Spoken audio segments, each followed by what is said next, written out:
Baby, y'all lucky that I got some stuff going on because I wish y'all could see my face reading these comments this morning. I just told Miss J I was just on with her. Wait, y'all. Before I start, Jaleesa, any other AKAs in the chat? I'm happy belated Founders Day. I'm real upset, y'all, because I searched it when I was on live yesterday. I don't know why I kept getting the 20th. Maybe that's hold on, y'all. That's Mariah. Hold up.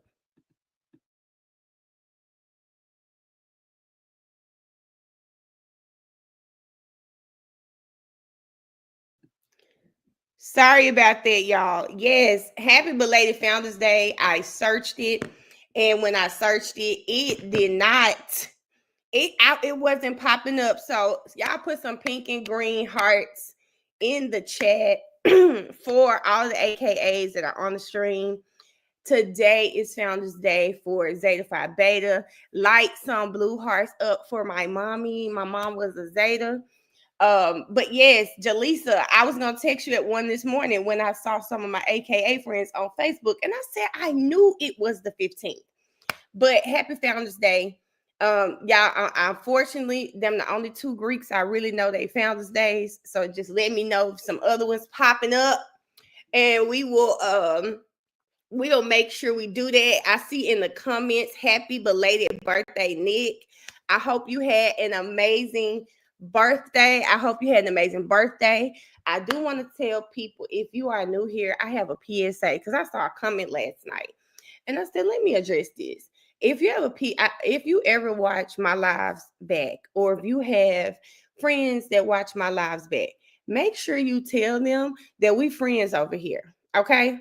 I missed the Deltas. I sure did. And I got a ton of family members that are Deltas. Like the chat up red if y'all got some Deltas that y'all love too. Because I did miss the Deltas. I did miss the Deltas. Those the only three then.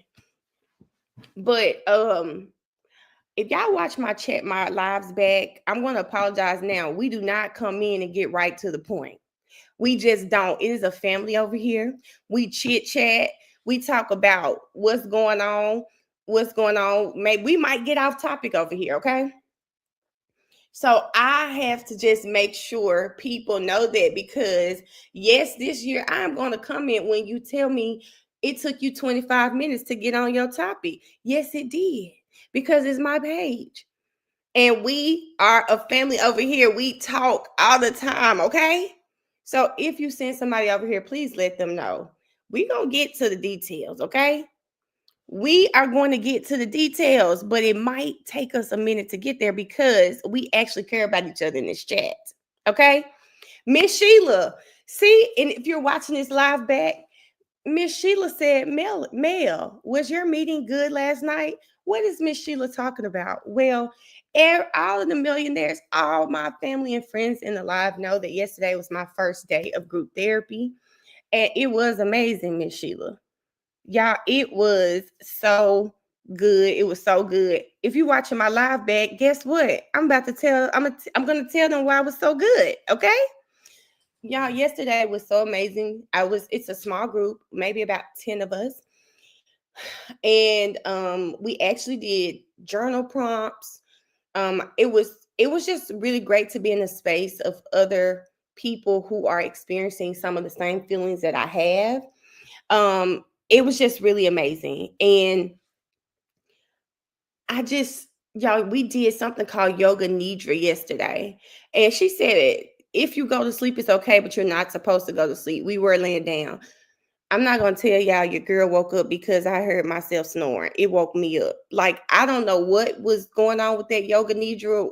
Whatever it was, y'all, it put me to sleep. But that was the first time in years I think I've had that much calmness over my body, over my mind. My mind wasn't racing anything. I went to sleep. I'm not gonna even lie to y'all. I went to sleep and I felt y'all, girl, when I tell y'all I jumped up, eyes popped wide open, looking at the ceiling. Like maybe they didn't hear it. Maybe they didn't hear it, but let me tell y'all, it was amazing. We got a sound bath. I was relaxed, y'all. I told y'all about my hips and my little back issue. I'm working out. I'm always tossing and turning all night. I did not do that one time at that place, y'all. I don't know what was it about that lady's voice, the sound machine. I don't know, but your girl did go to sleep. Yeah, I was at peace. Do you hear me? Key, I don't know if I was slobbering, but baby, let me tell you something. I think y'all, I really got lost in my mind. Hey, India, good morning. Y'all, I got lost in my mind. Y'all, it was amazing, okay? And if you are ever in Atlanta, I'm telling y'all, it is Southwest Yoga, okay? But let me tell y'all, everybody on the live who told me to leave at 5, let's address this. Everybody, did you show up on time? Finna talk about that now, Kiera. Everybody on the live, okay? Good morning, everybody. Yeah, everybody on the live. Can y'all put a 1 in the chat if y'all was saying, Mel, get off at 5. Get off at 5. Y'all remember I told y'all I was 26 minutes away? Well, guess how long? Yeah, I guess how long it took me to get there. I can't stand Atlanta traffic. Even if it's 26 minutes away, I just at the most, I left an hour early, y'all. I walked out of this house at 5:25, okay? I left out of the house at 5:25. It started at 6:30 because I knew it was 26 minutes away, but I'm in Atlanta. Let me give myself some extra time, okay? Y'all, I walked in that thing at 6:45. Do y'all hear me? I got to leave the house at 4:30. I've got to leave. Shout out to Miss J, my girl in here. Y'all, I got to leave the house at 4:30. 4:30. They were so nice. When I got there, they had just started. They had just sat down. So she told me, oh, you didn't miss anything. They were really great about it. But now I know to leave at 4:30 because it's yoga. It's quiet. You gotta come in, take your shoes off. I don't want to do that. But yes, y'all, I left this house at 5:25. I got there at 6:45. It was terrible. And the crazy part is I left early to be on time and I was still late. Yes, y'all. So I'm gonna be leaving the house at 4:30 on Wednesdays, just so I could get there. Y'all, Malaysia, traffic is bad, but I did have to go to the west side of Malaysia, and in my mind, I didn't know where I was driving to. So if the exit that I had to get off of, I'm familiar with it, and had I known, I would have left earlier. So Googling didn't work. It didn't work for me. When I saw the area, I was like, oh, damn, I know where I'm going now. So, yeah. Ash, come on, y'all. Isis, I do. That's why I left an hour early. I left an hour early. You did, Key. Y'all did. The no hearing today, guys. Miss J was just calling me to talk about that. The hearing is actually tomorrow. The hearing is tomorrow. It's not today. Good morning, Erica. Good morning. First of all, excuse me, I came right in because y'all was trying to beat me up in them comments. Good morning, Uniqua. Good morning, Crystal. Good morning, Georgette. Good morning, Stephanie. Hey, Beauty with One Dimple. Good morning. Hey, Shameen. How are you? Hey, Althea. We told Nick happy birthday. Hey, Miss Sheila. Miss Sheila, and they're getting that Mayan. Hey, Too Pretty. Hey, Montresa. How are you this morning? Good morning, India. Let me see who else on here. Let me see. Hey, well, we already gave my girl Jaleesa a happy Founders Day. Good morning. Good morning, Shay. Good morning, Ronnie's World. And for those of y'all said, oh, she didn't say nothing, I'm going down the list. I'm speaking to everybody who spoke first. Good morning, Malaysia. Good morning. I hope. Hey, Tatiana. Hey, Tari. I love that y'all say good morning. This is exactly the type of person I am. Good morning, Gael. How are you this morning? India, good morning. I'm making sure I don't miss nobody. Sorry, I'm scrolling through. So if I do miss you, hey, good morning, Simply Style. Good morning. Good morning, my girl Erica. How you doing this morning? I'm going down this list, y'all. If you on the live, and good morning, Miss J. Good morning, Brittany. Good morning, Miss Dreads. How you doing this morning? Good morning, Key. Good morning, Jazz. Good morning, Jasmine. Good morning, Nisha W. Hi, Brina. How are you this morning? Good morning, Reese's. Good morning to everybody in the chat. I think I've got everyone that I was already probably scrolled up from. Good morning, Ricardo. Good morning, Reggie. There's no hearing this morning, guys. Good morning, good morning, good morning, my girl Isis. See, Isis, I just saw your comment. She said the West Side gonna add 30 minutes to that alone. She's correct. Good morning, DJ Mommy. Good morning, good morning, good morning. But yes, my people said get them lights up. Good morning, Nene. Get the light, y'all. The doors of the church are open. You just joined by adding a like. Good morning, Erica. How you doing this morning? Good morning, Tia. Good morning, Diamond. Yes, you just add. Good morning, La Panda. Good morning, FF5. Good morning, Danielle. Good morning, Nick, NIK. That's who I'm talking to this morning. Good morning, Tia. Good morning, Catherine. Good morning, Chanel. Good morning, Janice. I know a lot of you guys work from home, so thank you guys for being here. Just look at us as your co-workers for the day, okay? Except we don't talk about work. So you like us better than the co-workers you work with, for real. Good morning, Serena. Good morning, Amaya. Okay, Eric, I see your text. Oh, Erica, I'm gonna let Erica come up during our break. She said the groups are up, and let her come up and explain those. If that's okay, Eric. I know you probably at work today. Good morning, Robin. Good morning, Carol. How are you this morning? Good morning, Bishan. Good morning, Jazz with 2 S's. Good morning, Amisha. Good morning, Joan. Good morning, Faye. Godson fam, I hope you're having a good day. Good morning, Nate. Is this Nashay? I think I got that right. Good morning, Miss Davis. Hey, Miss Vanna. Hey, Angela. Good morning, Tamlin. Hey, Amy. Amy, I feel like I haven't seen you in a while. Good morning, Amy. I hope you're having a great day. Ronnie's World. I don't know if I said that, but good morning, Erica. It's a lot of Ericas in here today. Is this Bougie? Yeah, I think that's Bougie Chef. Good morning. Hey, Keita. Keita said, "Where the clips?" We getting at 133. Okay, y'all, where the likes at? Keith said, Quit said they ain't like the damn thing. Please like the live, guys. Like the live, guys. Listen, we are a family over here, so we share the love. Share the love by liking the live.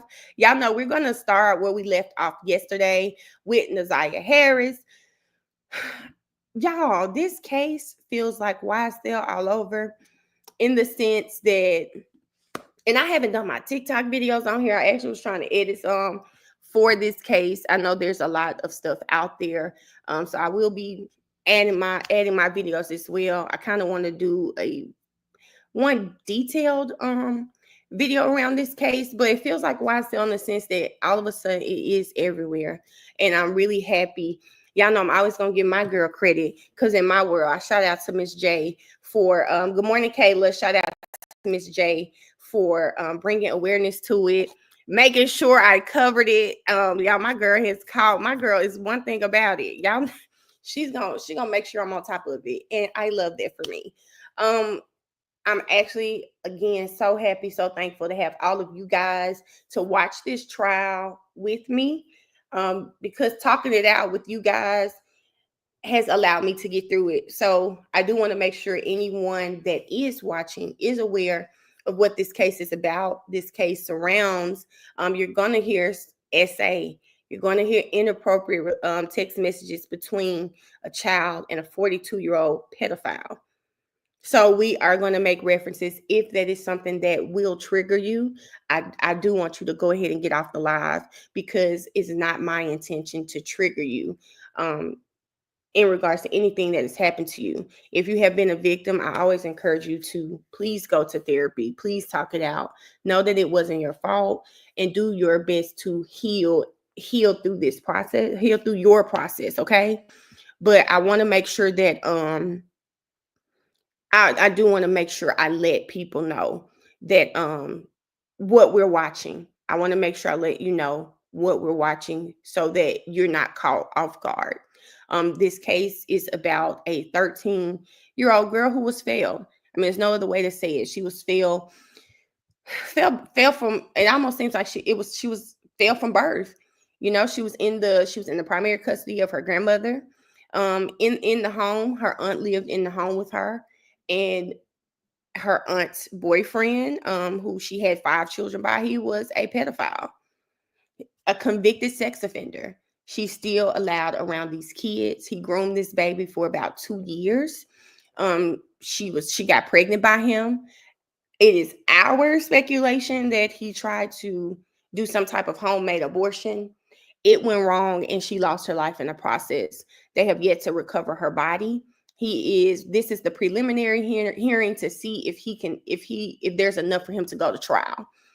And there was enough for him to go to trial. There's a hearing tomorrow on the 17th to kind of let us know more information about that. But we are just watching the preliminary hearing, watching all the testimony. If you are new here, we have a Nick. If you are new here, we start and stop. I do want to make sure you know we start and stop over here. Good morning, B. So that when I say start and stop, we listen to testimony, we stop and we talk about it. I'm going to read comments and I'm going to listen. It's a vibe over here, but we don't watch anything straight through. But we are going to get started with where we left off yesterday. And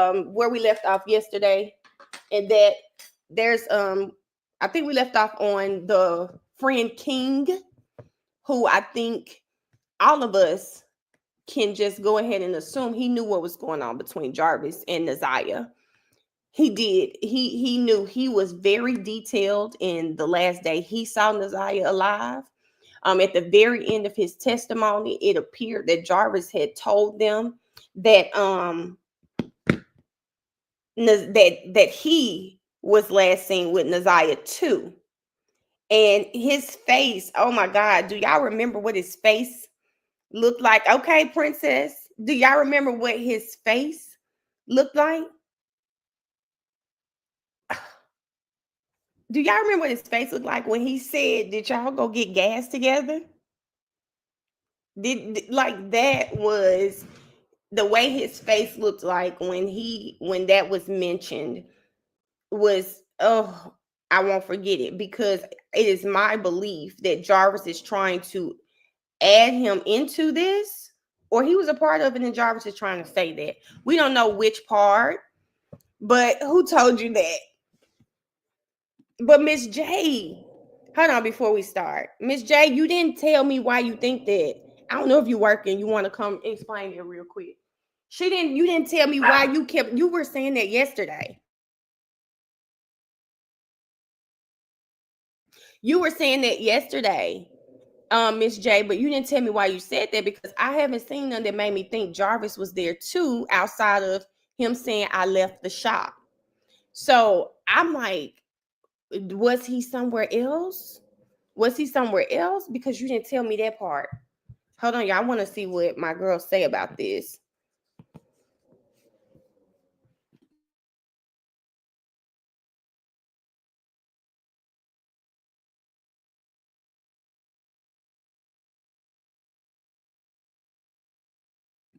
Kia, please. Thank you for liking that live, okay? I see them in the chat talking about Ash heavy on the crystalline. Because yes, we will block you over here. Don't get too comfortable. We laugh, we joke, but please don't get disrespectful with the laugh jokes. Read the room chat. Hey Bree, read the room chat. We she got to run to the other room. I want to know why Miss J, because she was saying this yesterday. No, we'll find out tomorrow, Destiny. She was saying this, yes. Oh, Miss Jefferson, we just talking in general, reading the comments. Miss J was saying that yesterday. I'm like, why she keep saying he was the last one with her? Why she keep saying that?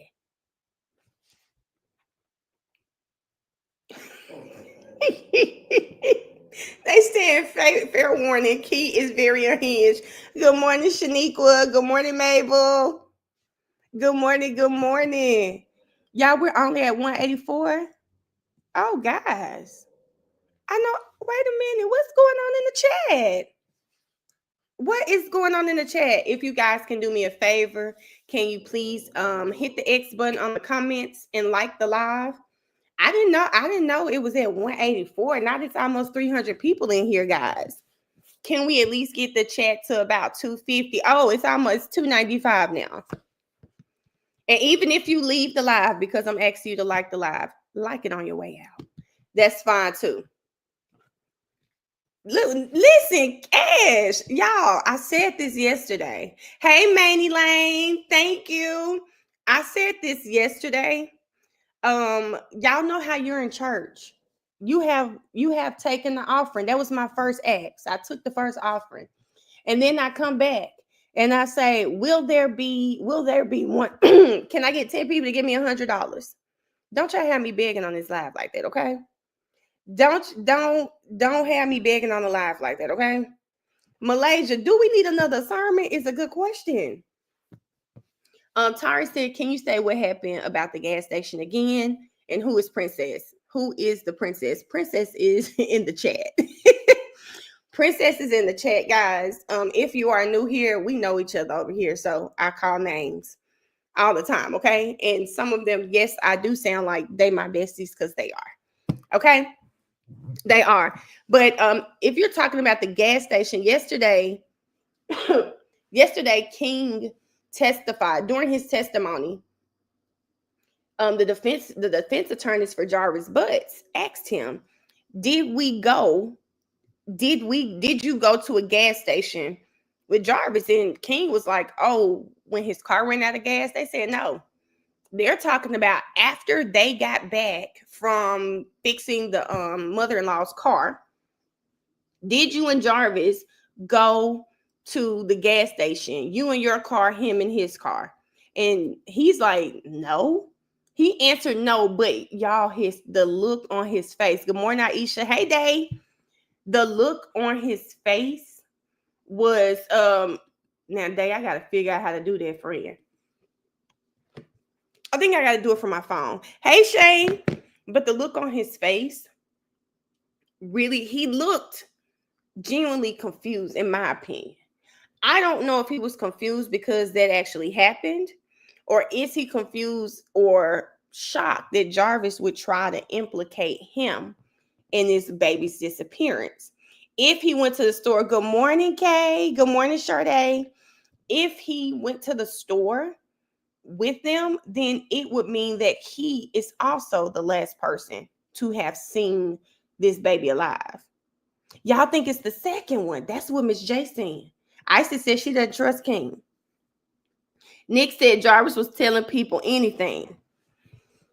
Yeah, I don't know which one it is, but I can tell you that statement. I can't wait for court. Good morning, KK, to figure out which one of those it is, because King was definitely, and just for the hell of it, let me see. For those of you who didn't see his face, y'all, King was like, his face just, I don't know which one it was, y'all, but he was shocked that question was even answered. I mean, asked of him. He was shocked that question was asked. Why was he shocked? Now, I don't know. I don't know why, but he was shocked. And for those of you that didn't see it, I just found it. I'll play it again for you. He was shocked, y'all. It's like it caught him. Oh, it caught him off guard. Okay, y'all. Let's see. Perhaps you in your vehicle and in his vehicle to escalate to a gas pump. Yeah, that's correct. At some point, you pushed him to the or helped push the escalate to a gas pump. Yes. Do you recall leaving with him that night and going and getting gas together? For his truck, or what we saying? Or for like a gas can? What do you? Well, either one. Did you all leave the shop and perhaps you in your vehicle and he in his vehicle and end up at a gas station? No. On the night? No. You don't really recollection of that? I don't remember that. No.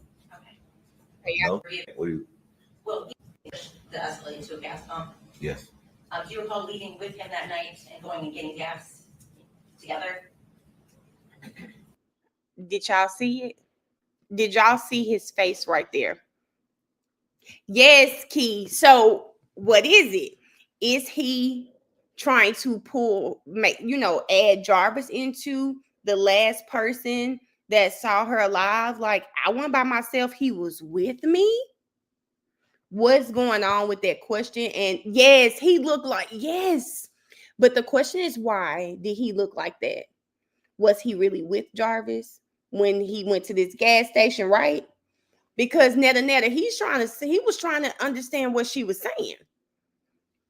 Because remember, guys, his testimony is that after they came back from fixing the mother-in-law's car, he went back, they separated the receipts, separated the money. He left Jarvis at that shop with that little girl. That man's name is King, nor Jarvis. I'm talking about Jarvis. Am I mixing them up? This is King that we see on the screen, guys. Cordell. Sorry if I'm mixing it up. Jarvis is the defendant, right? The pedophile. What I'm saying is King, this man here, thank you, Jazz, is saying that he left Jarvis and Naziah at the shop. He left Jarvis and Naziah at the shop. This is King. I don't know, Zakia. If they have cameras, Zakia, the prosecution has them. Or was Jarvis using him as an alibi? I don't know. But this man, we don't know, guys. But if my story is I left him and that girl at the shop, right? I left him and that girl at the shop. And then I get on this stand and your attorneys, they had to get this from you because they're asking him, did you and him go get gas?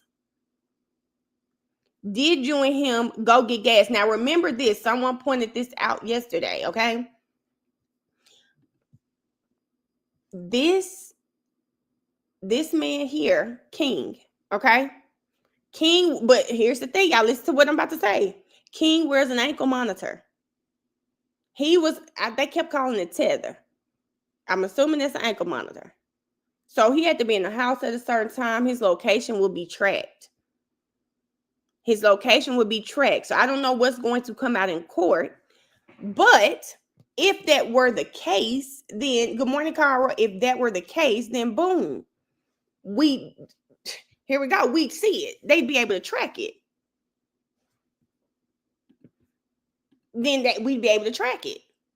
So there we go. So we have to think about these things.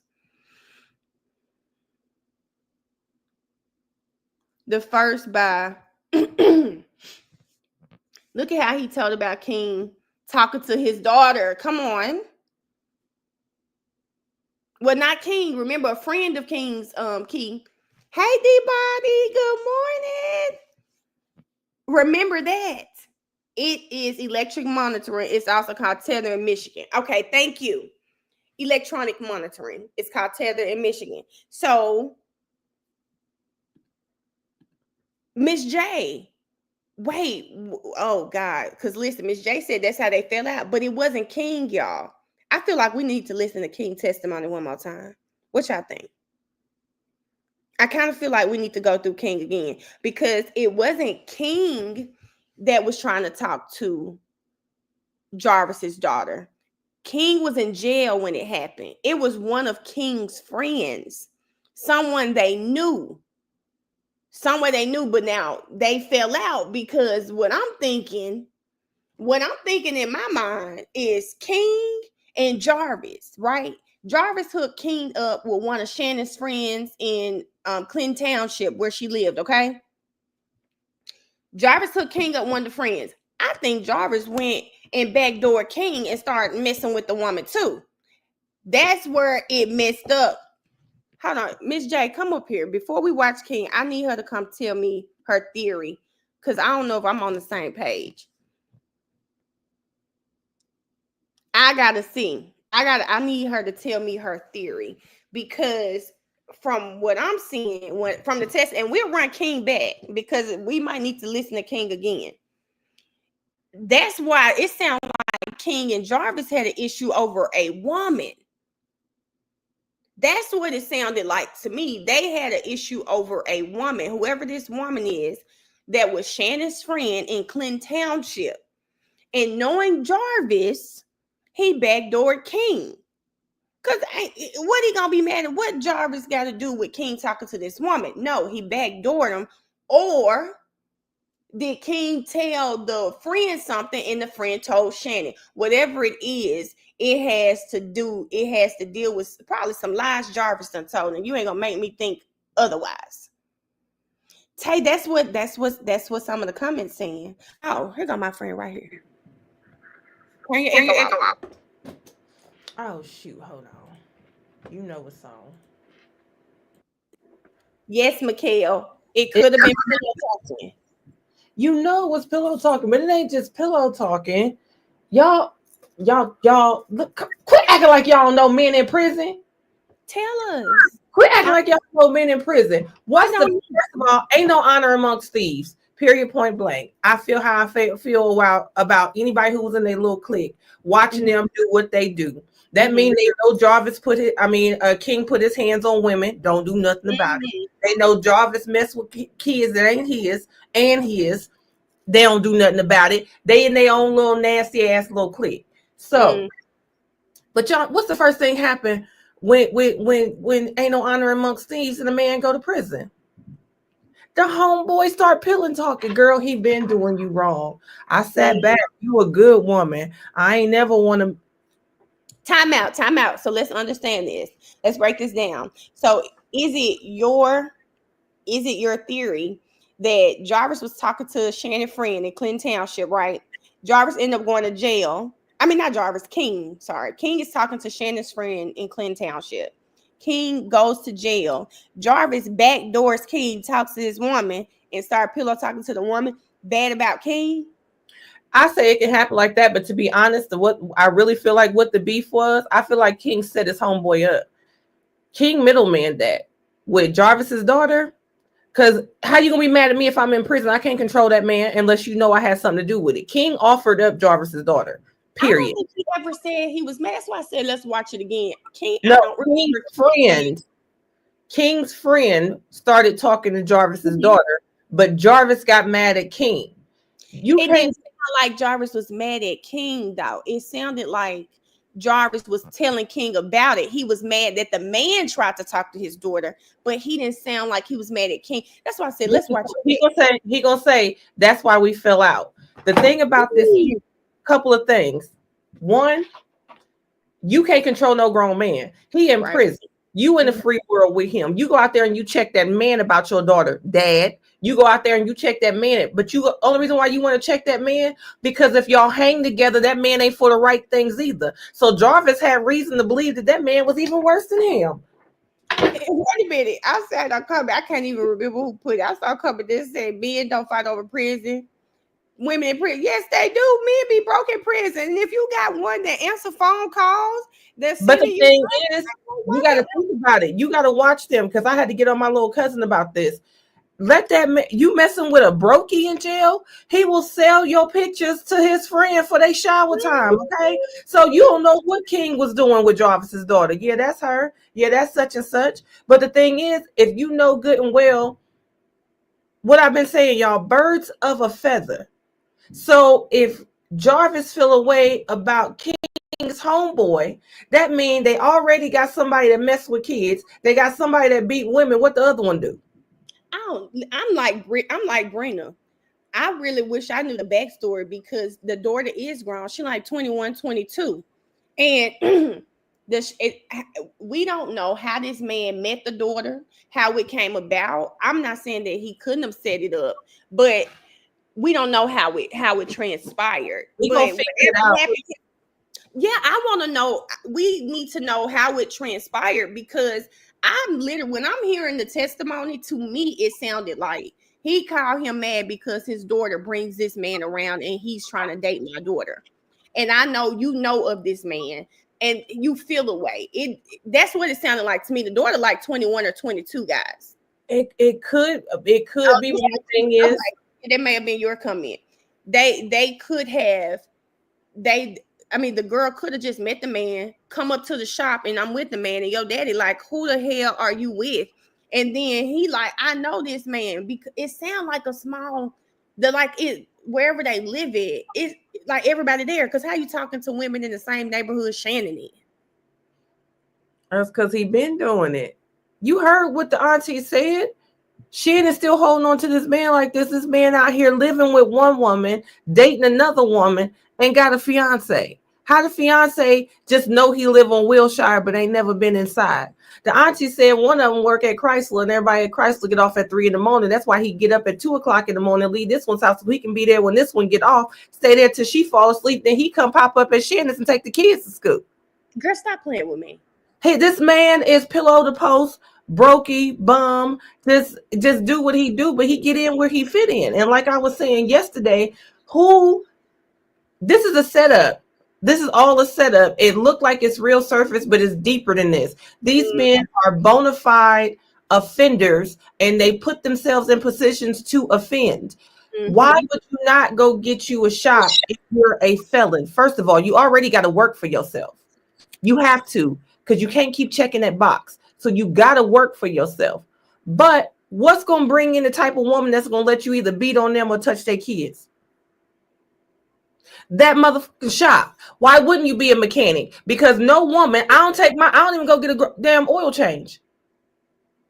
I said my husband, my brother would take it, my grandfather would take it. Don't no woman willingly take their car to the shop for brakes, for an oil change, because they're going to tell them 62 things wrong with their car. They send it with a man that they know and trust, the man that protects them, so they don't go in there and get taken advantage of. So if I'm at the point where I have to go trust the Jarvis and I have to go trust the King, because I ain't got nobody.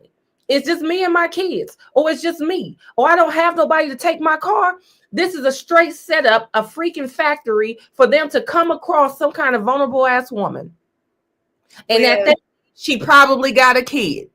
Well, you know what? I just need to say to y'all, me and Miss J was talking about this, and there's my fellow chocolate beautiful friend, because I'm in that boat too. I said, baby, y'all would tell y'all one thing I noticed. All of his women, they are dark-skinned women. And hey, my sister's in the chat. I just saw my sister. Hey, Hope. They are dark-skinned women. And they either out of shape, don't have a shape, probably got low self-esteem. I said, let me make a disclaimer and say, just because we dark-skinned, please don't ever try to play like we just got self-esteem. I said, this man has a type. And because he's light-skinned, and I hate to play the light-skinned, dark-skinned thing, but I'm like, this man definitely has a type. They have a type, and they figured out a way to have a factory of them coming through. And if it ain't this one, it'll be the next one, and they can make some money while they doing it. This also keeps him from being able to, from parole or probation coming after him because he's working. Make him look better to these women because he's an entrepreneur. He look like he's saving them. He's doing something for them. Yeah, you know what? For you, just give me 200. I'll do it for you. I know it says 600. Don't listen to him. They probably playing shy, brother, like on the motherfucking 5 heartbeats. Oh, he told you 500. I got you. Somebody said, was he even working on cars for real? Y'all, I just saw it coming. It went by so fast. It's a lot of us in here today. They said, I don't see color. You can't help but notice this man is a light-skinned man, light-skinned, what the world perceives as good hair, right? And then we look at all of his girlfriends. They are all dark skinned, heavy. I think in general, people think heavier girls have low self-esteem, or I can get over them now. I have male cousins. I've heard people say this before. I'm not saying that's true. What I am saying is he has it. I don't know if that's his psyche. I just noticed that this is the common denominator with these women. Definitely low self-esteem, because y'all know he's cheating. But these women are going through extreme measures to catch him. But not only that, they look like the best they ever had. You got a man, entrepreneur, own his business. He ain't clocking in. He the owner. He owns his business. He take a bill. He take a bill off your plate, because now you ain't got to worry about the oil change. You ain't got to worry about getting your brakes fixed, because Babe got them. Babe got them. Wait a minute. You just said a word with. So when you start thinking about it, this is how a lot of people can get into a trap and not even realize it, because it's not that they was so down in the dumps and he came and got them while they was vulnerable. He presented his thing as the list that they already made up in their head, and that they probably told him, if you want me to talk to you, you got to have your own, be in your own, you got to have your own car, you got to have your this. Why don't it look like it? I don't have to wait to clock in. I can go open the doors for the shop. Your brakes, it making a noise right now? Babe, pull over at my shop real quick. Let me fix this for you. I don't know what Angel looked like. We can only go based off what we've seen, India. I don't know what. I think Angel is the one that never did her interview as well. I'm only basing what I'm saying off of the 3 women that I have seen. I'm not gonna sit here and say every woman is gonna be dark. This is what I've seen in trial. Listening to these women know that this man is a womanizer, he's a cheater, he's a liar, but they put up with it. Hands on you, put up with it for 12 years. Shannon put up with it for Angel is the one who lived at Wilshire. That's the one ain't nobody allowed in her house. Yeah, no one could come to her house. That was home for Jarvis. That's home. But the one thing I will say real quick, I pray they was at least charging for whatever they was doing to them cars, because whoever paid that last receipt that night is the last person outside of Jarvis and King that saw Naziah. And by that time, she probably made her way out the car and into the office. And that's the last person to see that Rugrats coat. That also lets us know the time frame that we're looking for. Because Jarvis only saying he had to be home by 9 o'clock. Goofball was at the hotel by 9:30. Mm-hmm. Then he went and got the car. So or the Nissan. So between the last car and King going home by 9 p.m., that's where I believe something happened to Naziah. From 9 to 9. I don't think it was a last car, because he made it seem like when they left and maybe we're gonna listen to this testimony again. King made it seem like when they left the mother-in-law's house, it closed. All he did was go put the receipts up, divvy up the money, and leave, because he was cutting it close on that tether. He had to be. No, you're gonna find out, because they left Talasia around 3:30. Talasia was able to say she knew it was before 5:30 because King's baby mama and son hadn't got back. He was trying to wait for them, so they knew that they were able. It's gonna come out probably today. They also knew that, ended up figuring out it was Talasia that seen her, then Tijuana Butt. So Tijuana was the last person to see her, because she was waiting at the shop for Jarvis to get back to take a look. That's why she had to sit there and wait, because they were doing other cars and she was just, where I fit in. So they found out Talasia saw her sometime before 3:30, around 3:30, 4 o'clock. They leave Ypsilanti and get back to Detroit. That's when Tijuana saw her. Then it gets dark while Tijuana was there. And so they knew it got into the evening time. And then the next point of origin we have is him getting home before 9 o'clock. Then getting to the hotel at 9:30. Then he on 7th Mile and Berg at 11:40 p.m. I had that backwards, T. I had him. I remember the sister was there between 4 and 6:30. Fixed the sister's car, then went to the mother-in-law, all of them. And when he came back, he said when he came back, it was dark. They didn't listen to music. He was cutting. We're going to listen to King again. Court tomorrow, guys. It's tomorrow, but they're gonna add it up again, because they're gonna put it in a time frame again. But what ends up happening is they picked her up the Ring camera, because they did it backwards. But they it's the Ring camera catches her getting off the bus. Mm-hmm. So we know sometime walking down that street, that's when she accosted him and King in the car. She hops in the car. They go back to the shop, get the car, go to Ypsilanti, come back. And when they come back, that's when Tijuana sees her. And then after Tijuana, for all we know, the last person that sees her outside. That's why I kept saying that Jarvis is the last person, because Jarvis saw her when she got off the bus, and Jarvis saw her before he went home. That's the top of her getting out of school, and that's the bottom right before she goes missing. That's why I said either way it go, whether they said you went and got gas, King is the last person that saw her with Jarvis. Okay, we about to watch Jarvis, y'all. We about to watch Jarvis, because hey Mel, we're about to watch Jarvis. But before we start watching Jarvis, first of all, thank you to my friend for being up here, Miss J. Yes, I'm about to hop down because I got to go get my. Okay, boo. I'll talk to you later. So, all right. Thank you so much. But for everybody that's here, we are going to. It sounds like we need to watch Jarvis again. Okay, we're gonna listen to him one more time, and please be prepared for this fool getting up like he does not. King, shit, y'all. Sorry. We're about to watch King. Thank y'all. I keep calling the man Jarvis. King. We're about to watch King. We're about to watch King again, just so we can fill in some blanks. Okay. We are about to fill in some blanks. All right. And yes, we will do this over here because we're on our time. Okay. Mel, did you know the hotel is across the street from the shop? Alice, I did not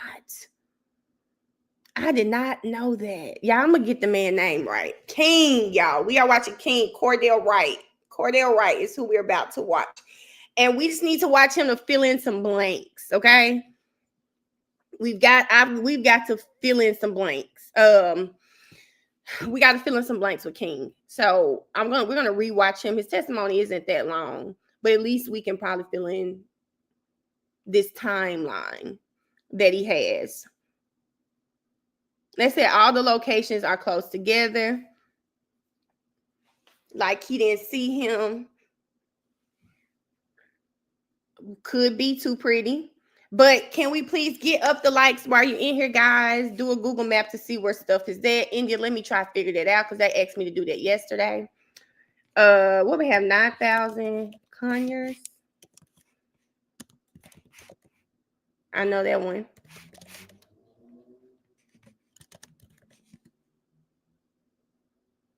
We got to get these addresses though, y'all. I got to get the address because I'm up here just typing stuff. It's not working. They say exactly the hotel is across the street, less than a mile away. Okay, that makes sense. Good morning, Susan. If King is so missed about what Jarvis did to him. Damn, I done missed the comment. Okay, why would he hold back on what he knows? Good question, Sweet Whispers. They said the chat about to bust the case wide open. Listen, they need to hire this chat to be investigators, okay? The woods was a stage scene. Everybody feels like that. We went over that yesterday, too. King is in jail for probation violation. I think it said, like, domestic assault, and they had pregnant woman on there. We looked it up yesterday. I just had it pulled up. Honestly, I think I just exited out of it.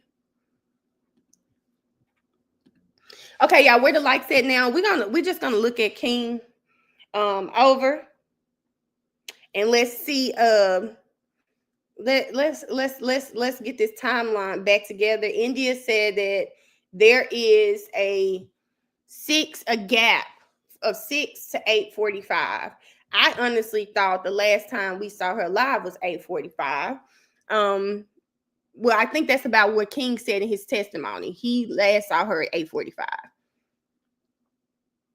No trial is starting. He has this hearing on the 17th. It'll tell us when trial is going to start. So it's about 400 of us. Can we get the likes to 400, please? Her tablet was always home, Raisha, because there was a tablet at school. We kind of discovered that yesterday. There's a tablet at school, and then there's a tablet at home that her grandmother bought in 2022. So her tablet was always home. Let me just tell y'all, it's really good to have the comments and have so many of us watching, because when we mix things up, somebody else heard what we may have heard wrong, and then sometimes we go back and listen to see what we heard. So yesterday, I think it was India yesterday that did that. Yeah, there was a tablet at school. Y'all know all school systems give kids tablets, but she had her own. So that's the one good thing I do love about watching trial with a large group, because we have all this input.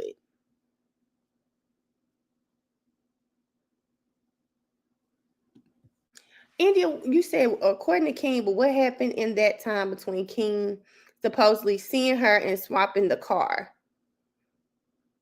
And so that's why, India, I said let's hear it again, because And I don't mind going on this hunt with y'all. Because not me out here getting y'all, I'm opening my journal, getting my pen, so we can go back. We don't have to watch everyone's testimony, y'all, but we can watch some pieces to get us an official timeline, okay? Not something we heard, but something we know to be fact, because we're going to hear with our own ears. So hold on, y'all. I got to get a pen. I have to get a pen. Now, why do we have all these markers, y'all? I need a pen. I guess I'm going to have to type it. I'm going to have to type this, guys. So before we move on, we got to get some straight. Okay?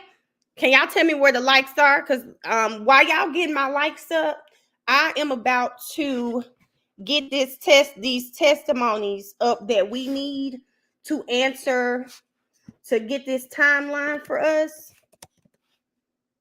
So while you guys are getting the likes up, I'm going to get our videos pulled up. Let's get our timeline together. Oh, I can just go to my page. Because I have people broken down. We need Talasha. Who else do we need? And we need Tawana. Those are the testimonies we're going to go on.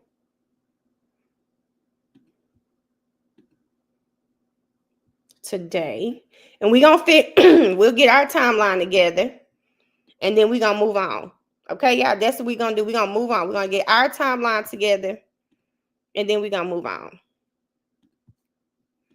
All right. We at 334. Let's get to 400, guys. And I'm not writing it all, Erica.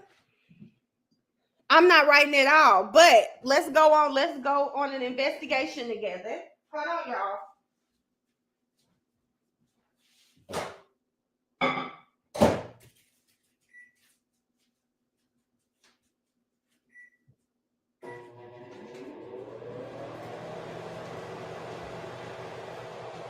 All right, we're going on an investigation, guys. I know that's right. I know. Ooh, wait a minute, y'all. Now, y'all know these millionaires do not play over here.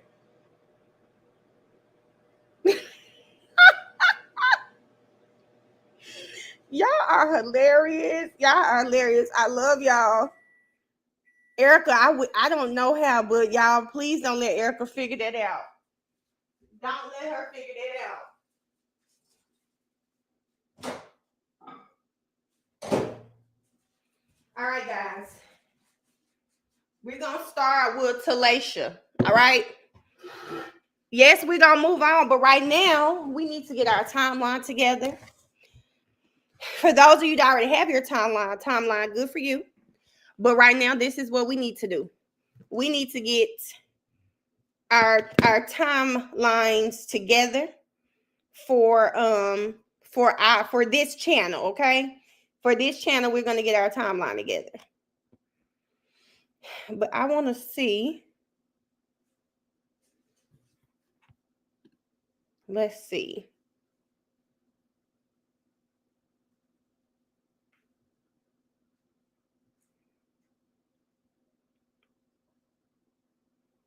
Hold on, y'all. I'm looking at my likes now. I just got my page out. 348 likes. We're trying to get to 400. Hold up. India said, starting at the text from school. Okay, India. Damn, India, which testimony is that? Okay, I'm going to fill in the gaps. I know what India is saying. I know what India is saying do. So we're going to have to get our text messages together. We're going to do us a timeline. So, y'all, we're listening to testimony today to get our time right. Get our timeline together. Over here. Yes, I'm about to be typing. And yes, I type fast.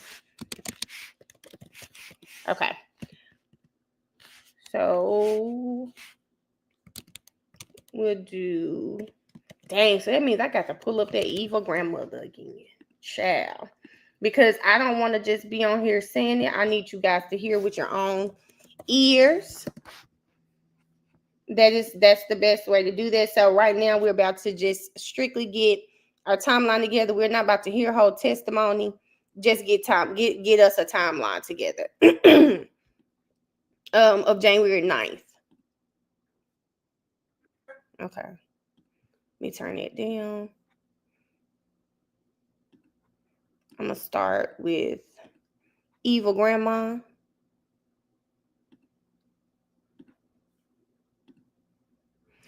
I'm gonna start with evil grandmother.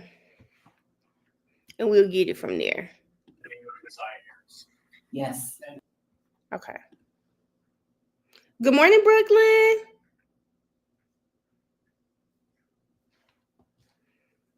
Okay, y'all. I'm getting ready to start. I'm gonna start as soon as we get these lights together. We're gonna go through a timeline. We're creating a timeline right now. That's what we're gonna be doing. Are the lights really at 3:57? What be going on with people and liking the live? What's going on? Eva Grandma is her name. What's going on? All right, we're at 3:64. Do Jarvis have court? No. Tomorrow.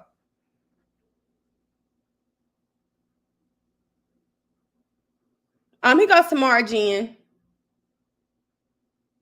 Oh, Ray, I saw on Instagram yesterday someone sent me, it may have been Too Pretty, sent me the grandmother when it first happened. I said, y'all, this lady couldn't even cry the whole damn time they were recording her.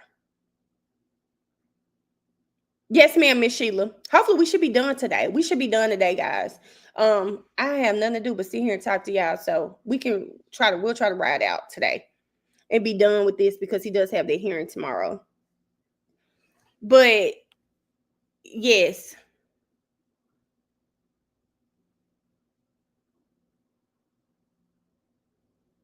Let's see. I have to look, but that grandmother, yeah, she could not even cry the whole time she was up there talking. It was sickening. It was like, I couldn't believe it. Y'all, let me see if I can find it real quick while y'all trying to get these likes up. ETR. Let me see if I can. Okay. Okay, let's see if we can find when the grandmother was talking. 3 months ago. It would have been about 10 months ago. I mean, over a year ago. Is this one it? Let me see.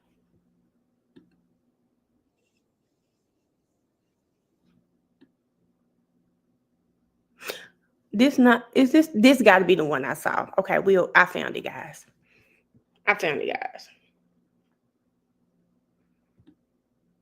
Hold on.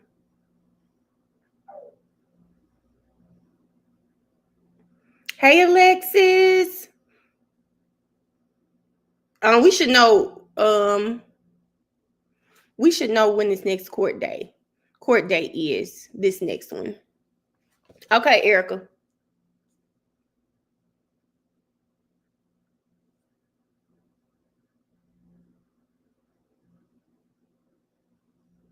Okay, y'all. I don't know if I'm gonna cover ASAP. ASAP is in federal court too, I think, Ashley. Yeah, D-Body, we're gonna we right now, D-Body, I'm about to play when she first went missing. We're gonna walk through that around that time. And then we're gonna try to get a timeline together, walk through each other with a timeline. This is testimony we've already seen, but we are gonna, after that, then we're gonna keep watching testimony from the prelim. left. There are gaps. India is saying there are gaps. So we're gonna see. We're gonna see. Let me see where the likes at, guys, because I want to go ahead and start. I'm only asking to get to 400. It's almost 500 of us in here today. It's almost 5. Hold on.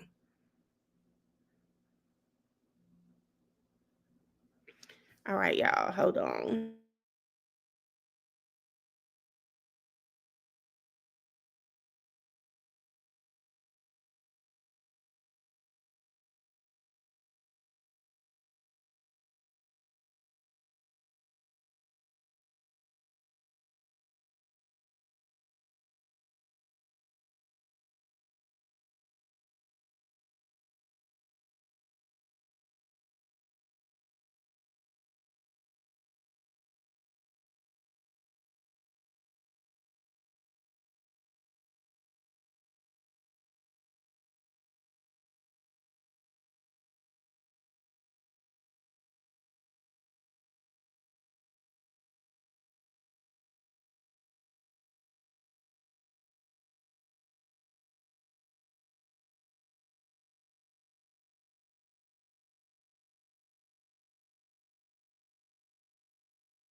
Okay, y'all. So let me swap because I want us to watch.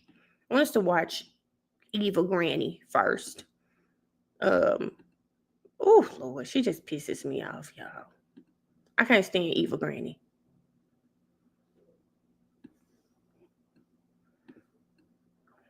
Well, we could see what they were saying 11 months ago when it came to her.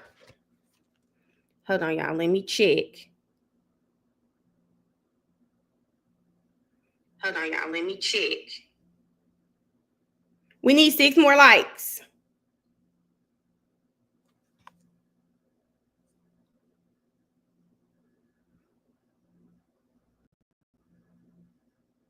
They said, y'all, my my Instagram is like, I'm getting texts.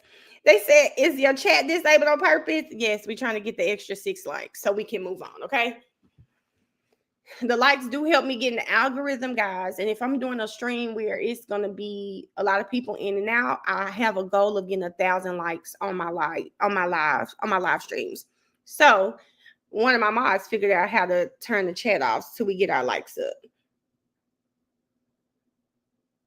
So if we could get the likes up, and then I'm about to start. I think we're almost there. I think we have 6 more likes to go.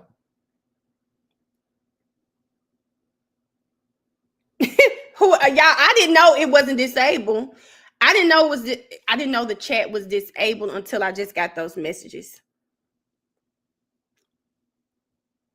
We at 410? Okay, Eric. Is it Erica? If you on here, you can put the chat back on. Okay, y'all, let's go. Let's go. Thank y'all for liking the live. I'm sorry I had to beg like I'm a panhandler. I'm sorry. There we go. They said we know Erica lying. Erica, listen, I don't know how she figured it out because I don't know how to do that, y'all. I don't even know how to do that, but shout out to her. Let's watch this video, guys. This is when Neziah, I guess when they first started getting media attention about this case. So let's watch. And please look at Evil Grandmother. And what I want you guys to do is put in the chat.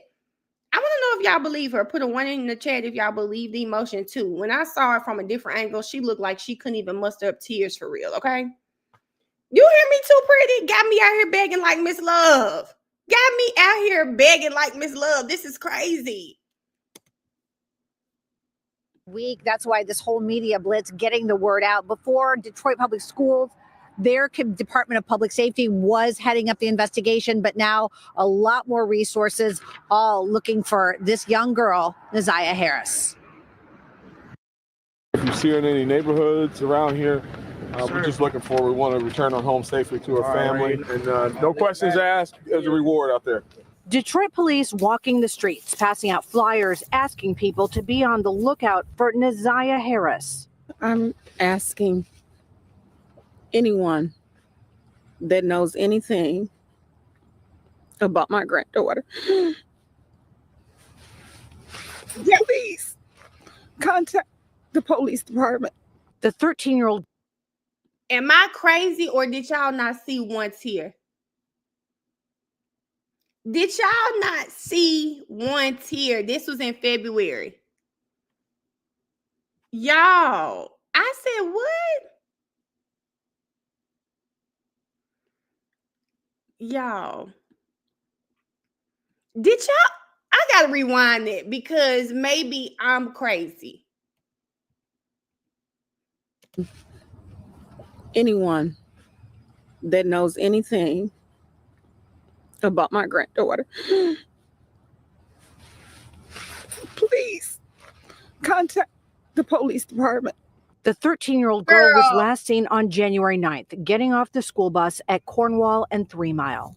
It's so crazy. I went to the gas station like yesterday. It was actually yesterday. I ended up seeing the poster on the door, and I'm like, I know this little kid because the bus always pull up to the corner of our house. Wednesday, investigators searching in the area of Garland and Shoemaker.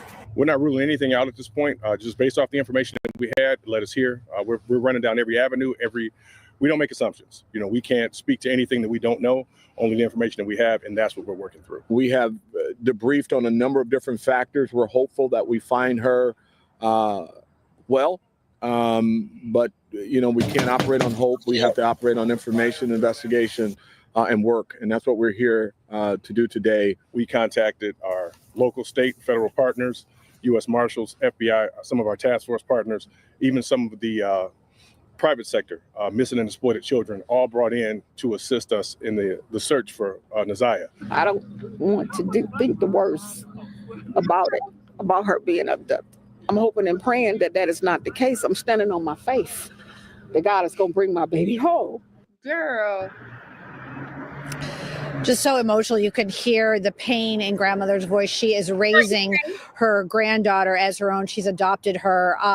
Just an absolutely horrible situation. If you know anything at all, if you've seen Naziah, if you know where she is, if you know who she's with, call Crime Stoppers at 1-800-SPEAK-UP. Reporting live on Detroit's East Side, Camila Mary, Fox 2 News. Child. Did y'all see that? Hey Bama girl, did y'all see that? Oh, Ronnie, I heard this too.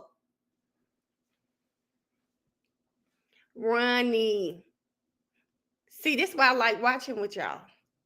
I heard that too, Ronnie. I heard that too. Girl,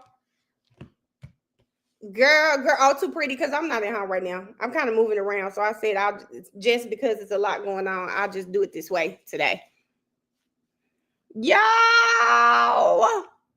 girl. Okay, y'all. Let's start with Talasia.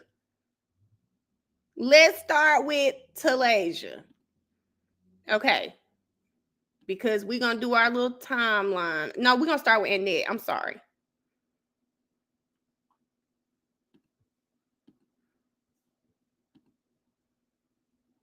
Ooh, don't start no rumors now, Key. Key, don't start no rumors.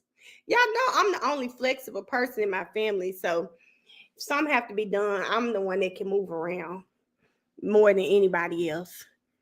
Okay, y'all, hold on. I ain't gonna play me, because see, I be talking. I'm gonna play the regular testimony.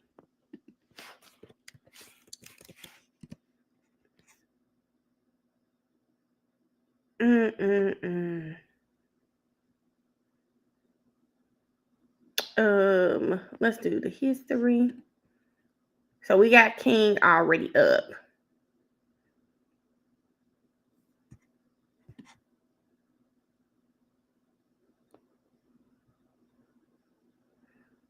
Doing this 2 hours.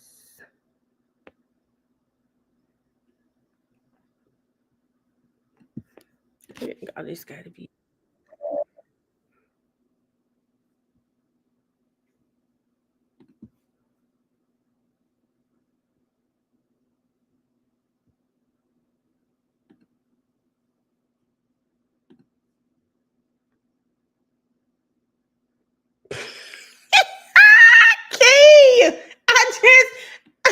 saw your comment. Please stop it. Please. Okay, y'all. With this Talasha, I had her up. Conversation. Well, let me ask you. During that time when they were there, did you notice anything that was unsettling or concerning about Isaiah? No. It was just a normal interaction. Yes. And the person that he brought with him, do you see that person in the courtroom today? Yes. And could you point to him and identify a piece of clothing he's wearing? Well, I can only see the top of his head right now. Are you 100% sure that it's that person? Could we have everyone remove their masks, Judge, just for a brief moment? If everyone in the courtroom could remove their mask if they have one on, please.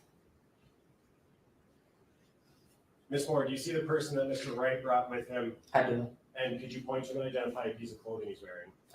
A green one-piece thing. For the record, the witness has identified Jarvis Butts, the defendant in this matter. Mm-hmm. Is that a yes? That's a yes. I'm sorry. Okay. And then after that conversation, well, let me ask you, during that time when they were there, did you notice anything that was unsettling or? Okay. So you had the car. Okay, I just want to make sure y'all know I'm skipping through because we're just trying to get a timeline. We've already watched this testimony here. So we're trying to get our hold up. for this. Thank you so much, Camille, for the super chat. Thank you, Keith, for letting me know it was a super chat because I'm flipping back and forth. I'm trying to do here. Camille says, not one tear, her eyes didn't even water. Then gonna bring the Most High into it. She is going to hell with a gasoline wig on. It's crazy. A gasoline wig on is crazy. So yes, y'all, she said a gasoline wig on. But yes, y'all, we are just trying. This is Talasha Moore, guys. She is the young lady. She saw Naziah, Jarvis, and King together because they were fixing her mom's car. So I am skipping through so that we can hear that part. Remember, right now, guys, we've already watched this testimony. We are trying to get our timeline together. So that's why I'm skipping through. If you're on here, I just want all of us to hear it together, the times. So we won't be playing the defense questions. We're just trying to hear what time it was.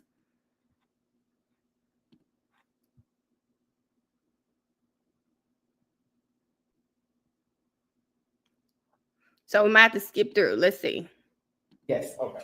And in what context is your relationship with Mr. Wright?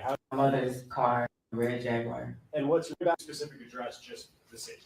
It's Landing. And you fix your mom's car, her Jaguar? Yes. How often did he do that? Yes. And when he would go out there, would he bring anyone with him? So, and then on January 9th, they both came. Okay. And the person that he brought with him, do you see that person? Well, I can only one piece thing. For the record, the witness has identified Jarvis Butts, the defendant in this matter. So reflected. Thank you. And you said Mr. Butts came out how many times with Cordell? At least two. So this last time in January and the time before that. Okay, and the time before that, who was anyone else with the two of them? No. And what were they doing the time before January 9th? Working on the car. I can't remember. It was a couple of things they had to fix on it. And they came out. Okay. And so in between the most recent time before January 9th, and then on January 9th, did you see that red Jaguar again? Yeah. Okay. Who brought that Jaguar out to Ypsilanti? Cordell and Jarvis. Okay. And was anyone else with Cordell and Jarvis? Yes. Who is that person? Naziah. For people that keep asking, where's the new trial? Y'all, there is not a trial going on. Tomorrow, there's a hearing. We should hear the new trial date tomorrow. Yeah, we should hear the new trial date tomorrow. Actually, we still don't know what happened on Valentine's Day. Because Naziah, this is my understanding. Because Naziah had been missing, I believe information about Jarvis molesting this girl, things like that people started finding out on Valentine's Day. Something was told to someone on Valentine's Day is what I'm thinking. But yeah. and Jarvis and Neziah came, did you know that that was Neziah Harris? That based on information you. Detectives came. But at the time on the 9th, you didn't know when they came out on the 9th, January 2024. What was that interaction? How long did it last? Can you kind of take me through stuff? They delivered the car. They were talking to my mom about what was a regular day. When they came in, they sat on the couch for a few minutes. Neziah was sitting in the chair by the TV. We spoke, very brief. Asked her if she wanted something to drink. She didn't. My 6-year-old son ran up to her, the dog. It was just, I was trying to wait till my nephew got out of school, but because he was on tether, they had to leave, so they didn't get to stay long enough for my nephew to come. And your nephew would be Cordell's son. Cordell's son, yeah, correct. Did you talk to Mr. Butts about Neziah? Did he introduce her or anything like that? We just asked, hey, everybody spoke. He said this is his niece, and that was pretty much the basis of it. I cannot remember if he said her name or not, but he did introduce her as his niece. And so hopefully we get an exact time, but we're just gonna go based on okay, big baby.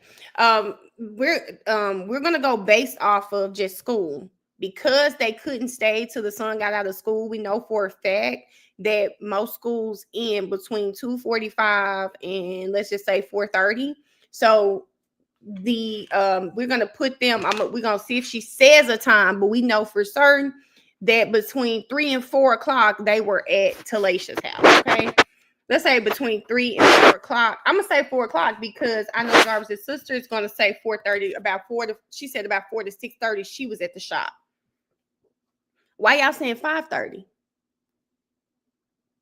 The reason I'm not gonna say 5:30 is I know Jarvis' sister for sure said between 4 and 6:30 because I took notes during her testimony, and I know for sure she said that. So I'm not gonna put 5:30 for this kid. But we're gonna listen to see if she gives a time. But I know Jarvis' sister. In my notes, I do have her between 4. She said between 4 and 6:30. So hold on just a second. And there go my friend. My friend said phone record's gonna make it even. And so just to be clear, not sure about the name, but he said this is his niece about Neziah. Conversation is unsettling or after that interaction was over, did the three of them, Cordell, Jarvis, and Neziah, leave your house? Yes. Okay. And as far as you know, they were headed back to Detroit, correct? Correct.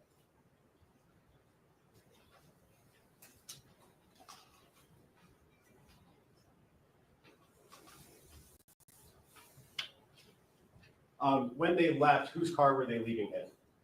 Cordell's truck. And all three of them were in the same car? Yes. And you said that they were delivering the Jaguar to your mom or to your house, correct? Yes. Did you see them pull up? Do you know what the driving and seating arrangement? Pause. Everybody that's on the stream tonight, 9 o'clock Eastern Standard Time, Ms. Jefferson has her court of opinion. If y'all, I know this is really heavy, and this case is emotionally draining for us too. Please go to the court of opinion tonight, 9 o'clock. Get some laughs. People really do send my girl questions, scenarios, their stories, and want her opinion. And y'all, it's been some crazy stuff. Okay, so please join tonight, 9 o'clock Eastern Standard Time. Ms. Jefferson says court of opinion will be on. I do not. I have nothing further to say. Okay, Ross. All right, so we did not hear an exact time, but we've got 3 to 4. I'm going to swap from Talisha, okay? We're going to move on from Talisha. We're going to go to his sister. His sister, very emotional testimony, but we're going to go to his sister, okay? I saw Neziah the day she went missing. Tell me about that. What makes you believe that you saw Neziah on the day she went missing? Time out because Miss Sheila just said something I caught too. Miss Sheila just said something I caught too. Miss Sheila, when I just heard Talasha say a truck, the first thing I thought Jarvis said he was in a 300 behind them. So is the white Escalade really Jarvis? I mean, King's? Oh, Lord, I keep saying Jarvis. King is who I'm talking about. King said that he drove a 300. Do y'all, when we get back to his testimony, y'all will hear that. King said he drove a 300. They took the car after they flooded at the sister's car. Let me see. I thought it was a Chrysler 300. That's what I thought when he said 300. Unless there's some type of truck with a 300.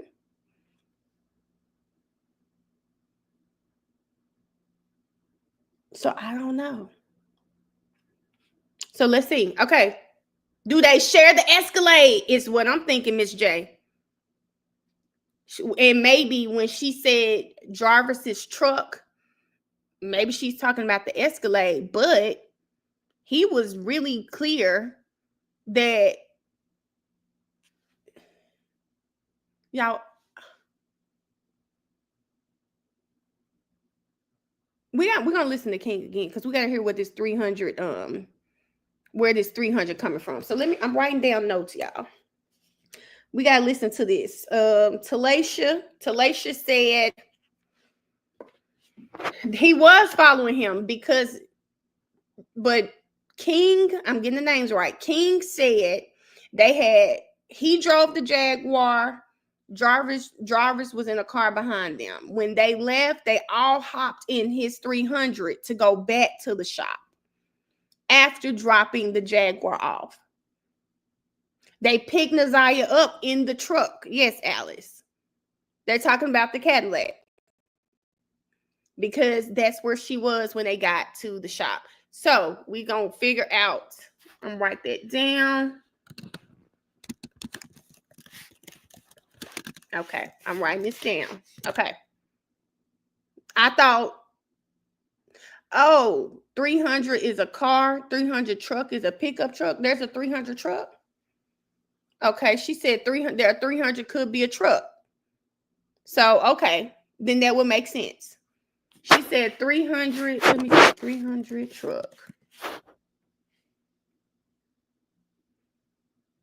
What's the type? Because when I put in 300 truck, I'm getting a whole lot of stuff. So, okay, she said 300 truck there's a pickup truck called the 300 too, guys.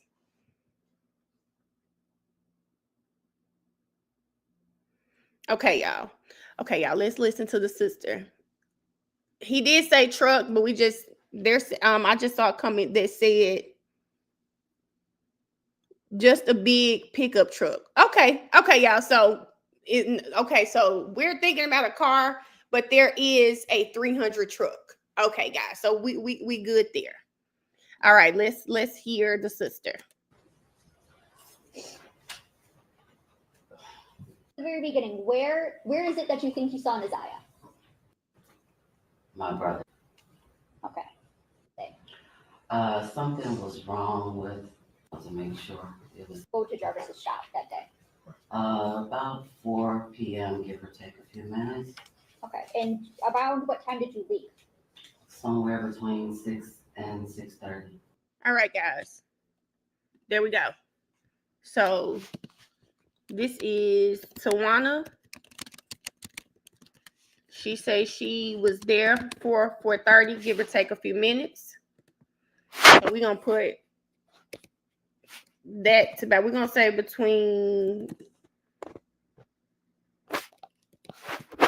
4 6:30. So we got between 4 and 6:30.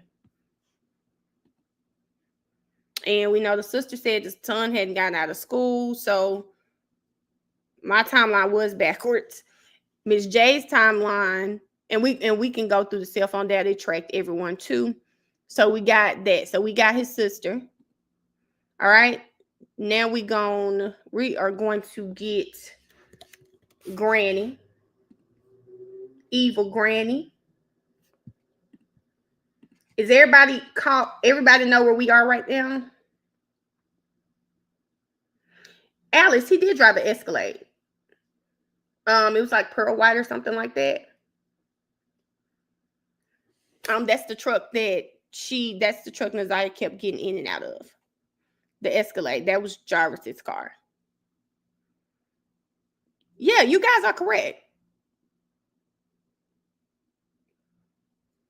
Yep, Zakia, thank you. The Escalade is Jarvis's car. That's the car. Jarvis has the Escalade, y'all. So the car that she kept getting in and out of is the Escalade. Yep, okay. Yeah, the car that Neziah kept getting in and out of at the shop when the sister was there between 4 and 6:30 is the Escalade. So, got it. We all on one accord there. So now let's look at Evil Granny. Give me just a second, y'all, because I don't want to do the one where I'm talking.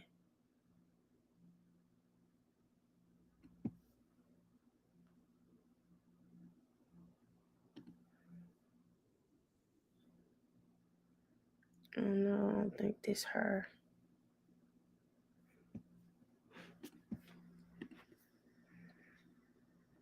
Yeah, the fiance had the Suburban. I still can't believe she didn't find that phone, baby.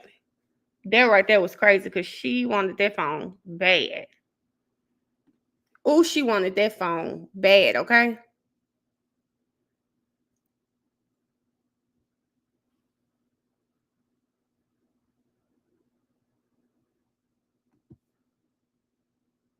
That one I did.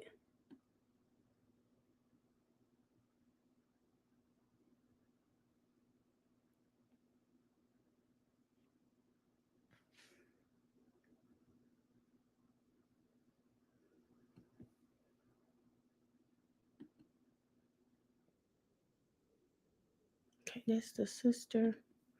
Hold on, y'all. I'm pulling up in it. Baby, because she is an evil granny. I just can't believe her getting up there and not talking. I just don't get that at all. I mean, not crying. Getting up there, I mean, no type of sympathy. I mean, so she been like this from the start. She's been like this from the start.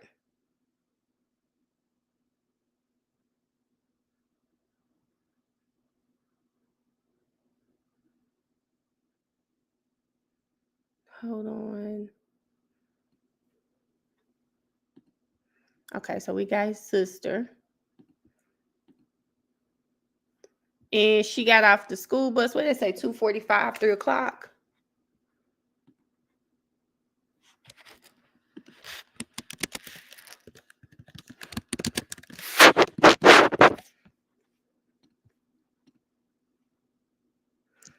Okay, while I'm looking for what I gotta look for, I'm gonna start King.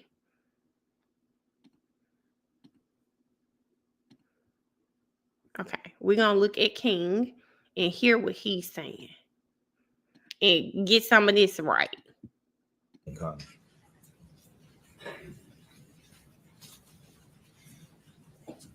And what is at 9,000 Connor? A sicko, a car wash, and our shop was in the middle of both.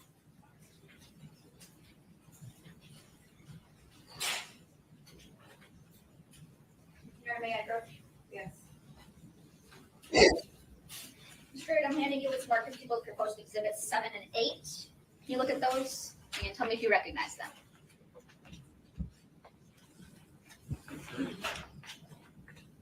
Yes, I don't know. Okay. And are those a fair and accurate depiction of your shop at 9,000 Connor? Yes, it is. Okay, I got to pause because we need to get what we know so far because Michelle said Michelle has it confused. You got it like me, Michelle. So what we just heard is Talasha is King's son's aunt. They had the grandmother's car. If they had to leave, they couldn't. King, Jarvis, and Neziah, they were not able to stay for the son to get home from school. Then they were already gone. They had to be gone about 4. Let's just say, well, they had to be gone between 2:30 3:30, okay? Because we know that the sister, she was at the shop around 4:30. I mean, between 4 and 4:30. She left about 6:30. So we have that timeline. Naziah got off the school bus 2:45, 3 o'clock. They pick Naziah up, head out to take the Jag back. Then they get back to the shop. So we are so far accounted up until about 6:30. And right now we're just going to listen to Jarvis and straighten out some things that we kind of had confused. So what you're listening for is what time. There's a point where he's going to talk about them getting to the shop at 8:45. Where were they coming from? That'll help me out tremendously because I thought they were coming from the sister-in-laws. So we'll get that. Listen for why he and Jarvis got into it about this woman for Clinton Township. And then you want to listen to the situation with Jarvis's daughter when King was in jail. Y'all know who I'm talking about. Y'all know who I'm talking about. King, y'all. King is who I'm talking about, but King and Jarvis, these are the two. I don't know why I keep saying the word man. Now I'm looking dead at the man. So listen, those are the things we're listening for. So I will skip through for those parts because those are things we're going to get some clarity on here before we move on with the rest of the testimony. They eat me up because I keep calling this man Jarvis. King is who I'm talking about. I put the information that people's proposed exhibit. Who was it that you mainly worked with? And did you know who those were? Yes. Sporadically. Bye. Press 1 to accept all communication. Got there maybe around 9 o'clock. I assessed the Jaguar. Jarvis left for a moment. I had another mechanic, being it's a foreign car, so I had a foreign car mechanic on call to help with the work, but he was busy, so he came. Said he wouldn't have time to do it, so I think I Googled it, seen how it was done, and I proceeded taking the water pump off. Okay. So you working on the Jaguar and work on the night? I think we had a few cars that came in that needed some minor repairs, but we was mainly working on the Jaguar. We call either AutoZone, Mansfield. Okay. And when you go and get parts, okay. And on January 9th, 2024. Before that, I called them. They ordered I'm going back to AutoZone, grab whatever we forgot, pulling into Angel's liquor store. I still didn't see her. He pointed across my face, said she right there. She was coming across the street at that time. So this has to be, guys, about 2:45, 3 o'clock, because we know she got off the bus. They were fixing the Jaguar Kai. They need to go to AutoZone to get parts. So what he's saying is when they were on the way to go get the parts for the Jaguar, when they were on the way back, Jarvis says to King, "There go my niece walking. I'm gonna pick her up." Me personally, I don't think it went like that. I think Jarvis told King, let me stop and go get my niece, because to just act like it was a happens chance that you saw this girl walking when we saw the previous text messages that she was planning for him to pick her up. Him and Jarvis cool. I don't think it was a random, oh, there go my niece. Hey, my niece walking. Let me pick up. You need a ride?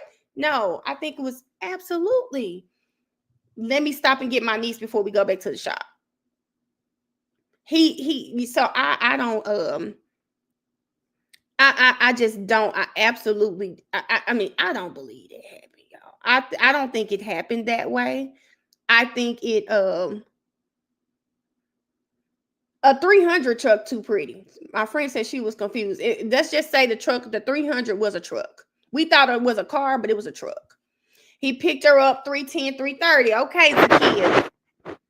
The ring was 256. Okay, y'all. So let's just say 310, 330. She gets off that school bus. She said it was at 256. So let's say pick up. Let's do 310, 330. All right. Okay, y'all. So far from school, let's just say the ring camera was at 2:56. We got Jarvis picking her up between 3:10, 3:30. They go out to Laisha's house they go out there and they leave her house about 4 o'clock. But y'all know we'll get the pings too from the cell phone data, so we'll have that as well. Key, we got a rough timeline. Okay, we're gonna go to the cell phone data. That'll help us too, y'all. Well, Stephanie, we're going off of the ring camera. I think it said 2:56. Please stop touching the mic. I'm not touching the mic. I don't know what you're talking about, King Kong. I'm not touching the mic. It may be me moving, but I don't even have a mic. So, Montresa, we may have missed that. Natasha, you could be right, friend. You could be right. She got in the truck with us. She spoke. Hi, King. Hi, Jay. And we proceeded back to the shop. And you said when you guys are heading back to the back, and do you recognize his niece? Were you saying anything to her? Yeah, she speak. And where do you guys go after you pick up his niece? Back to the shop. Okay, and that's at 9,000 Connors? Yes. Okay. And what do you guys do when you get back to 9,000 Connors? He back in. We get out. We proceeded working on the Jaguar. I may have got out the car first with the parts, and he was in the car with her for a second. I got out, started working on the Jaguar. And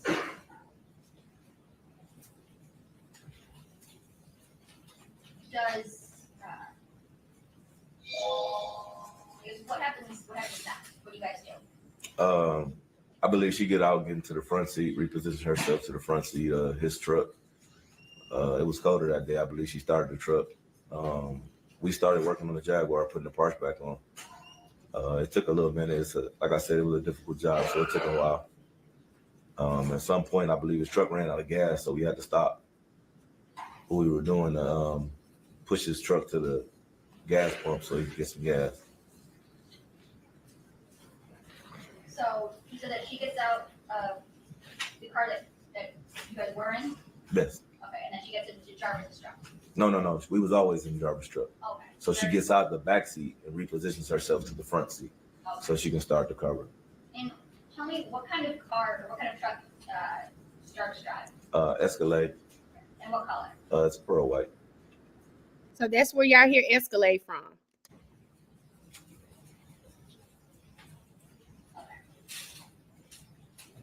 Time out. We got to answer questions, y'all. No millionaire left behind. Kiara. Naziah was left in Jarvis's Escalade. It was cold. Y'all King wasn't saying nothing crazy. I think I just must have gone out. Yeah, he said I ain't even say nothing, King. Listen, King, they don't play. Maybe it sounded funny on his end. That's all, y'all. Leave my friend alone. But I think what y'all are hearing is it's cold, y'all. Remember, it's January. It's in Detroit, okay? It's in Detroit. It is January. They had to leave the car running. And if y'all looked at that shop doesn't look like it has some formal waiting area. So she's waiting in the car. Hey, Shay, she's waiting in the car. They have the car turned on because it's cold so she can get some heat. At some point, the Escalade runs out of gas. So King and Jarvis have to stop working to push the Escalade to the gas station so that he can get gas. Okay? She said, it's so cold in the D. Yes.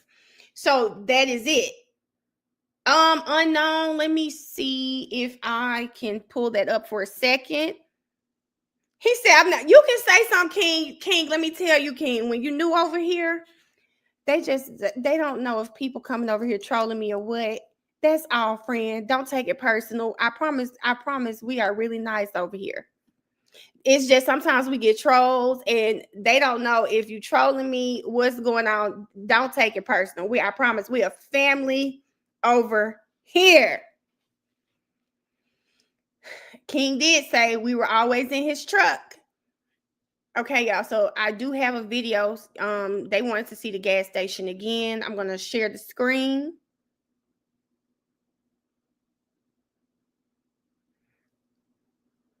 He said he left for a minute early in the morning, guys. It was early in the morning. No, just not is trying to, y'all, not is trying to make me log in. Hold on. I hope I can log in real quick. Hold on. Let me see if it lets me log in, y'all.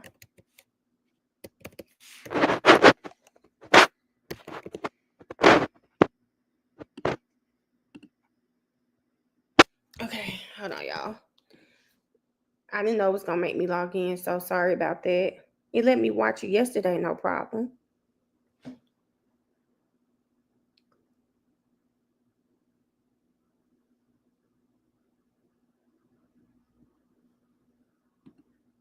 Y'all, it's not even letting me log in. This is absolutely crazy.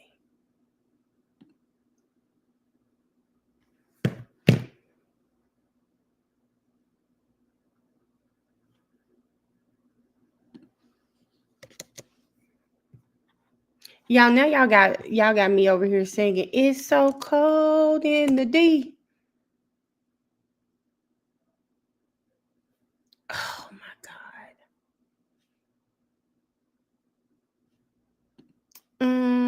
I'm trying to see the best way to send this because it's not letting me log in. But y'all saw connected. It's all connected. Whoever that was, message me on Instagram. I'll send you the video. It's not connecting for me. And I don't have time to fight with it. I mean, I have time. I just don't want to.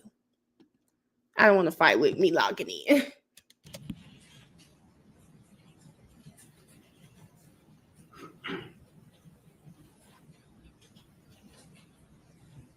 What, if you can see, what is his niece doing while you guys are working on at the shop? I believe she's on her cell phone, I believe.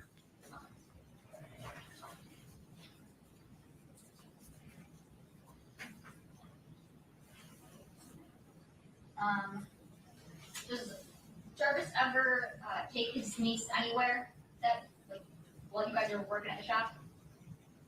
No. No, okay. Did you ask him if he was gonna take her home at all? I believe I asked him was he gonna drop her off when the truck ran out of gas. We had to push it to the pump. It was just a distraction from work, so I asked was he gonna drop her off. He said no. And did you finish working on the Jaguar that day? Yes. Okay. And what happens after you? Hold on, y'all. We gotta pause. Kiera said, did he say he was on her cell phone? Let's see. The truck ran out of gas. We had to push it to don't drop her off. He said no. And did you finish working on the Jaguar that day? Yes. Okay. And what happens after you finish up on the Jaguar? I called my son grandma and asked her how she was gonna retrieve the vehicle. She said she was gonna tow it back. I told her she didn't have to do that. That was just spending extra money. So I asked Jarvis, was it all right if we dropped it off? He said yes. And we started making preparations to do so.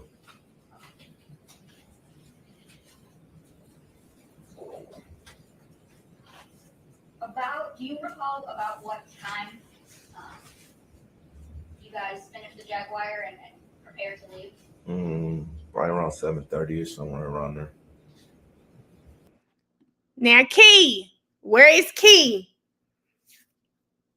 Where is Key? Key, you thinking like me? Okay, y'all. Okay.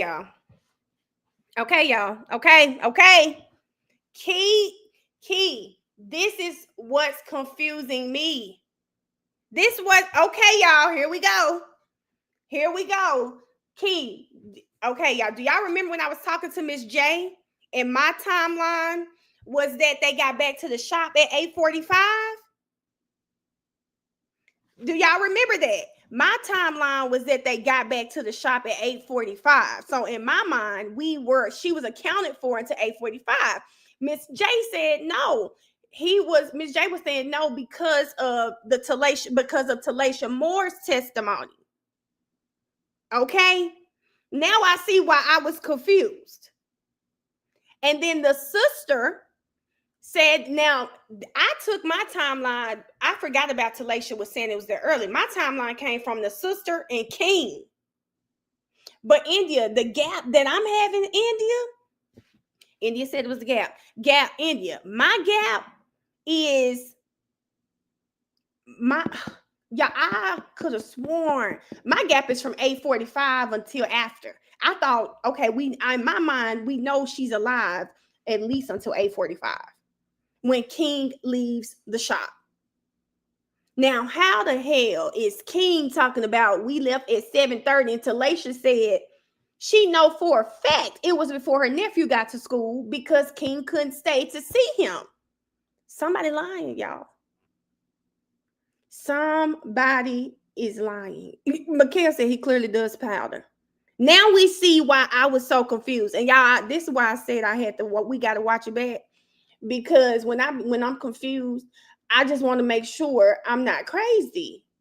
No, Key, I'm talking about, no, not 7:30. I'm talking about for me to believe, Key, that he got back to his shop at 8:45.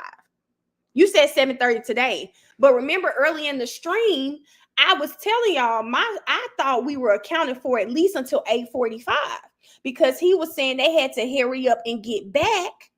They had to hurry up and get back because his tether, he had to be in the house at 9 o'clock. We're going to go back and we'll see what time these phones pinged. Now, the Talasha Moore, so that we are all on one accord of who we've watched so far. We'll go back to that. We'll go back to that too, Lynn. Okay. She gets off the bus at 2:56. Well, that's when the Ring camera picks her up. So we're going to put Jarvis picking her up at 3:10, 3:30. Now, Talasha Moore, she doesn't give us a time. She just says she knows he couldn't stay for the son to get home from school, which is his son. We're assuming that's between 4 o'clock. Jarvis's sister knows that they were at that shop with that girl between 4 and 6:30, and she was getting in and out of the Escalade. Okay? We know that for a fact. Hold on, y'all. I'm trying to catch up on the comments because y'all is popping the comments out. Okay? I see a lot of people saying they all lying. The gap starts when the sister leaves. If King is telling the truth, but okay, India, listen, if King is telling the truth and they really did finish that Jaguar at 7:30, then we got to go look at the cell phone data now. Damn, we got to look at the cell phone data. Because India, in my mind, if King is telling the truth, my timeline was with King's. If they leave at 7:30, go drop their car off, they got back at 8:45, then I figured she was still alive. She left at 6:30. No accounting for Naziah after that besides King. Okay. That's right, India. Okay, y'all. India said, if we just know that King might be lying, okay? If we think King might be lying, and we'll look at the cell phone data, then we know Tawana left between 6 and 6:30. There's no account for Naziah after that besides King. India, that's what Talasha said. Talasha would have no reason to lie. King would. So y'all, yes, y'all are saying King has a monitor on and maybe that'll come out at trial. No, y'all, I think he got the baby mama car after they dropped the Jag off. No, Lynn, he didn't go get that baby mama's car until she said about 9. Now, with Serena, the witness said she didn't say a time. She just knows that it was before King's son got home from school. So we're estimating between about 4 o'clock. So let me see. King, y'all think King is lying? Okay, y'all, let's listen. When do you guys eventually leave the shop? Yes. And tell me about who all leaves the shop? Me, Jarvis, and his niece. Okay. Tell me about the driving arrangements. So I drove my 300 and Jarvis drove the Jaguar. And where was his niece at? She was with him in the front seat of the Jaguar.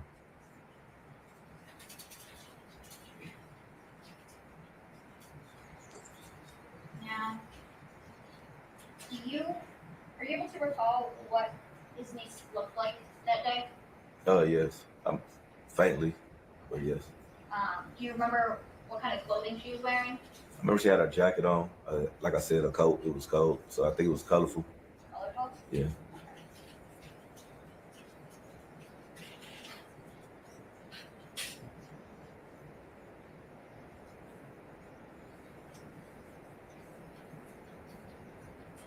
May I approach? Yes. Mr. Wright, I'm approaching you with People's Proposed Exhibit 2. And I'm going to direct you to the top left corner. Can you tell me, is there anything that you recognize in that? The jacket in Channel 1. Okay. And is that a fair and accurate depiction of the jacket that you've seen his niece, Jarvis's niece, wearing that day? Yes. And I move for the admission of People's Proposed Exhibit 2. Any objection? Okay. So the admitted as People's Exhibit 2. Thank you.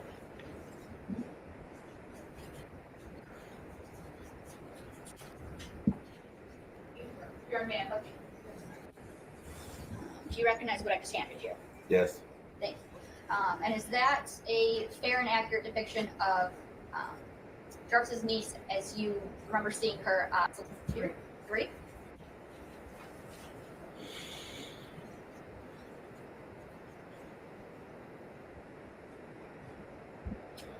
Going to Ypsilanti, so you're driving in your 300 and Jarvis is driving the Jaguar with his niece. Yes. Okay. About how long did it take you guys to get to Ypsilanti? It was raining that day, so about 35 minutes. And when you got to Ypsilanti, what do you do? We get out, we park the car, get out. Auntie was there as well. So folks, they greet him. And what did Jarvis introduce her as? His niece. My son, Auntie had to go get the rest of our money that my son, grandma didn't have, so she went to the ATM. What do you guys do once you went to the ATM? Talking. Was Mr. Buck, you guys eventually leave Ypsilanti? Yes. Okay. And tell me about the driving arrangements coming or leaving Ypsilanti. At this point, we only have one vehicle, which is mine. We get in, Jarvis in the front. I believe Naziah sat behind me. Is that behind you? Yes. Okay.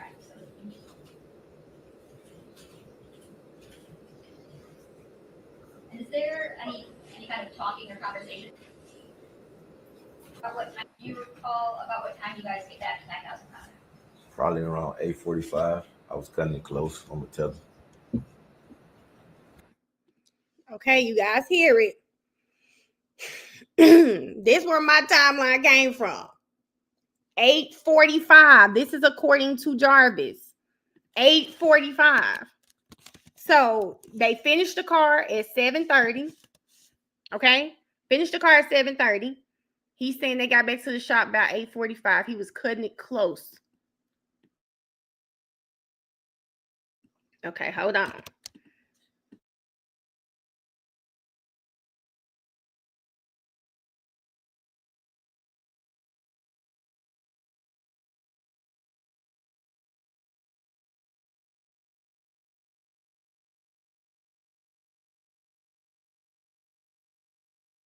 Okay, somebody lying. Somebody's lying. Someone is lying. Well, Miss Sheila, if we go by his timeline, Jarvis's sister's car was fixed between 4 and 6:30. So the sister's car between 4 and 6:30 would have been already fixed. They would spend that last between 6:30 and 7:30 finishing that Jag, leaving, and then so now now that we hear what King has said, we're gonna listen to the end of what he said, and we'll go to the cell phone records. Up the shop door where he left his truck in one of the bays, so we opened up that bay door, went through the gas station because that's the way we entered the shop. Went through the gas station, opened the shop, opened one of the bay doors. I went to the back and started splitting the money that we had made for the day. and separating the receipts, etc. Where do you see his niece go? Getting this truck, Do you recall where at this truck she got into? passenger seat, Is that front passenger, back passenger, or something else? front passenger. And where's Mr. Buck at? Back in the back with me, separating the cash. And when you leave, do you lock up the shop? No, I left first. You left first. Okay. So when you leave, who's still at the shop? Jarvis and his niece. Do you see them leave the shop at all? No.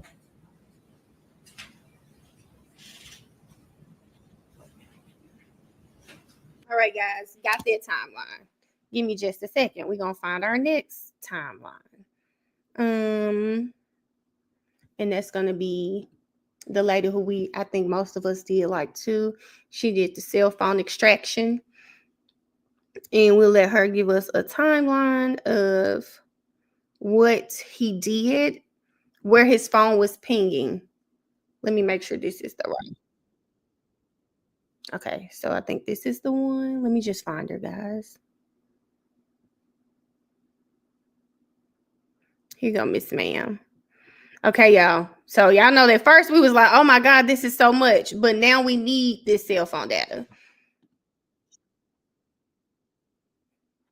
Okay, y'all, this is the cell phone data. So everybody put your listening ears on. We got Jarvis, what he said. So now let's look at the cell phone data.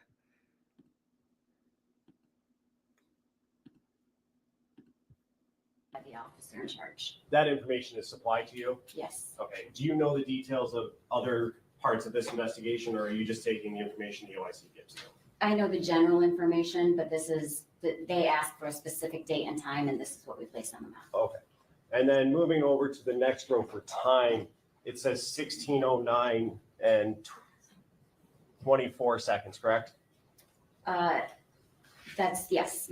So that's my next question. You said that that's in UTC time. Can you describe or tell us what UTC time is? No, this time that you have here is in our time, Eastern Standard Time. UTC time is Universal Time Coordinated, and that's going to have. Yeah, this is Jarvis's cell phone that they're about to track now. That's like on the world clock. So you're going to have a -4 or a -5. The raw records come back to us in Universal Time Coordinated, and then we turn around and put it in our time so that you can read it and know that what time it happened here. Oh. And so just to be clear, the 16:09 or 4:09 p.m. is what time it was in Detroit. Yes. Where this phone was at 4:09 on January 9th. Yes. Okay. And that's a conversion that you have to do based on whether it's -4 or -5. Yes. What does that depend on, -4 or -5? It's the UTC time, Universal Time Coordinated. So it's on the world clock. So our Eastern Standard Time will change, fall back or spring forward based on the summer and the winter. And so during the summertime, it's going to be -4 from UTC time. And then during the winter time, it's going to be -5. So we just put it in so that the time that you have here is Eastern Standard Time. Okay. And then the two rows over, one next to duration, start, LAC/CID. Can you tell us a little bit more about what that information means and why it's important? So that's going to be your location information. Your LAC is location area code, and then the CID or CID is your cell ID. Okay. And that is what allows you to generate, or part of what allows you to generate the map that we see below? Yes. Okay. So let's talk about the map that we see below. First, you have those two lines going out in almost a incomplete triangle. Can you tell us what we're looking at there and what's in the middle? Yes. So the middle part, you're actually looking at a V, and it's going to be about a mile long here in the Metro Detroit area. The cell coverage that you're looking at for any particular tower is usually about a mile. So that V is a representation of the intended area coverage of the cell phone company. Okay. And then there's a little pie chart in the middle in a little shade. Can you tell us what that means? Yes, that is the intended area coverage. Okay, so that's the mile that you were talking about? Yes. And then you have a blue dot located to just above the top line there. Can you tell us what that is indicating? That blue dot indicates 9,000 Connor, and that was requested to be placed on the map at this particular date and time. Okay. And so what essentially is your conclusion about this map that we're looking at here? What does all of this mean? In this particular date and time, so January 9th at around 4:09 p.m., the target device that we're looking at ending in 8719 is consistent with being in the area of the 9,000 Connor. And how precise is this location? I mean, you say in the area. All right, y'all.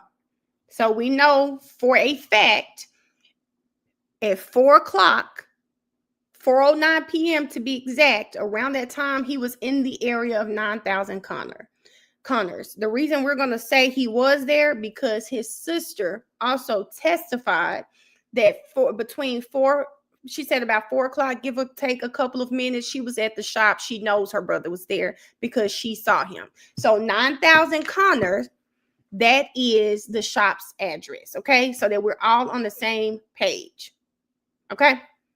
All right.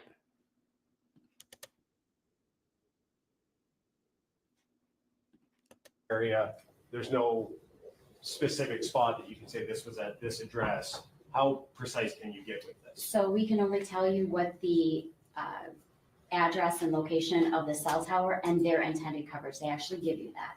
So you're working with radio frequency. So it's not going to be an exact V that you see here. You're going to be working with radio waves. So it can be a little bit outside of the V or a little bit inside of the V, but basically this is just to demonstrate, you know, the intended area coverage of the cell phone company. Okay. Going now to exhibit 34, which is on the screen.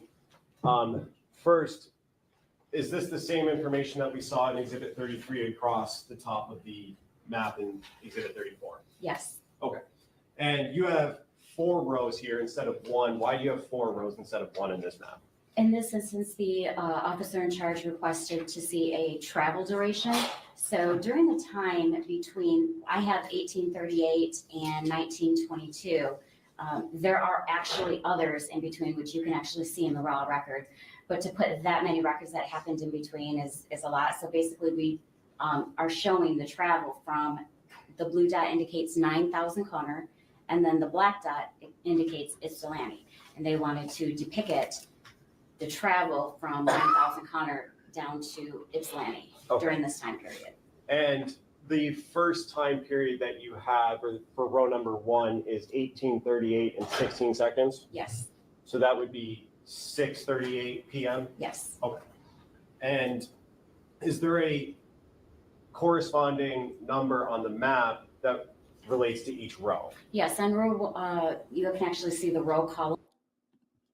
Okay, guys. I'm going to go back because I think I like that we have this information. It kind of helps us piece things together. But it sounds like the timeline we had is accurate. The 7, those timelines. So let's listen to that again. And we might have to go listen to Talacia again. I don't know. But I'm going to rewind it just a little bit. Right now, she is saying that they wanted her to pinpoint travel times, like him leaving that shop, going up. So they were driving there at about 6:30-ish, which makes sense because this is the timeline I had. This is the timeline I had. So now we're kind of using this cell phone data to kind of help us out. So they went after the sister left. Crystal, that was my understanding. And now I'm thinking about the live stream that we had. We watched the cell phone data. This is where I came up with my time frame. So let's look at this. The sister could be mistaken. I don't know, y'all, but let's look. Hey, Mac. Okay, y'all. What's the one nation? This is why I suggested we watch it again, because for one, y'all, my personality type, if I think I know something, I'm right about something, yes, I want to prove myself wrong. I want to prove myself wrong. So we're finna go back and we're going to listen to this. This is the travel time right now that we're going over, everybody. So I'm going to go back and let's listen to her in the travel time. down to Ypsilanti. Okay. During the corner, and then the black dot indicates Ypsilanti. And they wanted to depict the travel from 9,000 Connor down to Ypsilanti during this time period. And the first time period that you have for row number 1 is 18:38 and 16 seconds? Yes. So that would be 6:38 p.m.? Yes. Okay. And is there a corresponding number on the map that relates to each row? Yes, on row, you can actually see the row column. So number 1 is going to coincide with number 1, which is just leaving the 9,000 Connor area. And then you see on row number 2, it's depicted on the map as number 2. And it's traveling down 94 west. And then number 3 coincides with line number 3, and then 4 and so on. Okay. And so your conclusion, correct me if I'm wrong, would be that for number 4, at around 19:22 and 33 seconds, that phone was in the area of Ypsilanti. Just west of it. Just west of it? I believe there's a little town there, but yes. Oh. And 1923, that would be 7:22 p.m., correct? Yep. Going to exhibit 35.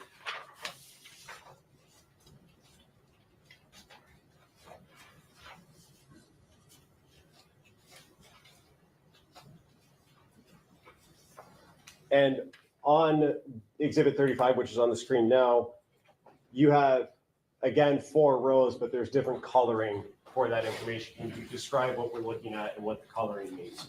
Yes. So I'm just going to say this, y'all. It just might be possible that the sister got most of her story right, but maybe she got the time frames wrong.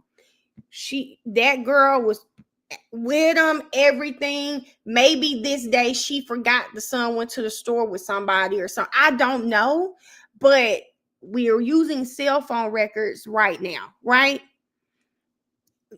Look at One Nation. I just think and this is possible. I mean, think about it. Sometimes people can mix up things, but it's possible that that's just what happened. She did see that little girl. He did come. He dropped the car off because they're verifying the car was dropped off that day. She just may have it mixed up about the son not being there, about what it looked like outside, right? That's all. She just may have that part to the story mixed up. That's it. the blue dot indicates 9,000 Connor again, and the purple dot indicates 13362 Wilshire. And those are the 2 locations that the officer in charge requested to be placed on the map. And they wanted to show that this device was in the area of either of these locations and at what time.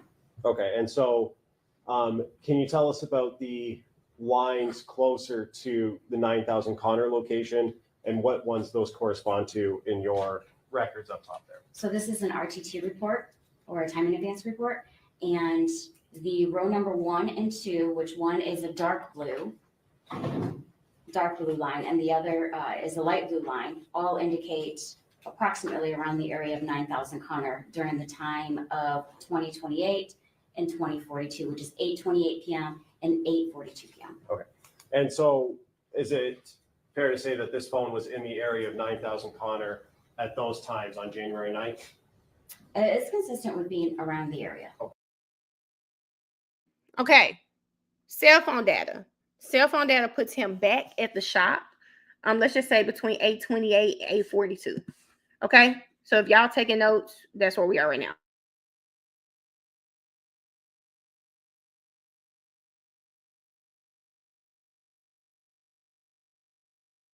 Okay, I was trying to type on mute. So there we go. I just think the auntie just has the time of day wrong.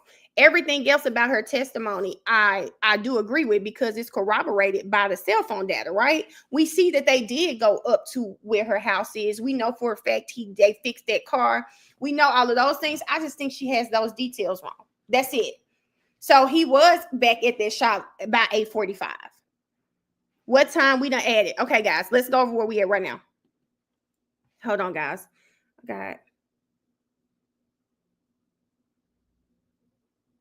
Okay. Someone just texted and said, I think the son was at basketball practice. That's why he couldn't wait for him to get home. Could be. That could be true. Right now we got her getting off the school bus, 2 feet, well, walking past that ring camera, 2:56. We're gonna say he picked her up between 3:10, 3:30. Talasha is the only one. Her time, I think her time is off. I don't know. Listen, she said getting the days and times mixed up is crazy. It is, but people, maybe she smoked weed. I don't know.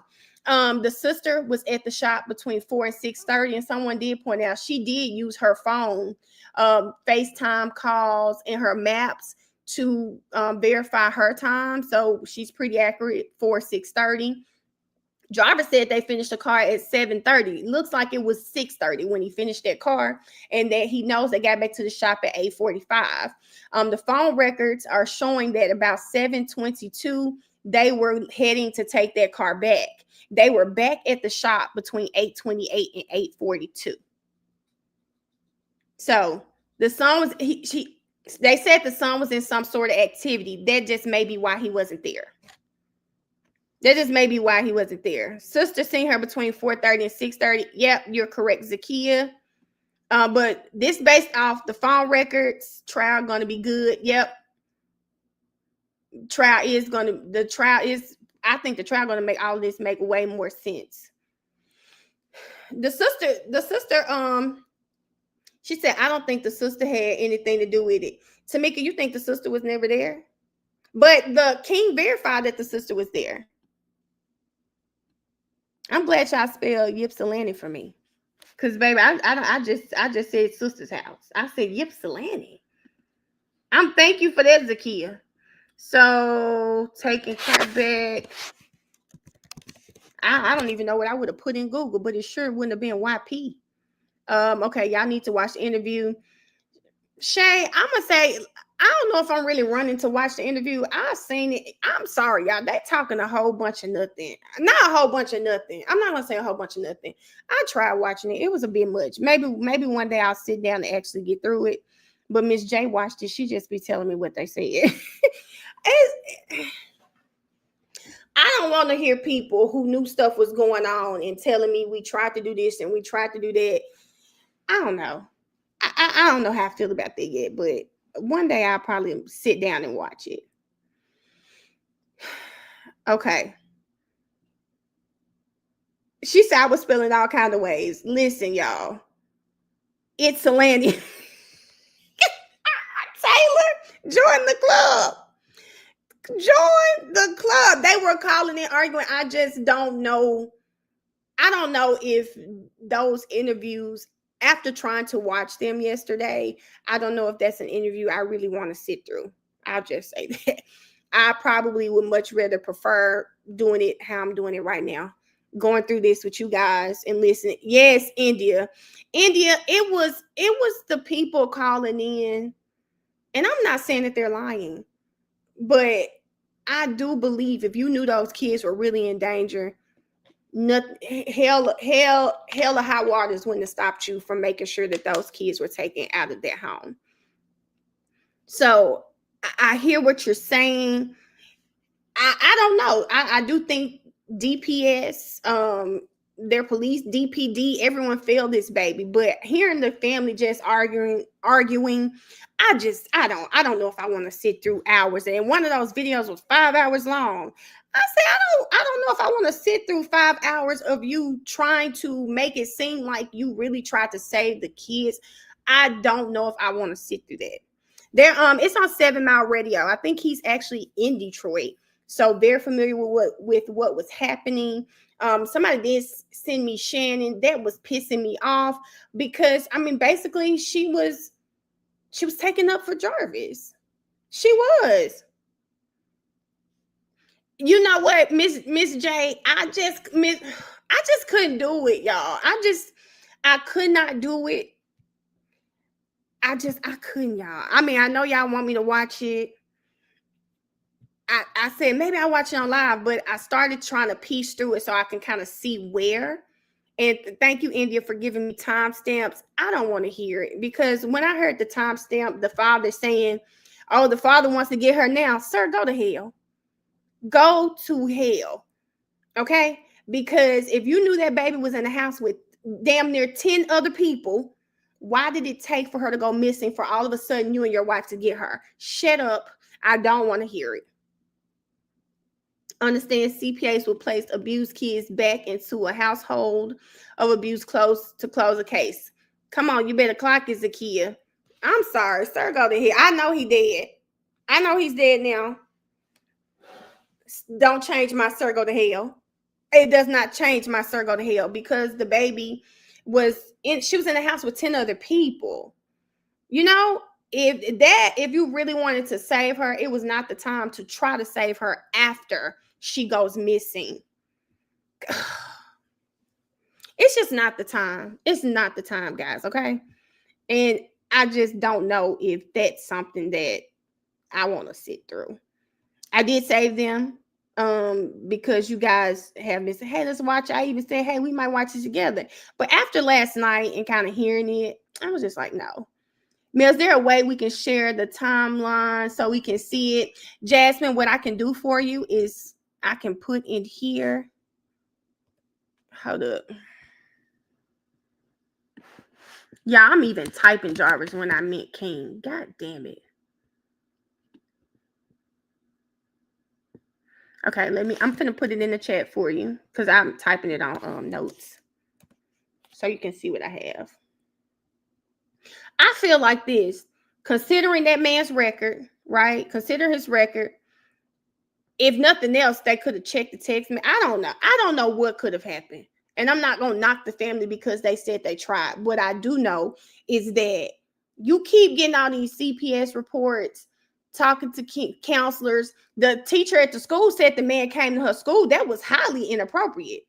You mean to tell me that wouldn't have raised flags? And then she lied and he lied and said that he was her daddy. That wouldn't have raised red flags. There was no trial today, Tarina. It's a hearing tomorrow.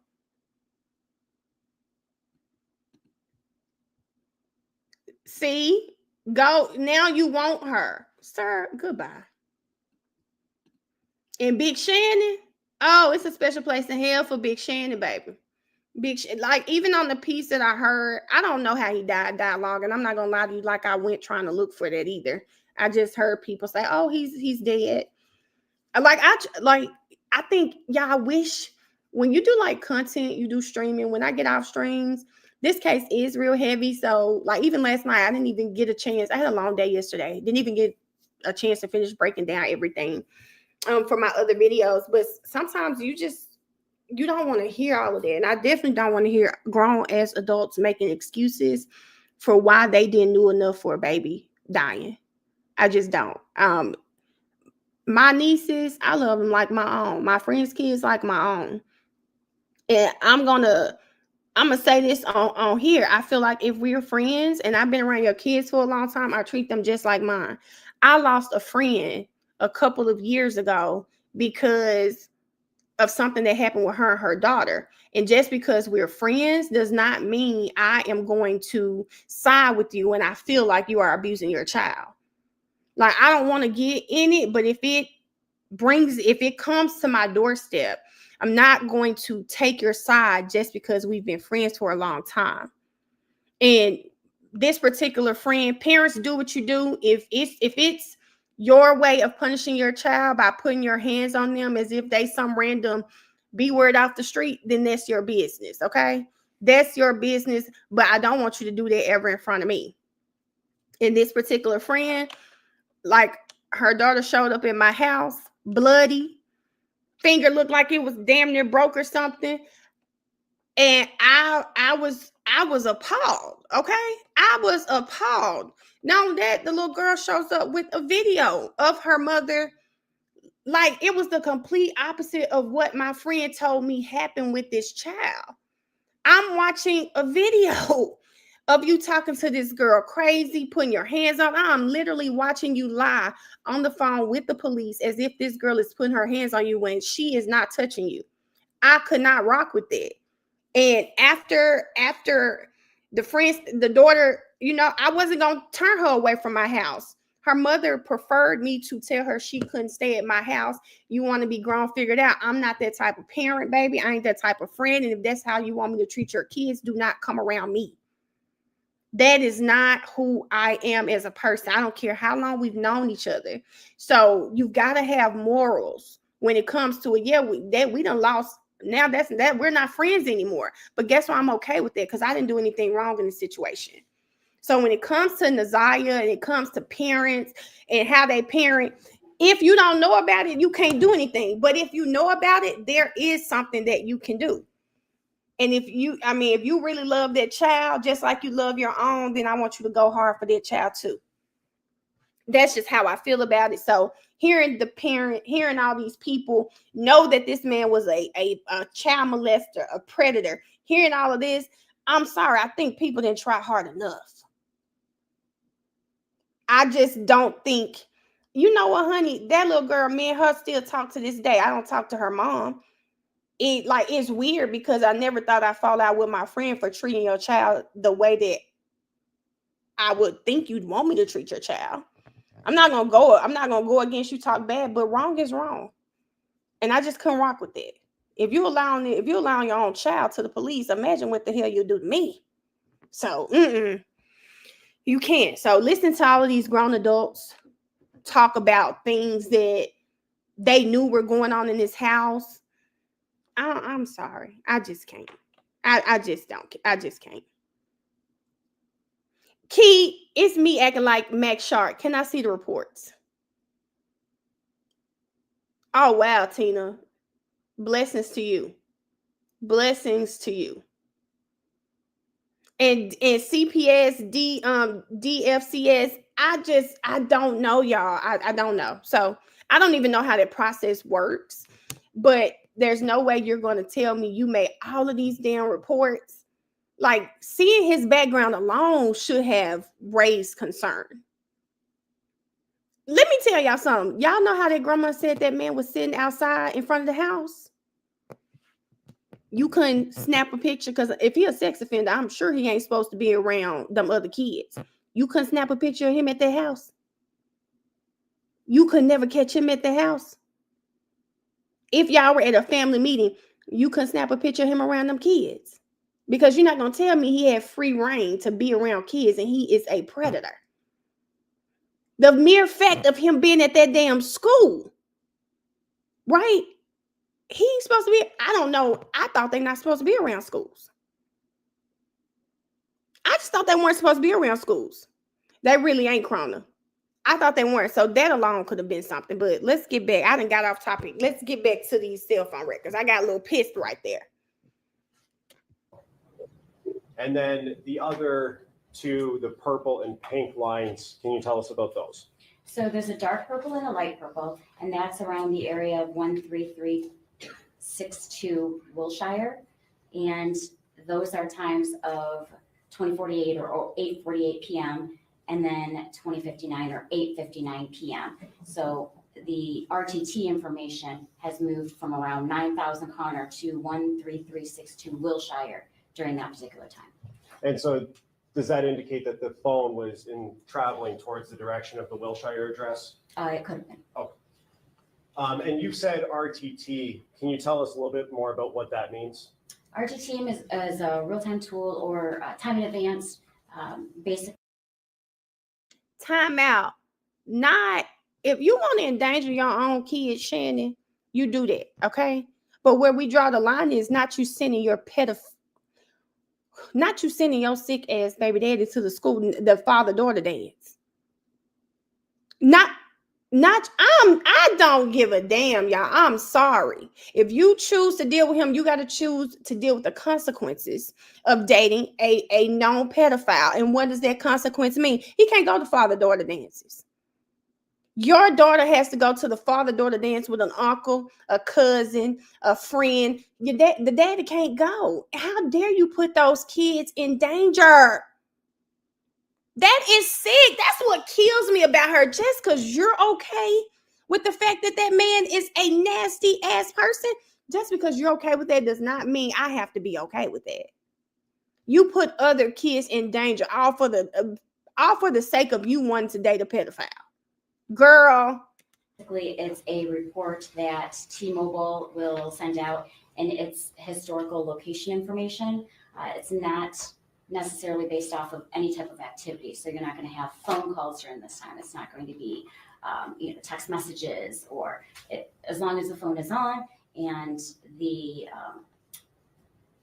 cell tower basically, or the base is able to get in contact with the device and back. So basically it's a time that it takes for a base station to send out a signal and then have it received back from the device. Is it fair to say that that's more of a passive interaction between the phone? There's no input on the phone that's required for this? There's no input required at all. There's not, any type of cellular activity at that time. It's basically for, efficiency and performance by the network.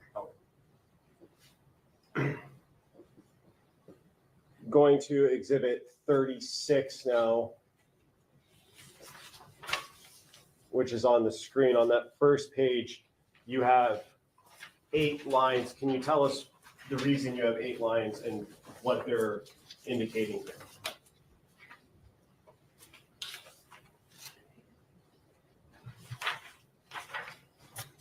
Number 36 is a cause report and tower map of the date and time of January 9th from 22:53 or 10:53 p.m. to January 10th of 2024 at 1:11 a.m. Okay. And so that's the time you're analyzing here, is from closer to midnight on the 9th going into the next morning, early morning on the 10th, correct? Yes. All right, and going to the second page of this exhibit,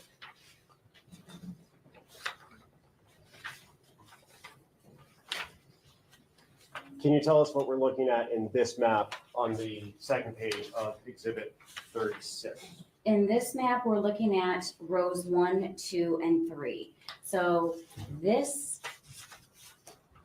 red dot that you have right there smack dab in the middle indicates 2000 Harper, which is the Park Crest Motel. And then the next slide has a different address associated with it. But what we're looking at right here is the 2000 Harper Park Crest Motel. And is that in Harper Woods? If you know. That I don't know. Oh. That highway that it's just off of, that's 94 highway, correct? Yes. Oh. And the 2 towers, or the 2 lines that you have here, does that indicate the phone was interacting with those towers at the times in rows 1, 2, and 3? Yes. You see the dark blue tower on the south side facing north. That's the area coverage. And then you have the light towers the light tower up top, the light blue, which is number 3, and that's facing downward, and they encompass the area. They overlap the area of the Park Crest Motel. Okay. And the phone was interacting with both those towers at, go up for a second, 12:37 in the morning on the 10th? Between 10:53 and 12:37 a.m. And then going to the third page of this map, what are we looking at here on the third page, and what rows do they correspond to? This third page is going to have a purple dot that indicates. Hold on, y'all know we're on the next day now. Let me go back because we're on the next day now, y'all. This is the next day. 12:37 in the morning on the 10th? Between 10:53 and 12:37 a.m. And then going to the third page of this map, what are we looking at here on the third page, and what rows do they correspond to? This third page is going to have a purple dot that indicates 4 East Alexandrine, and that is another location that was significant for the officer in charge to place on the map. And sorry, maybe I missed you saying this. What rows does it correspond to on this map? And that corresponds with the purple row. So each color represents the call detail records, the color on the call detail record report. So that's going to be row number 8 at 1:11 a.m. on the 10th of January. And this is all for that target number ending in 8917, correct? 8719. 8719, sorry, thank you. All for the same number. Yeah, all of these reports are for the same number. India, what's confusing to me is in all of the families going back and forth on these podcasts, they kept saying, they were like, the child has to corroborate it. Since when? I'm like, we all know that children can be groomed, they can be scared, they can be threatened. We don't take the extra precaution of just a simple exam on Naziah would have proven that something that at least we know she wasn't a virgin. You know, it's a simple exam. So I'm kind of with you, India. We didn't do anything. We just said nothing. Well, right now, the medical exam they did for Naziah was just to say she was healthy, just to say she was a healthy individual, and that she couldn't have died from natural causes. So there was no full workup. They weren't checking for those things. And does that indicate to you that the phone moved from that Park Crest location down to where this is on Alexandrine? Yes. Okay. And then the last page of this exhibit, is this just an overview of both of those maps that we just looked at? Yes, it is. So you'll see in the beginning, or I'm sorry, at the end of the ninth at around 10:53, it's up at the Park Crest Motel up there on the northeast side, and then it travels down at around 1:11 in the.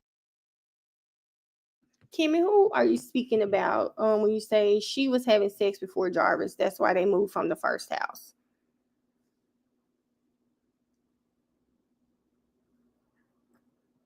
Because one, I'm gonna say this: one, she's a kid. She was 10, so no kid is having sex. A kid doing anything is a kid who is being molested. Like there is no her having sex.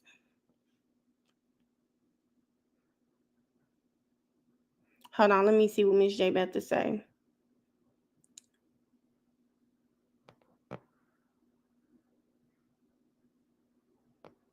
Zakia, that's a thought too. Yeah, there's no having sex at 10. There are absolutely, I mean not absolutely. It's nothing but the child's being groomed. Ashley, the brother knows way more than I'm sure he's saying.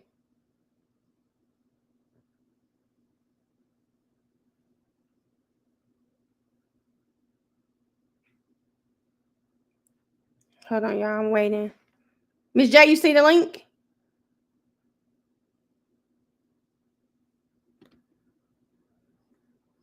Mm-hmm. Hold on.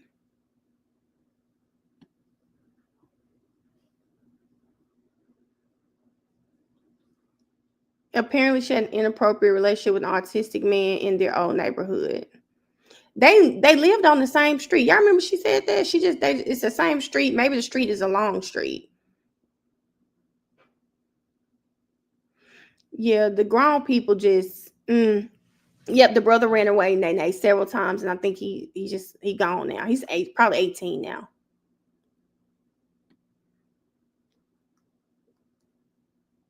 I heard 8 years. He started grooming it, but he's been around her. You know, if he will mess with a 4-year-old, it's not far-fetched to believe that he was messing with Naziah very long before she was 10. Okay, hold up, y'all. Here go my friend. Okay. You know Wendy over here working magic. I said, hold on, friend. Hey, friend. So here she goes. She over here getting me together. Hi, girl. So what I was getting ready to say is that's why I said lock up CPS. Because it's not always that easy for, and I'll say it on I won't say on behalf of the aunt, but I'm gonna tell you what happened. See, as long as the aunt as long as Annette, the grandma, keep doing exactly the bare minimum that satisfies what CPS need, they're gonna close the case. And as long as they keep closing the case as if nothing happened to Naziah, or they fix whatever the problem is, like somebody brought up the fact that she had the relationship with the grown man before. when they went and reported that to CPS saying that, hey, she's messing with this grown man, autistic, they came up with, oh, wait, he's autistic. Said, no, don't matter where his mind level is. This absolutely means that she is out here messing. So before Annette can lose them benefits on that Section 8 house and everything else, she moved. I fixed it. I took her away from him. I fixed all of that. So what ends up happening is they do what they did and they play the game like they did with her brother. With her brother, they left and went and let him get when he called himself running away to an aunt that would take him in. We're not about to let you take him in. That stops our checks. So they called the police and said, you know what? As long as I call the police, like, I'll mess up your life. You a nurse, I'll tear up your license. You harbor him and I'm saying he a runaway, they gonna come after you because that's against the law. But long as I say he here, whether he out here pillow the post or doing nothing or everything at all, I still get that check. If Naziah is a runaway, I still can't, is that I still get that check. So when it comes to CPS, and I only say this because my best friend was a caseworker and literally ended up like in an anxiety situation trying to be a good one. They will tell you, close that case. Is the kid good? Is the kid back home? Leave it alone. So when you do go and report stuff, and I'm saying this from personal experience, when you go and report stuff, they want you to come with the case closed. They want you to come, here's the evidence, this, that, and the other. And even then they'll say, we'll go ahead and report it. I guarantee you, every time somebody went to CPS, they called Annette and said, this report was made. They tell them who made the report. And then Annette probably went to them kids and came back with her same conclusion. They just want attention, this, that, and the other. So them kids are scared to say anything. So if, as a person who's not in the house, when CPS finally do get around to making it over there a week later, a month later, 3 months later, and you already know Nana gonna kick your ass if you say anything. Or nothing happens. That's why I said Naziah is getting ready to be the catalyst for fixing all of this. Because all of the stuff that they ignored about that baby, all the CPS reports, everything that they ignored, now those kids may say something.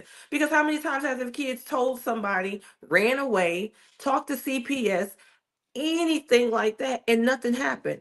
How many times Jarvis tried it on somebody and nothing happened? They go back over there and he's still there. How many times ain't nothing ever happened to Shannon? Ain't nothing ever happened to Nana. So when these people come to you to ask you about something, you gonna say something? You still gotta live there. Them kids, so if they can't corroborate it and those kids don't say for sure that something's happened, and then look at it. Jarvis is where? In court. Where's Shannon kids at? Still in that house. Them people ain't gonna do nothing. Let me tell you, when I saw that comment about her and that refrigerator being chained up, I said, I said, oh, these people studying the law. She said, first of all, as long as they're personal refrigerators, they have access. And I saw a refrigerator in them kids' room. I said, what the hell? But the thing What's is, what if going there's on nothing here? in it? What if there's nothing in that refrigerator? But the thing is, what person in their right mind would say, you don't know the law in reference to a chain and a lock on a refrigerator in your house? Not a group home, not a halfway house, not something you have to protect, or protect somebody from. But the kids in your home, why do you know the law on that? Because they know how to play the CPS game. I said, They now know wait how a to play minute. this game. When I saw it, first of all, my thought is, why are you locking the refrigerator up? One, but the fact that you know the law regarding locking up that is sick. They know the law because they know how to keep Get around CPS it. at bay. They know Yep. how to do the bare minimum. That's why she got up on that stand and said, Jarvis don't come in my house, because she knows CPS and told her he can't be in here. But why was that the fix? Why is he can't be in here the fix? It's not the fix because we know good and well that Shannon ain't gonna stop. But the thing is, that's why I said lock CPS up, because just like everybody else in the world can figure out that Shannon putting money on that man's books, so can CPS. Y'all see she's not leaving him alone. Y'all see she's still having an inappropriate relationship with him. You see that she's still going to aid and abet him when it comes to him messing with some kids. Hell, at this point, charge her ass for every kid she had after the first one. Do Because you at hear this me? point, you're breeding them for him to have in-house.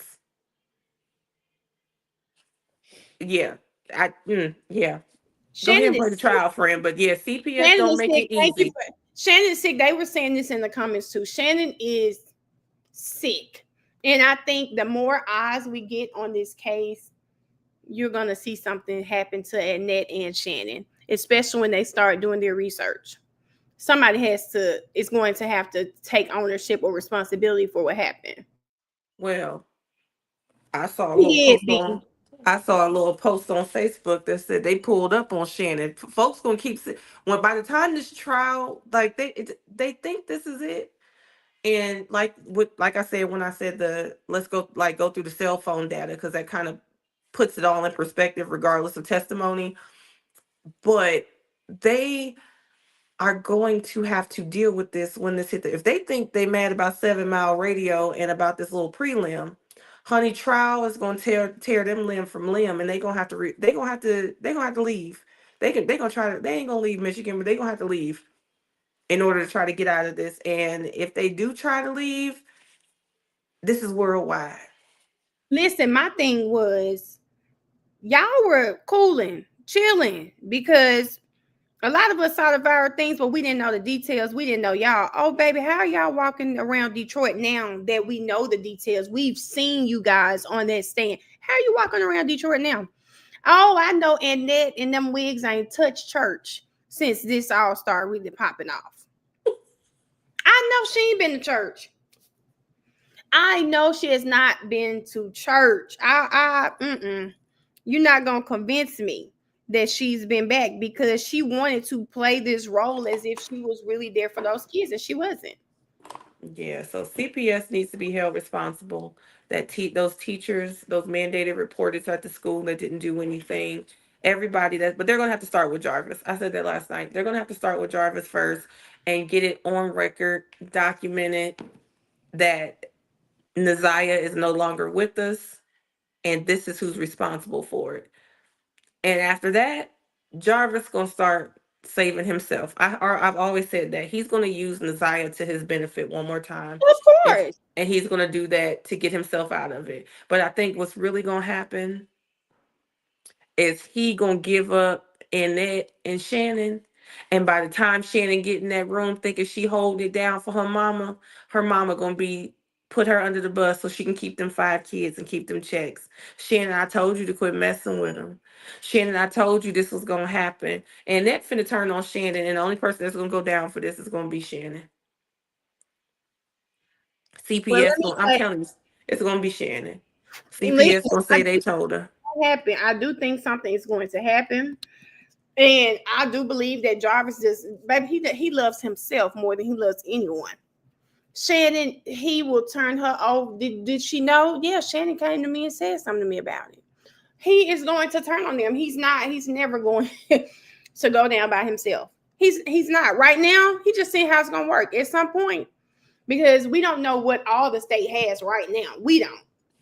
At all. I can't wait. I can't wait for them to put him under if this was the preliminary, if this was the little piece, little peak. Yeah. Yeah, we don't know. Yeah. It's gonna get it's gonna get crazy. As we can see, they already lying. And y'all, okay, I'm about to hold up. I'm gonna go. Yeah, we're gonna go back to the cell phone records, like T said. And if y'all like popcorn on here, my little nephew's selling popcorn. He has the cutest promo video. Y'all go look at it. Buy my baby popcorn. His mama just sent it to me. I just put it on my story. Y'all know it is Girl Scout cookie time. I post a link for that too. And then it is popcorn time. So if y'all like the double good popcorn, y'all go support my little nephew if y'all want some. And we're gonna go back to the story. I'm gonna just put you on mute, okay? You can turn your camera off. I'm about to just stay there. Okay. I'm gonna pop down. Okay. Number 10 down to the purple area. And that's the Alexandrine. It is. Okay. Going now to Exhibit 37, which is on the screen. And do you have that there? I do. First, can you tell us again what we're looking at in the 3 rows on the first page of this exhibit?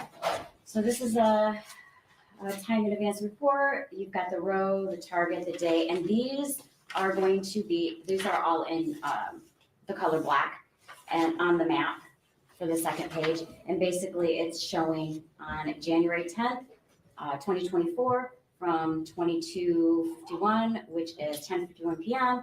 to 22:53 or 10:53 p.m. So on the later, 10th. later in the day on the 10th. On the second day, yes. Okay, and so we moved almost 24 hours, about 20 hours up from the last map, correct? Yes. Okay. And if we could go to the second page. And where is this phone interacting with on, at the times that you just said, later in the day on the 10th? The information received from the cell phone company is right around Greenfield and 7 Mile. And is that in the city of Detroit, Wayne County? Yes. Sorry? Yes. Okay. And going now to exhibit 38. We're looking at a lot more rows on exhibit 38. Can you tell us what we're looking at here? Yes, this is the time period right after we were looking at 7 Mile and Greenfield. That time was all the way up in. I just saw a comment that said her last text was 11:11 early a.m. Shadiga, why do you say that? Wait a minute. Krona, you stay saying that. Listen, Krona, as long as you're getting through, friend. Why, Shadiga, why are you saying 1:11? Why do you say, did we switch numbers? Because I thought we were going over Jarvis's cell phone data right now.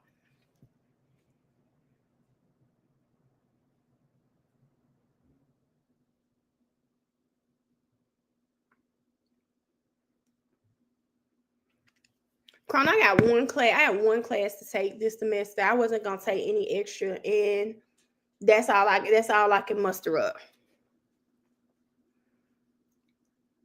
She went missing on 1/9. From my understanding, there's no more communication from her phone till, after 1/9. Sharonda said, y'all confusing me there.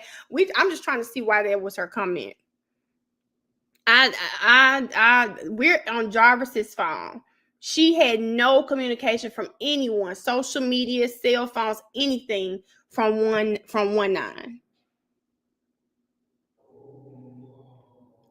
Hey, Miss Cherie, I don't see you, but I see somebody talking to you in the chat. Okay, y'all. So I'm gonna keep going because I don't. She said keep going. I didn't see anything. Yeah, 1/9 was her last communication. We're looking at Jarvis's phone, so all of the dates that you guys see are his phone, not hers. Until 22:53. So here we have from 23:40, which is 11:40 p.m. to 23:59, 11:59 p.m. And this is all on the same night of the 10th. Okay. And this is so just about 40 minutes after the previous map, correct? Approximately. Okay. And was there any information in the records, if you know, between those two times, that 40-minute gap there? They gave us a time in advance records. Okay. And going to the second page of this, on the map here, first, can you tell us what that red dot indicates on this map? So that red dot indicates 7 Mile and Berg. And in terms of 7 Mile and Berg, guys, is that's the wooded area where the clothes were found, okay? So that everybody knows where we are. 7 Mile and Berg, wooded area where the clothes were found. these circles around that, what do those represent? The time in advance distance from the cell tower. So that's all going to be around 7 Mile and Berg area. And is it fair to say then that this phone was interacting with those towers at the times you indicated around the 7 Mile and Berg area? Yes. And can you go back up to the first page? Thank you. Sorry. In row 1, what is the time there? Row 1 is going to be on January 10th of 2024, 2340, which is 11:40 p.m. And then the last row, what is the time on the last row? January 10th of 2024 at 23:59. And that was just because the officer had asked for just that day. It actually indicates that it stays there for a little bit more in the morning. Okay, how much more in the morning if you know? We actually have it in the next exhibit. Oh, perfect. And so that phone on this exhibit, was it there from 11:40 to, at the very least, midnight almost on the 10th, correct? The time advance records, yes. And again, this is timing in advance. This is the passive interaction, no input from the phone or the user, correct? Yes, no calls, no text, no nothing. This is just the signals that the base station is getting to the device. And going to exhibit 39. And can you tell us what we're looking at on the first page of 39? So this is going to be essentially a combination of the last 2 exhibits that we just saw. So this is going to be from January 10th of 2024 at 9:49 p.m. or 21:49 to I think Kelly is behind us. Kelly, when you catch up to where we are, her dad did not die with a broken heart. He died with a guilty heart. She said, so sad. Kelly, when you catch up to where we are, please know that her father did not die with a broken heart. He was not in her life. He put himself on child support, and I think they're saying that's all he paid. Please don't believe that man died with a broken heart. He could have gotten his child, and he didn't do it. He only offered to get her after she went missing, Kelly. So take your so sad back, friend. January 11th of 2024, the next day or the next morning at 1:34 a.m. Okay. And going to the second page of this exhibit now. First, on the far left side of the screen, what area is that again that we're looking at? On the far left of the screen is going to be the red dot indicating 7 Mile and Berg. And that's the same area that we saw in the last exhibit in 38, correct? Yes. And in terms of what rows correspond to that one, how long was that phone there in that area into the next morning on the 11th?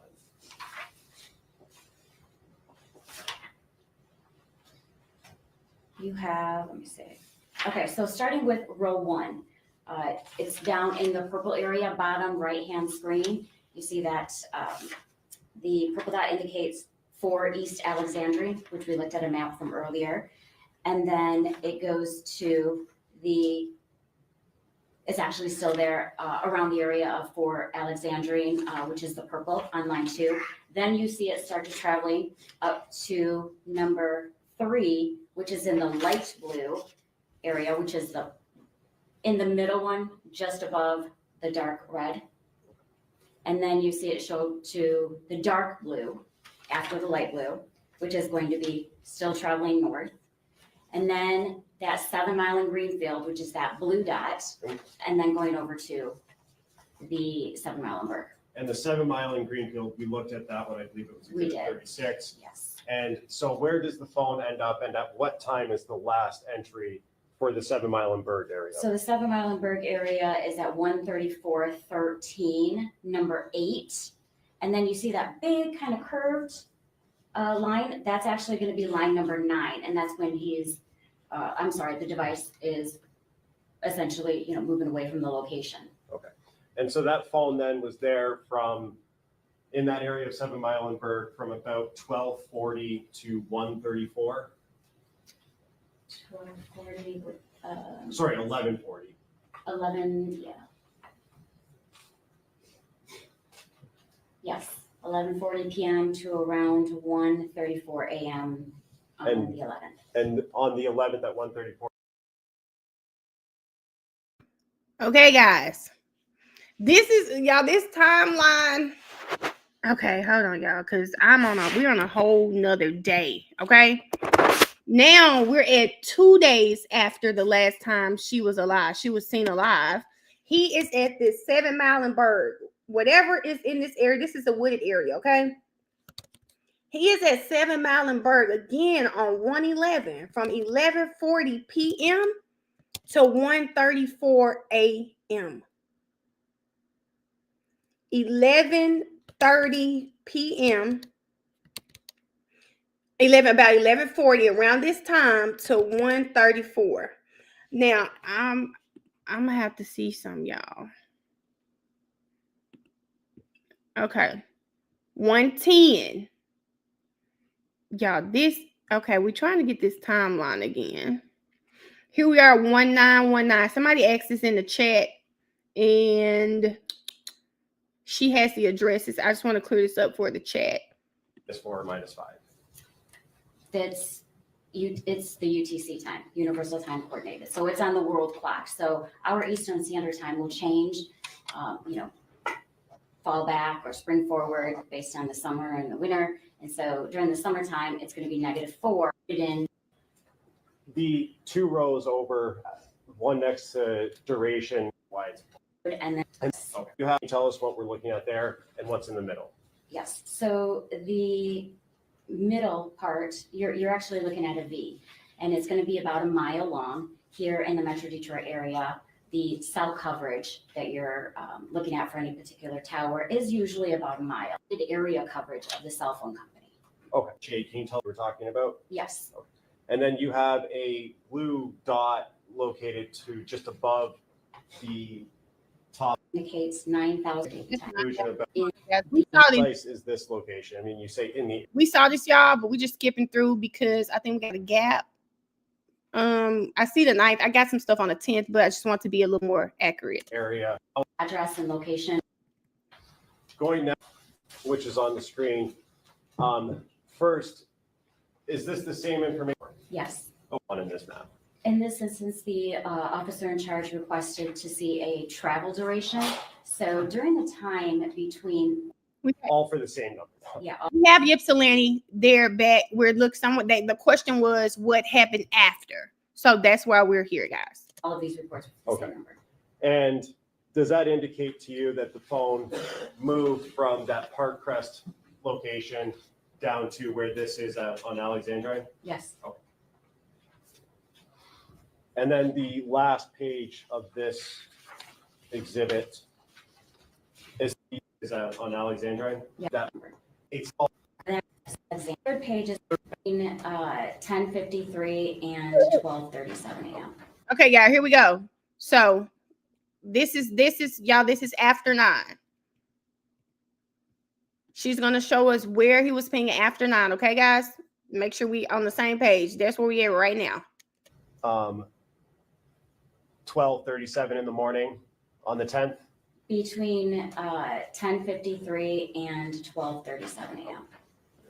And then going to the third page of this map.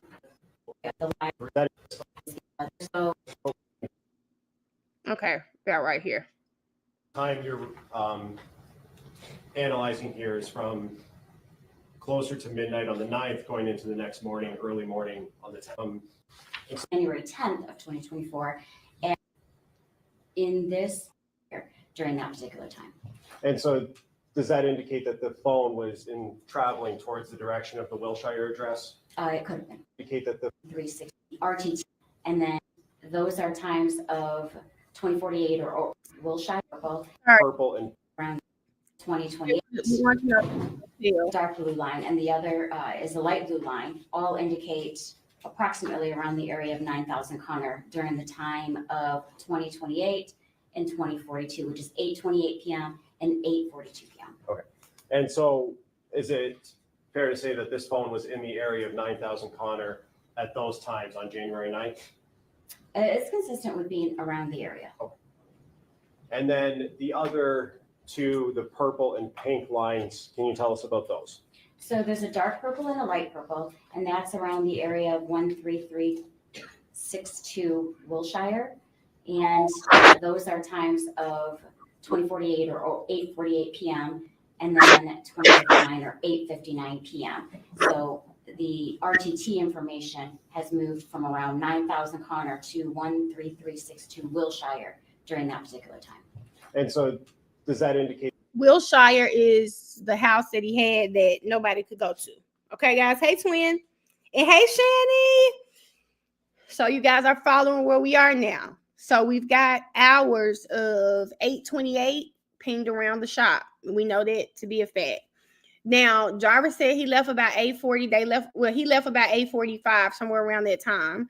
I mean, not Jarvis, King, about 8:45.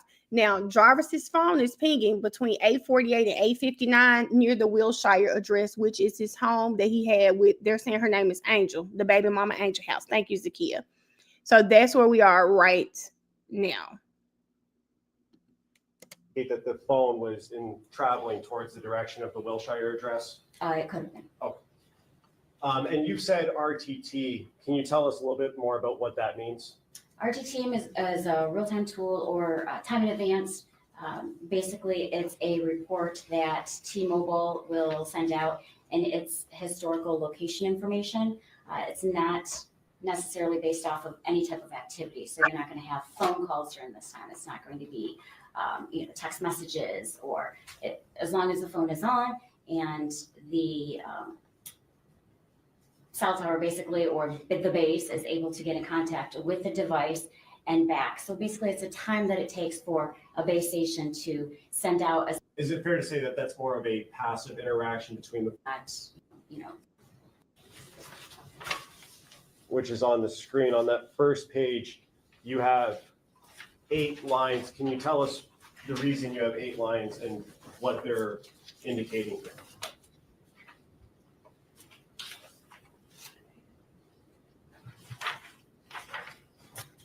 Number 36 is a cause report and tower map of the date and time of January 9th from 22:53 or 10:53 p.m. to January 10th of 2024 at 1:11 a.m.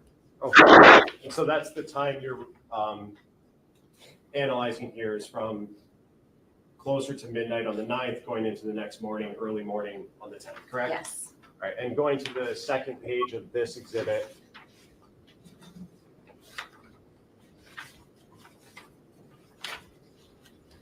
can you tell us what we're looking at in this map on the second page of exhibit 36? In this map, we're looking at rows 1, 2, and 3. So the red dot that you have right there smack dab in the middle indicates 2000 Harper, which is the Park Crest Motel. And then the next slide has a different address associated with it. But what we're looking at right here is the 2000 Harper Park Crest Motel. And is that in Harper Woods? If you know. That I don't know. Oh. That highway that it's just off of, that's 94 highway, correct? Yes. Oh. And the 2 towers, or the 2 lines that you have here, does that indicate the phone was interacting with those towers at the times in rows 1, 2, and 3? Yes. You see the dark blue tower on the south side facing north. That's the area coverage. And then you have the light towers up, the light tower up top, the light blue, which is number 3, and that's facing downward, and they encompass the area. They overlap the area of the Park Crest Motel. Okay. And the phone was interacting with both those towers at 12:37 in the morning on the 10th? Between 10:53 and 12:37 a.m. And then going to the third page of this map, what are we looking at here on the third page, and what rows do they correspond to? This third page is going to have a purple dot that indicates 4 East Alexandrine, and that is another location that was significant for the officer in charge to place on the map. And sorry, maybe I missed you saying this. What rows does it correspond to on this map? And that corresponds with the purple row. Okay, so now guys, 8:28, phone pings at the shop. Between 8:48, 8:59, pings at the Wilshire address, which is his home. We've got it pinging between 10:53 and 12:37 a.m. at the Park Crest Motel.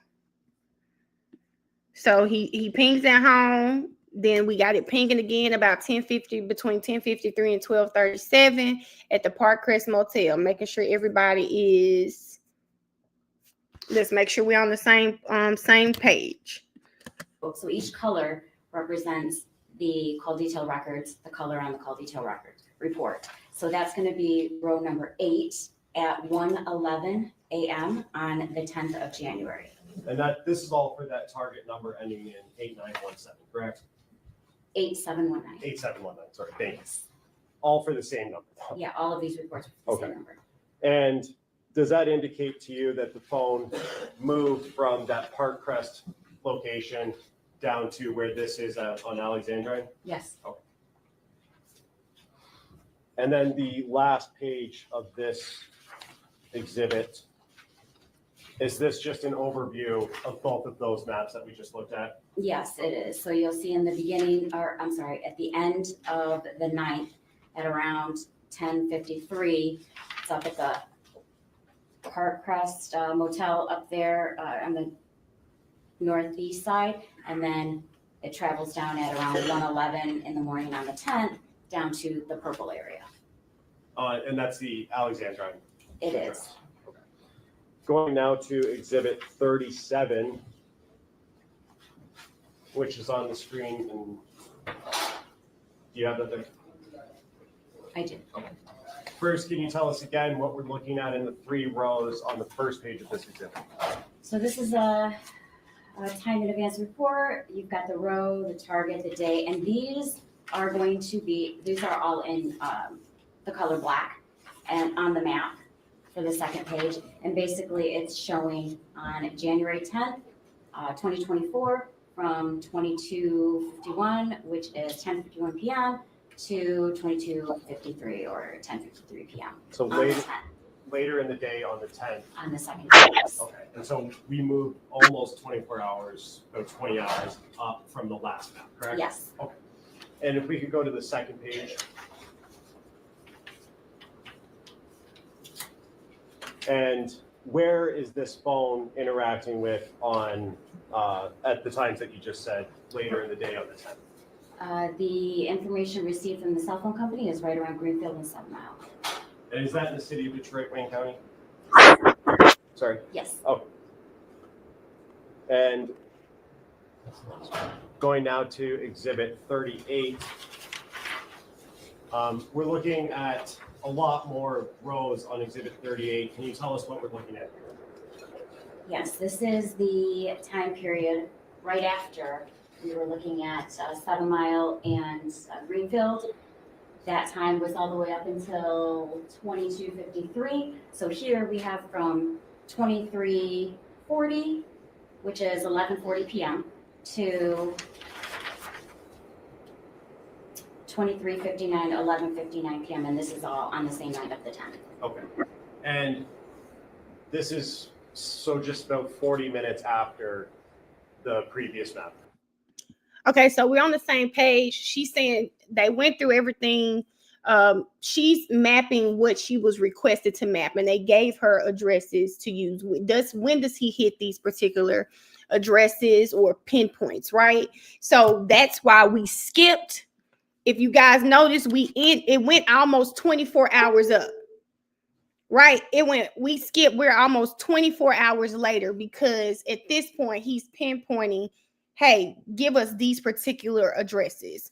So that's why he just said, hey, so we moved ahead about 24 hours. So that's what's going on. Some of the time, the last time he was at the Fort Alexandria address, then we went up 24 hours. Now he's back in Detroit. He's around the 7 Mile address. If you are taking notes, on the 10th, about 10:53, this is the next night. He's at 7 Mile in Detroit.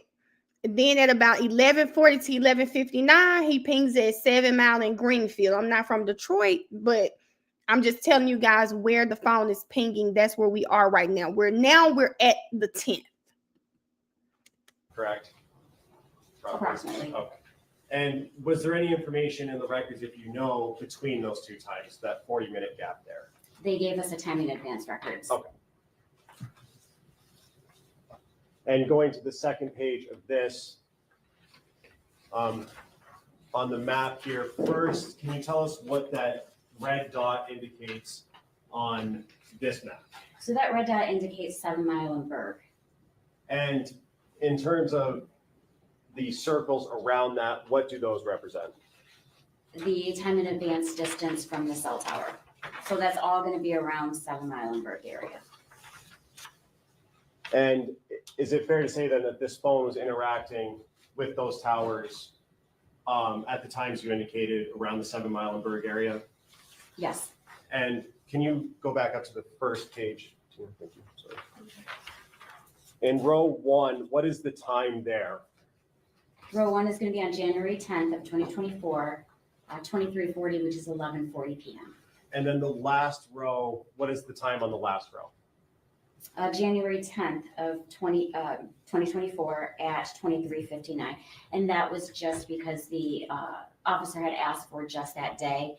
It actually indicates that it stays there for a little bit more in the morning. Okay, how much more in the morning if you know? We actually have it in the next exhibit. Oh, perfect. And so that phone on this exhibit, was it there from 11:40 to, at the very least, midnight almost on the 10th, correct? The time advance records, yes. And again, this is time in advance. This is the passive interaction, no input from the phone or the user, correct? Yes, no calls, no text, no nothing. This is just the signals that the base station is getting to the device. And going to exhibit 39. And can you tell us what we're looking at on the first page of 39? So this is going to be essentially a combination of the last two exhibits that we just saw. So this is going to be from January 10th of 2024 at 9:49 p.m. or 21:49 to January 11th of 2024, the next day or the next morning at 1:34 a.m. Okay. And going to the second page of this exhibit now. First, on the far left side of the screen, what area is that again that we're looking at? On the far left of the screen is going to be the red dot indicating 7 Mile and Berg. And that's the same area that we saw in the last exhibit in 38, correct? Yes. And in terms of what rows correspond to that one, how long was that phone there in that area into the next morning on the 11th?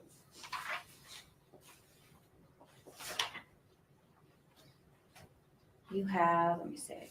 Okay, so starting with row 1, it's down in the purple area, bottom right-hand screen. You see that the purple dot indicates 4 East Alexandria, which we looked at a map from earlier. And then it goes to it's actually still there around the area of 4 Alexandrine, which is the purple on line 2. Then you see it start to traveling up to number 3, which is in the light blue area, which is in the middle one, just above the dark red. And then you see it show to the dark blue after the light blue, which is going to be still traveling north. And then that 7 Mile in Greenfield, which is that blue dot, and then going over to the 7 Mile in Berg. And the 7 Mile in Greenfield, we looked at that one, I believe it was We exhibit did. 36. Yes. And so where does the phone end up and at what time is the last entry for the 7 Mile and Berg area? So the 7 Mile and Berg area is at 134.13, number 8. And then you see that big kind of curved line, that's actually going to be line number 9. And that's when the device is essentially, moving away from the location. Okay. And so that phone then was there in that area of 7 Mile and Berg from about 12:40 to 1:34? 12:40, Sorry, 11:40. 11, yeah. Yes, 11:40 p.m. Yeah, I don't know what he did in this wooded area of 7 Mile and Berg, but he was at 7 Mile and Berg from 11:40ish to 1:34 in the morning. 11:40 to 1:34 in the morning. p.m. to around 1:34 a.m. on And- the 11th. And on the 11th at 1:34 a.m., it starts to move away, which is row number 9 on your first page there. Yes. Oh.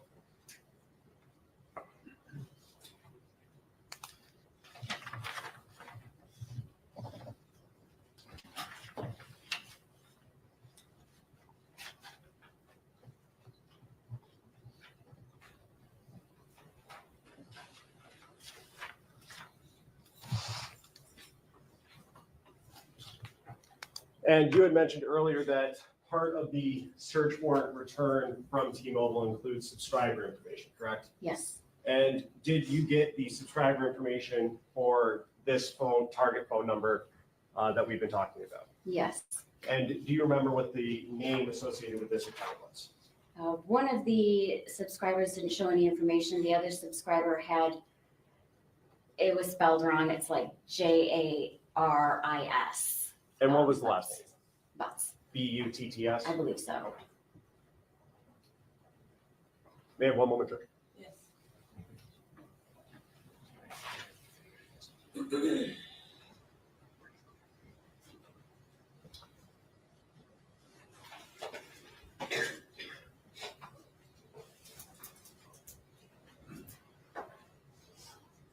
Can you go back to the exhibit that we were talking about for the Park Crest Motel?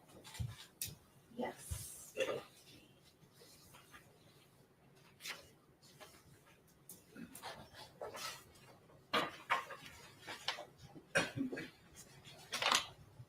I believe that's exhibit 36, correct? 36, yes. And what's the address for the Park Crest Motel that's listed on there? 20,000 Harper. Okay.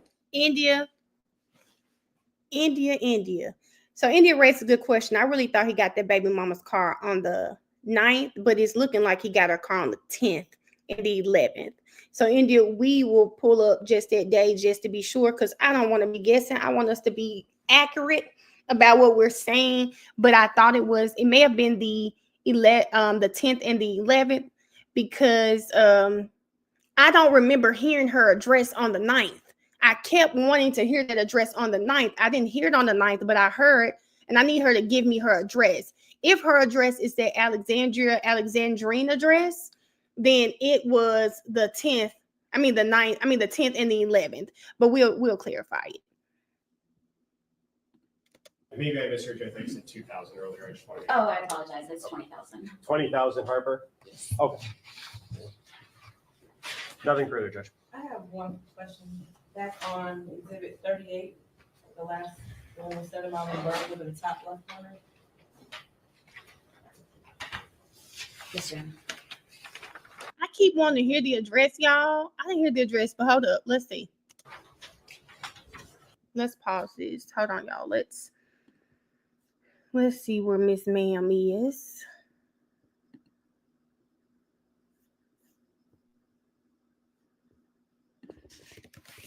Let's see where she is.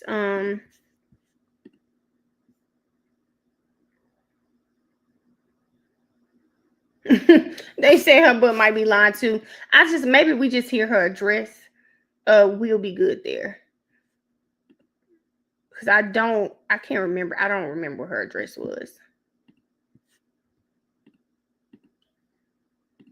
And that should get us there. She was in the 5-hour. Oh, she may have been on the same one that Miss Mann was on. That's the police detective. Okay, the other 5-hour one.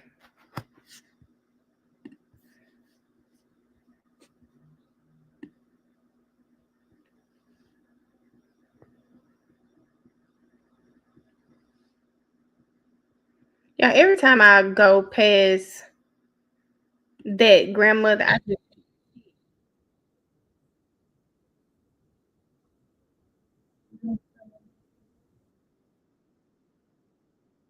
okay, we got the fiance.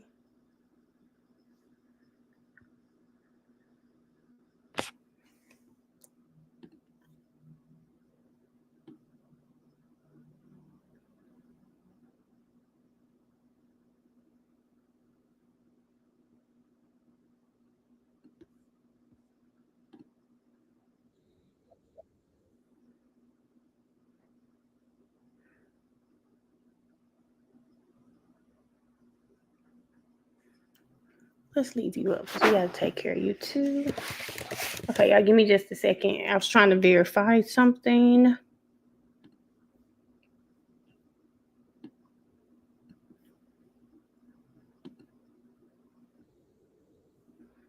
Okay, she's on the same day as the sister. And let's hear her address.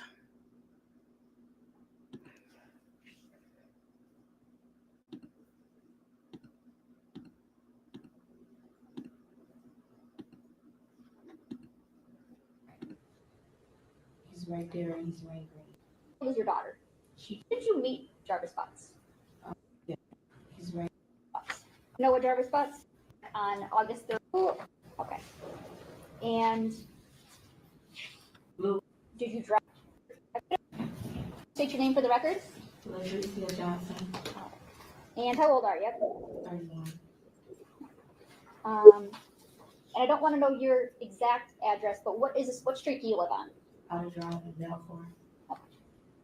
Okay, she's out of drive. Okay, her address is out of drive, y'all. Okay, so I did not hear her address yet. I don't know. I don't know what the Alexandria address is, but let's see, because now I want to see when he picked her car up. She knows Jarvis. Use your vehicle. Yes, one time. Okay. And which vehicle? 2 times? Okay. Ms. Johnson, can you speak up just a little bit louder? 2 times. Thank you. And which vehicle was that? The blue Nissan Sentra. Okay. And I showed you a PowerPoint before.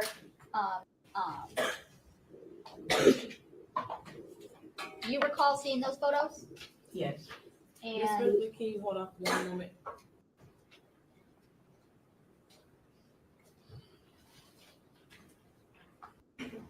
Repeat that last question, please. Of a Nissan Sentra before. Yes. Okay. And in showing you those photos, did those fairly and accurately depict how your Nissan Sentra looked back on August 30th, 2024? Yes. Okay. Now, well, first I'll move for the admission of People's Proposed Exhibit 11, the PowerPoint of the Nissan Sentra. Any objection? No objection. It'll be admitted as People's Exhibit 11? Thank you, Judge. May I publish? Yes.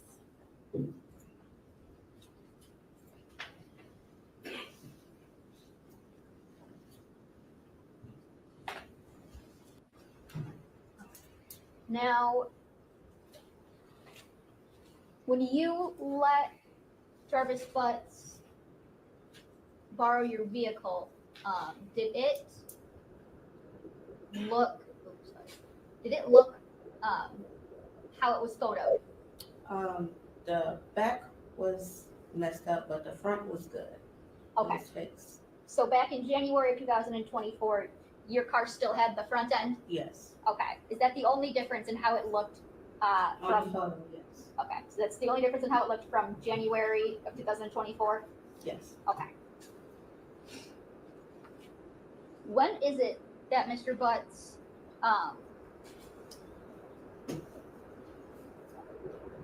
borrowed your vehicle?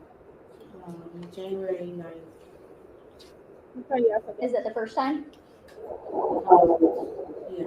Okay. And you said there was a second time? Yes. When was that? I think it was either the day next day or the day after that day. I don't remember. Okay. The first time, let's talk about the first time.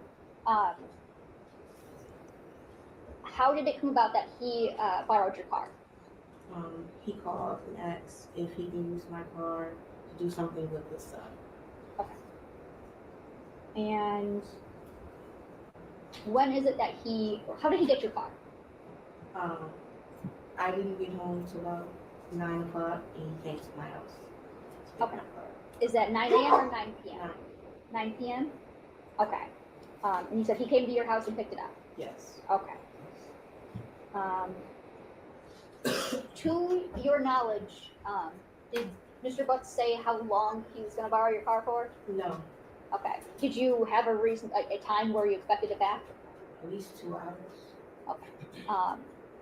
When did Mr. Butts return with your car? the next morning. Was this normal, abnormal? No, not normal. Not normal? Okay. And did Mr. Butts say what he was doing when he had your car? No. Okay. Did you notice anything different about or in your car after his use that first time? No. Okay. Did you notice anything in the back seat that was different? There was a pair of glasses that was left that my son was playing with at the time. Okay. And I'm going to show you.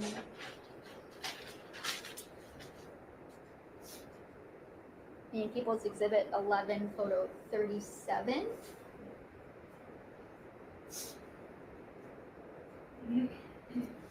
Where at would your son be sitting?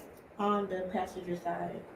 Okay, in the taxi. On the back seat. So. All right, so we got our question answered. He picked the car up on the 9th. And if we go from those cell phone records, when I looked at the timeline, the only gap I had was what was like between 9 o'clock and 10:53. So maybe at the time, I don't know, maybe at the time, this wasn't on there, but that's the only gap I had between 9 and 10:53. So he went and picked up her car between 9 and 10:53. So, and yeah, I don't know if she's saying, because I see in the comments, I don't know if she's saying he wrecked her car or when they finally came to get her car, this is what it looked like. So I don't want to speculate that he wrecked her car. They're just saying, hey, this is a picture of the car. When we got it, did it look like this in January? And she's saying, no, the front was fixed. So the accident could have been her fault. It could have been anything, but I'm sure if he brought it back with a wreck, that's something they would have asked, unless that's going to come out at court. So I don't know what happened to the car. I don't want to sit here and say, oh, he wrecked her car, because I didn't hear her say that. I think what she's kind of saying is, okay, when y'all took this picture, the only difference was the front of my car wasn't like that. That's how I took it. But maybe in trial to come out, if it was brought back wrecked, maybe that'll come out. They just need to establish, hey, this is a picture of your car. Is this the car he took on that particular day? So for our timeline, we do have the school bus 256. She was picked up about 3:10, 3:30. Talasia, we're still trying to figure out what's going on with hers, but we know Tawana was there from 4 to 6:30. They finished the car according to King at 7:30, and phone records substantiate this. They were back at that shop about 8:45. About between 8:28, phone records show he was at the shop. Jarvis was at the shop with King.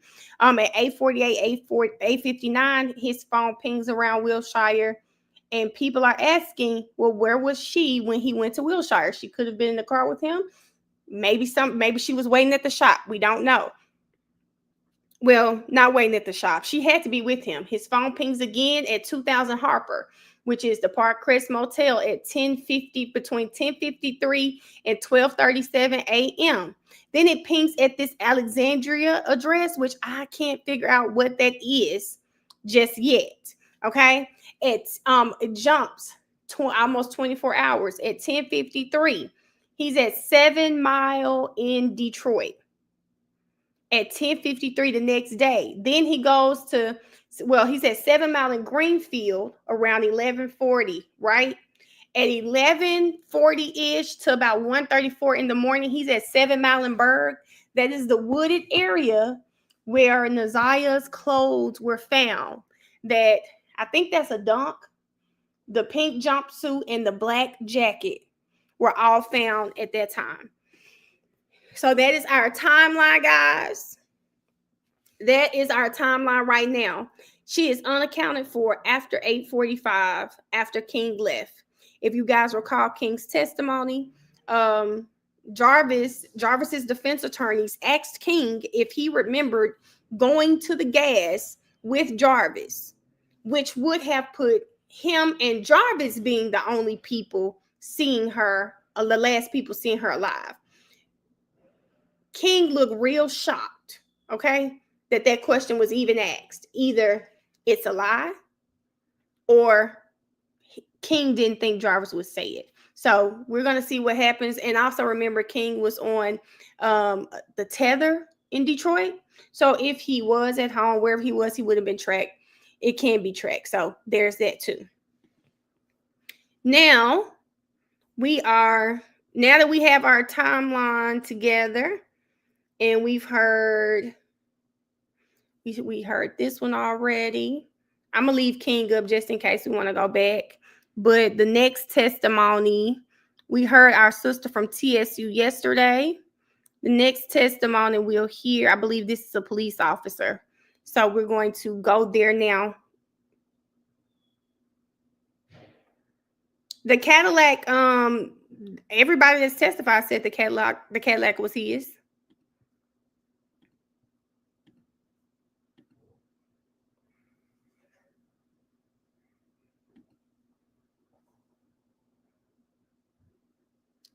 All right, y'all. Let's see what's going on here.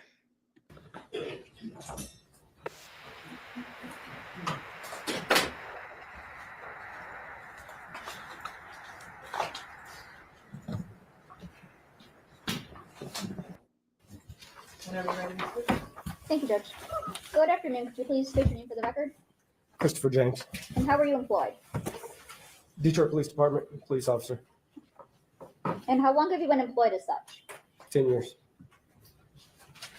All right. Now I want to take you back to January 30th of 2024.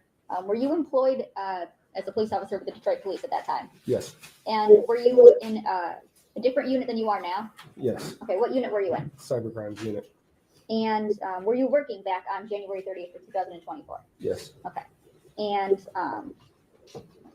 did you get a chance to perform, well, I guess in your role in cybercrimes, what is it that you did? For cell phone forensics. Okay. Or Would that include like extractions from phones, extractions from tablets, computers? yes. Okay.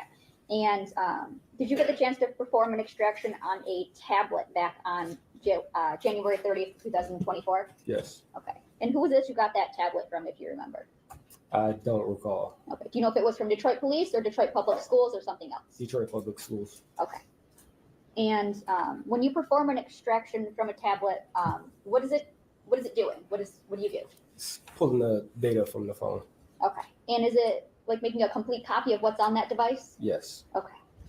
And when you perform that extraction, what do you do once you perform it? Place it on the disk and turn it over to the officer in charge of the case. Okay. And that disk that you place on evidence, would that be a fair and accurate copy of the phone extract or the tablet extraction that you performed on the tablet for this case? Yes. Okay. And Your Honor, I'd move for the admission of just the phone or the tablet extraction, and I believe it's exhibit. It's going to be proposed exhibit 59. Any objection? No objection. It'll be a minute. Equals 59. Thank you. And when you perform an extraction, can you generate what's called extraction reports? Yes. Okay. And Your Honor, may I approach? Yes.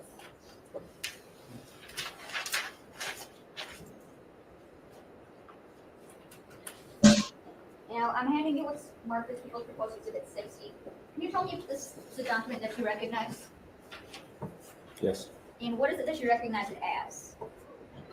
Extraction summary. I'm sorry, the door open. What did you say? An extraction summary. A report, a summary of the extraction. Okay. And is that the report that was generated for the tablet extraction that you did? Yes. Okay. And is that a fair and accurate depiction of the extraction that you? I want to make sure that y'all know that this is the tablet from school. My bad, y'all. This is a tablet from school too. This is Naziah's tablet from school. Happy Founders Day, Brianna.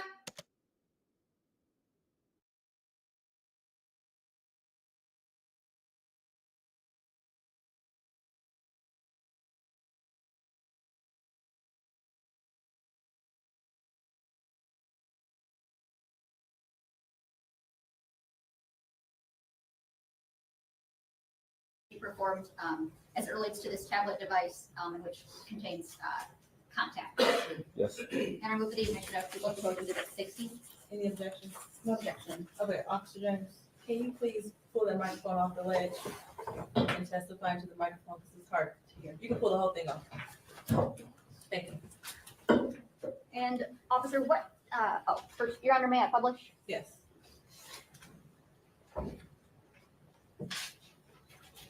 So I can follow along with you. Fair to say that you are the examiner name, that would be you. Yes. And your organization is the Cyber Crimes Unit, Yes. and the investigator is listed as a Detective Gardner. Are you familiar with that person? Yes. Okay, who is that person? Investigator with the Detroit Public Schools. Okay. And what type of tablet is it that you extracted? Amazon tablet. Okay. And in this report, going on to page 2, when you do an extraction, you're able to, I guess, select parts of a device that you want to extract. Is that fair?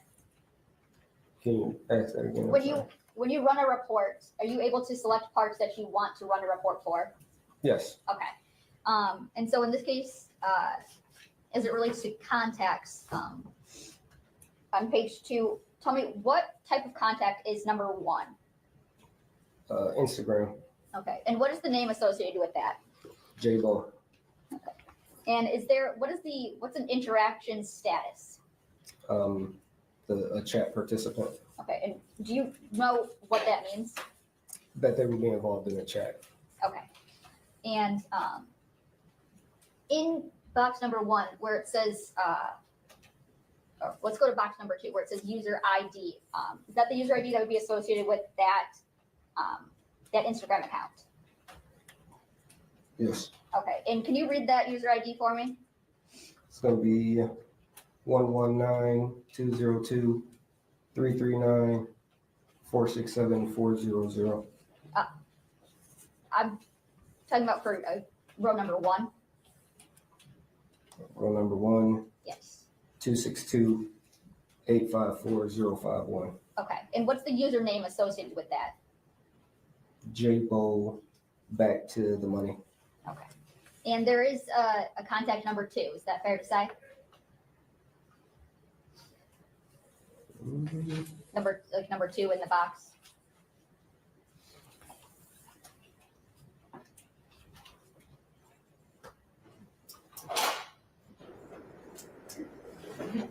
You mean phone number?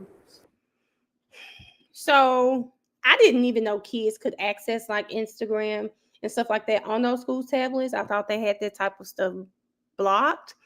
But she's on Instagram and she's used the tablet on Instagram. So she said, J-Bo, back to the money. What is he 10? Crazy. But yeah, so I just wanted to make sure you know, I didn't know they could do that, y'all. I thought the tablets were restricted from things like that, but clearly they can. They said you can do anything with the VPN. Kid, you think these kids have VPNs? The sites will work as long as you're not connected to the school Wi-Fi. What else would she be connected to? She said, Key, India's saying what you're saying. They can get around it. Wow, that's hilarious, y'all. Okay, I just would think so. Those sites you can't do it. She said she was doing it in school. Yeah, I forget how young you are. I keep forgetting how young you are. Okay. Wow. No, the second account. Number 2. Yes, number 2. What kind of interaction status is that? Friend. Okay. And what's Friend. Okay, and what's the name associated with that? J-Ball. Okay, and what kind of user in box number 2 under entries, there's a user ID. What kind of user ID is that? Facebook. Okay. And going back up to contact number 1, where it says photos, it's fair to say there's like a kind of a hyperlink there. Yes. Okay. And would that indicate that there is something attached to this contact? Yes. Okay. And it says photos. Would it be fair to say that would be a photo that was attached? Yes. Okay. And I believe that's going to be page 3 of that report. When you click photos, this is the photo that would come up under that Instagram account. Yes.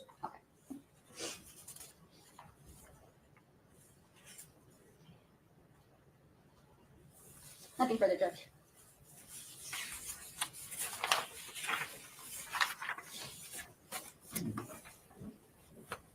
Your Honor, we have no questions. Okay, you're done testifying. Thank you. Thank you.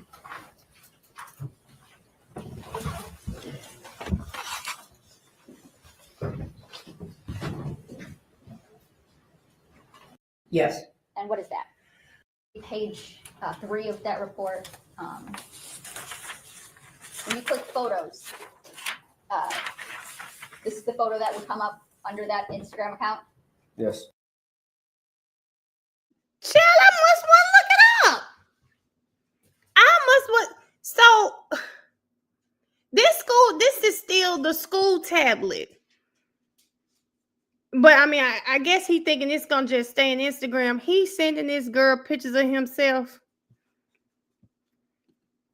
Caught in 4 mother effing K. You sending pictures to, you know how people were trying to say, I think the aunt was one. I don't know if he was having an inappropriate relationship with Naziah. Baby, he's sending her pictures. He's sending her pictures.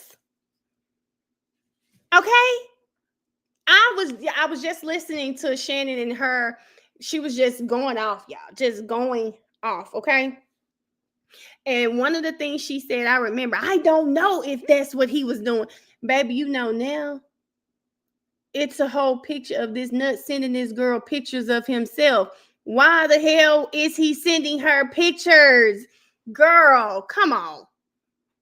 Girl, come on, ma'am. Okay.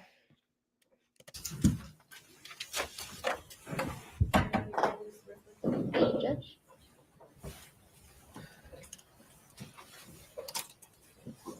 Good afternoon. Could you please state your name for the record?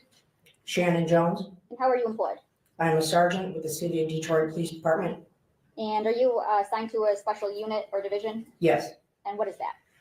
I'm assigned to homicide, missing persons unit. And how long have you been employed in that role? I've been at missing persons since 2013. And before that, where were you at? Patrol. Okay. And how long were you there? I've been on the department for a total of 24 years. Okay. So throughout the prior years to missing persons, I had various assignments. And what is your role in this case? I'm the officer in charge. What does it mean to be an officer in charge?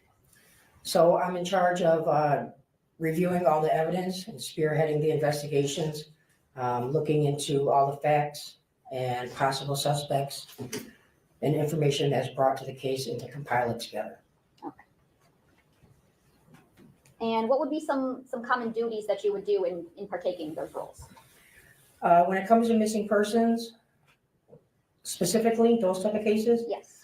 So a missing person case, when someone's reported missing, we always go out to the home, search the home, talk to family, and try to get a good timeline of when that person was last seen, their common habits, where they are supposed to be, has any patterns changed, are they not going to school and not going to work? If the investigation leads us to believe that that person may be in danger or that there's something more to just not coming home, then we start pulling different video and try to look into cell phone data or friends or associates of that specific missing. And in particular, have you investigated what would be known as a no body case before? Yes. Okay. And what does it mean to be a no body case? That would be a missing person that we have come to the conclusion is a victim of a homicide. However, we were unable to locate or recover the body. Okay. And how does that kind of investigation differ, if at all, from another investigation that you would do? It's a little tougher. You need to go through and kind of be able to show and establish that this person is no longer with us today. When you have a body, it's obvious, then you can come to the conclusion and work your case that way. So on a no-body case, you're trying to find any signs of life, any evidence to show that there might have been some possible danger or some assault that may have happened to this person. Now, I'm sorry. When did you get the case of Neziah Harris? So it was first requested to me on February 12th. I received the email. Was just kind of asked me to look into the case. It wasn't at our building yet or at our department. I looked into the case when I saw that DPS was initially assigned the case, and I had reached out to Lieutenant Harris from DPS to kind of ask for an update on where they were, kind of see how the case was progressing and any evidence that they may have had. Okay. So after that, how did it come about that you got this case? So after meeting and discussing with Lieutenant Harris and reviewing the different things, it was determined that there had been enough suspicious possible things connected to her being gone. Number one, she's never been missing before. There's been no updates on any of her social media, which is very uncommon for a young child or juvenile. They're addicted to those. There had been a last known contact that she had possibly met somebody, is what we were informed, that there was a text message for her to be picked up, and that would have been the same day that she went missing. So when you first officially received this case, I mean, what is it that you do right off the bat? So this case was a little different because we kind of had to go back. We were already a month behind. She went missing January 9th, and now it's February 12th. We start kind of looking into what has already been done and then what steps I would normally take moving forward. Okay. So what kind of steps do you take moving forward? So once I reviewed. Okay, guys, if you remember when the DPS officer was on the stand, he was kind of saying that it's just in their policy. If they do an investigation, once it gets closer to that 30-day mark, they're preparing to turn their case over to either DPD. He said there are other agencies. I'm thinking their first agency is DPD. So first, the school system, their police officers try to locate the child. Once they're unable to do so, when they get towards that 30-day mark, they're preparing to turn their case over to the police department at that point for them to take over. So they try, and then when they can't handle it, it's their policy. After 30 days, they turn them all over. The case, and it was determined that the last person that had contact with Neziah was Jarvis Buds. I then started to look into his phone records, his activity, places that he had been. On the 12th, we had determined there was already an analyst that had looked at different records and given us a location out in Ypsilanti. So Okay, hold on just a second, because let me make sure we're on the same page. Why didn't the granny go to the police before 30 days? She did. The grandmother went to the school. She went to the school and she told the school, hey, the baby's missing. I'm about to go to the police. According to her, the school said, no, we'll have the police come over here. So that's how the school police got involved. Remember, the officer who initially took this report, he was only on the case for 1 day because he was retiring, okay? So another officer picks up the case. They did canvas. They said they did the canvas the neighborhood. They were trying to investigate. So it's not, according to them and what it sounded like, it's not just sitting there for 30 days, right? This is an active missing child in the school system's police database, right? The school police in their database. So after the school police officers do what they need to do, then they turn it over to the to the police department. I saw India say the school police are not real police officers. I don't know how it is in Detroit, but in Memphis, every officer at our school, most of my officers, they worked at my school like during a certain hour, and then they probably worked. Let me just remember. Was Officer Curry?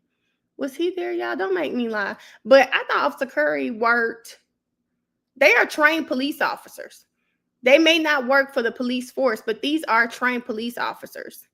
And I don't want to lie, but I really do believe that the officer at my school, I want to say he worked at my school, but I will also see him just working in the area as well.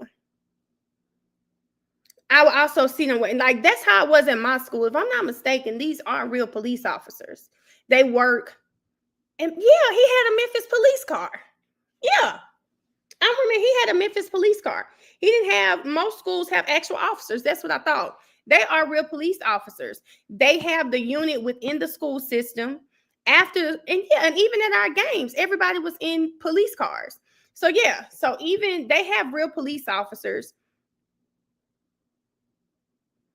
It's not but India, the comment is making it as if she didn't, like there wasn't some, like these are just, what am I trying to say here?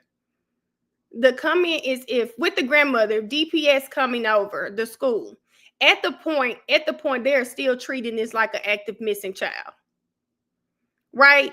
They're still treating this like a missing child. Because again, the officer testified that normally when kids go missing in school, they recover these kids within days. They free Wendy Williams. They work within the school system. Well, India. So India is saying it's not the same as going to the police. So my pushback on that is this. When the police officers from the school came, again, they're not operating in the mindset that this child is missing like that. I'm sure the mother could have gone to the police department too. I don't know what the protocol is, but when I'm listening to the investigators, it sounded as if they still treat this like a missing person. Why are y'all in here talking about free Wendy Williams? Oh, child, this is the wrong line for that. I'm like, what? We are in here talking about a missing child. I don't give a damn about Wendy Williams. Talking about free her from conservatorship. Oh, child. Girl, this is a whole dead child. She not my hot topic. She is not my hot topic. I don't mean to be rude. Wendy Williams is not my hot topic. I thought something was going on. She is not my hot topic. I don't give a damn about Wendy Williams. Wendy Williams, conservatorship or not, she's alive as well and able to wear her big boots all around New York City. Okay? Child, I didn't know what was going on, baby. Wendy and her boots y'all can free her somewhere else. I'm sorry. Wendy can be freed somewhere else, okay? Okay? Back to what we're saying. We're talking about police officers. So, India, I don't know. India, you may be on the money. When I'm listening to the officers, it sounded like the officers were treating this like a missing person. I get what you're saying, India, wholeheartedly. They're not going to do the same thing as the police. So I don't know, would this have been different had she gone to the police, right? That's your whole point, India. I know that's your whole point, and I don't know. I don't know, India. I get that. That's your whole point. Would this have been different had she gone to the police versus letting the school deal with it? I will say, I don't know. Listening to the school, it sounds like they were doing an investigation. Would the investigation have been different? Well, we can already tell from this lady on the stand, she actually worked with the police department. When it got to her, okay, yes, Shawty Red, when it got to her, they are going to do different. They're going to do something different. So I get what India is saying. I guess my pushback was initially in the early stages, I think they, even the police officer said, hey, we just thought maybe she was a runaway. She'd come back. We're typically used to recovering kids. And I guess the 30-day protocol that you guys are talking about, I'm operating the mindset that they are still doing investigation, right? They're still investigating. They're canvassing the neighborhoods. They're doing all of these things. Would it have been different if the police department stepped in earlier? Probably so. So I got it. Probably so. I get what y'all are saying. I just think the school, when the mom first came in there, just thought maybe the child was missing. Maybe the child is missing. I don't think any of them assumed homicide. But after they saw that and I think it is their policy, that 30-day mark, we're not getting anywhere. We have to now turn this over to the police department. So 30 days is very crazy, India. But India, my first thought wouldn't have gone to the school. My first thought wouldn't have been to go to the school. Like, that just would not have been my first thought. That just would not have been my first thought, to go to the school. So Key is saying they would have treated it the same way. Probably you may be right there too. I just want to go to the school first. Me. And again, I don't know what they said. Did they say, well, you don't have to go to the police station. We have police officers. I'll have someone come over. And maybe what they explained to her made her feel like, well, I'll go this route. And then they were telling her what would happen next. I don't know. But my first thought, me as a parent, would not be to go to my child's school. Them kids that she dropped off that next day wouldn't have made it to school. You wouldn't have made it to school. So that wouldn't have been my first thought. But great points. India, Shotty Red, great points. I just don't know if anything would have been different had they decided to go to DPD versus DPS. I saw Demetrius, I saw your comment. When I saw what's crazy, I said, I know he ain't about to say nothing about Wendy Williams, because I don't even want to see W words, okay? I can't believe that. Tell me free Wendy. We need our black girl magic to free Wendy Williams. Demetrius, a piece of me believes Shannon always believed she was with that man. I think he was the first person she thought of when their baby didn't show up at school.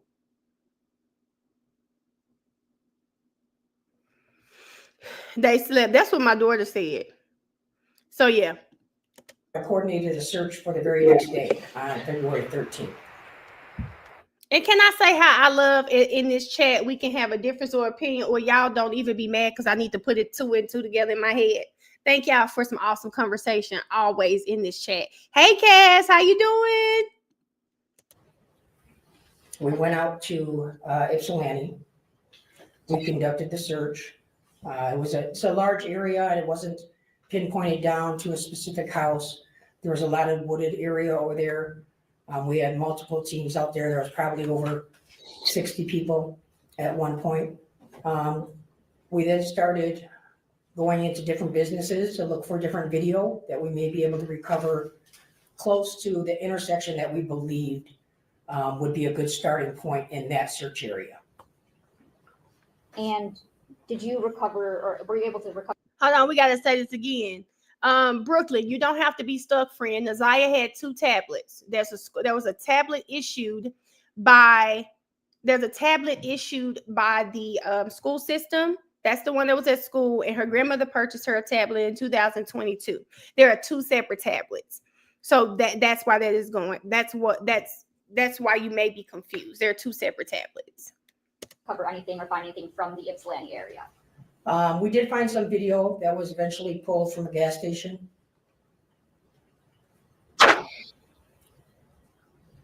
And what was, I guess, the condition of that video? So the video is from a gas station. It shows the intersection, I believe it's Michigan and Carpenter, which is actually. Sorry, y'all. India, if I'm not mistaken, the gentleman who testified, he works for DPD, and the school tablet was given to him to do an extraction on from the school officer gave it to him to do the extraction. I think that is like a Springfield Township. It's kind of like a little small city just outside of Ypsilanti. At that point, we didn't know exactly what we're looking for, so we just kind of pulled like the window that we knew the devices were out there, specifically Jarvis Butt's device that was out there. So we kind of just pull all of that video before we lose it. And then as we gather more information, we can kind of go back and look at the video to see if there's something now that we can focus in on what we should look for. Okay. Now that brings up a good point.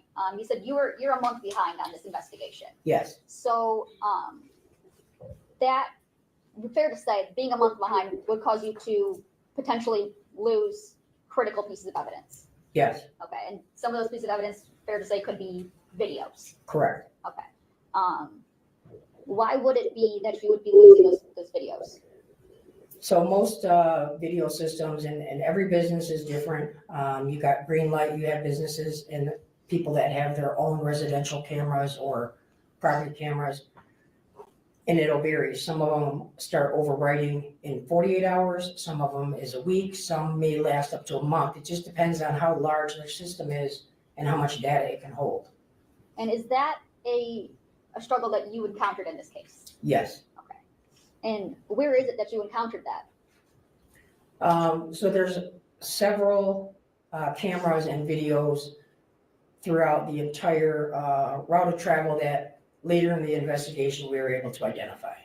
But as we identified those locations and went to see if video was still able to be there, it had already been overwritten or was not available. Now, I want to take you back. You did the search in Ypsilanti. Did you do any other searches kind of immediately at that time? Yes. Tell me about one of them. We're going to go through them, but start with one of them. Okay. So after we didn't find anything in Ypsilanti, I kind of got to go backwards a little bit and go back to who we had known was the last contact with her, which was Mr. Butts. So we did a search warrant for his home. Later, I believe it was like later that night, 13th into the 14th, we had kind of worked all the way through. We did a search warrant to. Okay, I got to stop because I want to make sure you guys are paying attention on this stream, okay? What is a date that we just keep saying, what happened? What happened on this date? We need to know what happened on this date. It's a really popular holiday, specifically for couples, right? What date, y'all, have we been? Oh my God, we want to know what happened on this date. What happened on this date? 2/14. Valentine's Day. So if you're listening to her right now, she comes in around, she gets this case around February 12th. She's looking at stuff, right? Right now, she is talking about executing search warrants on 2/13. 2/13. She's talking about this. What do y'all think possibly happened on Valentine's Day? Now, I don't know this to be true, but let's just go by this timeline she's giving us.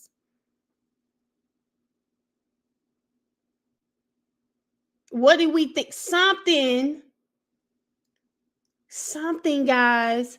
What happened? People start becoming aware of this damn search warrant. Now people trying to wonder, did he kill Naziah? Why was he? Why are they searching a raid? They going everywhere. They going everywhere because she just said the 2/13, they start executing these search warrants. So now everybody, we know at this point, Naziah's been missing. So now everyone is trying to figure out why the hell are they raiding Jarvis? This is what it was made public. Now, remember, he's in jail, y'all. He can't immediately lie or smooth this over with anyone. It cannot be immediate. This is what happened. Everybody's scrambling. Now we know the significance of Valentine's Day. The day before Valentine's Day, this search warrant is executed. So now it's getting out. It is getting them, y'all, this is getting out now. Jarvis is now a suspect. He's a person of interest. Now, Tina, I don't know the date. Maybe we can find out. But I don't know the exact date, but it was around within the first day or two of her going missing.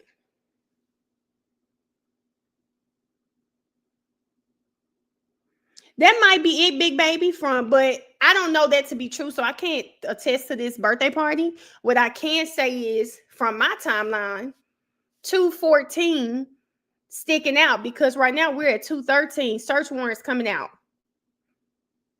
Search warrants coming out. And my immediate thought is, if I were anywhere close to the situation, right? Say Shannon worked with me at McDonald's. Baby, word gets out on 214 that your baby daddy was the last person to see your niece alive. Oh, I'm looking at you crazy. And let's just say, I don't know anything about that birthday party. India, he went the 7th, if I'm not mistaken, February 7th. February 7th is, I believe, the new date, February 7th. Yeah. He turned himself in. Jarvis is in jail, baby. He can't pick up that phone and say nothing. No, he got to let this happen. He's got to let this happen. So from just a legal standpoint, because people talk, people doing this, but the detective is telling us right now, 213, we ready to execute search warrants. To obtain his cell phone so we could try to do an extraction. We contacted the jail to look through his property. There was no cell phone in the property. We then ordered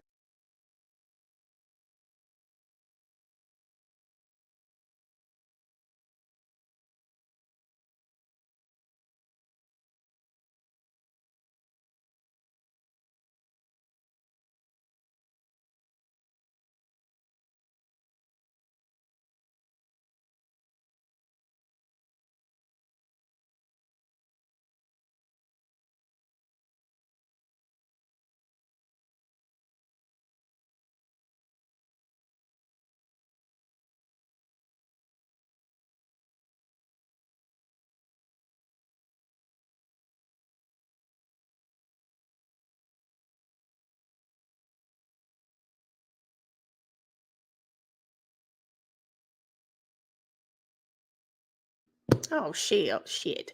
Yeah, I'm just talking to y'all. Okay, I was trying to tell somebody in the chat said, Mel, you have to listen to the family.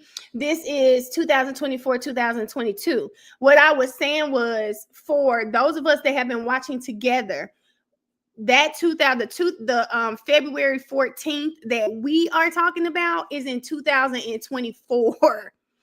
We are operating from the sister's testimony.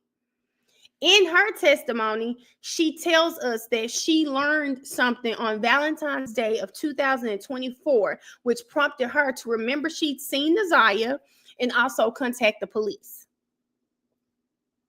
So, yes, wait a minute. Did y'all hear me when I was talking? Did anybody hear me?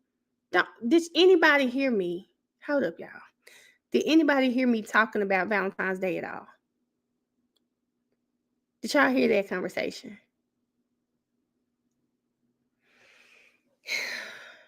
Nobody heard me talk about Valentine's Day at all. Okay, y'all did. She said he was talking to yourself. Well, okay, let's say what I'm saying. For those of you that may not have been streaming with us all week, Valentine's Day, the reason I stopped the video and to talk about Valentine's Day was specifically the sister's testimony. They wouldn't let her get into details about what she heard on Valentine's Day, right? They wouldn't let us get into that. What I was saying is February 13th, this cop is executing a search warrant, right? They're probably raiding his properties because at this point, he's a person of interest.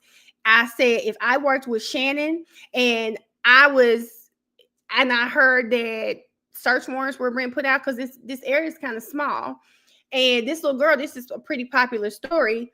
If I were her and I hear that your baby daddy is a suspect, why was he around your niece? Why was he the last person to see your niece? Right? So if this starts spreading in this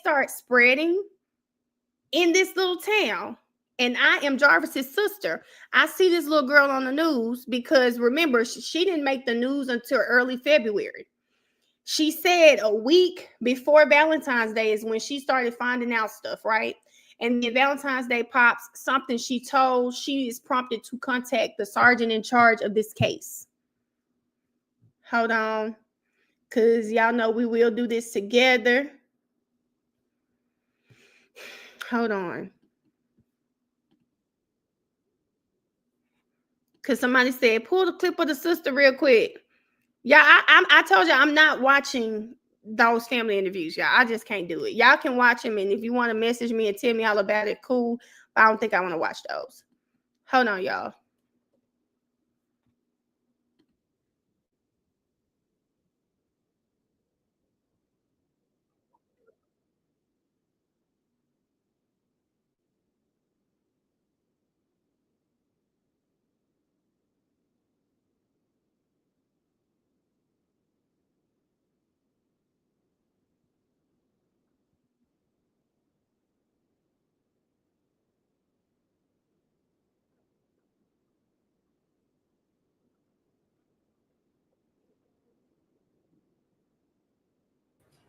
These were things that I was told.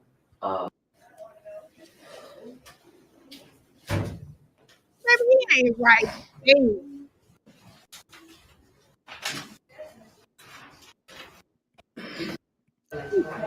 Ms. Butts, you are still under oath. These reasons that you have, are these things that you know from your personal knowledge? Are these things that you observe yourself?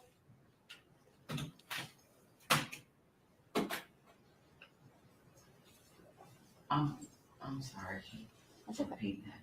So these reasons that you were thinking of, what are the sources of them? Is it somebody told you something? Is it something that you saw yourself, you observed, or a coupling of that?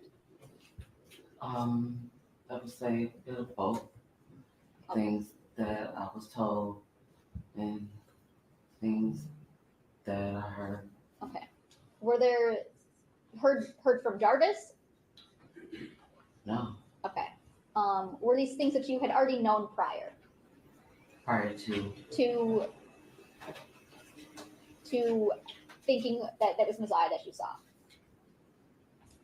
I'm sorry, I'm confused on the question. So are these things the sources that you have for these reasons? Are they like things that you have personal knowledge of, or are they things that somebody told you about? So which ones do you know? How many do you know? I'm counting. Yeah, that part could be every time. About 8. Were you and Jarvis raised by your grandmother? Relationship with Jarvis that impacted some things? You're looking at her face. No. Thank you. Any redirect? You said that there was another reason. There was a different reason that you thought that it was Messiah that you had saw that day.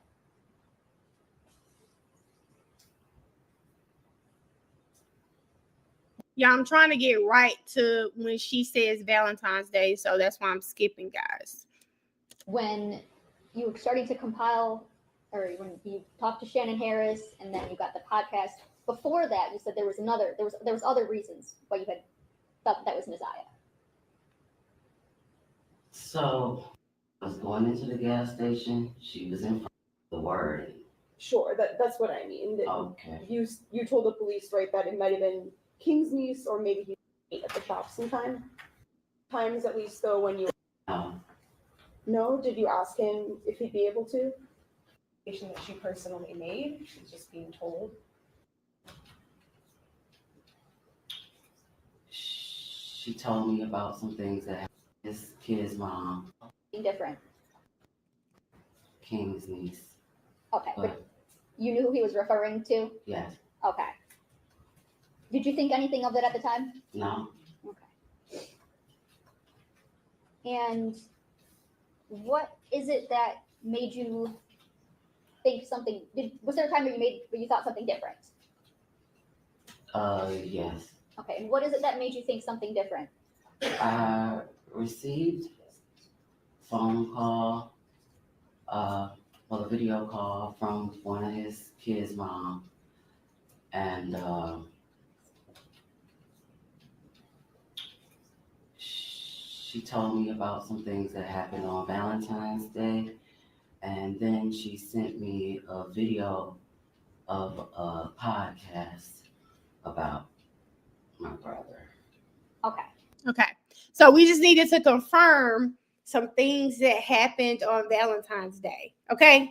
Now that we are on the same page there, some things that happened on Valentine's Day, I don't, and people are saying, oh, you got to listen to the podcast to hear it. I ain't gonna listen to the podcast. But if you guys are more than welcome to hear their account for what happened on Valentine's Day.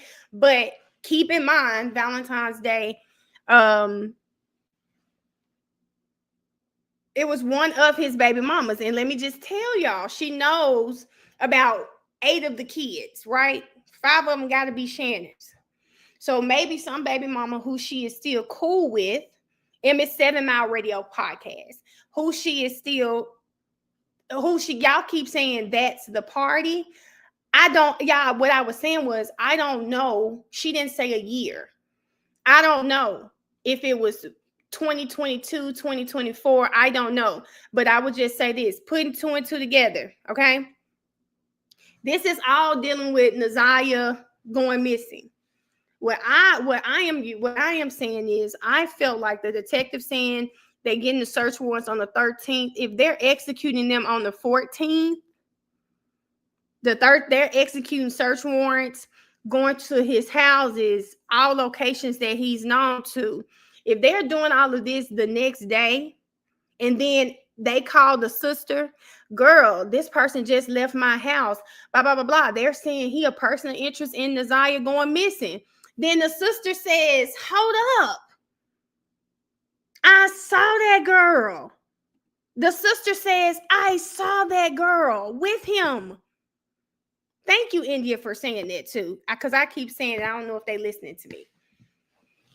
But yes, the sister like, wait a minute, I saw that little girl with him. Wait a minute. And so now she's like she's getting questions answered that she has. Now she has to go talk to the police. So let me let y'all hear what she was saying. It's one of the baby mamas, and they called on FaceTime too. Y'all, somebody must have been watching YSL because they called on FaceTime. She said she got a video call from one of his children's mothers. She got a video call from one of his children's mothers, and they were telling her that something happened. Listen to her. And what did you do as a result of receiving those things? I called Shannon and I asked her for Sergeant Jones' phone number. So we know the baby mama she was talking to wasn't Shannon. She gets off the phone with another baby mama after she tells her, and then now she's on a call Shannon, and she like, you know what? Give me that sergeant's number. Y'all, can y'all just think what Shannon thought when his sister calls and says, give me Shannon's number? He's in jail. Like India said, he's in jail Valentine's Day 2024. So he couldn't have done anything Valentine's 2024. But when she's calling, remember, this is all close. And she'll tell you guys, give us a timeline. Okay. And they're saying she was talking to Angel. Remember, Wilshire, they knew that's where he lived. That could have been where they executed the search warrant too. Who's the Shannon that you called? His kid's mom. Shannon Harris? Yes. Okay. Do you do anything before you go and talk to Sergeant Jones? Yes. Okay. What is it that you do? Okay, so after having a conversation with Shannon Harris and his other kid's mom, I was informed that his partner King, I guess something happened where Objection, this is hearsay. There's not a statement yet, Judge. Being informed. I'm not sure what she's even about to say. Okay, just to the extent that it's informed of someone else's statement. Millions of gun owners represent the best of America. Meet the faces of firearms. You might have to object in a couple moments. You need to speak up. If you can stand up and make your objection. Yes, just objecting to the fact that she was informed of something. It appears this might be hearsay, but we'll see. Yeah. Could you finish what you were saying? I don't know where you were going with this. I'm trying to remember where I left. Okay, so after talking to Shannon Harris and his other kid's mom, I was informed of some things that had taken place I think Valentine's Day. So they told me that his partner King. Okay, so at this point, Okay, time out. Let me say something, y'all. The reason I know she's talking about 2024 Valentine's Day is you're about to hear her say she went to the police the Thursday after Valentine's Day. So you guys are insinuating that you guys think it's Angel, right? Y'all think it's Angel. Angel calls to tell her, baby, they done just searched my house, right? And then she heard something about something happened with King too. Boom, boom. Maybe King got picked up because remember the police picked up King too. And then the third, she called Shannon. Let me talk to the police officer. The Thursday after, she goes to talk to them. So the incident that happened on the Valentine's Day you guys are talking about, I'm sure it happened. But right now, she is talking about 2024. This is hearsay. They told me and the lack of person. The witness has to stop talking. So, His partner King okay. And where is it that you go and talk to King at? at the shop on Harbor Encounters. Okay. And without telling me what King said, kind of describe what was your conversation about? Well, I went to see what happened and what was going on. During that time, I told him that I had never seen any little girl at my brother's shop besides my nieces, outside of the little girl that I saw getting out of his truck that day. Okay. And you told this to who? King. Okay.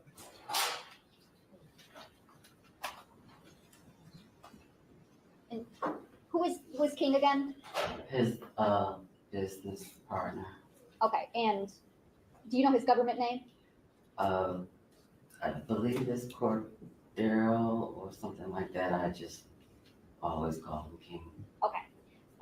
So you went and told him that you hadn't seen anyone out at the shop besides your nieces and then the one little girl you saw that one day. Yes. Okay. Did you ask him about that little girl?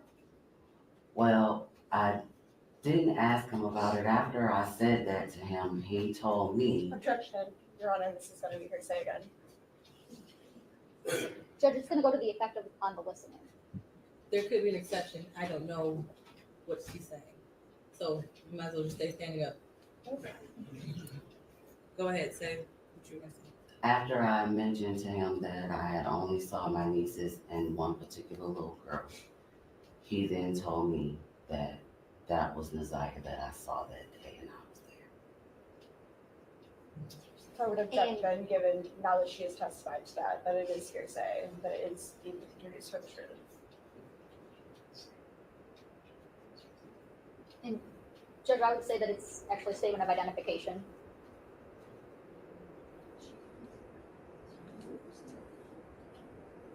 So this is not an identification that she personally made. She's just being told. When she saw Neziah that day, so it was. She didn't know who it was. I mean, she had no idea who this was. That's She not didn't know her who she was. identification. So it is hearsay. Okay. So, without saying what King said, were you informed of anything about a little girl that you saw on January 9th, 2024? Yes. Okay. And to your knowledge, Jarvis had told you that that was King's niece? Yes. Okay. And when you talked to King, did you have reason to not believe what Jarvis told you? Yes. Okay. Do you know your nieces from Jarvis? Okay, y'all. So we'll stop there. Just so we're all on the same page with Valentine's Day. So we are all on the same page now with Valentine's Day. So we're going to go back to the police officer, listen to her investigation. The jail calls to see if there was any conversations, anybody that he had talked to. We knew that he had turned himself in on February 7th. as we started to listen to those jail calls, there was a call where he had asked his shop partner, Cordell Wright, to retrieve a phone out of a vehicle. We then went and picked up Mr. Wright and brought him down to our headquarters to talk to him about the cell phone.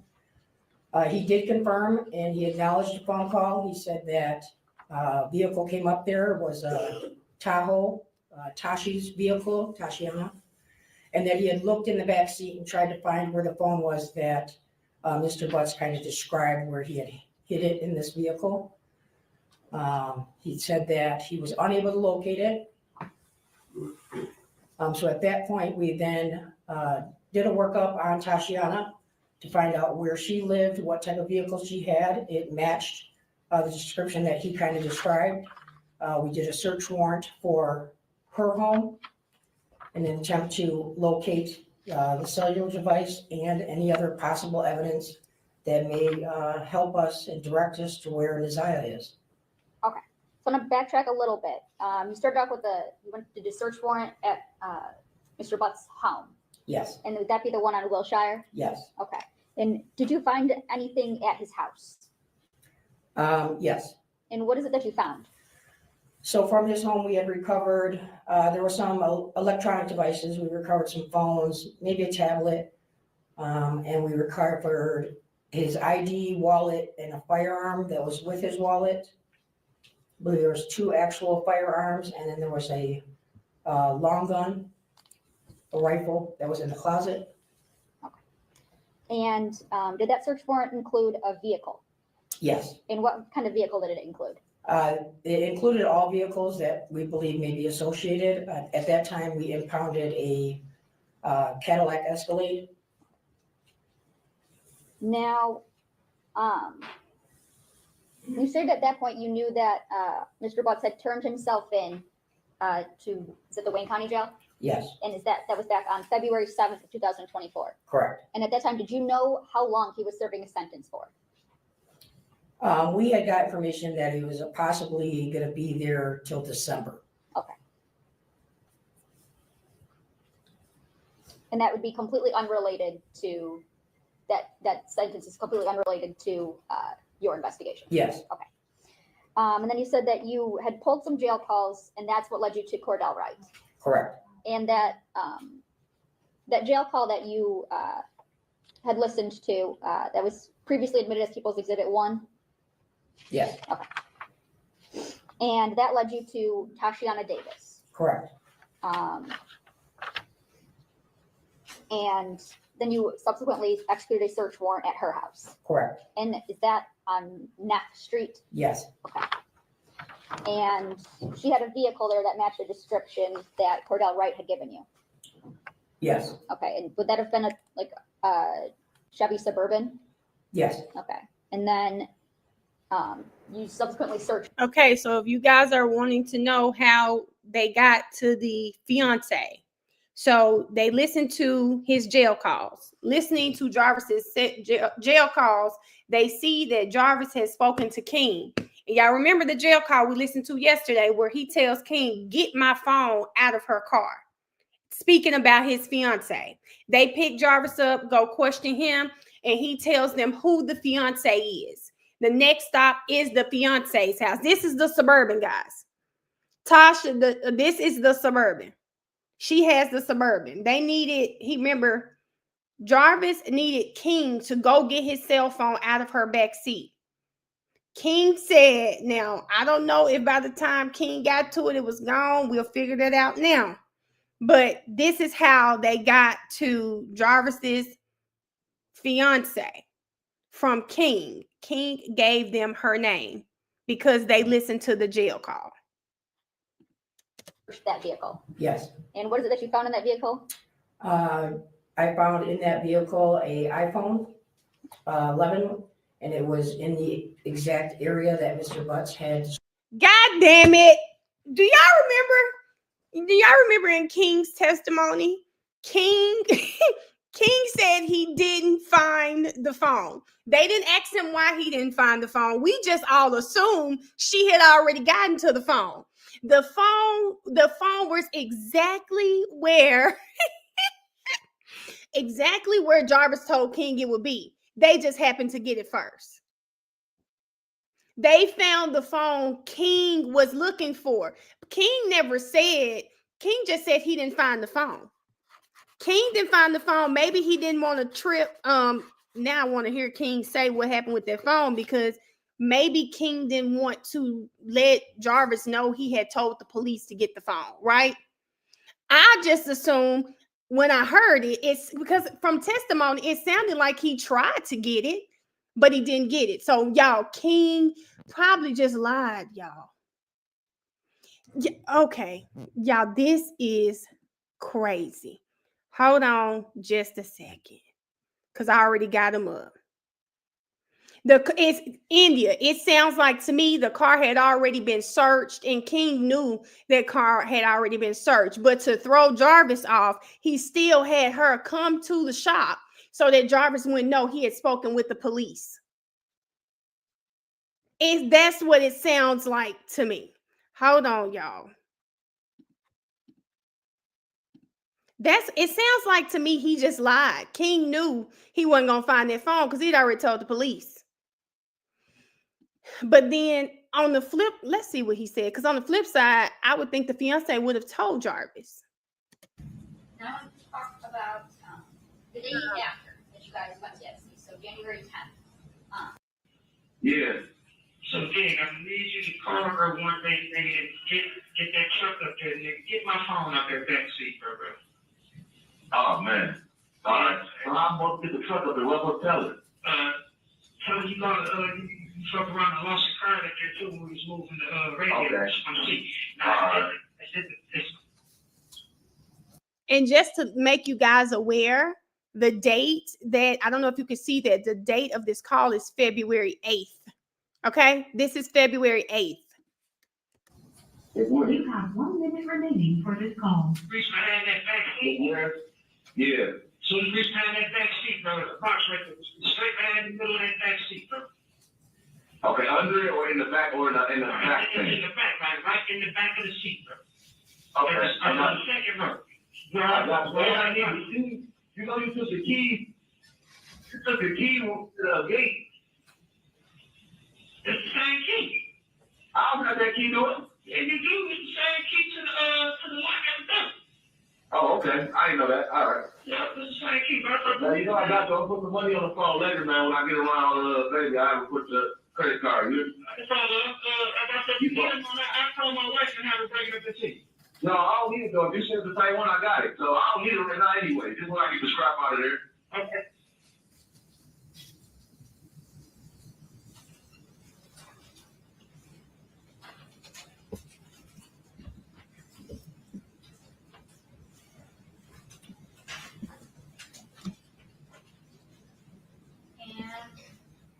And Mr. Wright, were you successful in getting that cell phone from the vehicle like Mr. Bud asked you to? She came up there, but no, I wasn't successful. It wasn't there. Wasn't there? Okay. When we say she, who you referring to? Tasha, And who's Taki that you know of? his baby mom. Okay. Okay, y'all. So all he said was she came up there. It wasn't there. She came up there. It wasn't there. Y'all, she came up there. It wasn't there. This could have even been after. I don't know the time frame. I'm sure we'll get some dates, but he told him to do this on the 8th. So we know of the 8th, a couple of days later, the search warrants come out. We'll see if the detective will give us some dates that'll make it make sense for us, but we know he was told to do it on the 8th. But you know what, Key? I was just thinking this. Key said King pulled an Obama on Jarvis. Baby, he said, oh, okay. Unless the police got to him before, it had to, y'all, because for him to still have that woman come up there, was she not talking to Jarvis? But she took him to turn himself in. She would have said, hey, they just came and searched my car. So, okay, y'all. Now we know this part. So we are here.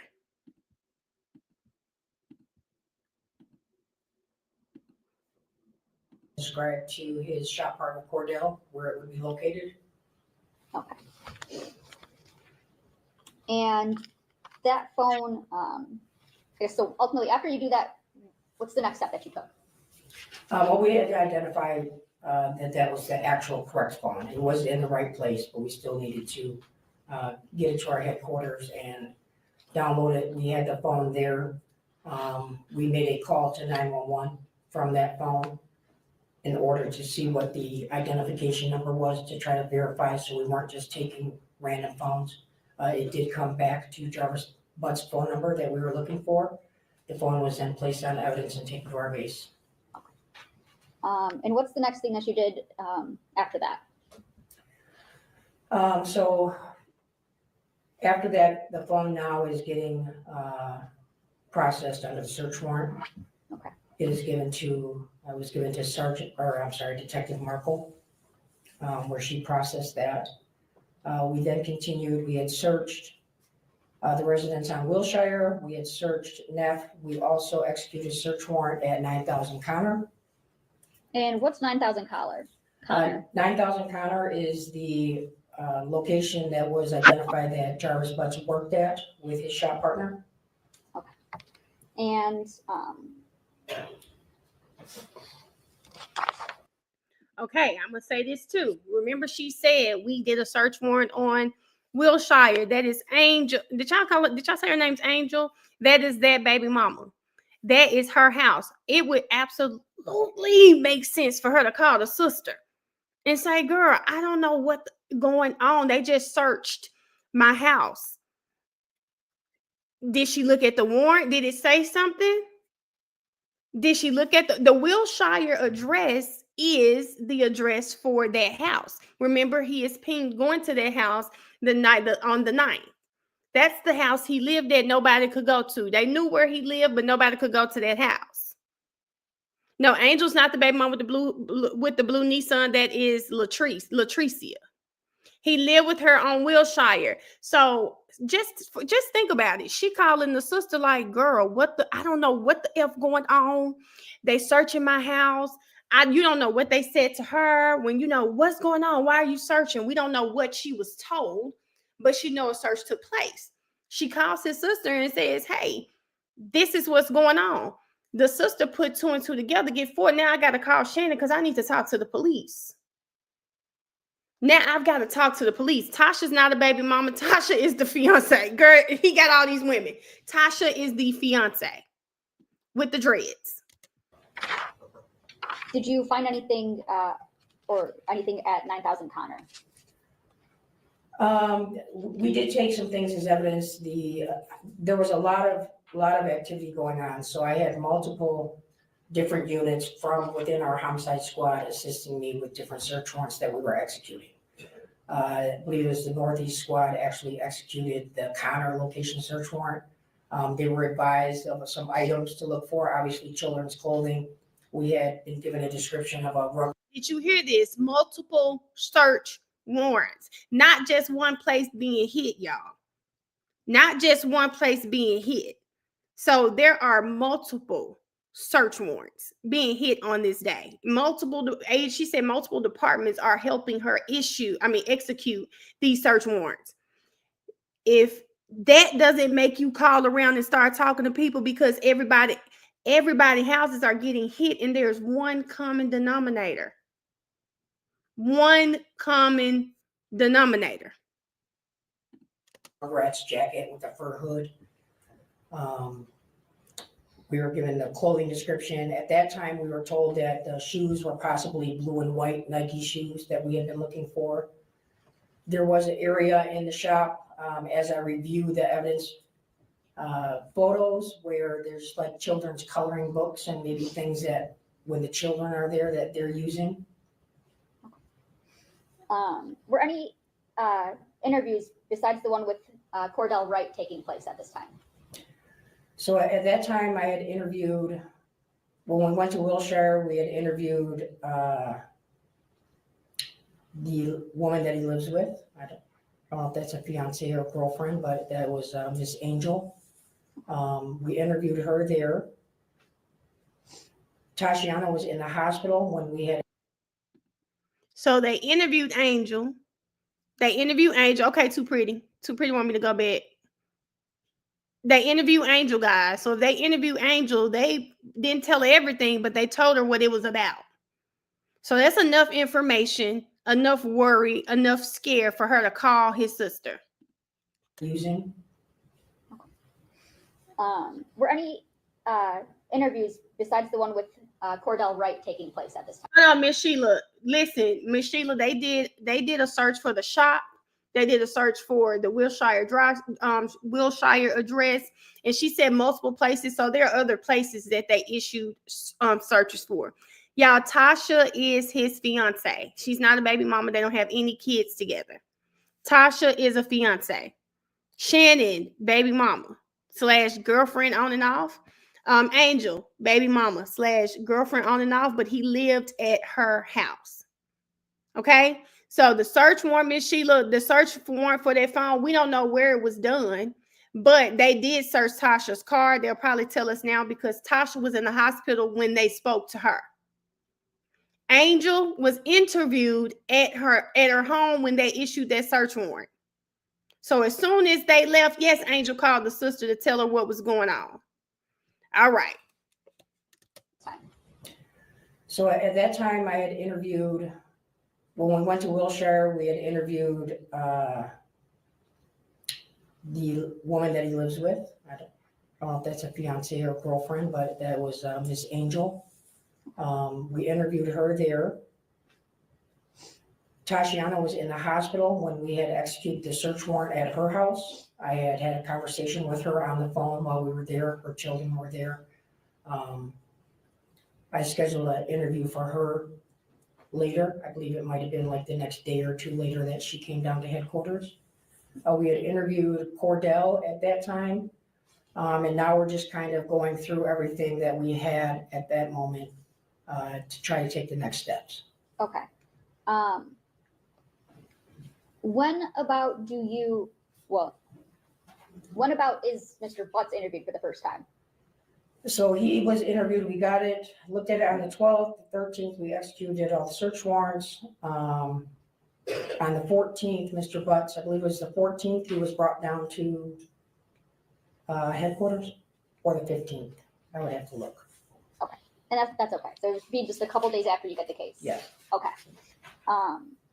Based on Mr. Butts' first interview, which your Detective Mays here testify about, did you do anything based off of that interview? So based on that interview, we had obtained the text now, which was turned over to us from DPS, which was the initial, I believe it was like maybe 1 week's worth of text now. So like the very end of December into the 1st of January. So during that interview was when it was asked by Detective Mays and Detective Johnson regarding the text message about meeting to be picked up.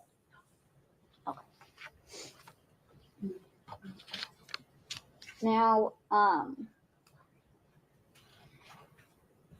if you know, can you estimate about how many search warrants did you execute? Probably over 20. And throughout the entire, it has to be over 20. Y'all hear that? 20. And what kind of searches were done in this case in general? So we searched as far as like land searches. All kinds. All kinds.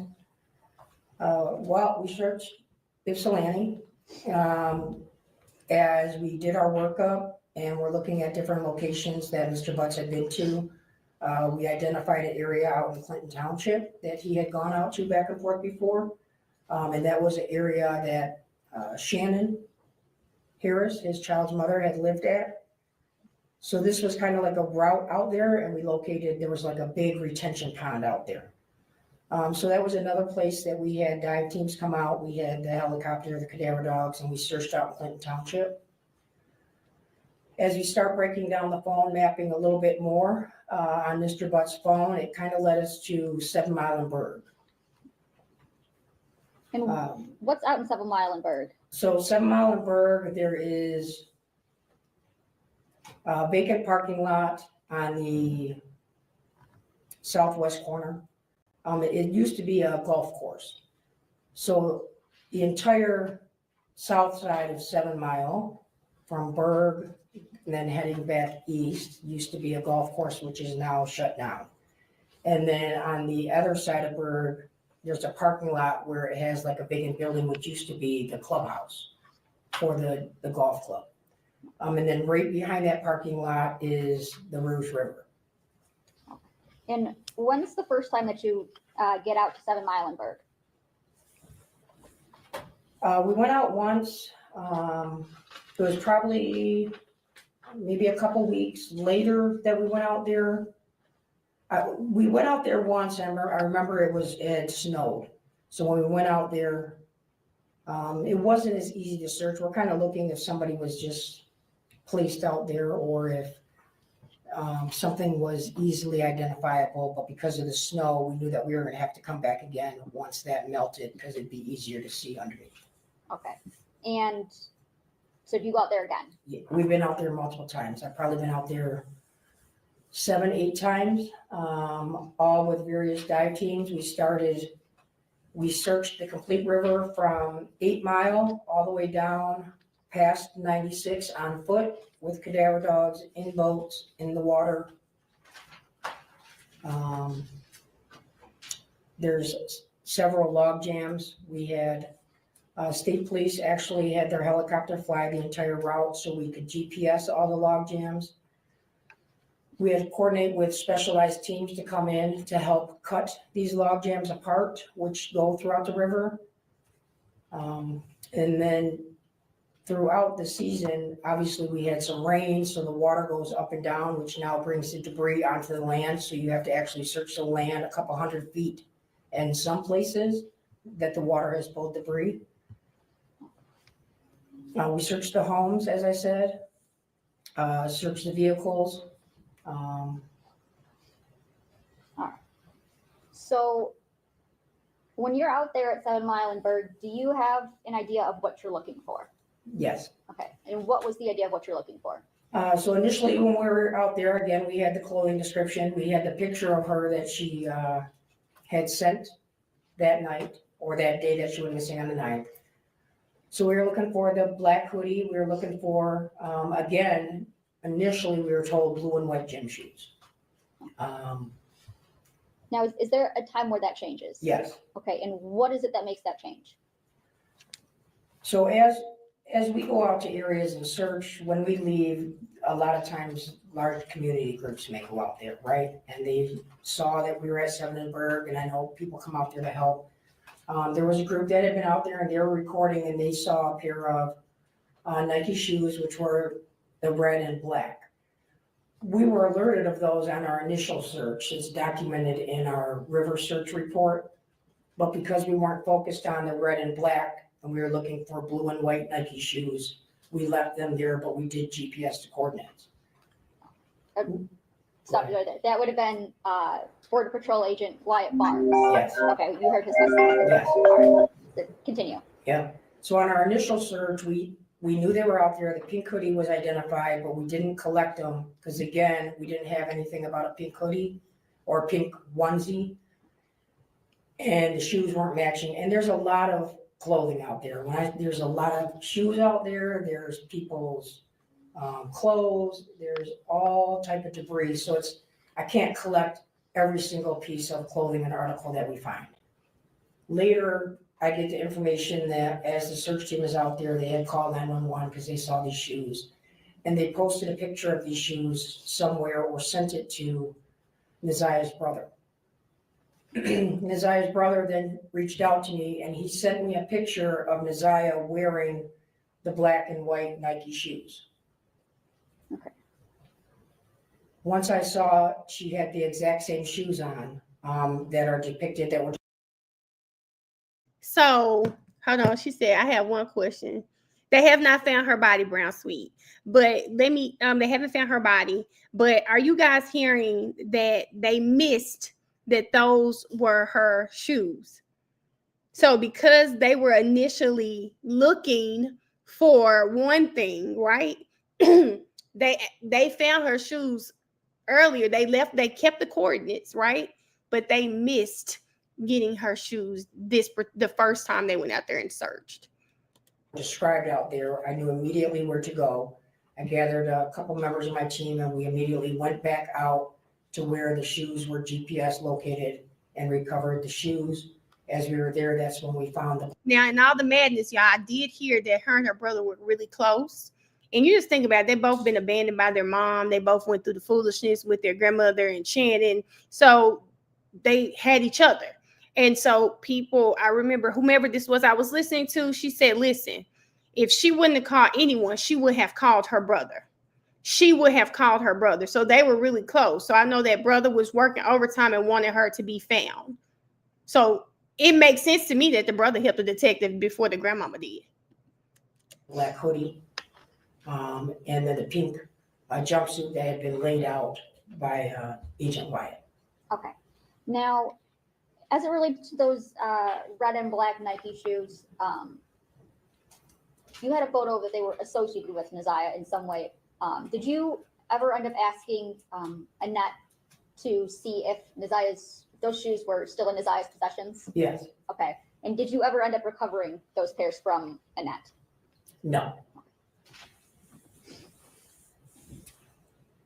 So after you recover the pink jumpsuit, the black hoodie, the shoes, what do you do with them?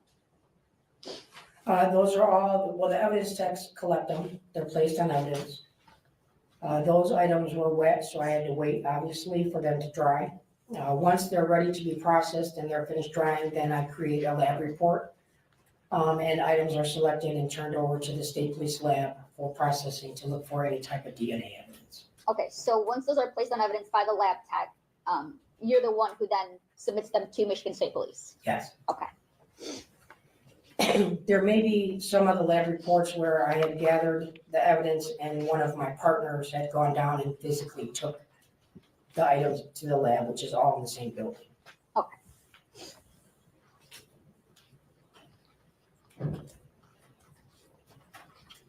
Now,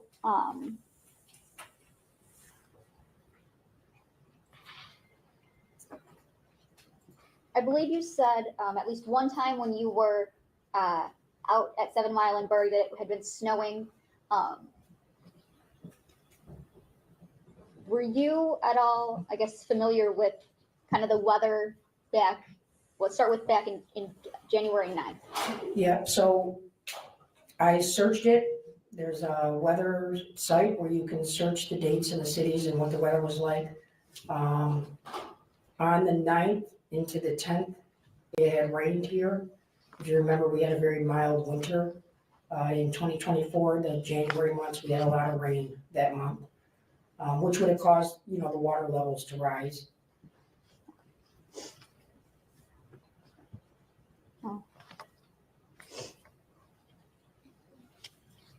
Now,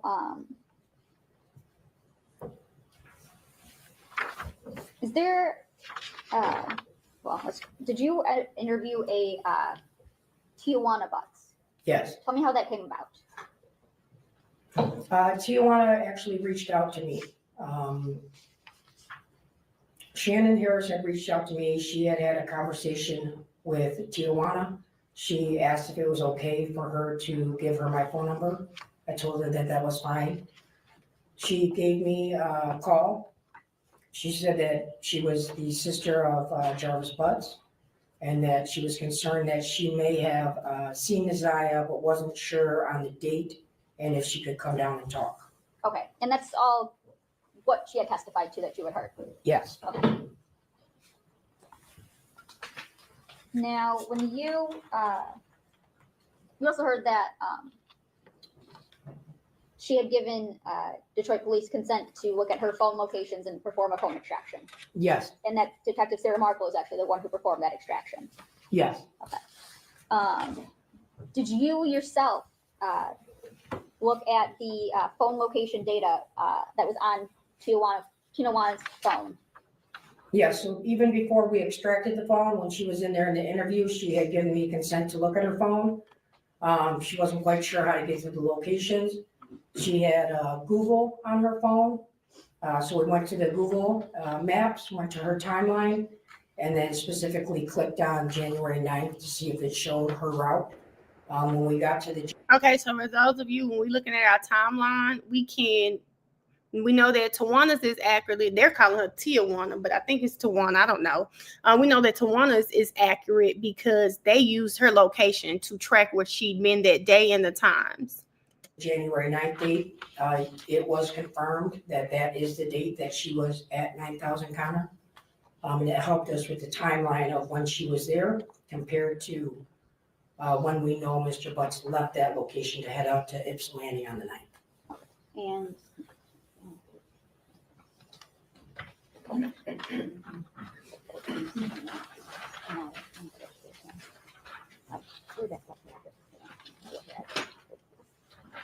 Your Honor, may I approach people's proposed exhibit 85? Yes. I mean 58.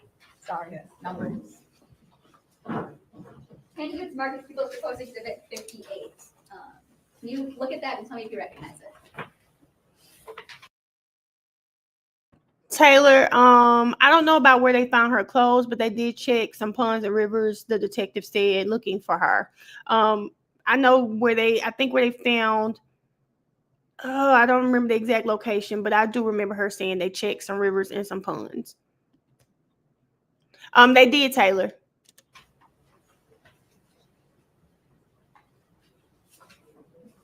Yes, this is a Cellbrite extraction report that was conducted by Detective Marco for Tijuana Butts cellular device. Okay, and that report specifically includes the location data and in the subsequent pages as it relates to Ms. Butts' call. Is that fair? Yes. Okay, and is that a fair and accurate depiction of the screenshot photo locations, location data from Tijuana Butts' phone that you observed that the day when you interviewed her? Yes. I move the admission to those proposed exhibits 58. No objection. Would be in the people's 58. And I want to direct you to I guess it's going to be page 3 of the report, both 4 of the report.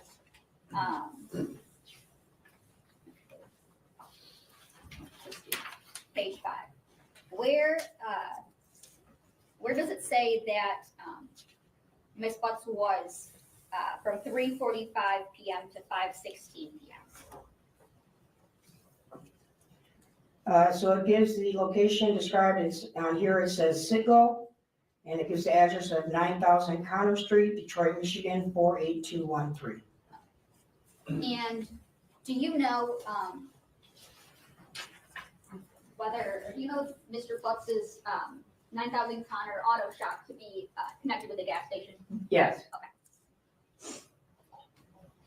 Okay.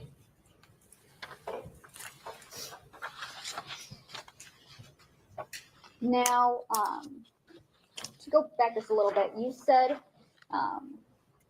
you were kind of going through all the phone mapping in order to kind of backtrack as to where your investigation goes and where you should search. Yes. And those maps were testified to by Sergeant O'Rourke. Yes. Okay. Now, she mapped certain locations, and she stated that you had given her some of those locations to map. Correct. Okay. Now, I want to direct you to in People's Exhibits 33, 34. Here, may I go? The blue dot here. What is it that indicates, and what is the importance of that?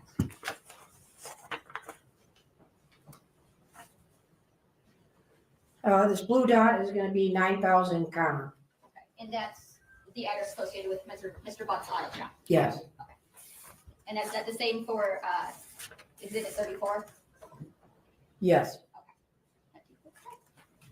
And Exhibit 35, there's the same blue dot and then a purple dot. Tell me, what is the significance of the purple dot? The purple dot is going to be the residence that Mr. Butts resides at on Wilshire. And in Exhibit 36, on page 2, there's like another, it's like a pinkish kind of purple dot. Can you tell me what is, oh, I'm sorry, red dot. What does the red dot indicate? The red dot is going to identify 20,000 Harper, which was the Park Crest Motel. And on page 4 of 4, there is a lighter purple dot along with that red dot. What does the purple dot indicate? That dot is going to indicate 4 East Alexandrine. Okay, and what's the significance of 4 East Alexandrine? Mr. Butts has a different girlfriend that lives at that location. Okay, guys, there we go. Okay, all right, so here we go. Here's the answer to our question right here. Hold up. Hold on. What's going on?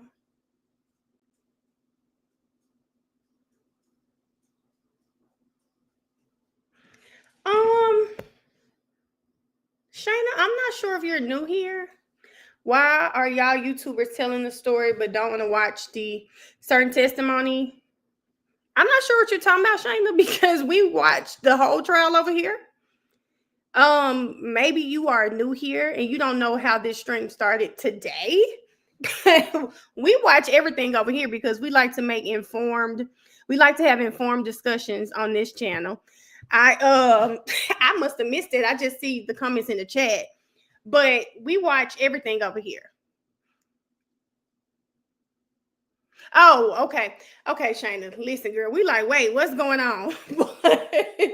But Shayna, we watch all testimony over here. If you're just tuning in and you see us skipping around, we skip around earlier. We're connecting dots over here. This is how we do it over here on this channel. So yeah, listen, because they'll be quick, Ronnie, Taylor. Yes, Shayna, we've been connecting the dots because we've already watched 2 days of testimony.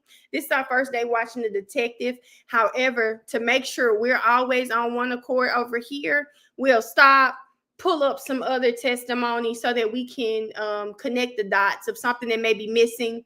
I could need clarification, or someone in the chat would need clarification. And yes, Shayna, in our defense, you did say you YouTubers. You did say that. And I was over here getting my lunch together. I look up and I see all this. Look, Brianna, strict, okay? So yes, y'all. We listen. We do it a little different over here because we don't like to listen to what people are speculating, because we like to keep our minds similar to that of the jury. So although people may comment other things they've heard, we want to listen to the testimony and we're going to put our own stuff together. So you did say you YouTubers, Shayna, in our defense though.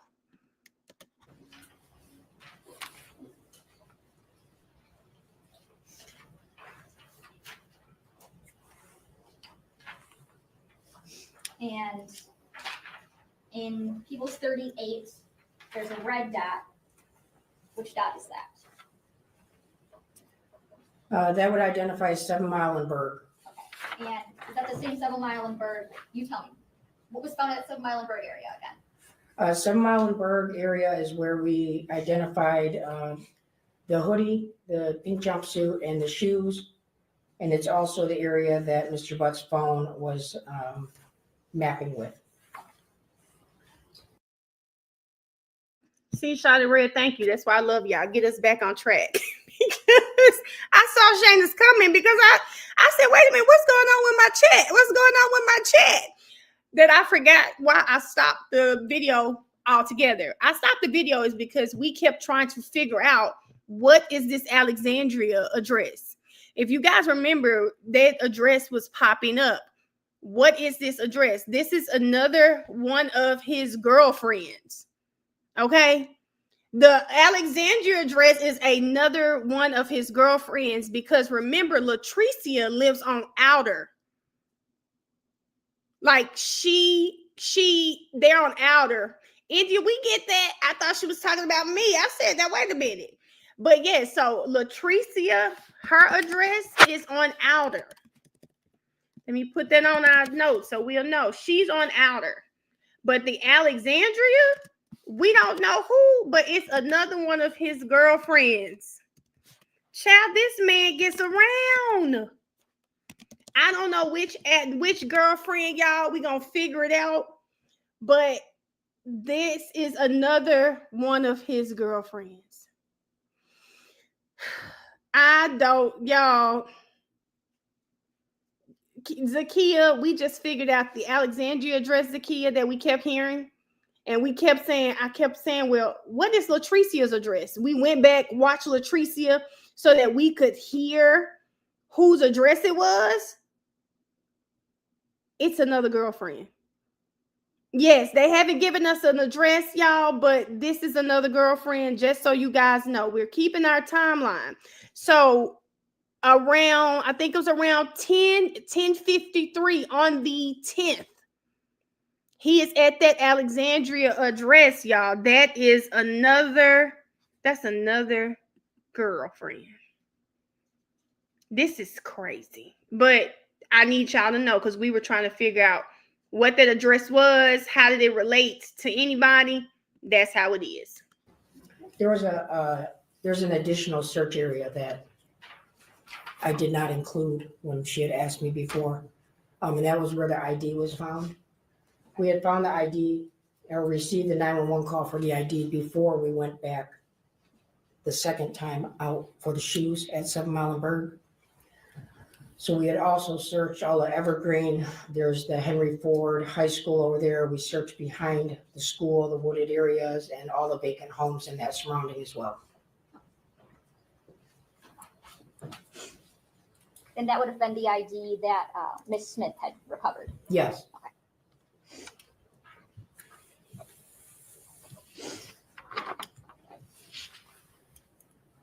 Now I want to go into, you had a chance to go through Mr. Buck's phone extraction. Is that fair?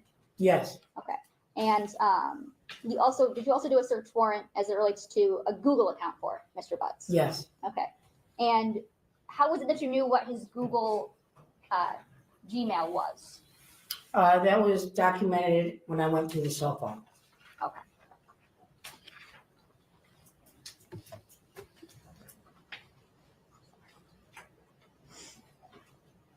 And you got a chance to go through, you sent a search warrant to Google for it, right? Yes. Okay. And you got a chance to go through that search warrant return? Yes. Okay. And that's the Gmail account that would be associated with Mr. Butts. Correct.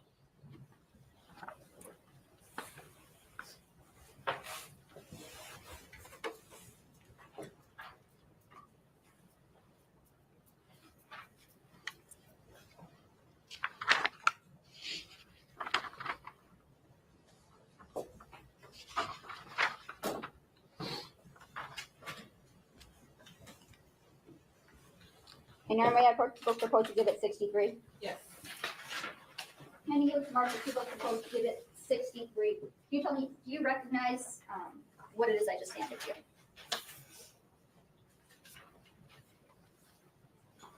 Yes, this contains jarvisbutts82@gmail.com, which was his Google subscriber information. And that's the first page. And the second page is, what would those include? The next page includes searches that I located inside that Google return that we received from Google. Okay. And does that document fairly and accurately depict what it is you received back from Google as it relates to a search warrant for jarvisbutts82@gmail.com? Yes. And I move for the admission of people's proposed exhibit.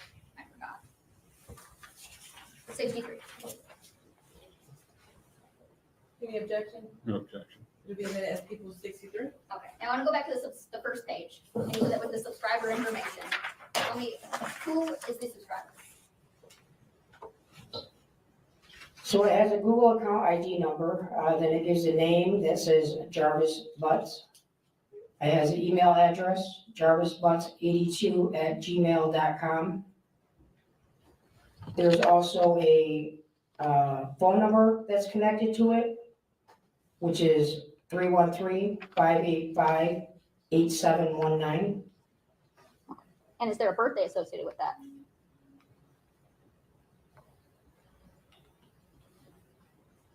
Yes, November 21st, 1982. And moving on to the searches, what dates do those searches encompass? These searches are December 9th.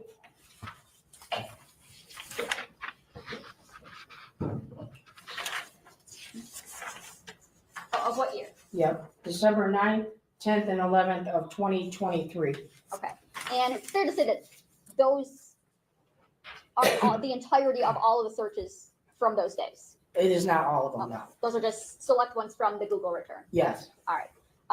Starting with December 9th, tell me which ones that we have in that exhibit. So the first, you want me to read the ones that are just highlighted, or you want me to start at the top of here?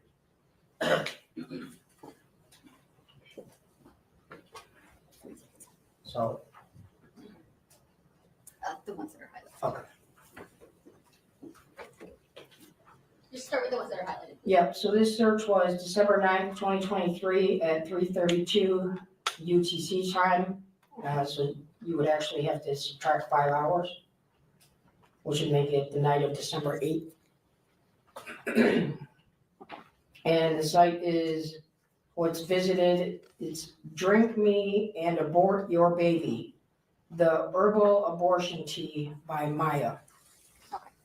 And what about the next one after that?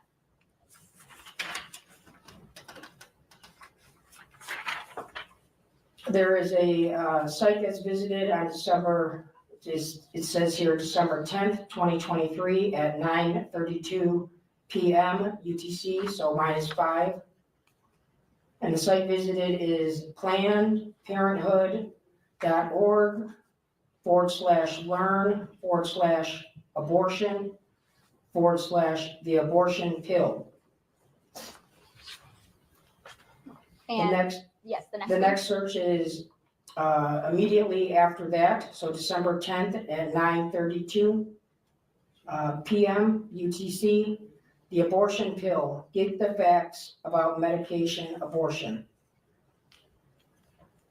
There is a search that was conducted before that on December 10th, 2023 at 9:31 p.m. UTC. And that site is plannedparenthood.org/blog/can I use herbs to have an abortion at home. And the next The one? next one is December 10th, 2023 at 9:31 p.m. UTC. Can I use herbs to have an abortion at home? Planned Parenthood. And the next one? The next one is December 10th, 2023 at 9:36 p.m. UTC. So again, -5 hours. And that site is, it's ansirh.org, research, over-counter medication abortion. Search December 10th, 2023 at 9:36 p.m. Over-the-counter medication abortion, and that's from that same place before, ANSIRH. December 10th, 2023 at 9:32. Planned Parenthood, abortion, the abortion pill. How do I have an abortion using only misoprostol, misoprostol. The next search, December 10th, 2023 at 9:32. Planned Parenthood, learn abortion, the abortion pill. So it's like the same, back and forth to the same site. On December 11th at 11:43 p.m. UTC, so minus 5 hours, specifically is searched is, can I drink red antifreeze? Again, that same item is searched again right after the same time, 11:43 on December 11th, 2023.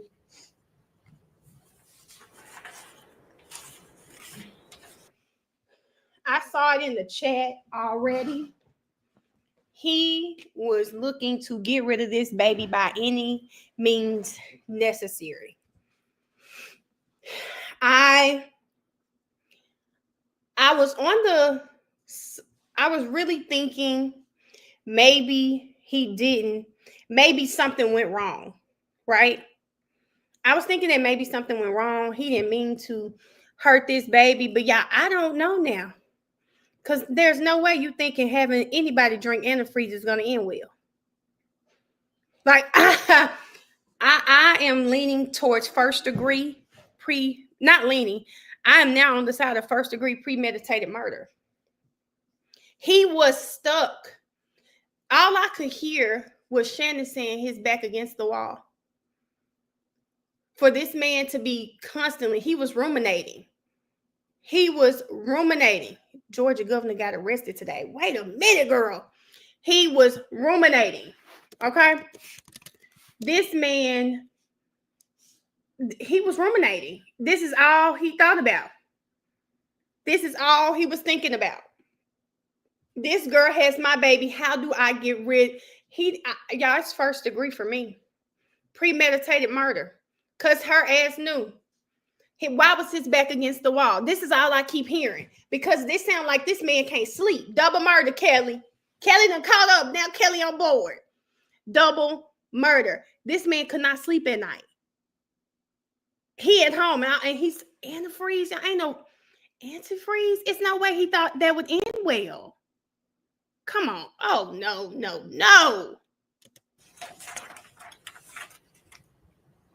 And I believe that's it. Okay.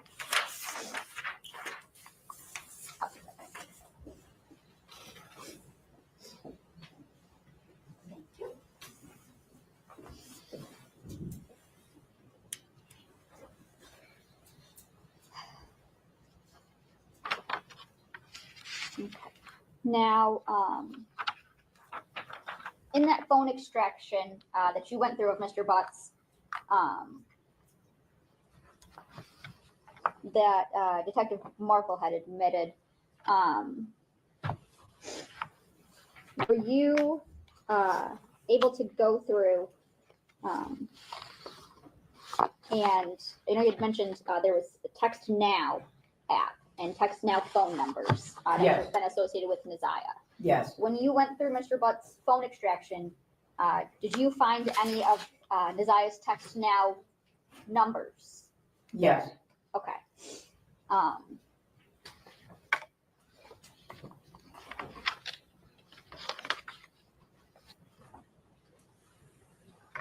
And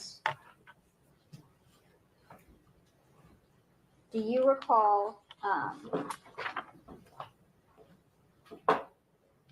if what was on his phone? First of all, did you eventually do a search warrant for Text Now? Yes. Okay. And did you receive messages back from Text Now? Yes. So the initial Text Now messages, again, DPS had done those and they had only gone back like a week. I had another search warrant submitted to Text Now and requested to go back to January 1st of 2023. Okay. And when you found these Text Now messages on Mr. Butt's phone, did those include all of the messages that you got back from Text Now or just only parts? It's all the messages through Text Now that were to that number that was assigned that Neziah was using on Text Now. That's what you got back from Text Now? Yes. But I'm talking about on Mr. Butt's phone. Oh, Mr. Butt's phone specifically was just. before we go on, I do want to make sure, thank you, Malaysia, because Malaysia been on top of the trigger warnings. Make sure you guys know, I think they're about to go through the text messages. If you think this may trigger you in any way, please go ahead and exit the live and maybe come back in about 30 minutes, the way we be talking, maybe an hour, so that you are not seeing that part. If you are new, it's about almost 550 of us in the live right now. Please do me a favor. Please exit the chat and like the live for me. It does help me get into the algorithm. If you guys are new here, my name is Melanie, handle Millionaire Male. And the chat, we call ourselves the Millionaires. We have a really great time here. Right now, we are going in order, but we really are dissecting what we're hearing in the testimony so that it makes sense for us here. So they said come back in an hour. So yeah, I would say that the way we talk, come back in an hour. But please like the live if you haven't done so, and we're gonna keep listening. Now we're listening to the detective. She received this case after it was transferred from DPS, which is the school system, over to her, and she was the investigator at that point. And we're gonna go ahead and listen to her. The messages from text now between him and Isaiah. Okay, and did it include everything that you received back from text now, or? No. Okay. And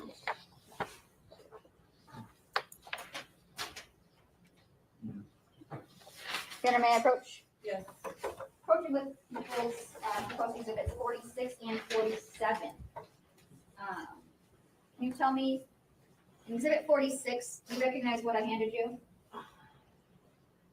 Yes, this is a extraction report for a iPhone, and it was for phone number account 313-585-8719. And this is the section in that extraction about messages. Okay. And is that exhibit proposed exhibit 46, is that a fair and accurate depiction of the messages that were on Jarvis Buck's phone between his phone number and the number 213-743-3173? 231, yes. 231. 231. Yes. Sorry, numbers.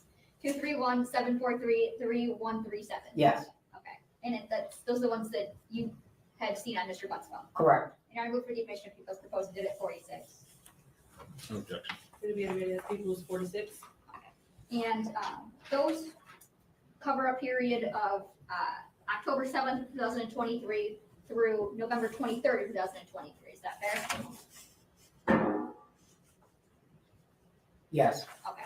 And now I want to show you proposed exhibit 47. Do you recognize what I handed you in 47?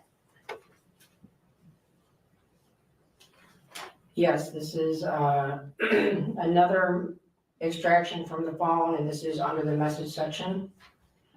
And is that a fair and accurate depiction of the messages that you went through on Mr. Buck's phone to the number 313-379-5882? Yes. Okay. And I would move for the admission of people's proposed exhibit 47. No objection, Your Honor. It'll be admitted as people's 47. Can you repeat that phone number? Yeah, 313-379-5882. Thank you. Thank you. And those would be from the date period of September 26th, 2022 through September 30th, 2022. Yes.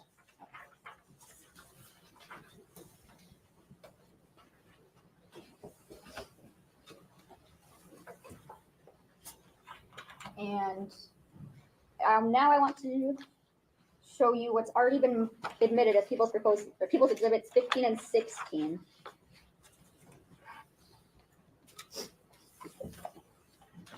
And these were already admitted. These are certified copies of text now messages. So I want to talk specifically about subscriber information within them. In People's 15, is there a subscriber as it relates? Yes. Okay, and who is that subscriber? Excuse me. You need to let me hear. I can't hear you with your back turned. Okay, so is there a subscriber as it relates to that? Yes. Who is that? The username on here is Kenyatta Harris 955. And are you familiar with the Kenyatta Harris? Yes. And how is it that you're familiar with her? That is Nazia's biological mother. And is there, on the next page, is there a phone number that is associated with that account? It might be on the subscriber information too. Yes, And what's that phone number? 313-379-5882. And what is the period of usage for which the subscriber, Kenyatta Harris, had that phone number? The phone ownership is from September 24, 2022 through November 8, 2022.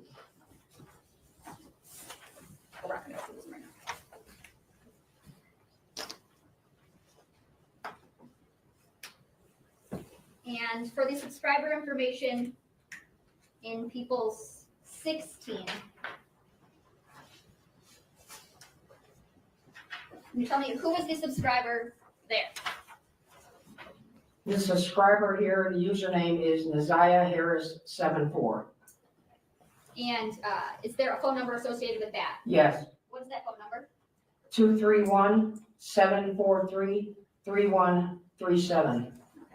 And is there a phone ownership date period for that? Yes, What's that date period? January 1st, 2024 to February 6th, 2024.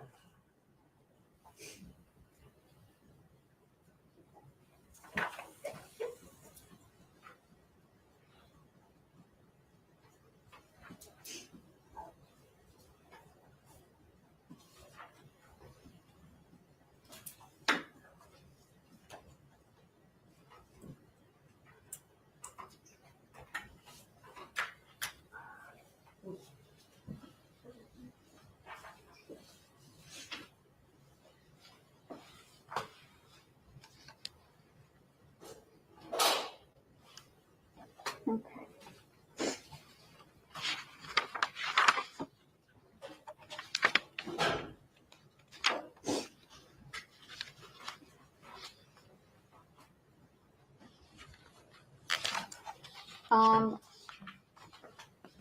Are you familiar with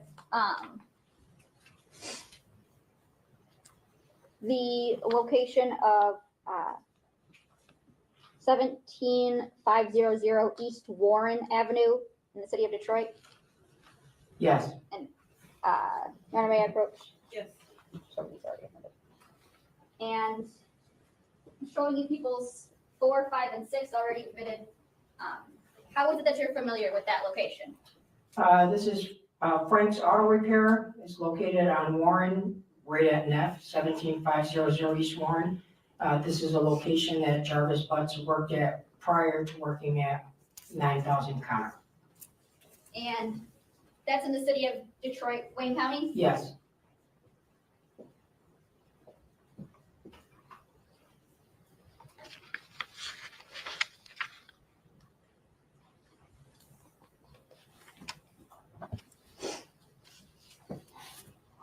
Now, did you yourself, I want to go into the interviews with Mr. Butts. yes, Did you interview Mr. Butts? yes. Okay. I want to start with an interview back on May 31st, 2024. Do you see the person that you interviewed in the courtroom today? Yes, Okay. Can you point to him, tell me the color of the clothing that he's wearing? yes. He's sitting behind the defense counsel. He's wearing a face mask and he has the Wayne County green jumpsuit on. And Your Honor, would the record reflect that witnesses identified defendant Jarvis Butts? And we've been talking this whole time about a Jarvis Butts. Is that the same Mr. Butts in the courtroom today? Yes, Okay. Now, this interview back on May 31st, 2024, where was that at? that was at the Wayne County Jail. Okay. And who was all there? Myself and Sergeant Lance Sullivan. And do you recall about what time this interview took place? It was in the afternoon, Okay. Or about how long did this interview last? like 2-3 hours. Okay. And was Mr. Butts, did you ask him about his education and speaking English, things like that? Yes. And did you offer him any food or drink? I believe at one point we had asked him about if he needed some water because we had been there a minute. Okay. And did you read Mr. Butts his constitutional rights? I believe Sergeant Sullivan went through those with him. Okay. And was something used to assist in the reading of those rights? Yes. Okay. And Journal, may I approach? Yes. Handing you with Smart People Proposed Exhibit 26. You tell me what it is I just handed you. So this is a Detroit Police Department constitutional rights, advice and rights form.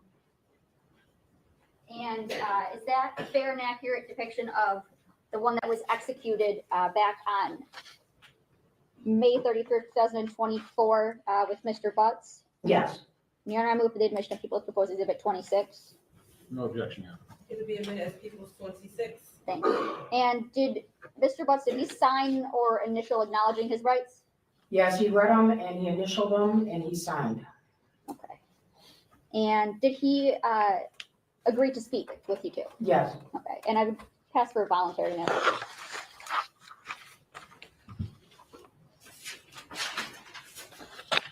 Sergeant Jones, you came to interview my client on May 31st, correct? Yes. It was you and you said Sergeant Sullivan? Yes. Were you aware he was represented by counsel at that time? Yes. In fact, did one of you call his counsel and ask for permission to interview him? On that date? Not on that date, prior to that date.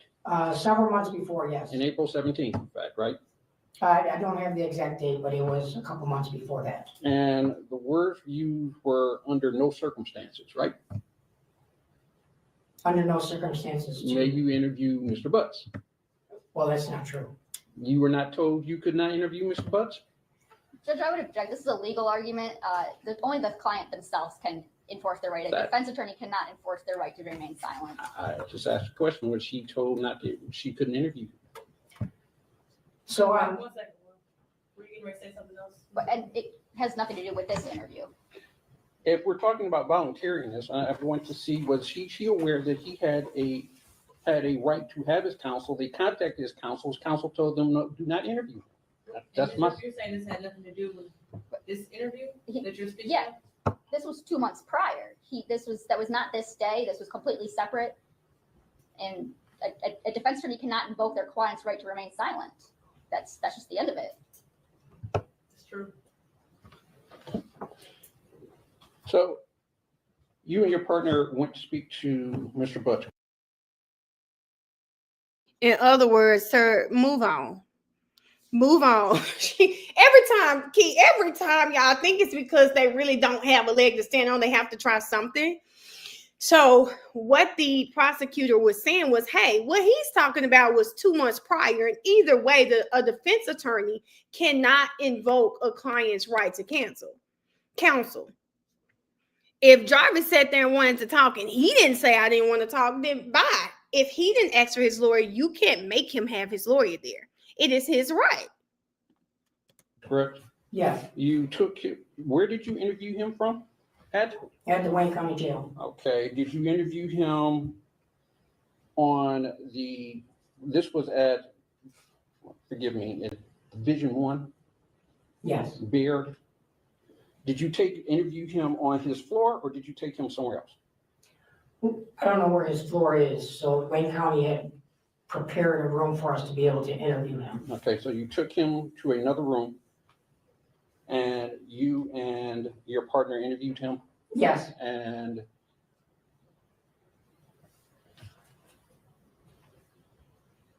you gave him his constitutional rights and you did not give him food or water, correct?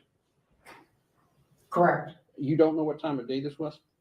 Well, I just saw the form here, so I see it's about 1 in the afternoon. Okay. Were you aware that he was working at the jail? There had been a conversation that he was given some small duties, but then it had been taken away from him. Okay. Do you know if he had worked that day? That I do not recall. Okay. And do you know if he had actually been to sleep prior to you visiting him? When we talked to him, he didn't seem sleepy. Do you know if he had anything to eat prior to you visiting him? He did not complain about being hungry.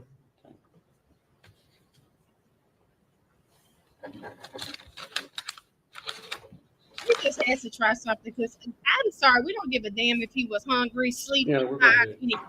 past voluntariness. Thank you, Judge. Now, this interview with Mr. Butts on May 31st, 2024, was that recorded in any way? Yes. And how was it recorded? It was recorded with a body worn camera from the Detroit Police Department that were issued, and it was also recorded on a audio recording for voice only. Okay, so is audio and video on the body cam, and then also just Yeah, so audio? two different factors. Okay, so and it's fair that you had seen this video prior to today? Yes. Okay, and when you saw that video from May 31st, 2024, was that video a fair and accurate depiction of the video interview that took place? Yes. And I move for the admission of People's Proposed Exhibit 27. Any objection? No objection. It will be admitted as People's Exhibit 27. Thank you. And for the audio, do you have a chance to prior listen to that? Yes. And was that audio a fair and accurate depiction of the audio that was recorded from the interview back on May 31st, 2024? Yes. And I move for the admission of People's Proposed Exhibit 28. Any objection? No objection. It will be admitted as People's 28. Thank you, Judge. And you also interviewed him. Well, let's go with the 31st. Your Honor, may I publish? Yes. Thank you. And I made clips this time. I'm not going to play the entire video.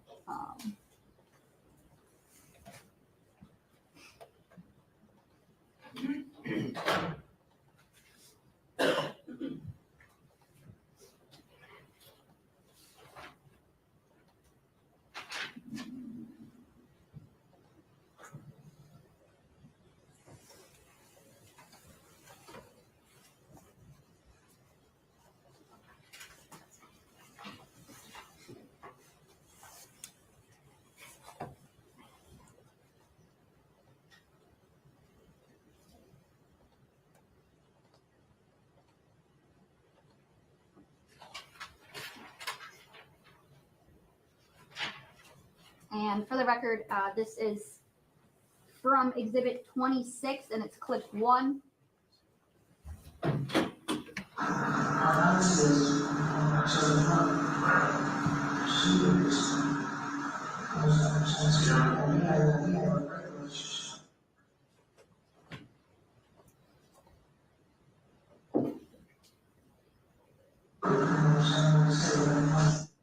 And this is clip 2.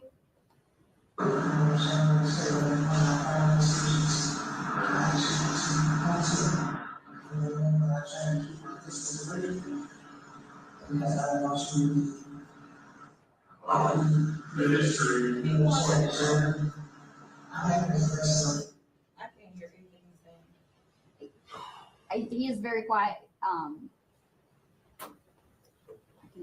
don't know if it's my volume that has to go up. Y'all, I really just think this is his voice. He has this low, raspy voice. The audio is terrible. It is terrible, but he has this low, raspy voice too. And I'm just gonna say it again: these police departments need to tighten up. There's no way the audio should be this bad in every police department. Let me try turning it down on the TV. I can't hear one word.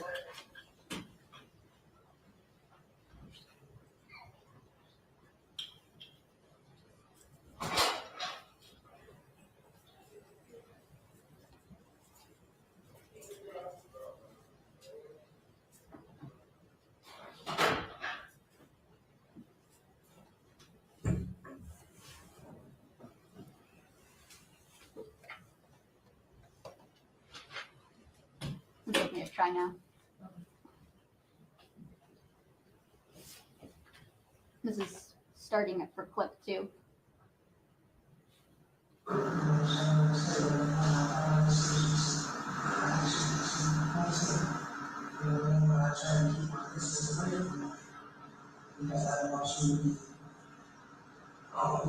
The history.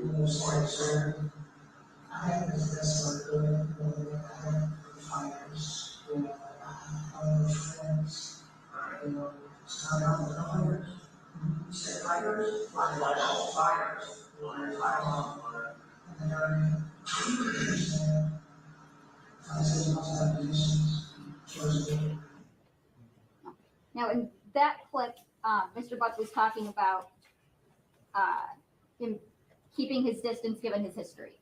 Yes. And that he tried to help as best as he could with flyers.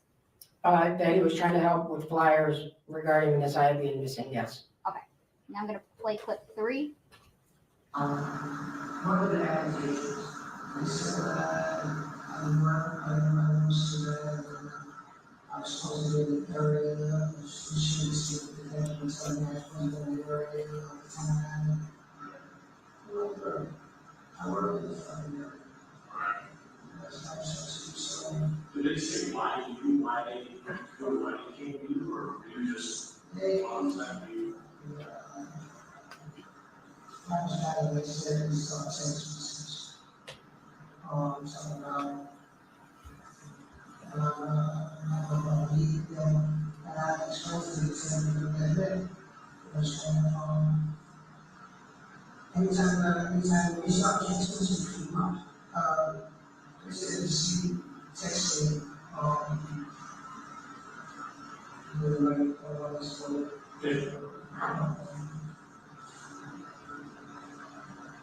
and I'm going to hear a straight hanging text and was better say, well, from time to time, I have a lot of jobs. And I don't mind, so I started to make money that day. I probably come the next day and I always was around the house.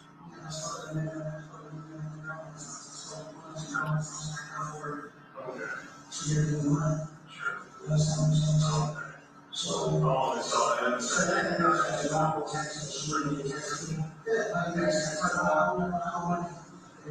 People really want to have it work for us. You know what I'm saying? And that was kind of nice.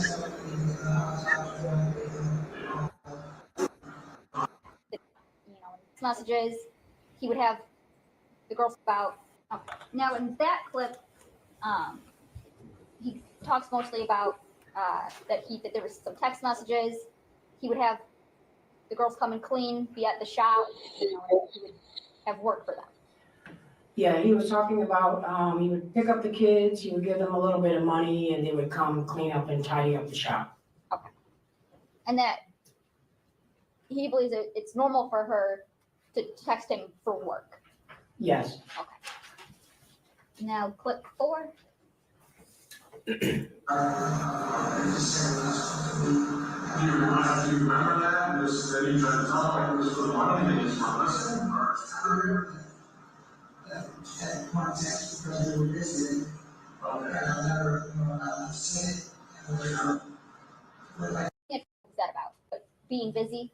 Yes. Okay. Tell me what was that about? When I believe that when she was texting him, he's referring back to when he was interviewed with Detective Mays and Johnson about the messages that she had texted him, and that he had assumed that he was going to be picking them up by the grandma's house, and he had replied because he was busy working, and then he finally replied with okay. Okay. Now, you also interviewed Mr. Butts the next day. You came back the next day. Yes. What's the reason you came back the next day? We had some more questions. Okay. And was he once again, I guess, was he still constrained by that advice of rights? We had him sign another one. He read another one that day, and he signed it that day as well. I'm pretty sure, or we showed him this and he agreed to it. That's what it was. This was the paper. We showed him, he agreed to it, he understood it, and he continued to talk. Okay. So you were using that same form? Yes. Okay. And once again, sorry. Okay. And once again, he acknowledged his rights. Yes. And he did continue to speak with you. Yes. Okay. And he didn't mention anything about not wanting to speak with you. Correct. And did he give you any reason in your experience to think that him speaking with you wasn't voluntary? No. And just what's it? And I pass privilege to voluntariness for the June 1st statement.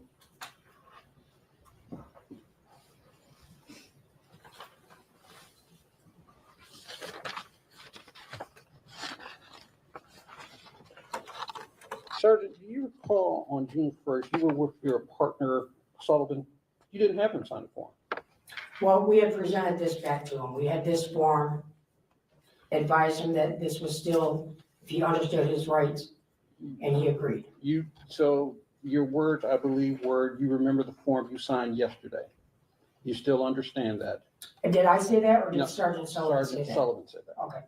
You want me to say what Sergeant Sullivan said? No, I just want, you went with your partner and you understand that nobody had him sign anything that day. That he was re-advised of the rights from the form that he had signed the first day, and he was shown the form, and he agreed to continue to talk. Are you sure he was re-advised, or so do you remember signing a form yesterday?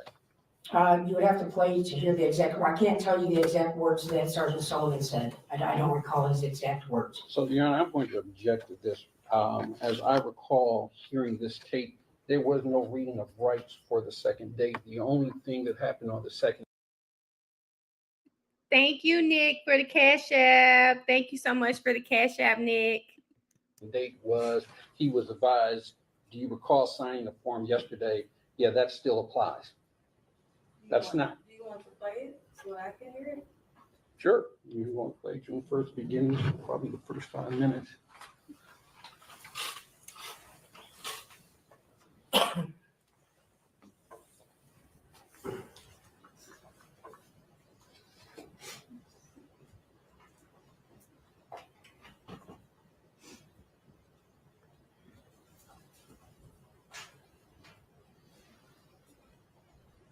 All right, guys. So in this clip, the defense attorney is saying when they came back the next day to question Jarvis, they did not read him his rights. What the officer is saying is, well, when we came, we asked him, do you remember signing this form yesterday? When you signed this form, that was him saying, I understand my rights.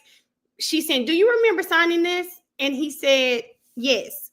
So instead of having him sign a new form, they just they went off of what he signed the day before. And so that is what the defense attorney is saying. Hey, they didn't read him his rights. They just asked him if he remembered this form and went over. So we'll see what the judge says about that.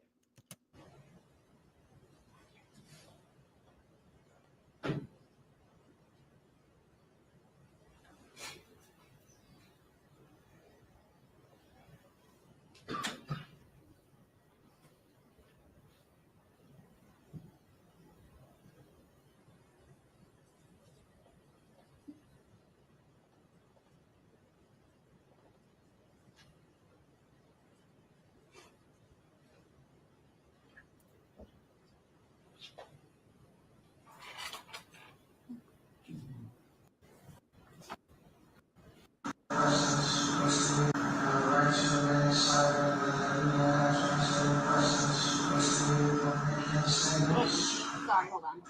This is.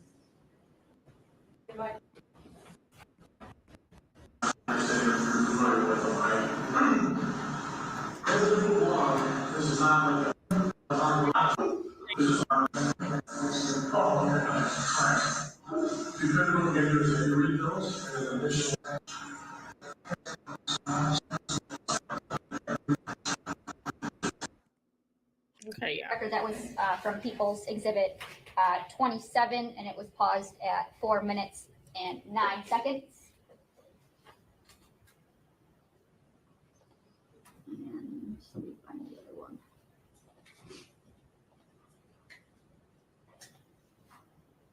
Sound like you wanted to talk to me because I really think you talking smarter than you.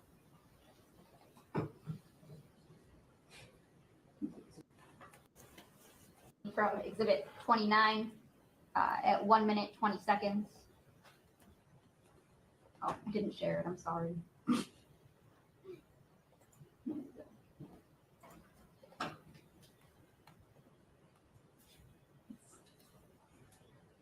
Playing at 1 minute and 22 seconds.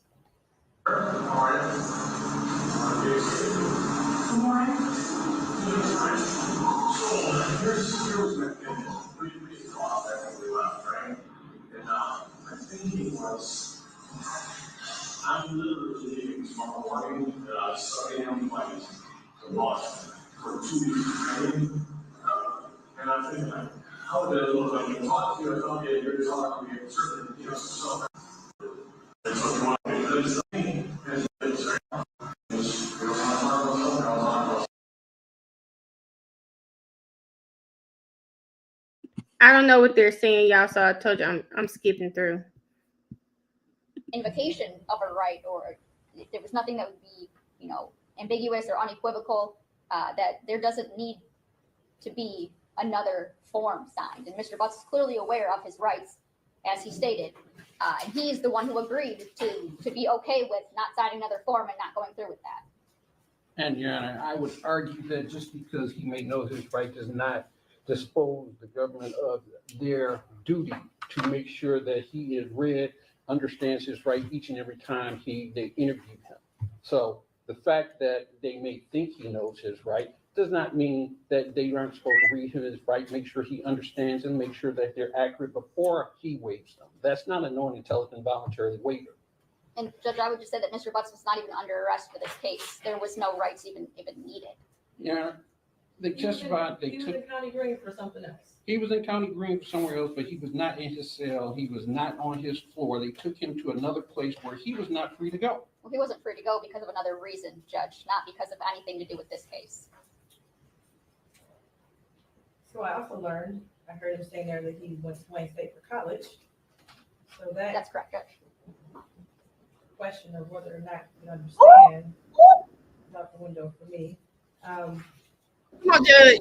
The male detective did offer and said that he might as well do a different form, a new form for today. And the defendant, Mr. Butts, said it wasn't necessary, not those exact words. And he said it's the same rules. If you don't want to talk, you don't have to. And are you familiar with your rights? And asked him that, and he said yes. I don't see if there was anything that was not voluntary about that interaction. So I'm going to find, or I'm going to deny your objection and find some voluntary. Thank you, Judge. And Sergeant Jones, that June 1st interview was audio recorded? Yes. And it was also video recorded? Yes. Just like the day before? Correct. And that video, we've just seen a clip here. Is that a fair and accurate depiction of the video statement that you took back on June 1st? Yes. What for the People's Exhibit 29? Any objection outside of the one already? Outside of my standing objection? Yes, it'll be admitted. And it was also audio recorded? Yes. And you had a chance to review that audio? Yes. And that was a fair and accurate depiction of the audio recording of the interview back on June 1st? Yes, ma'am. And I would move for the admission of Exhibit 30. With the same standing objection, I would admit it. Thank you, Judge. And now I also have clips for this. Okay. And Judge, do you mind if I sit while I? No, I don't mind. Thank you.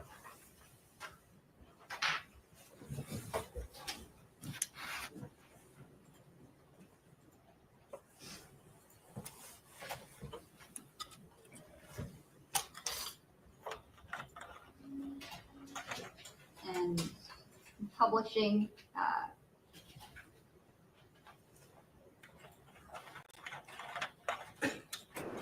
clip 1. Krona, I will say this about this judge. I think I have really enjoyed watching her. And it's not just because I really I really hate Jarvis. It's not just that.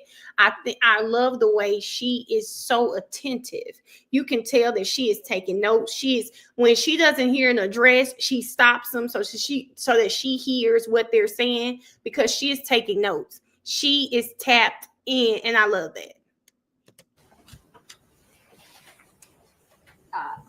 Sorry. Yes, from Exhibit 29. I'm not telling you, I'm asking, did you see her? Okay.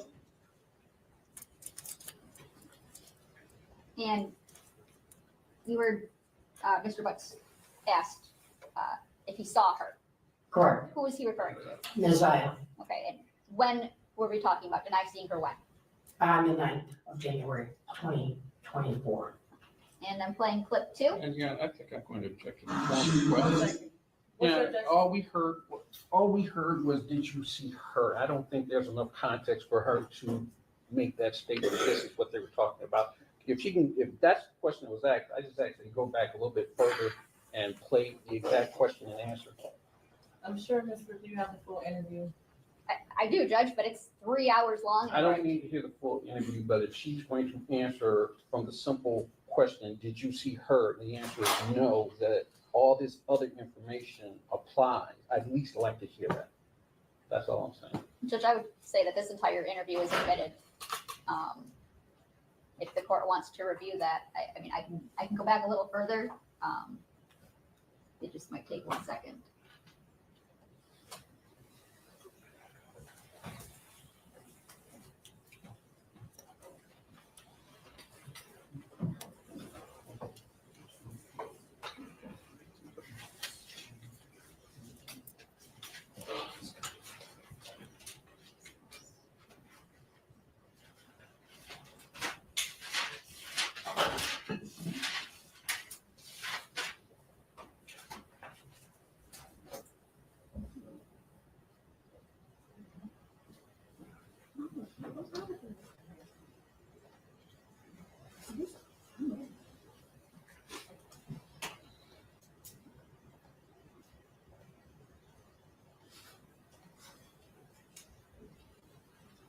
And this will be playing from just a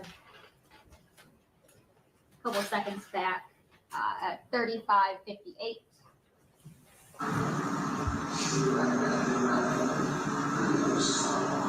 Did I ask you to told her? Just what I asked you, I mean, are you even saying it's straightforward? I mean, I asked you to. I'm not telling you, I'm asking you, did you see her?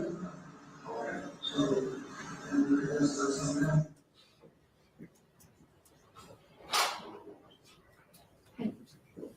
Judge, I would just say for context, the officer to talk about who they are talking about in general. Just ask the question. Who are you guys talking? Who are you and Mr. Butts and Sergeant Sullivan talking about in this interview? Nasiah Harris. Okay. And if there's someone else that you're talking about, do you mention them by name? Yes. Thank you.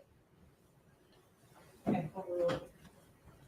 Let me tell you why I like their prosecutor. I just feel like Love, Atkins, and Hilton would have sat there and went through that video the entire time. Shout out to the prosecutor for saying, you know what? Let me just use my critical thinking skills and let me just ask him. Let me ask the detective, who are you talking to in this? Who are you talking about during this interview? If there is someone else you are talking about, do you mention them by name? I do. Okay, great. The judge said overruled your objection. Because we're not going to go through this whole video, okay? And then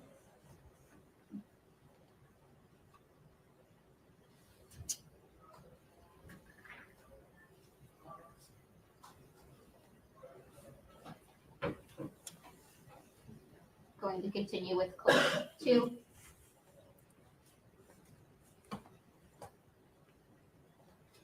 She punished the rest of the board.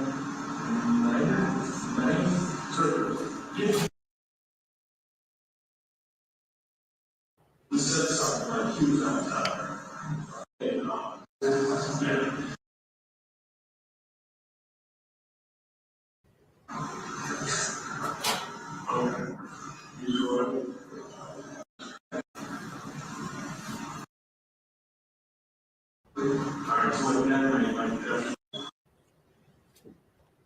And clip 6.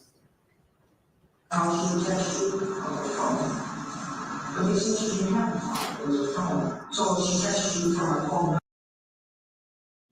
God. Now, I understood this part. Did y'all see this man talking about, but they said she didn't have a phone?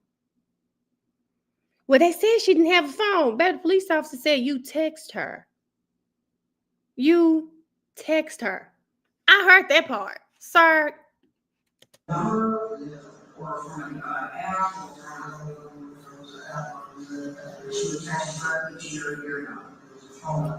For coming on the phone, he said I didn't technology stuff, or they were coming in at full power. Alright, okay. I will get a call from the okay. Same number, yes, a little, did you like it, that's her, all that. So he. And playing clip 7. And that's your phone, and that's her number, she's texting you from me. She's texting this We had a printed out copy of the text now messages. And would those be the ones from people 16 to the 231 number? Yes. I'm continuing from the second. And then it's sent, that means that she sent it, and it's received, that means that he replied, somebody. Saying, okay, you get some of this message, so I can delete your number, that's all I don't understand what that meant. But she's deleting the message, so I gotta understand what that meant, I was going to say that. He told those other officers the same thing, y'all. He didn't understand what they meant, what she meant when she was sending all those messages. But okay. I said, okay, I'll meet you, I'll be at his house, I'll get so I'll be paying them maybe that day or so. Or I'll pay them the next day. I mean, she saw her like 2 days before she went missing. Did she look back to you? She didn't look bigger, like she went and showed me, was she wearing bag or clothes? I didn't see somebody. So.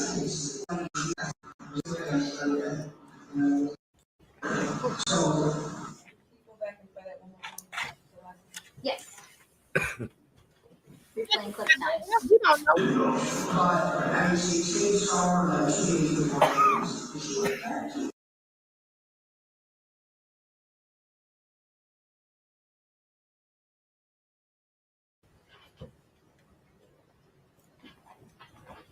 Proceeding to clip 10. So, even though it's deleted, right, this is all from the same app. And I want to make it clear though, I read through them and I see a lot of them where she's kind of an initiator on a lot of things. And I think she's young and she's an initiator. And I also get, there's history, you guys have a relationship with each other.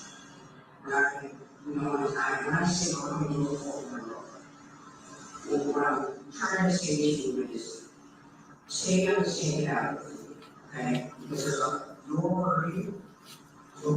are hurting, and with all these people coming forward, your daughter coming forward is hurting me, yes? Don't separate, stay on the path with me, because your children that are out there are hurting because they're seeing all this stuff, right? Don't let this be the next thing that they're going to see. Now, this cop's first mistake, I know y'all can hear this. Her first mistake was thinking that he gave a damn about his kids finding this out about him. Like, he ain't gave a damn, okay? She is trying to appeal to a person that does not have a moral compass. She's telling him, listen, I want you to stay on the same path with me because I don't want your kids to hear this type of stuff. Remember them. Think about what they would feel if they heard these things. That was her first mistake. He doesn't give a damn. He does not give a damn. And the fact that she's trying, come on, India.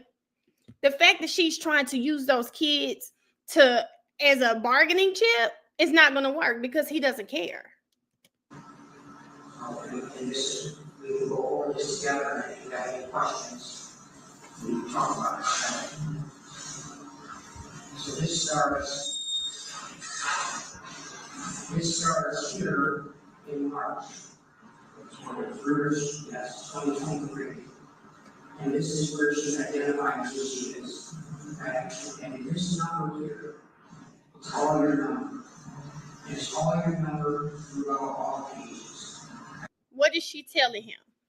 You can sit here and look at me with that bullshit. You can say that to somebody else because what we've done, she put her name in the text messages. We know who this is. right? We already know this is, so don't try that. That wasn't her. We know who it is. And she said all of these messages, did you guys see for dramatic? She took her pen from the top of the page and went down. All of these messages are your number. All of these messages are your number. Now, I can't hear real good, but I can hear this enough to do that. All of these messages are your number. So try it again. And over here is the problem that says whether a person is leaving the message or not. But when we talk about the nerds, once you put something out there on the internet, it's there forever. And it's on a device, and it's in your email, and it's on your account. It's on jarvisgoogle.com. What is she telling this fool? You thought you were smart by having her delete her messages and you delete yours? Did you think you were being smart? No. Once you put it out there, she said we can track your email. It's on the device you send it to, and it's on your device as well. Baby, you thought you were covering yourself, but you did not, is what she is telling him. Try again, stupid. Try again. You thought that baby was texting you from an app. It was going to somehow hide what was being sent. No, sir. She said we've got you in 3 different ways. And everything that you searched is on here. Did y'all hear that? Letting him know. And everything you've searched, we have that too. Not just these text messages, everything you've searched, which includes what? All of those abortion searches. All this stuff is leading to this. And I think that there has to be a way to break the pattern. And I'm trying to get you to see if we can break this pattern. Because this pattern has been going since when we got locked up. And we have started before that. But I think you have a lot of heavy on you. There's a lot of heavy right here that you're holding in. And it's here.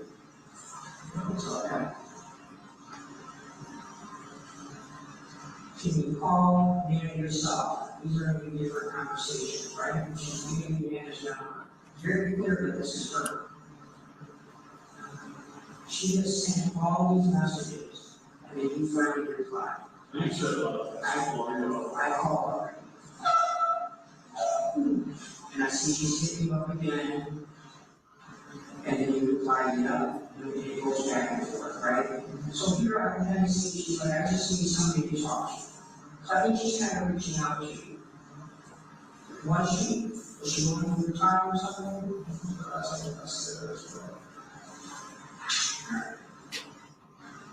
So here's some more sent messages. She's tired of people telling me that they love me, and then the next thing she's crying. She's calling for people traps and they treat her like shit. You're the only person I really trust. She asks you, do you think I'm ugly? Right? You reply, no. Girl, y'all. This is, ooh, y'all. What's so heavy about this for me is, do y'all hear what the baby is saying? She's like, she is begging for love. I'm tired of people saying they love me and then they treat me like trash. Do you love me? Do you think I'm beautiful? She's still talking right now. Blind girls read too. Does that say blind girls read too? She is begging him. And that's what they're saying. We see that she texts you a lot. And then he might finally respond. Her household tore her up. That baby was begging, looking for love. And she told him, you're the only person I trust. You're the only person I trust. Kia, it caught me off guard. You asked her, what are you doing? I'm sorry, she asked you, what are you doing? Then you reply, stop messing with people. Samela, it caught me off guard because your name said blind girls read too. And the first thing that I thought to myself was, how is she talking back to me? What? I'm sure there's a device or something, but it just caught me off guard, friend. When I was reading, it really caught me off guard. You just be mine. That's not all contact. Alright, so I'm gonna mark that, and this wasn't that like that, also. The title.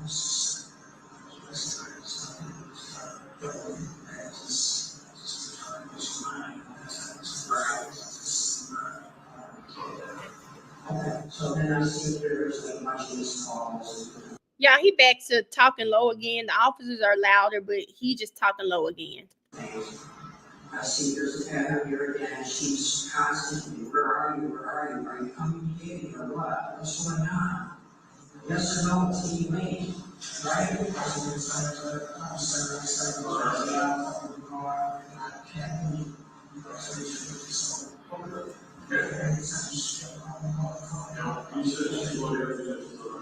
Alright, so, here she sent me pictures. Do you remember what these pictures were? Those are in a separate folder. Whatever pictures she sent you.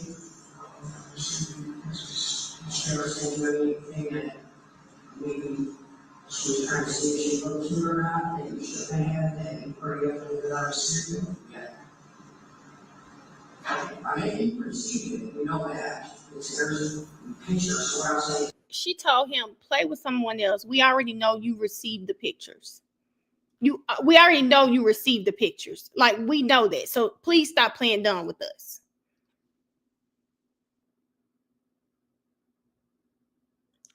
Yes, hold up. So I think you said Samela. Samela, when I read the screen name, I was just like, what? But that's interesting. You learn something new. That's why I love streaming. I learn something new every day. You just taught me something new today. This is the text. So here it's how each time there's a message, right? Alright, so this is still, we're still in March. Okay. Then you sent something here accompanied you. And she said, what do you mean? You said, you heard me. And she replied, I can't do that. And then she said that she gave me one. I have the closed caption on too, y'all. I'm rewinding, but I got the closed caption on. March. Okay. Then you sent something here accompanied you. And she said, what do you mean? You said, you heard me. And she replied, I can't do that. And then she said that she gave me one March love. Right? Don't you always say love you? All of them, I love you, right? Okay, so like all of love. That's why we're talking about you, because things can get confusing, right?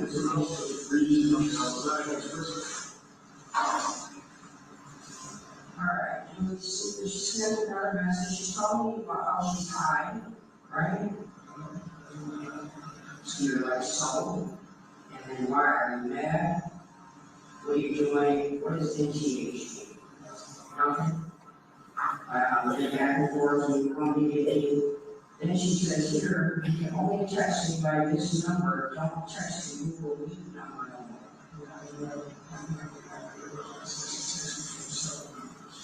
So then she finally got this app, and it was like a consistent number.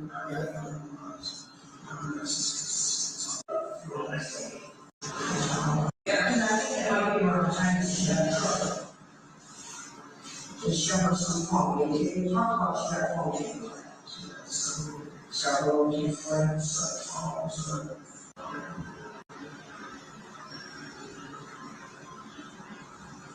Yeah, so I see that there's a whole bunch of stuff in here about caller, is this all like trying to get you to call her grandma? Okay, and then just maybe she's going down, so then I love you in there.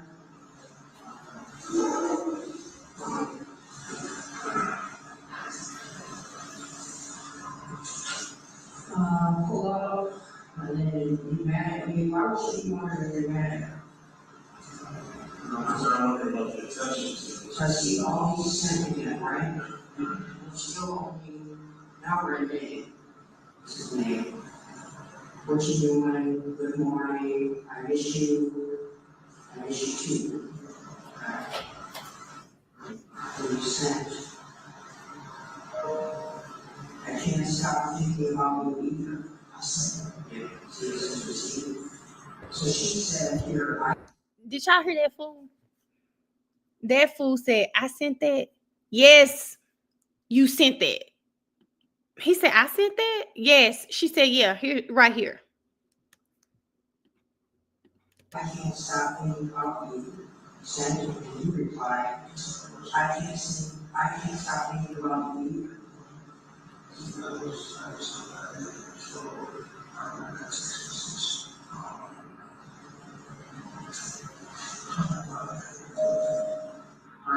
Or something.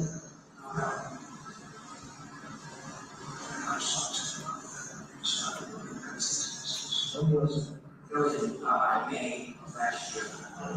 Do you remember a little bit? So this is around the time that she asked something with her mom. So her mom here said, wow. So we'll see if we figure out what happened between her and mom. But she keeps asking, like, don't be mad at me. Like, can you tell me why you're mad at me? Can you remember why? Okay, because for Gloria, probably will be.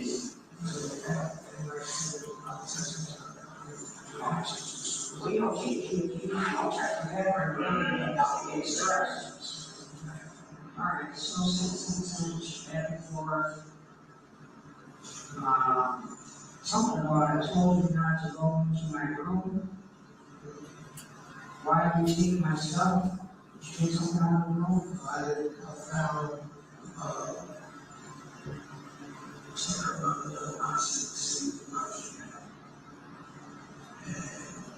Y'all don't know what Jarvis saying because y'all know y'all said he was loud, like he was on the block.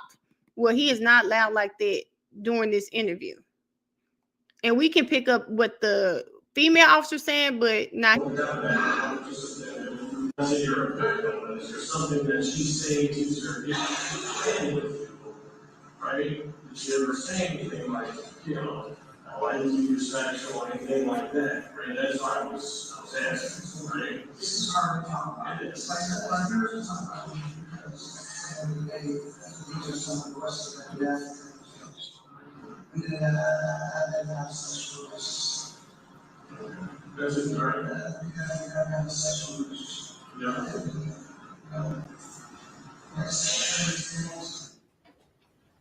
Okay, I'll explain it.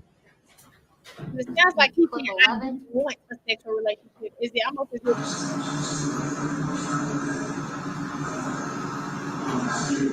so this is like entertaining the thought.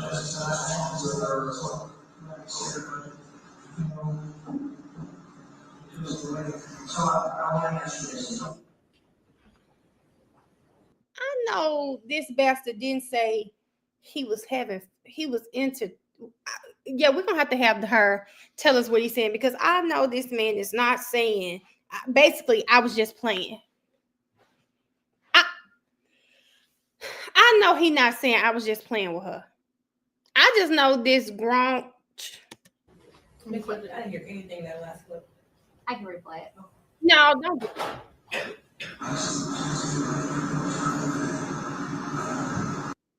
Lance? Yeah.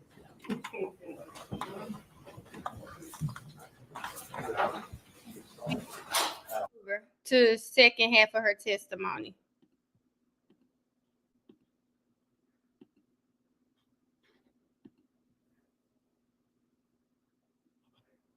Okay, y'all, they stop. She changes. It's the second part of her.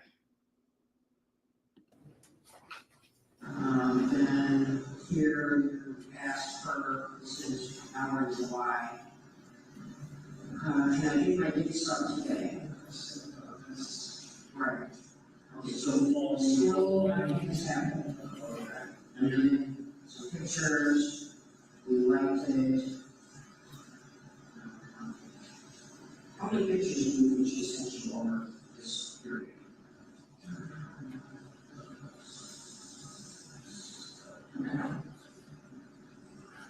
You didn't share that nobody I try to figure out how to get them off the internet and anything like that. Usually get up pretty quickly and save them here. These 8 invisible folders that are really, as you can see, not invisible. Yes. Right.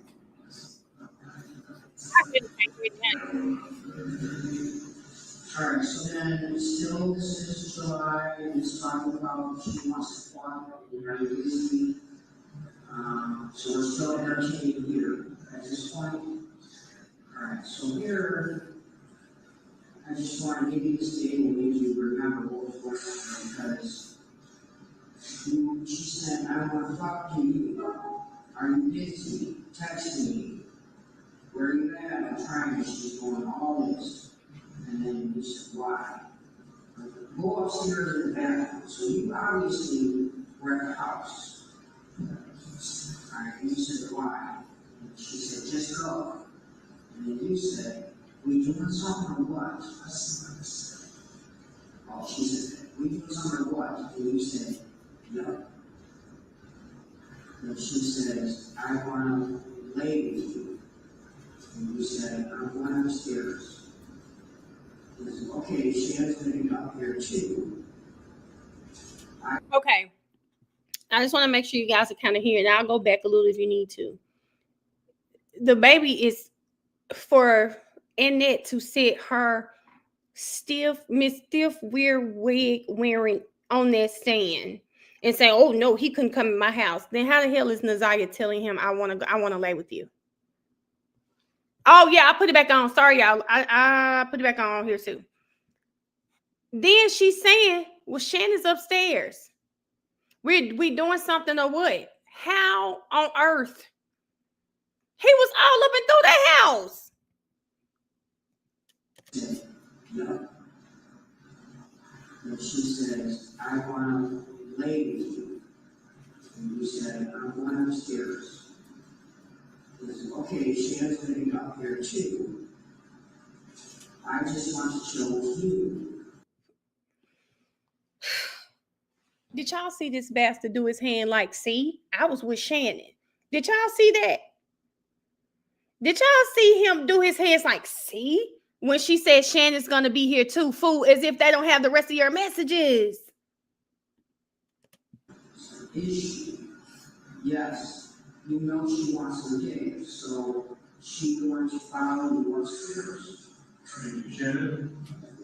Okay. So this is that day.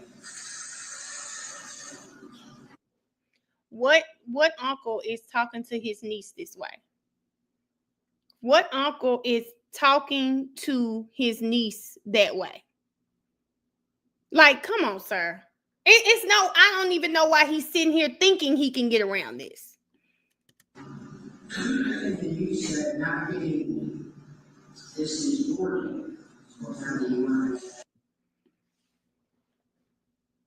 Do y'all remember just 20 to 30 seconds before they said Shannon's going to be up there too? And he did his hand like, see, I'm with Shannon. We fast forward 30 seconds. He's telling this baby, this is your D. This is your D. It's like, it's mental illness because there's no way he remembers this conversation. Ain't no way he was like, oh, they didn't got all of it. Ain't no way he thought they didn't have all of it. Key, do you hear me? Like, sir.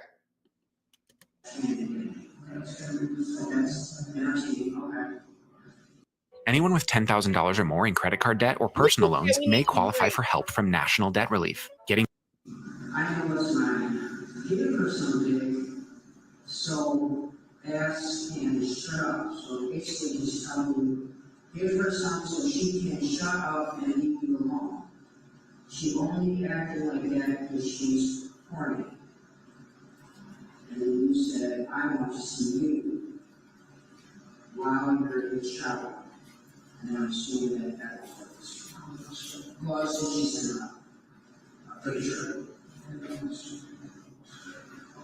Hold on, after that. This is the same, this is still on that same day. Yeah, that's right. come back downstairs, she was still up there. And she's pushing it, right?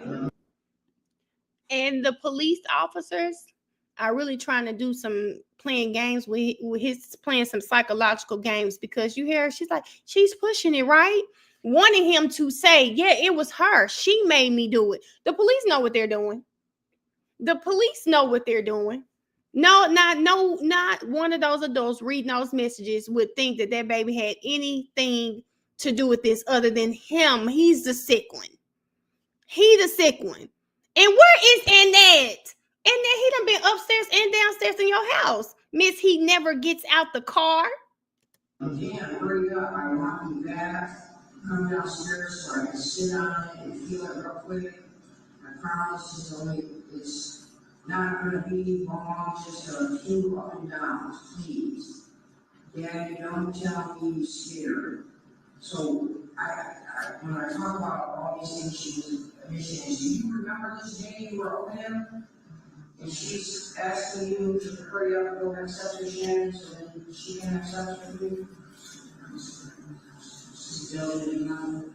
Oh, you were still strong. Okay, so let me remember the house.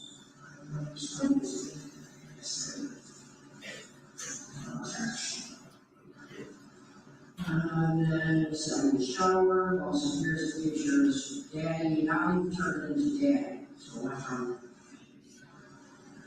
Esty. Alright, we're still in July here. In the shower, hope you know that we're fucking today. Is what we sent her. Hope you know that we fucking today. Okay, I'm fine with it. We're still in the king here. Alright, so still nothing is happening. No kissing, nothing, no touching, rubbing, nothing.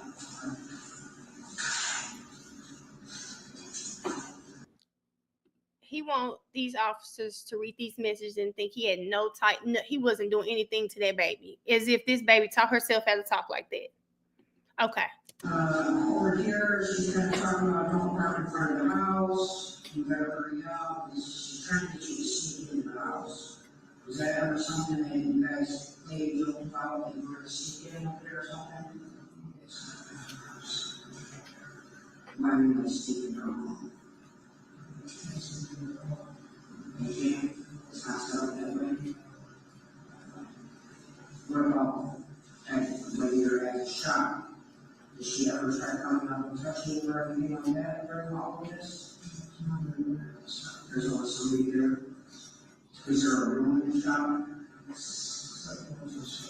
No, I'm saying, is there like a private room, like if you were tired and wanted to sleep there, there's a cot? So now the officer, she's asking him about the shop. Now, hey, did anything ever happen when she would come to the shop? And he's, of course, saying no.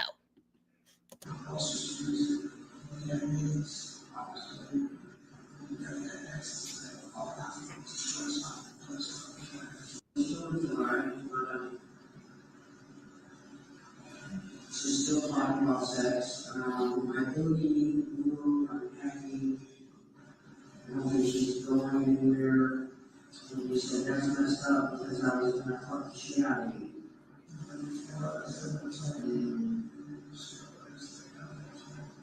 This is still on talk. I mean, you're saying this whole time, I'm just. She never ever did a one-on-one with you, so let's do it, or? And I know you said yesterday, and she said, all right, enough talk, let's do it. Anything that she ever like trying to make something, you really just did that. Okay, all right. Now, my thing is for Shannon to watch this, because you know she's watched it. That's her man, right? What has my man been doing? For Shannon to watch these messages between him and her niece and still put money on his books, still say that's her man and she's gonna stick beside him, is insane. Insane. Now that this has come out. So you know what Hold on, y'all. Just a second. Let me say something for our girl. Blind Girls Read Too. Now I understand why you asked what was his demeanor. I did not read your name the first time I read that, so I understand it. So Blind Girls Read Too. His facial expression is one, he is looking just stupid, okay? Confused even. They have the messages in front of him, and as Key said earlier, Blind Girls Read Too, he is looking like those messages are in Spanish, as if they are in a different language. Blind Girls Read Too. He has his arms folded. Okay, at some points he unfolds his arms. He's in front of a table, so at some points he unfolds his arms and leans into the table, like he's really trying to see what they're saying. But he has a look of confusion every time he talks. Oh, I don't know why she'd send me that. And then when he's trying to explain, he is using his hands to try to explain too. Blind Girls Read Too. You're at the right channel, girl, because I love to paint a picture, okay? And I hope I painted that picture well for you.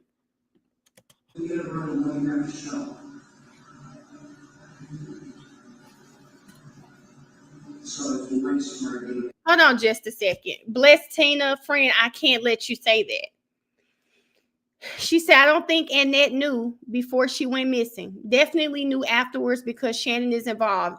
Bless Tina, if you have a grown man, they knew he was a sexual offender, okay? Annette knew that he talked to her daughter when she was 16.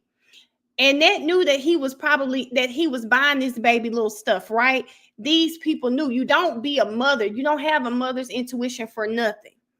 I don't care how crazy, how mean we want to see. They knew what this man was doing. They absolutely knew. Tina, I'm sorry, they knew. I don't know.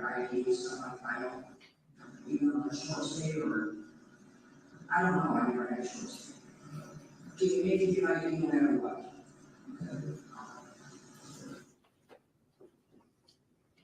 And playing clip 20. Now we are in September, okay? She says, my period hasn't come at all. Hello, are you here? And you asked, what do you need? She said, it had not came. Since when? Since I was in the hospital. That was last month. I'm scared. I don't know what to do. I have to go to the doctors. You said that you took, you said this. You said that you took a pregnancy test and it was negative.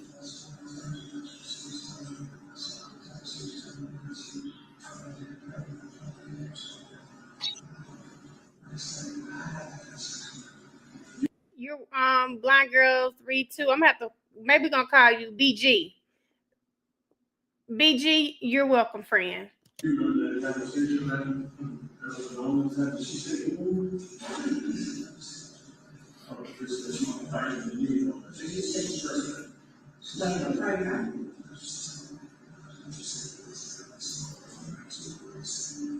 All right.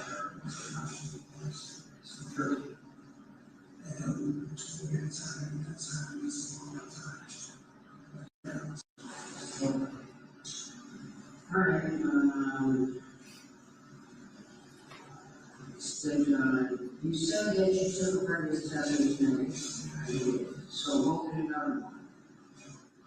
Is what you told her. She said, I can't have no money. She said, you go get one. She said, How the hell you gonna tell a 13-year-old go get a pregnancy test?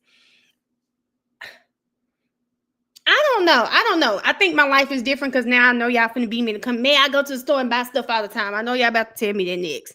Because I'm sitting here like, what? How you gonna get to the store and nobody see you buy a pregnancy test? Plan B. Get a pregnancy test and bring it in every day, just act like. So this goes back, this Plan B pill goes back to the pill message that you were referring to. That you said you were talking about Shannon. You never first said about Plan B pill? hopefully she explains this, but I think this fool said he thought he was talking to Shannon when he was talking about the Plan B pills. Yeah, I think he tried to tell them he was talking to Shannon. That's this lady, Tay. She's next. This is on this video, Tay. Y'all, this man said he thought he was talking to Shannon.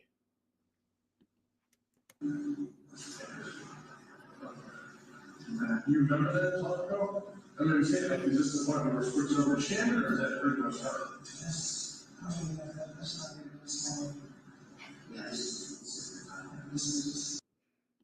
Another reason why I think Shannon knew, because he's saying this because he really feels that Shannon may go along with this story, that was her. Yes. Also, the other one, okay, remember the ball.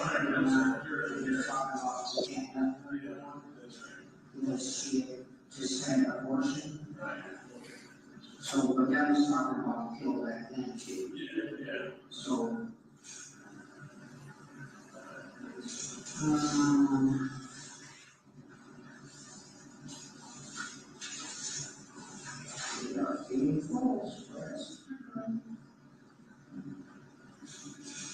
she doesn't ask if you will cuddle. Did she ever just cuddle her on the couch? Not sexually, not whatever. Like, she ever came over, she's sitting next to you, like, I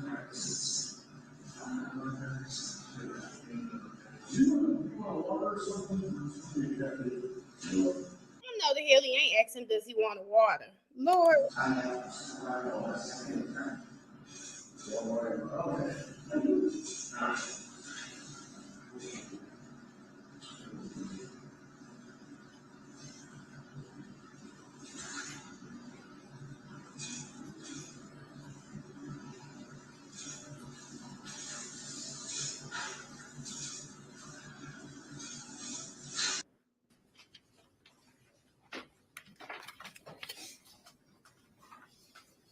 Now,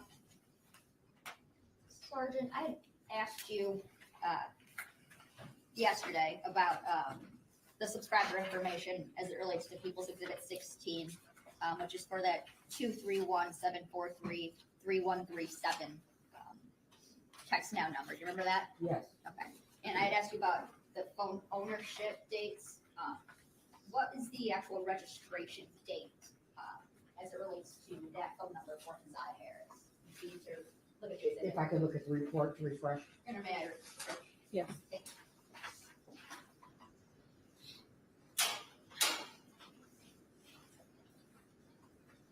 The registration date for the 231 number is March 4th, 2023. Okay, and that's as it relates to Keziah Harris getting that number. Yes.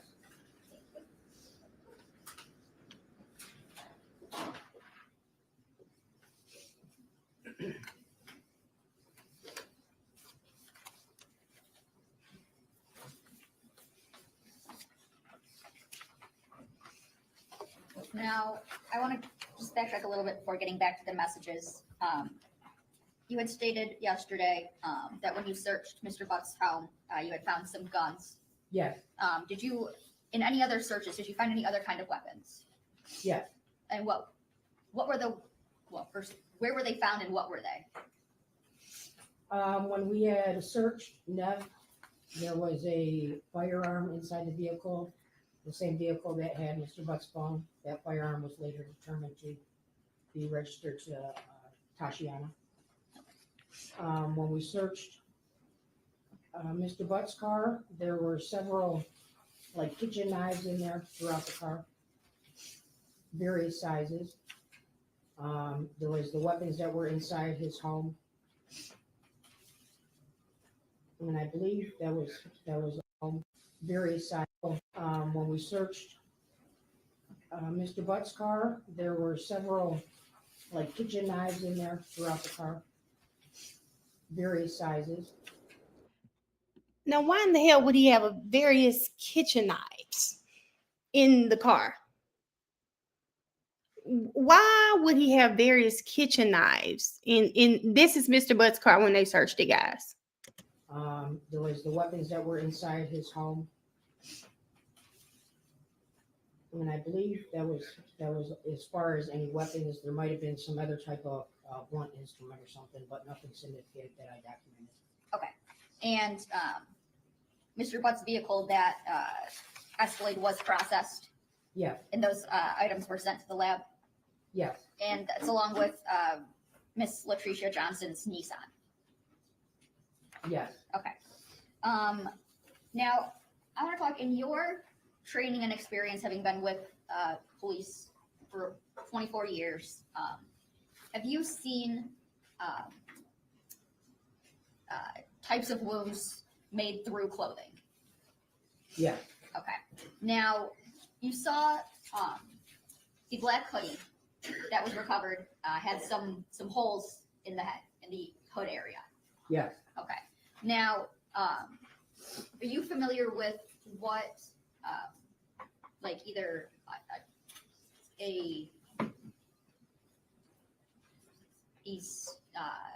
some sort of like sharp object or a gun or something of the sort?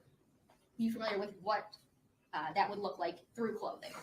And yeah, at this point, I'm going to object. I think the answer would call for her to speculate on what caused these wounds. I'm not asking her to say what caused the holes. Called the holes. My In this apologies. specific case, but in her experience. Yes. Okay, That's you may be objecting after a few questions, but for this one, overruled. Yeah, so throughout the hundreds of scenes that I've been to, various scenes, whether they may be fatal stabbing, it may be a blunt force trauma, I've responded and processed many gunshot scenes. When there's clothing where a weapon was used, you do see that type of tearing. It could be from a bullet hole, it could be from a knife, it could also be from a struggle or pulling. Okay. And just to be clear, you don't know how those holes got in the hood of that black hoodie. Correct. Okay. But those holes could be, in your experience, consistent with things that you have observed in your training and experience as it relates to struggles, stabs, bullets, things of that sort. Correct. Okay.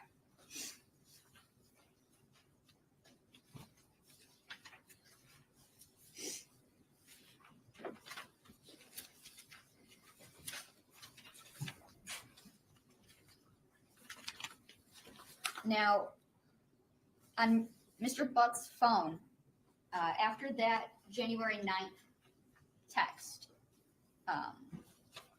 to Nizaya saying, okay, was there any other texts to Nizaya's number after that date?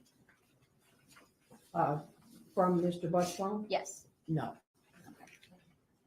There was no attempts to reach Nizaya's number on Mr. Butt's phone? There was no contact between Mr. Butt's phone and the text now number after that. Okay. And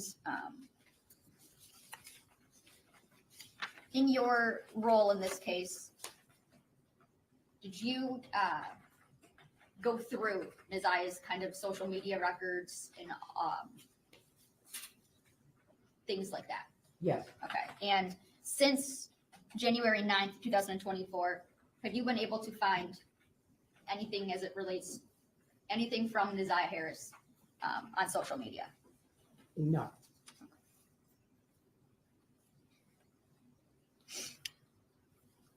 Now,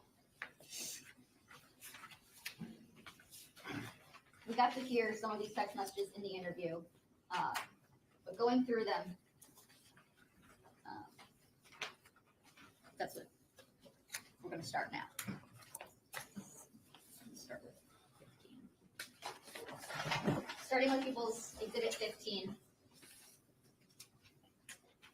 These are the messages from 313-379-5882. And you have a copy with you? I don't have a copy of that number. Can you read the messages that were sent from that number to Jarvis Butt's number, or I guess the messages that were captured within People's Exhibit 15?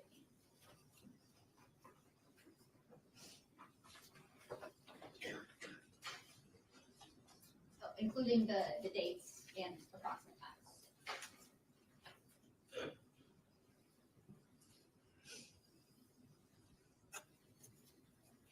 So the first message is September 24th, 2022 at 22:15 hours UTC. She sends, bald head Janiyah, come here. And that's to a number that's not Mr. Butts. Correct. Then the next message is on September 27th, 2022. All of these dates are from 2022. So September 27th at 1:37 a.m. UTC. It is sent to Mr. Butt's phone. We've witnessing happy birthday. Immediately after that, at the 17-second mark, again to Mr. Butt's phone, it says, come on. Y'all, I was sitting over here. I was writing something down over here, and I looked up and said, oh my God, what happened? I said, oh my God, what happened? Wow, the yellow hearts. What did they say in the chat? Thank y'all so much. Thank y'all so much. I'm over here trying to write down some notes, y'all. I was writing notes, but thank y'all so much. On that date, September 27th at 1:52 a.m., another message is sent to Butt's phone asking, you okay? September 27th, 2022, 1:54 a.m., she has sent a message, where are we doing it at your choice? Immediately following that text, a message is received to Neziah, to this text now number, from Mr. Butt's phone that says, you tell me. 9:27, 1:55 a.m. A message is replied to Jarvis, says basement. 1:56 a.m. A message is sent to Neziah from Mr. Butt's phone that says, you sure? At 1:56 a.m., a message is sent to Neziah, from Neziah to Mr. Butt, saying, or job. At 1:57 a.m., a message is sent to Neziah from Mr. Butt's phone, saying, can you suck my dick, please? The message immediately following that, from Mr. Butt's phone to Neziah, and make. I'm gonna say this. For one, I hope people know that she's reading the text messages now. If you're looking at these time frames, y'all remember Grandmama said he never came in the house, and I'm always gonna say that every time I mention him being in that house. The fact that he was probably laid up with Shannon. Shannon had gone to sleep for the night, and the fact that that poor baby probably had to go to school, but she gonna stay up because she knows she can get to him in the middle of the night, or he can come to her. So he's going to stay up. She gonna stay up. That's just sick. Make sure you erase the messages. Did y'all hear that? Where did she learn? For the people who kept saying she's grown. He lived there, Miss J. I think he lived there too. For the people saying that she's grown. Where do you think she learned to erase the messages from? Where do you think she learned to erase the messages? Where do you think she learned this? This man told her he groomed her. He groomed this girl. Still September 27th, 1:59 UTC. A message is sent to Mr. Butt that says, hey, that is what I planned to do. Another message is immediately following that at 2:01 to Mr. Butt. You turn me on just looking at you, and then there's a bunch of letters, which possibly is maybe. Okay, back to what I said. I told y'all she was a baby. She was a baby. And what did I say? She's a little girl. Little girls, when they have crushes or when they love me, they can't really control it like a grown woman can, right? And I want y'all to think, the grown women in this chat, men too, if y'all have been creeping with somebody, right? You know how to, most times, because some of y'all probably still act, that love make you feel like a kid. Most times you can hide it. You can be in the same room with a person and they'll never know. But even the best People who think they're so good at it, they slip up sometimes. You look at them, you might look at them. Somebody might catch you staring. Somebody might catch you batting your eyes at them. Somebody might catch you so to even think that this little girl who's very immature, she's a kid, to think she was in a house with this man's baby mama who loved him just like Neziah loved him, to think that she wasn't catching this child looking at him. She just said, every time I look at you. To think that they weren't catching on to that, you got it's insane to think that. The image that was sent that doesn't capture on the messages. 2:02 a.m. Neziah sends another message to Jarvis. What time to be in the basement? 2:03 a.m. He replies and sends her a message that says, go change your clothes and take your panties off. Neziah replies to Mr. Bus and says the letter K at 2:10 a.m. So 7 minutes later, a message is sent from Neziah to Jarvis's phone. I hear you. What you looking at? Jarvis replies back immediately to her saying the letter U. At 2:13 a.m. UTC, still on September 27th, Neziah sends Jarvis a message that says, I know, I'm finna sleep good. There's another message directly after that that has a bunch of symbols, so I'm not sure if it was a one of those little emojis. 2:14 a.m., she sends to him, what about you? The next message she sends to him immediately after, sometimes I be wanting to live with you. 2:16 a.m., she sends to him, you know what I mean. 2:18 a.m., she sends, what time I'm ready. 2:23 a.m., she sends to Mr. Butts' phone number, we not doing it or what? 2:23 a.m., Neziah sends to Mr. Butts, I really want you.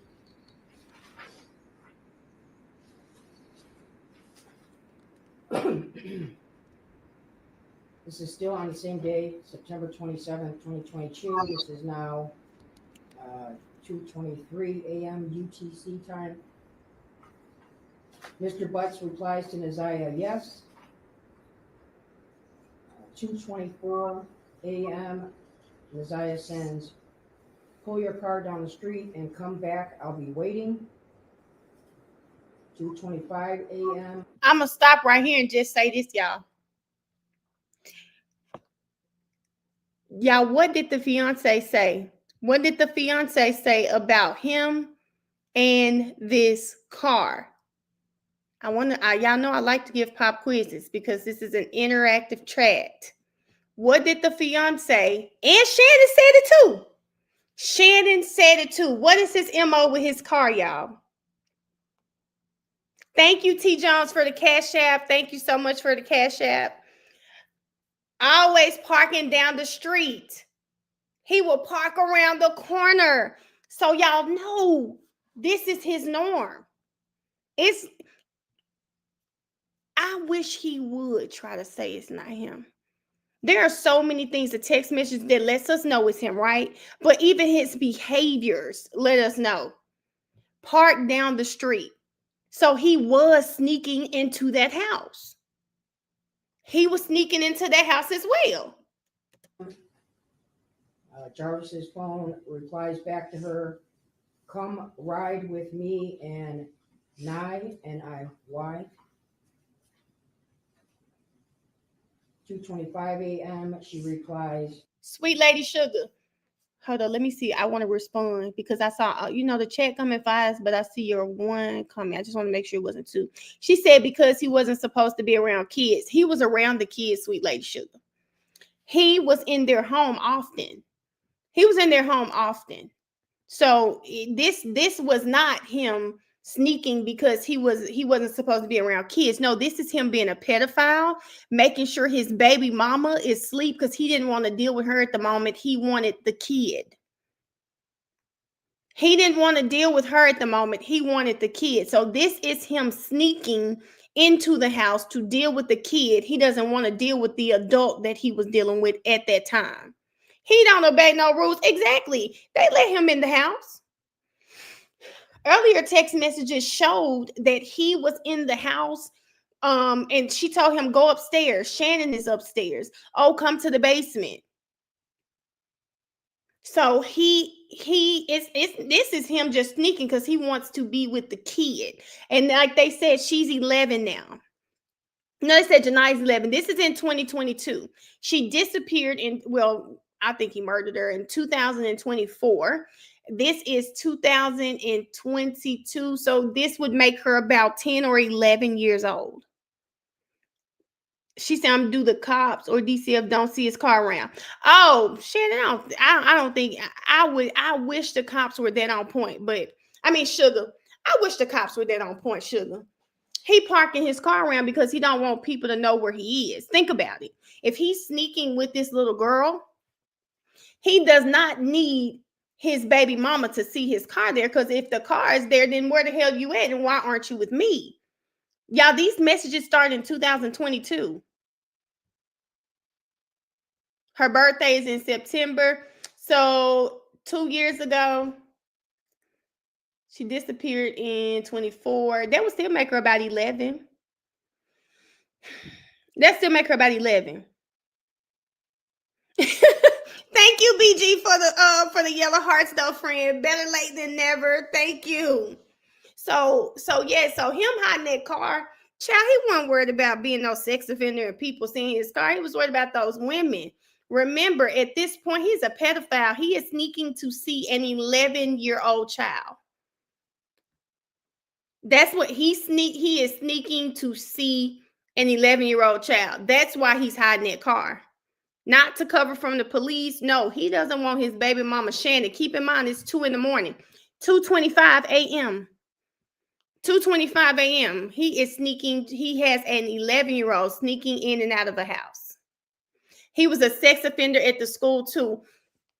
And Toya, had they done any research, they could have figured that out, because keep in mind, they called that grandmama. She not once opened her mouth and said that's who it was. They say I can come at 2:30 UTC. That was late. She sends him a message that says, "I'm sorry, but love you." 2:30 UTC. He immediately replies back, "Come on." 2:31 Desire replies, "I can't. I'm going to get in trouble." The next message is at 2:35. She sends, "When you come back, drop Nye off, pull your car down the street, and I'll come in the base. I'll be waiting." Then immediately after that, she sends, "Basement, please." Jarvis replies, "Okay." At 2:40, Jarvis replies, "You in the basement yet?" Immediately after that, Desire replies back, "Yeah." Now we are the next day being, it's now September 28th, 2:28 a.m. UTC. She sends Jarvis a message that says, "Are we doing it tonight? I'm ready, fresh out the shower." The next message is a reply from him to her. Lenny, she is on a cell phone she has and only works on Wi-Fi using some app called Text Me Now or Text Now, something like that. Well, this is September 30th now at 1:25 a.m. UTC. He replies, "Yo." September 30th, 2:59. She replies, "You coming over?" She then sends another message directly after that, don't have school. At 3:07, a reply is received to Neziah from Jarvis saying, yep. She then replies, K, we'll be waiting. At 3:17 a.m., he sends another message, or I'm sorry, she sends a message to Jarvis that says, text me when you get here. At 3:21 a.m., this is still September 30th date, Jarvis replies and sends a message to her saying outside.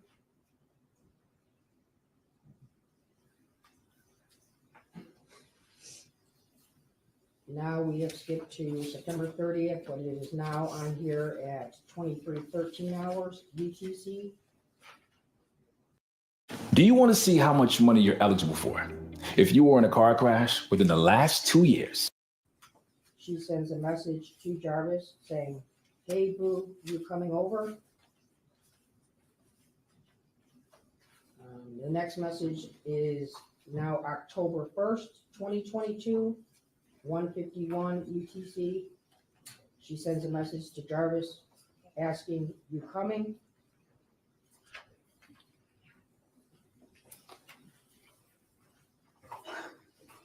And are there any other messages to Jarvis after that? Mr. Butt's phone. No. Okay, guys, I'm gonna pause the live for a second to one. Thank you guys, because y'all, I don't know what's popping today, but we've been going strong for about 7 hours now. It's been over 500 people for 7 hours. I appreciate you guys for being here with myself and the millionaires. I hope you're enjoying the chat. I do want to take a moment and say, if you can, please like the live for me. Yes, I am getting on YouTube to check the live count. Liking the live helps me get into the algorithm. It's 5 o'clock Eastern Standard Time. Oh, my little sister is here. Hope Elizabeth, y'all. My sister, I told y'all she makes really great content. Please go subscribe to her YouTube. Key, I did see it. I saw the yellow hearts. I did see it, friend.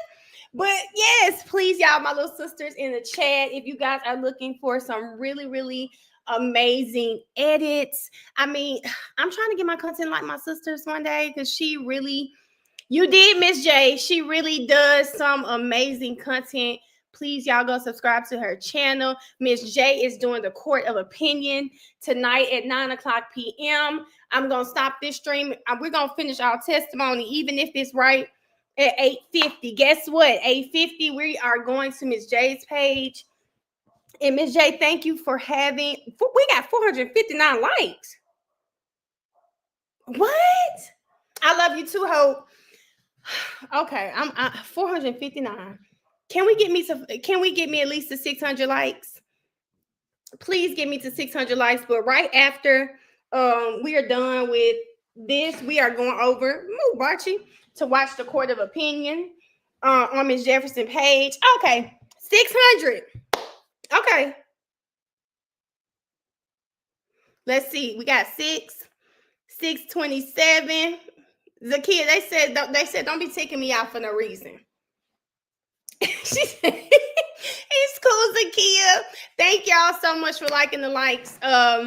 Thank y'all so much for, we're over 600 likes. I appreciate it. Y'all know I always set myself a goal when I have larger streams to get to 1,000 likes.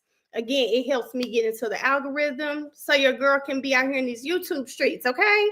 But thank you guys so much. So we're gonna resume. That was the detective who actually she was reading the messages between Neziah and Jarvis. We'll talk about them more when we get through. Okay. And now, do those indicate whether or not they were deleted? Yes. Okay. And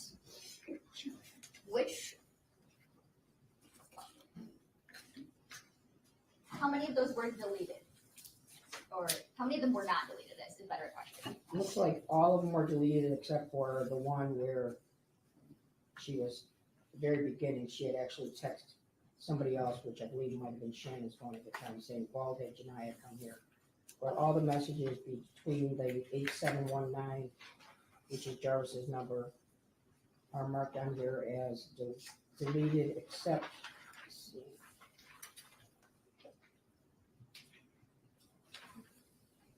on September 30th, the hey boo, you coming over, and the you coming text, those ones were not deleted and still show up. Okay, so those last two. Yes.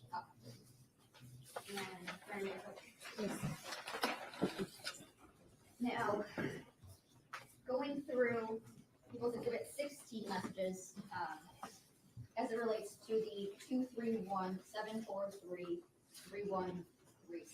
Oh, I'm sorry, before that, without telling us Messiah's actual birthday, in September 24th, 2022, what age had Messiah just turned? In 22, yes, she would have just turned 12. Now, do you have a set of these the messages from the 231 number? Yes. Okay. Now I want to go through those. And there are sections that are highlighted, and I want to follow along. What is the first message that is sent?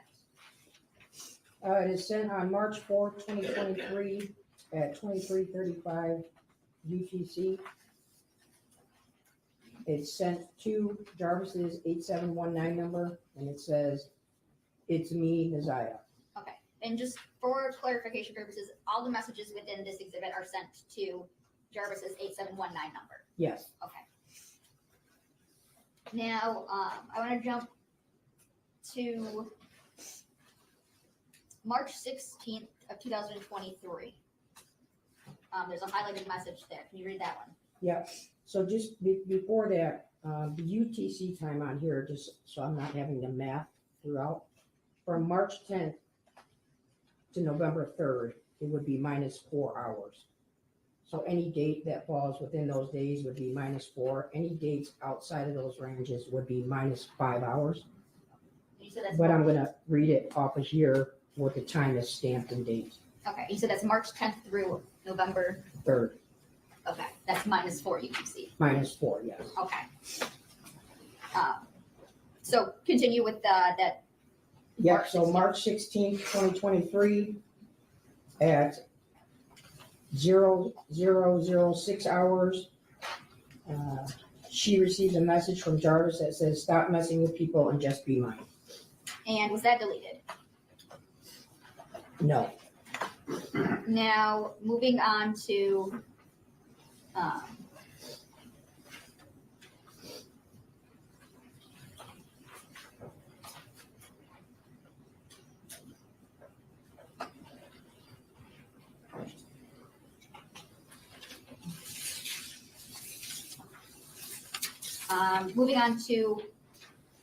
May 3rd, 2023. There's a set of highlighted messages. Can you read those? Yeah, so these messages are May 3rd, 2023, starting at 15:06. Jarvis sends a message that says, "I'm coming to get you." Immediately after, Naziah replies, "What you mean?" Jarvis then replies to her, "You heard me." Immediately after that, Naziah replies to Jarvis, "You can't do that." Then sends another message immediately after, which is now still 15:07 hours, that says, "I'm finna go to lunch, love you." And were any of those messages deleted? No. Now, moving to May 30th of 2023. May 30th, 2023 at 13:01 hours, she sends a message to Jarvis that says, "I miss you." At 13:02 hours, he replies back the letters IMU and then the number 2. And were either of those deleted? No. And what about starting with May 31st of 2023? May 31st, 2023, this is at 13:37 hours. He sends her a message that says, "I can't stop thinking about you either." The next message then goes and is now June 5th, 2023 at 11:59. p.m., well, 11:59 UTC. She sends a message to Jarvis. Hey, you may think I'm ignoring you, but I'm not. My phone broke. At 12 o'clock, another message is sent. So I will text you off this number. At 12:01, same date, she sends him a message. Are you mad at me? At 12:01, he replies back to her, yes. At 12:02, she replies back the letter Y. At 12:03, she sends, please don't be mad. At 12:04, she sends, can you tell me why you mad at me, yes or no? At 12:05, he replies to her saying, I haven't seen or talked to you. Okay, now there's, well, first, were any of those deleted? No. Okay, now I want to actually go to one that I did not highlight. 12:08, June 5th, 12:08 and 28 UTC through June 5th, 12:08 and 49 UTC. Can you read those? Those three? Yes. Okay, so June 5th, 2023, 12:08, 28 seconds. He sends her a message with the letters WYA. At 12:08, 35 seconds, she replies, school. 12:08, 49, he sends her a message that says, I'm at your house. And now, yeah, where he say he at? He said he's at, because I could have sworn, and I told you I don't give a damn. I'm gonna say it every single time. He said he's at her what? Zakia. He's at her house, but Eva Granny said he wasn't allowed to come in her house. In fact, I'm gonna have to cut that clip because the way she was up, oh no, he don't come to my house. But he just said he at your house. Can we charge her? Can we charge her for lying on the stand? I mean, if the police just want to be petty, can we just go ahead and charge her for lying on the stand? Because she said he was never in her house. and now I want to go, actually, can you keep reading through June 5th at 12:09? Oh.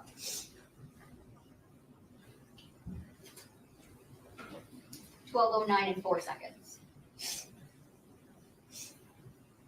So the next, so just one more message down? Yeah, just keep reading it. Okay. 12:08, June 5th, he had sent to her, I'm at your house. At 12:09 and 4 seconds, she says, damn, we was just. Then immediately after that is another text that says, there. Then at 12:11, she sends him, you bet not be in my room. At 12:12, she sends, I need another phone. At 12:13, she sends, I miss you. At 12:14, he sends her a message that says, I stole your panties. And now were any of those messages deleted? No. And I'm not even being funny here. So I was discussing this case with Mariah yesterday, y'all.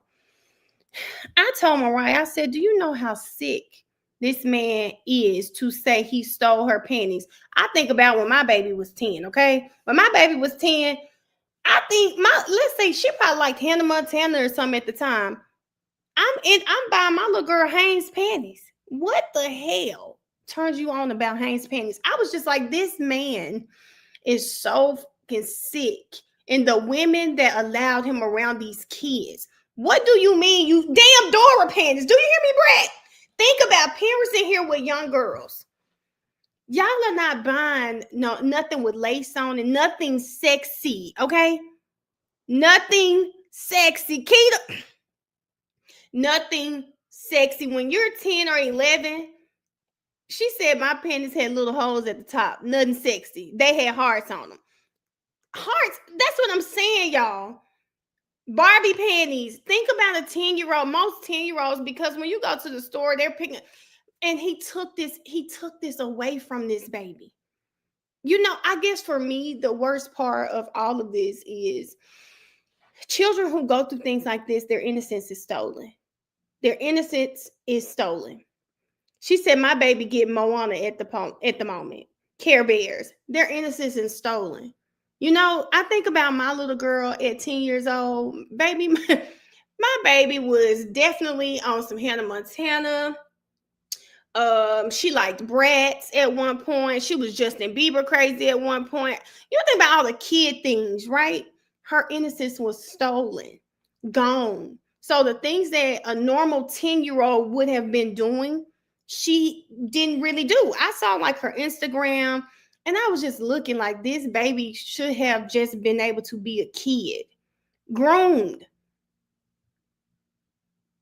The pics were in lingerie. Child, Miss Jefferson. My 11-year-old still plays with babies. At 10, still had stripes in them. Listen, it's just sad that you this grown ass man. Oh, I stole your panties. Now I want to go to June 16th. There's some highlighted messages there.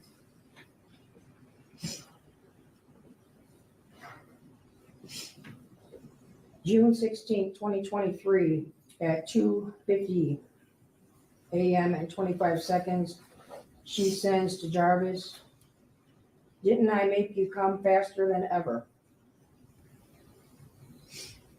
On June 17th at 8:59 and 06 seconds, she sends to Jarvis, "I'm sorry for making you mad, but do you ever think how I feel knowing that I can't have you to myself, but you have me to yourself, and no, I'm not seeing anybody else." Oh my God. Oh my God. This poor baby. Do y'all hear what she's saying? I don't know what year we're in, but she's still a baby. Do you ever think how I feel? Because for her, remember guys, for her, this was probably just someone who she felt like really loved her. You have me to yourself, but I don't have you to myself, because and this is her mindset, guys. I have to watch you with my auntie. I have to go through life knowing that you date other women because you're old. She's still 12. Okay. I know she between 11. We're in 2023. Okay, 12. I have to go through life knowing that this man that I love, because she's a kid, she's been groomed, right? That this man probably dates other women because I'm a kid. I can't do what older women would do, and she is just going through it. She wanted the attention she never got. She wants the attention from him she was never getting from people at home. I mean, just to randomly text him that, do you ever stop to think how I feel? He didn't give a damn how you feel. I'm so sorry for this baby, because little girls, little boys do not deserve to be abused. Like, lock all these sick ass people up. I always say, send them somewhere and just let them go starve to death. Give them a slow, good death. Hold on, Miss J. Let me see what my girl just said.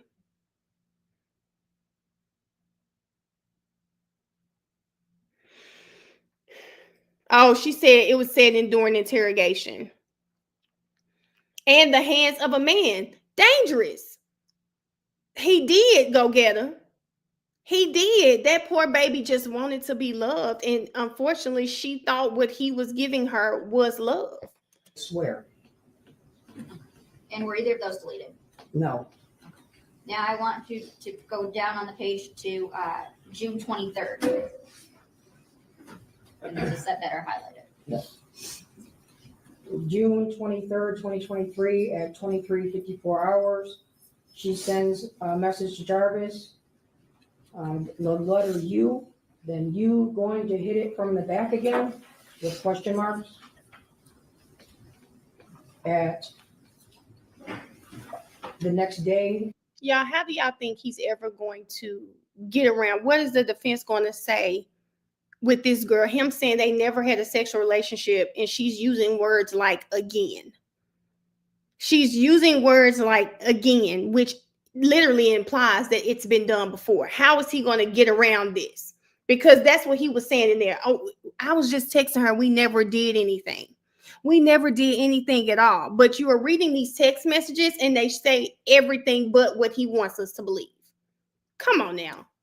Which is now June 24th at 19:11 hours.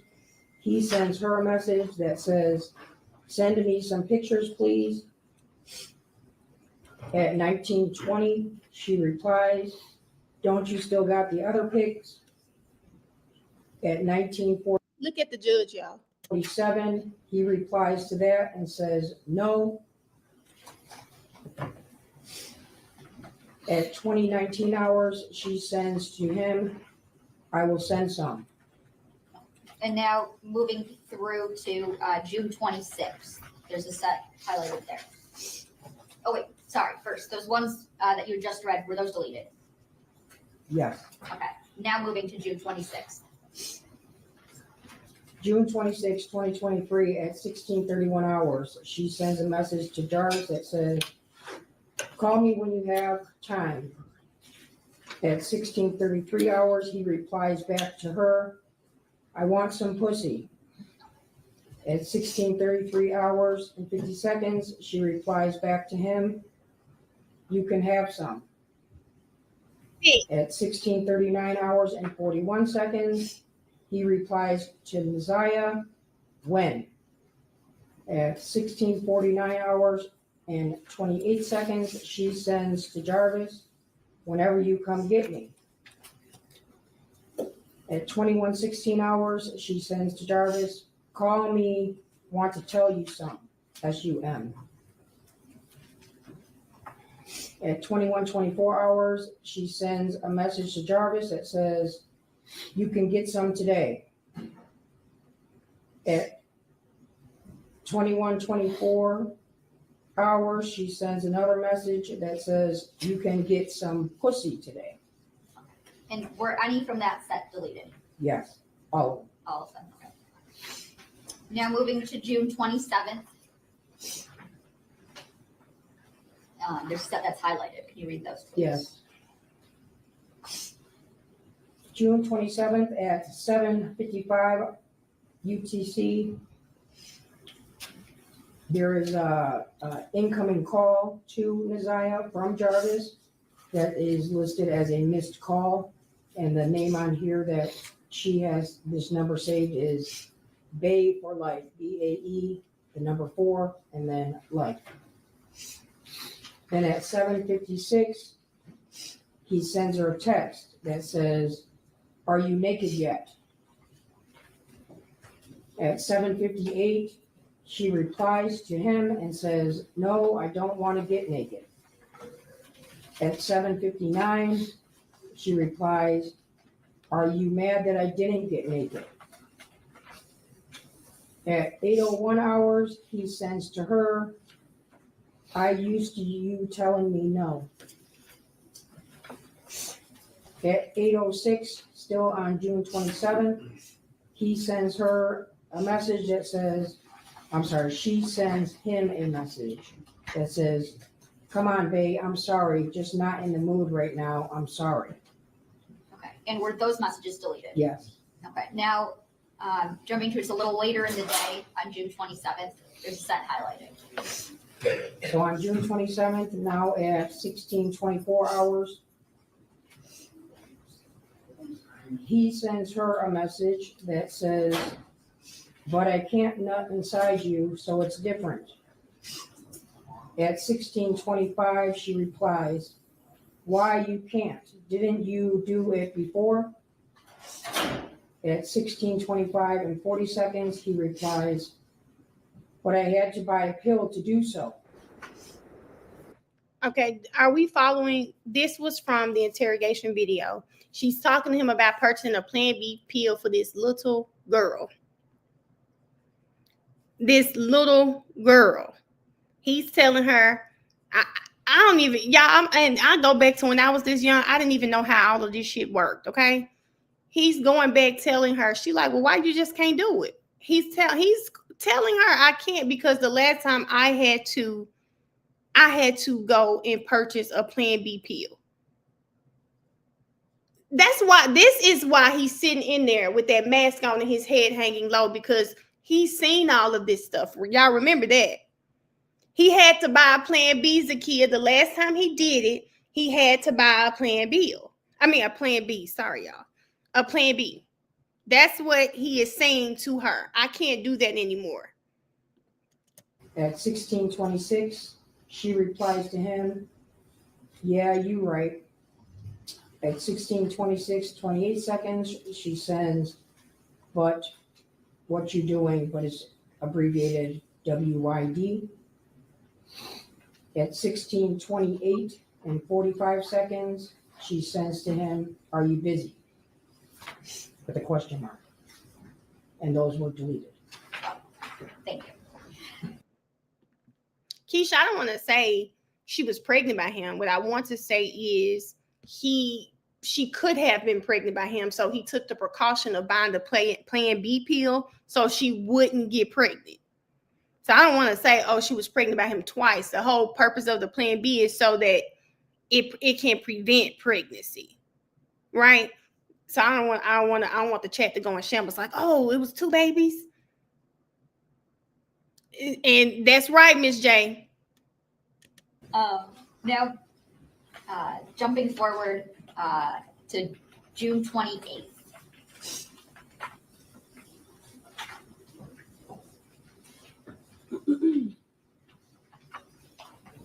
On June 28th, so this next set in here, they're all sent from Neziah to Jarvis. Yes. And they start at 17:10 on June 28th, 2023. And it starts off as, Bae, I didn't go see nobody. I swear I came straight back. At 17:11, my friend lived right down the street. She didn't answer, so I came back and went to sleep. The next message, Bae, please, I'm sorry. Immediately after that, she says, I didn't sneak out for nobody, I swear. 17:12, 58 seconds, she says, I know you having a rough day, but I swear I'm not lying. At 17:14, she sends, Bae, please, I swear I didn't go see no niggas.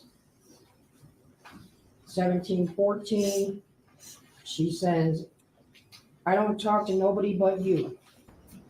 17. Did I miss something, y'all? How did we even get here to her begging him and apologizing for something she didn't even do? Was there a text from him? I'm like, did I blank out and miss a text from him, or does it just start with her doing this? Right, Hope. She's explain like, do y'all feel they didn't say before meal? Okay, so my question is, somehow, some way he knew. Y'all know, y'all, somehow, some way he knew. Was he at her? He was probably at her house. She skipped the section. Okay, so they're reading only the highlighted portions. Okay, I'm like, wait a minute. Okay, y'all, I think that's what it is. They said that she's skipping some sections, so they're not reading all of the text messages. If it's not, I'm gonna tell somehow, some way they knew that maybe she allegedly snuck out or something. I know she's responding. She's talking to him, but all of this begging. But I forgot they're skipping some sections, and if they are skipping sections, then that would explain why I'm not connecting the dots on why she's just out here begging him like this. Because my first thought is someone told him, and she could have heard Shannon on the phone, right? That was my first thing. She probably heard Shannon on the phone, mad, fussing about something, and immediately she thinks, let me go call him to fix this. But I do remember that the texts are highlighted, so they're skipping some parts. 15. She says, I was only out for 5 or 10 minutes. I came straight back. 17:15 and 56 seconds. You didn't respond to none of my messages, so I thought you were asleep, so I went to sleep. 1717. Why won't you believe anything I tell you? I'm not like other girls. There is no need for me to lie to you. 1718. You said I'm all yours, but you acting like it. You are overthinking it. I just want to be yours.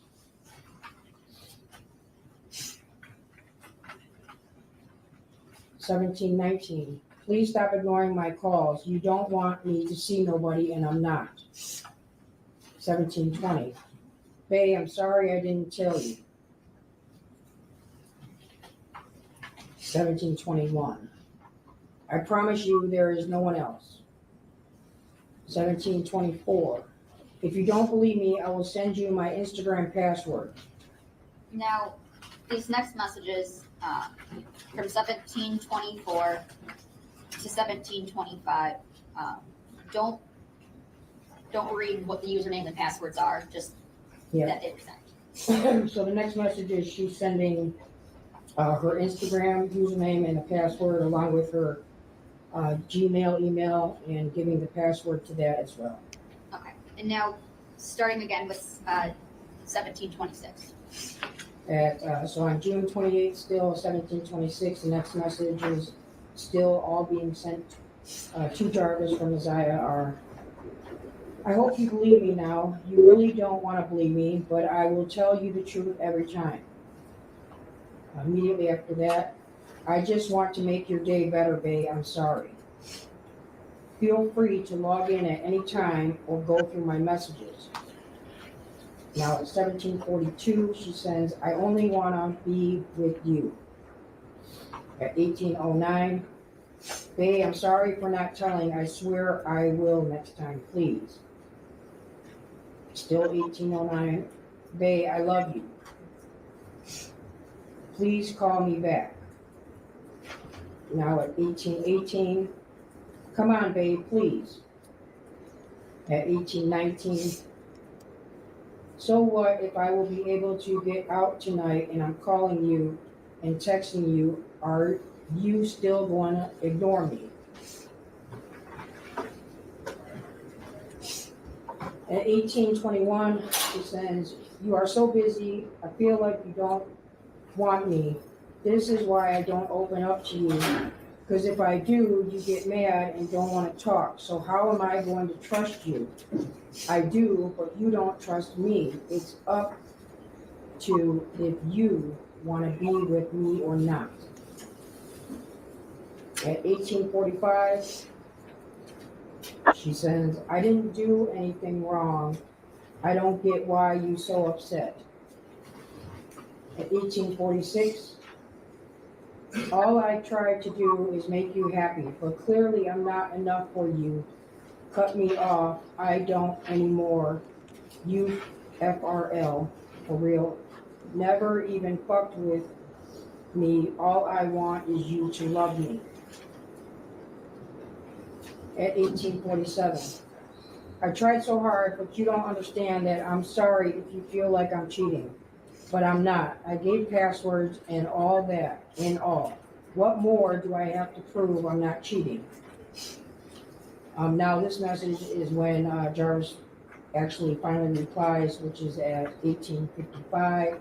He sends to her, I'm working, love. And were those messages deleted? Yes. Now, moving on to June 29th.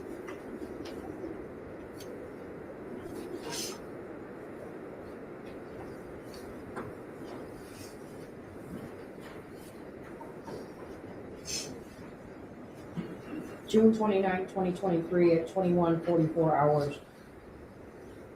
She sends to Jarvis, when you off work.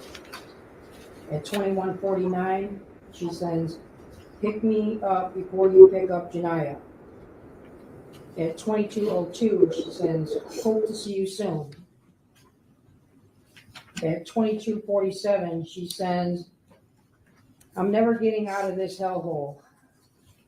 At 22:48, he replies with the letter Y. 22:48, she sends, she will never let me out. It's so boring over here.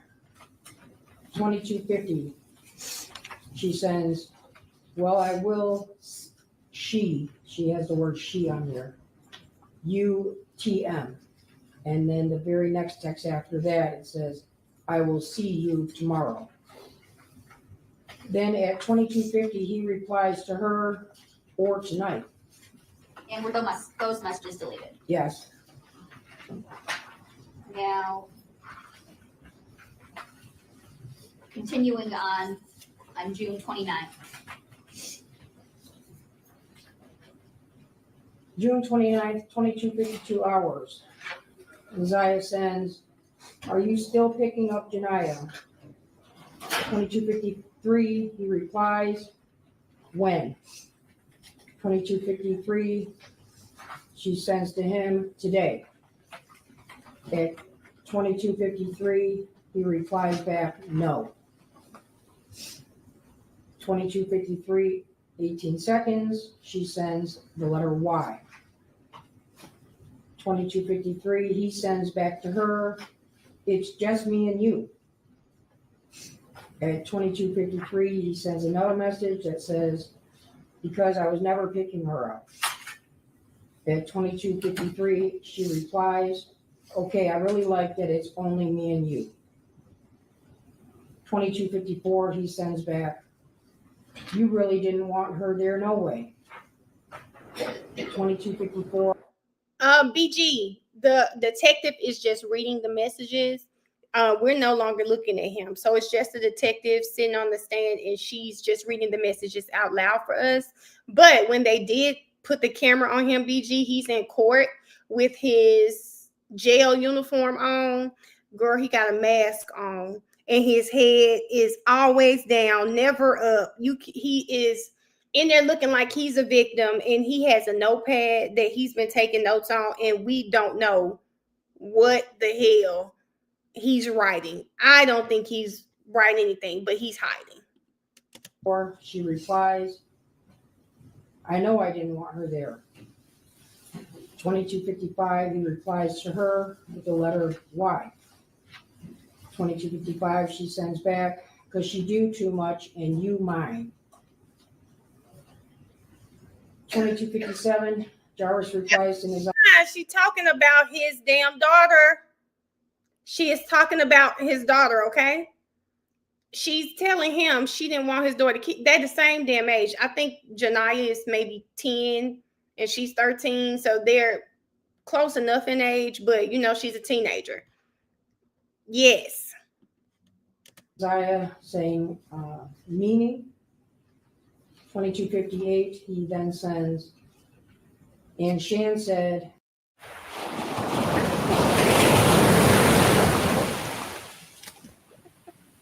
that she said no.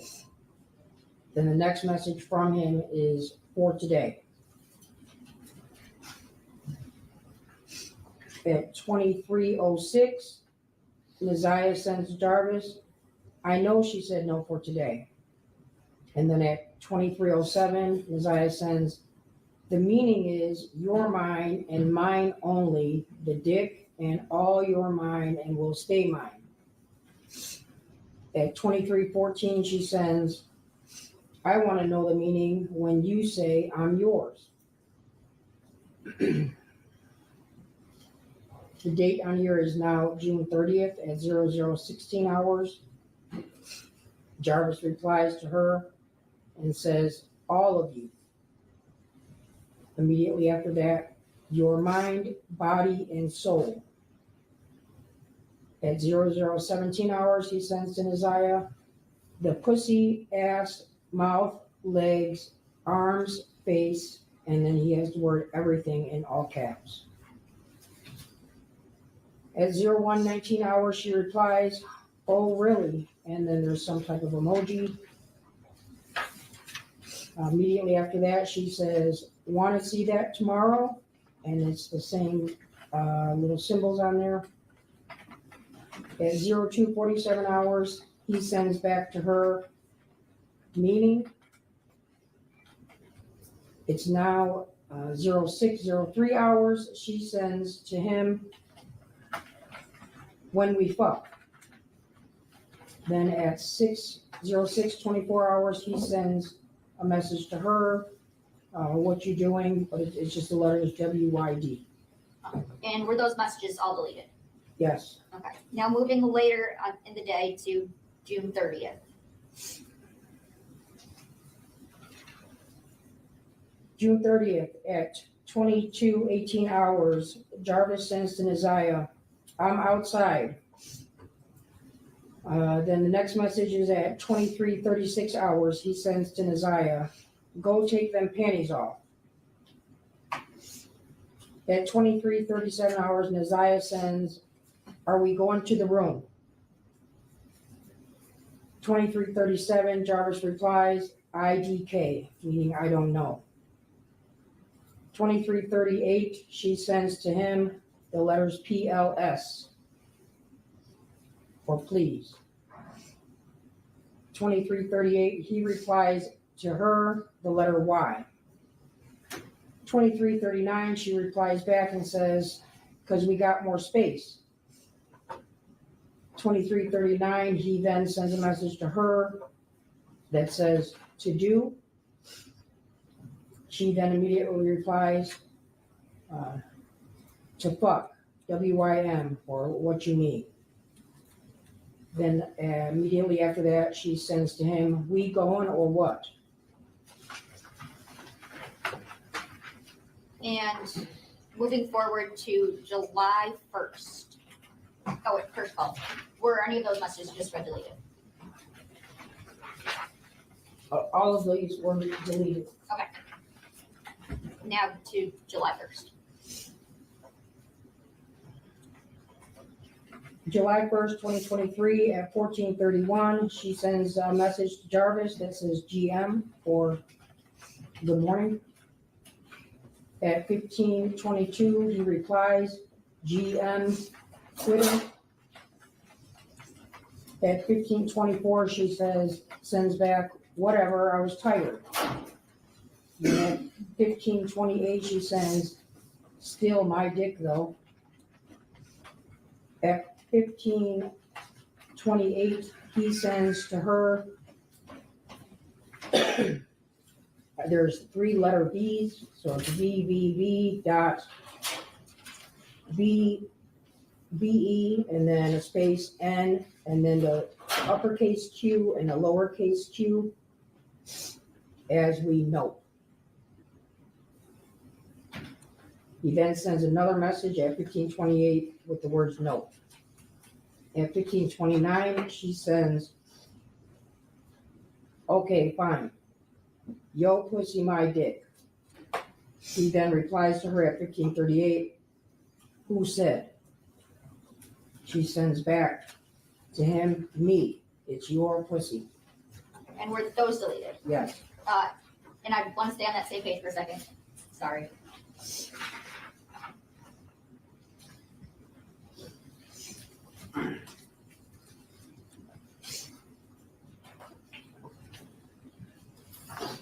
The messages on July 1st, starting from 1907 to 2135.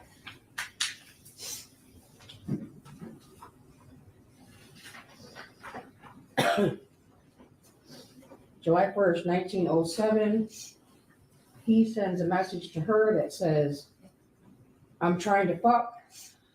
At 1952, she replies back, okay. At 1952, she sends a message that says, WSP, meaning what's up.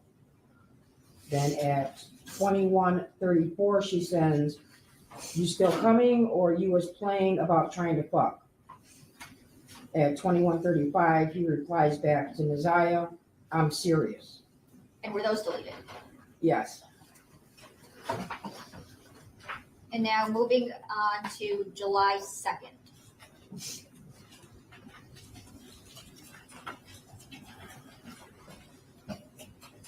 July 2nd, 2023 at 15:46 hours, Jarvis sends a message to Neziah that says, "Can I get my dick sucked today?" At 15:47, she replies, "Sure, no problem." At 15:50, Jarvis replies, "Yeah, okay."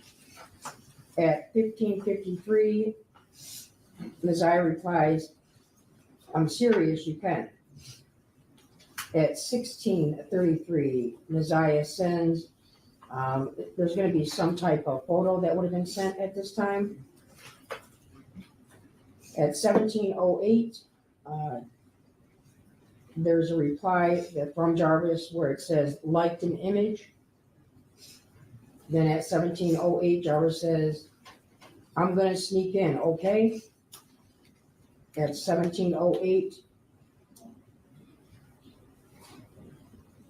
Neziah replies back, "Why?" 17:08, he says, "Who is up?" At 17:09, she replies, "Everybody." At 17:09, Jarvis sends some type of photo to Neziah. Immediately after that, she replies, "Well, damn, I want to lay with you." Then at 17:10, from Neziah, "Are you here already?"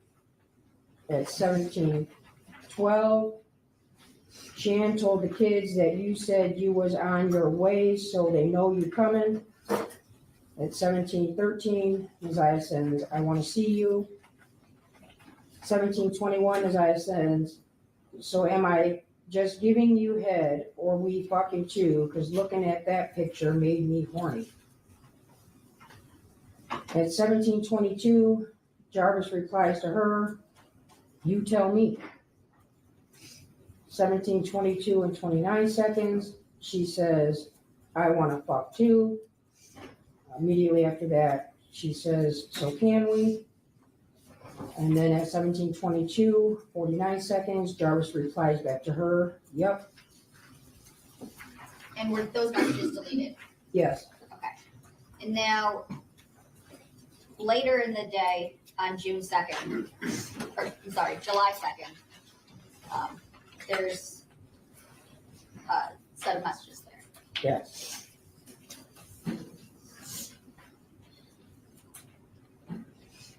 July 2nd, 2023, starting at 18:41 hours, she sends to Jarvis, "I want to fuck." At 18:41, "Do you?" 19:04, "Are you busy, yes or no?"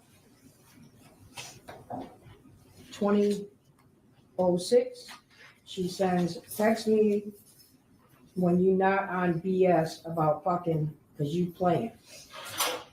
At 20:15, she sends, "All I'm trying to say, I just want your body on mine." At 20:44, she says, "Babe, where you at?" 21:52, she says, "I'm trying to fuck." 23:58, she sends, "She fitting to walk to the store." So now the date's changed to July 3rd and the hours are 00:42. She sends, "Before we go." At 00:42, 31 seconds, she sends, "Go upstairs in the bathroom." At 00:42, 48 seconds, Jarvis replies to her, "Why?" At 00:42, 54 seconds, Neziah replies back, "Just go." At 01:11 hours, Neziah sends, "We doing something or what?" At 01:12, he replies to her, "Yep." At 01:23, she replies, "I want to lay with you." At 01:30, he replies, "I'm going upstairs." At 01:31, she sends, "Okay, Shan going up there too." At 01:31, she says, "I just want to chill with you." At 01:32, he sends back to her, "Is she?" 01:32, and Neziah replies, "Yes, you know she wants some dick." So she going to follow you upstairs. Then at 01:43 hours, she sends him another picture. 01:43, he replies, not getting any. And then immediately after that, the message says from him to her, this is your dick. At 01:44, Neziah sends, I know it's mine. Give her some dick, so ask and shut up. At 01:44, give her some so she can shut up and leave you alone. She only acting like that because she's horny. At 01:48, Jarvis replies, I want to see you. Immediately after that, his next message is, while you in the shower. Then at 01:55, she sends him a photo. It is now 02:04 hours. He sends her a message that says, I don't want to give her no dick. At 02:10 hours, these next set of messages are all from Neziah. It says, come back downstairs. Damn, you scared. At 02:44 hours, she sends, hurry up. I want you back. At 02:50 hours, she sends, come downstairs so I can sit on it real quick. At 02:52 hours, she sends, I promise it's not going to be long, just a few, but it's FRW, up and downs, please. Then immediately, right after that is 02:53, she sends the same message, but it's spelled correctly. It says, I promise it's not going to be long, just a few up and downs. And were all of those messages deleted? Yes. Now moving to July 4th. July 4th, 2023 at 15:43 hours, Neziah sends Jarvis a message that says, in the shower right now, I'll text you when I get out. Jarvis then replies, hope you know that we fucking today. At 15:43 hours, she replies back, okay, fine with me. I was waiting yesterday. At 16:20, she sends him a picture. At 16:20, she sends, I'm out. At 16:56, a message is received to her. It's loved in image. 16:56, she sends a message, are you busy? It is now July 5th, 05:01 hours, she sends him a message that says, you was right, it hit different outside. And were those messages deleted? Yes. And moving to July 6th.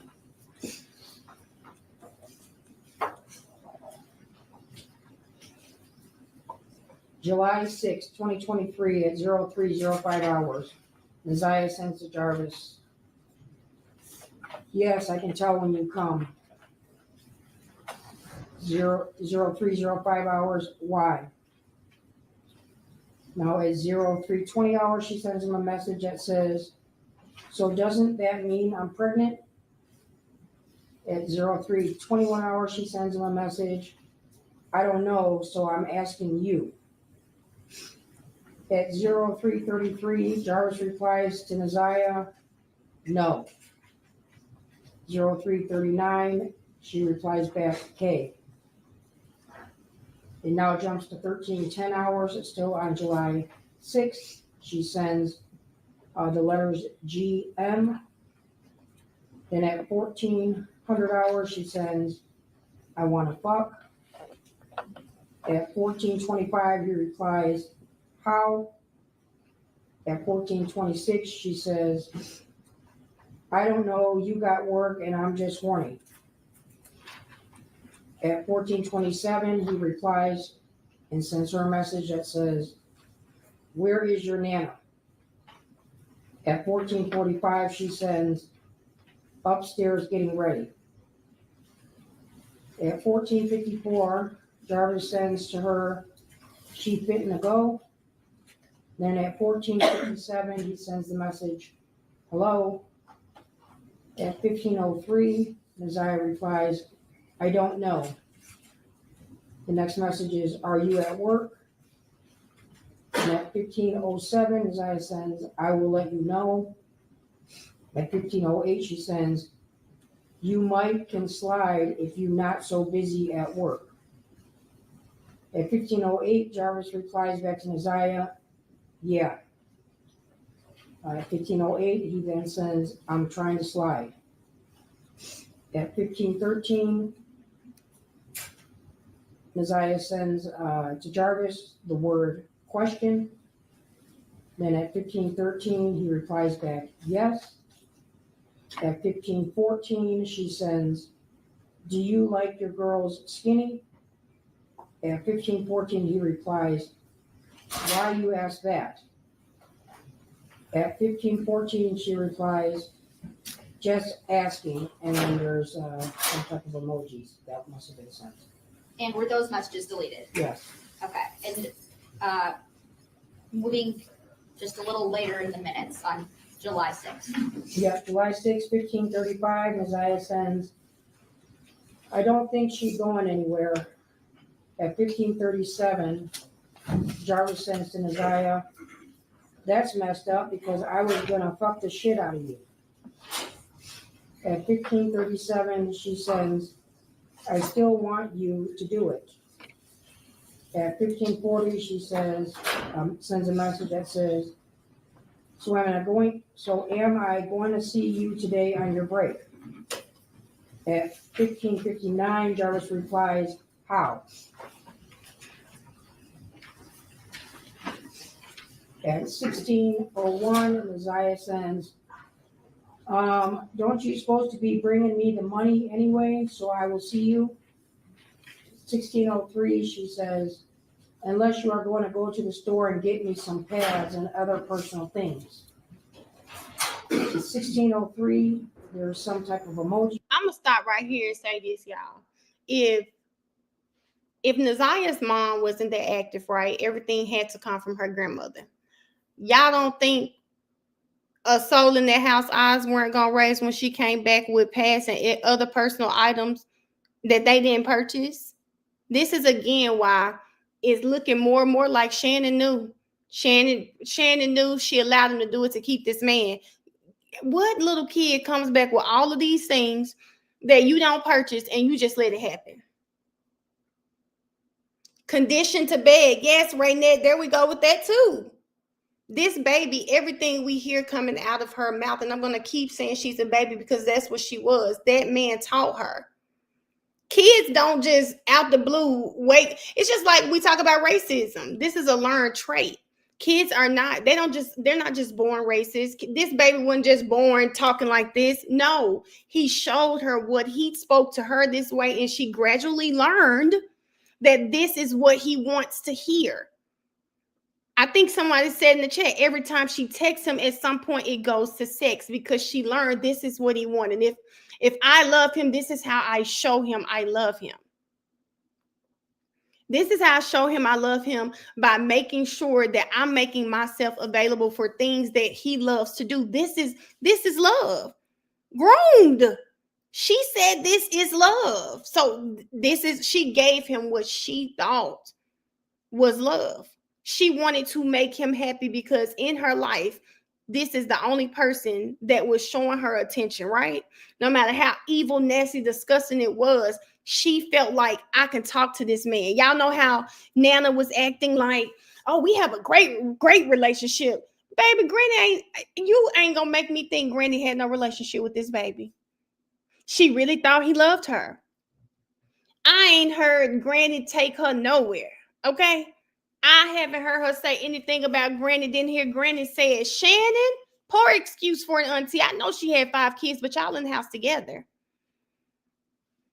Y'all are in the house together. Your nieces and nephews, like anytime if I ever had to babysit my nieces, my nephews, baby, I'm not letting any hurt, harm, or danger come to any of them. Treat them just like they're mine. Shannon looked at that baby as competition.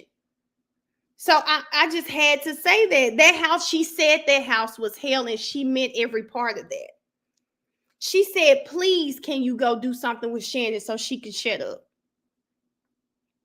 Shannon was probably Shannon got 5 kids by a man who juggling 25 different women. He wasn't there.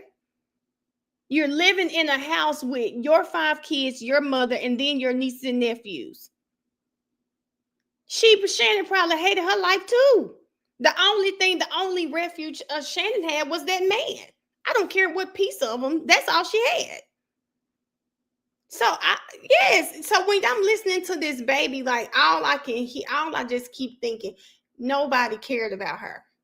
No one cared about this baby. Because if you paid any attention, guess what? You would have known she hadn't had a period. You would have known you hadn't been buying her pads. And the fact that this girl knows that she can ask this man to buy him pads and personal items and nobody's going to bat an eye. Come on now. She's at our sent 1624. She sends, I'm down to my last 3 pads. I would ask Nana, but I can't fit her big pads. I have a little pussy. They shit big.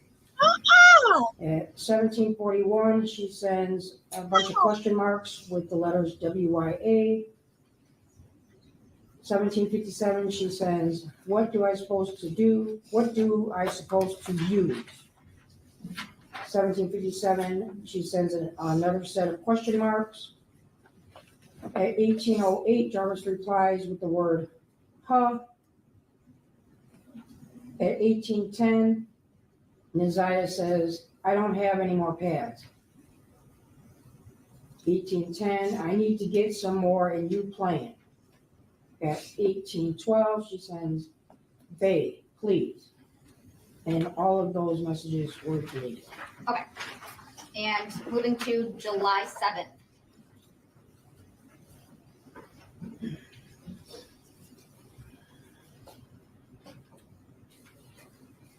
July 7th, 2023 at 14:34 hours, and Isaiah sends a message that says, so what you on today?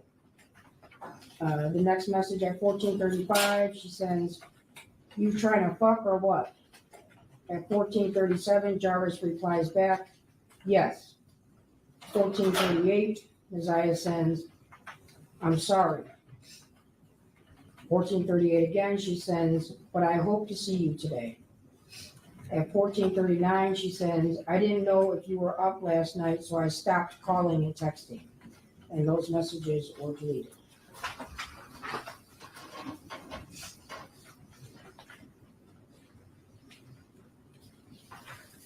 And now moving to July 10th.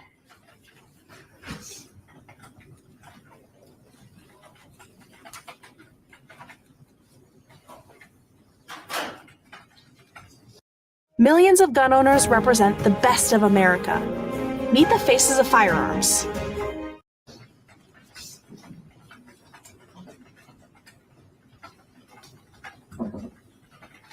July 10th, 2023 at 16:41 hours. Uzziah sends to Jarvis, you trying to get up in this today? At 16:45, he replies, all the time. At 18:54, she sends, you eat lunch yet? Then immediately after, she sends some question marks. Now at 19:54, Uzziah sends, yo job so empty. 19:55, she sends, I was just there. At 19:59, Jarvis replies the letters I and K, or I know. At 19:59, he sends, how you know. At 20:14, Jarvis sends, what's up? 20:39, as I replies, I didn't want you to see me. 20:39 hours, so I left. At 20:40, Jarvis sends a message to Neziah saying, who was with you? At 20:40, she replies, nobody. 20:40, again, 37 seconds, she says, You working late today? At 20:40 hours, 38 seconds, Jarvis sends to her, so how did you get to my job? At 20:40, 48 seconds, he then sends, no.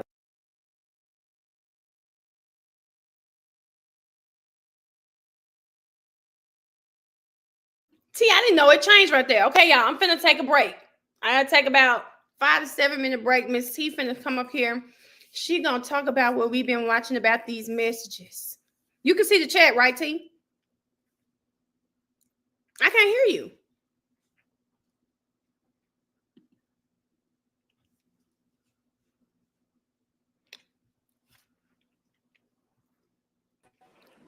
Okay, there you go. I didn't want it to echo. I had to turn it off on my screen. Okay. Well, as long as you can see the chat. All right. And I'm gonna be back in about 5 to 7 minutes. Okay. Yes, I can see the chat. Hey, y'all. Hey. You're welcome. Go take the babies out. Okay. If you got to leave us with anybody, thank God it's Miss J. She don't judge us and let us be. Why is that the first comment I see?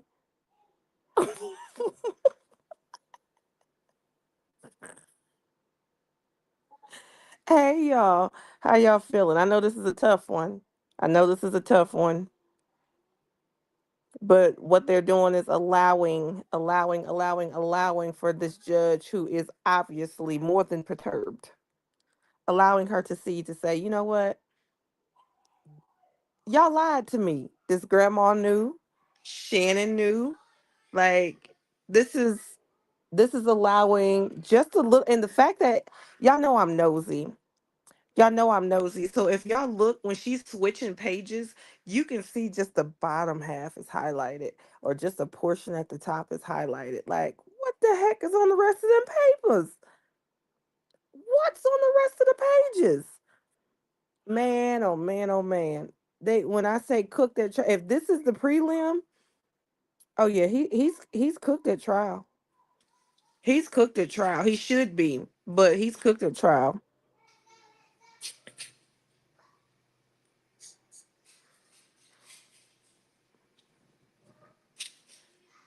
Makes a lot of sense. She was longing for affection and attention from the only person she believed could give it to her. Poor baby was in turmoil and dealing with the devil. Life with that house. And the thing is, that's a house full of women who have all dealt with not receiving love. And you would think the one thing they would never do was perpetuate that. And the one thing they did was ensure she never got it. That's the one thing they did was ensure she never got what that baby was truly looking for ever. And to kind of hear some of the background on I don't know anything about her people, her parents or anything like that, but just to hear some of the background about how she was conceived in that situation, not judging anybody, but just to hear some of that, she didn't get what she needed. She didn't get what she needed. There was no court today. They combined both of his cases for tomorrow. The granny saw nothing but her mother when she looked at Nasiah. That's it. And that's why the granny is able to bond with Shannon, because they were both done wrong by Nasiah and her mother. I haven't heard a thing about CPS removing those other children. And Shannon is still posting. She said we were all dumb for not knowing the law that you can't have a lock and chain on your refrigerator at home as long as the kids have access to their own refrigerator. These people aren't going to stop on their own. These people have no reason to stop. There's been no consequences. So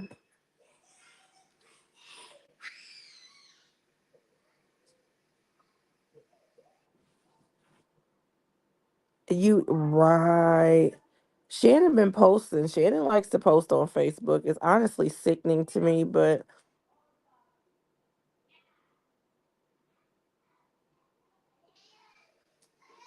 you know what? That you'd be surprised how many people just turned a blind eye.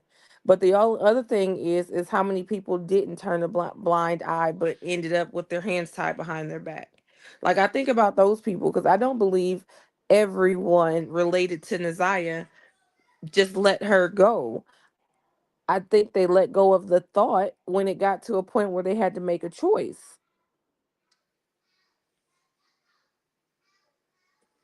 I think they do. I feel sorry for Naziah's great aunt. I do, which would be Shannon's aunt. I feel sorry for her because if you do everything you can to get these kids to just say, just for me, all you got to do is just say something is going on in there, something is wrong in there. Like just say it. All you got to do is say it, and we can take it from there. And they never say it.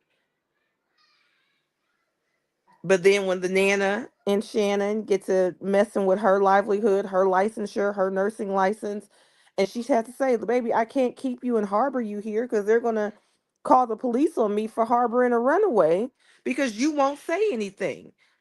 The aunt then has to make a choice. Does she put her nursing license, her livelihood, and her taking care of her children on the line to try to save them if they won't help her save them? And why do they believe that somebody can save them? Nana been doing this for how long? Shannon been doing this for how long? Like these babies were everybody, a lot of people were between a rock and a hard place, but Annette and Shannon made sure this was able to go on. And I apologize, but I am still of the mind that Shannon knew exactly what was going on, and Shannon reasoned with herself and justified letting it happen so he can stay home. Him being home in that house, whether it be her or Naziah, meant that he wasn't with those other women. Because Shannon knew that in her brain that she wasn't enough, because that never stopped him from going from this woman to that woman and that woman and getting a fiance. Can you imagine how Shannon felt when he got a fiance after she been riding like a crash test dummy since she was 16? So I don't know for sure. I know it's gonna come out in trial, but you don't think that's the way he started getting mad at that little girl? You know she snuck out last night. You know she did this. You know she in trouble. Yes, you had to make her be in trouble or make him feel a way against her as well, so you can control that relationship because you justified in your mind a way to keep him home in the middle of the night. You knew that truck was around the corner. Shit, there you go, Key. She knew that girl was the only thing keeping him at that house. And instead of reasoning with the fact that your daughter was right around her age, the only thing you came up with was, oh, well, yeah, baby, I hope and pray what they are doing. I hope and pray what they are doing is making sure they get a conviction that says that solidifies that Naziah is not here with us and that he's responsible. Once they have a guilty verdict on the books that says Naziah is not here with us and he's responsible, I hope they go back after them as accomplices. Right now, they got him. I think that's why I know people say he could plea. I don't think they'll offer one, but I don't think he would plea either.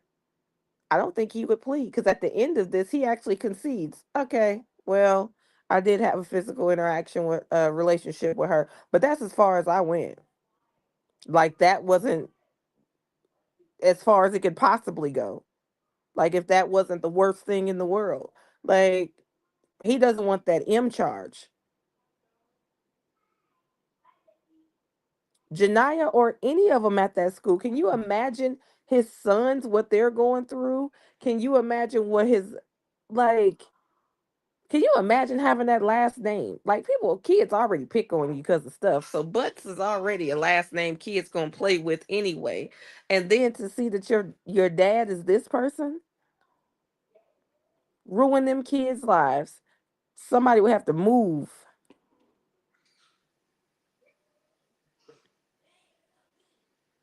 Key, I don't believe he know where that baby is.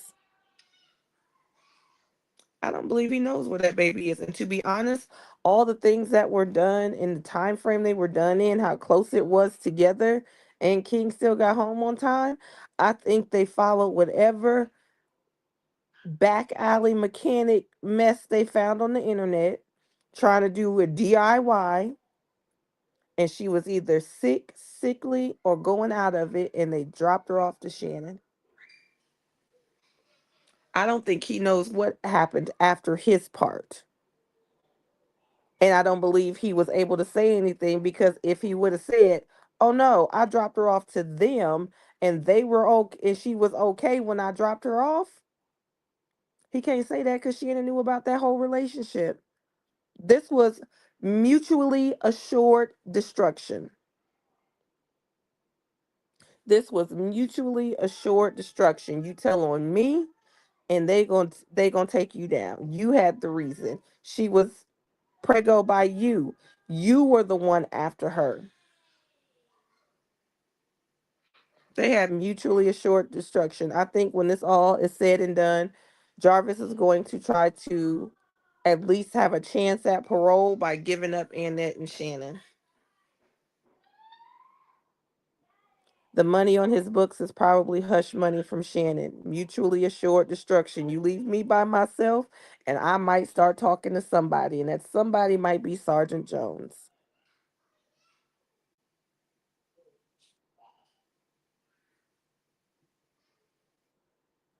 Now hold on, Miss J. I ain't look at it that way. Yeah, you think about the mindset of these people. You think Shannon was getting ready to let this woman, this I can't even say woman. I didn't. Lord, forgive me, but you think Shannon was getting ready to let this child level up with her?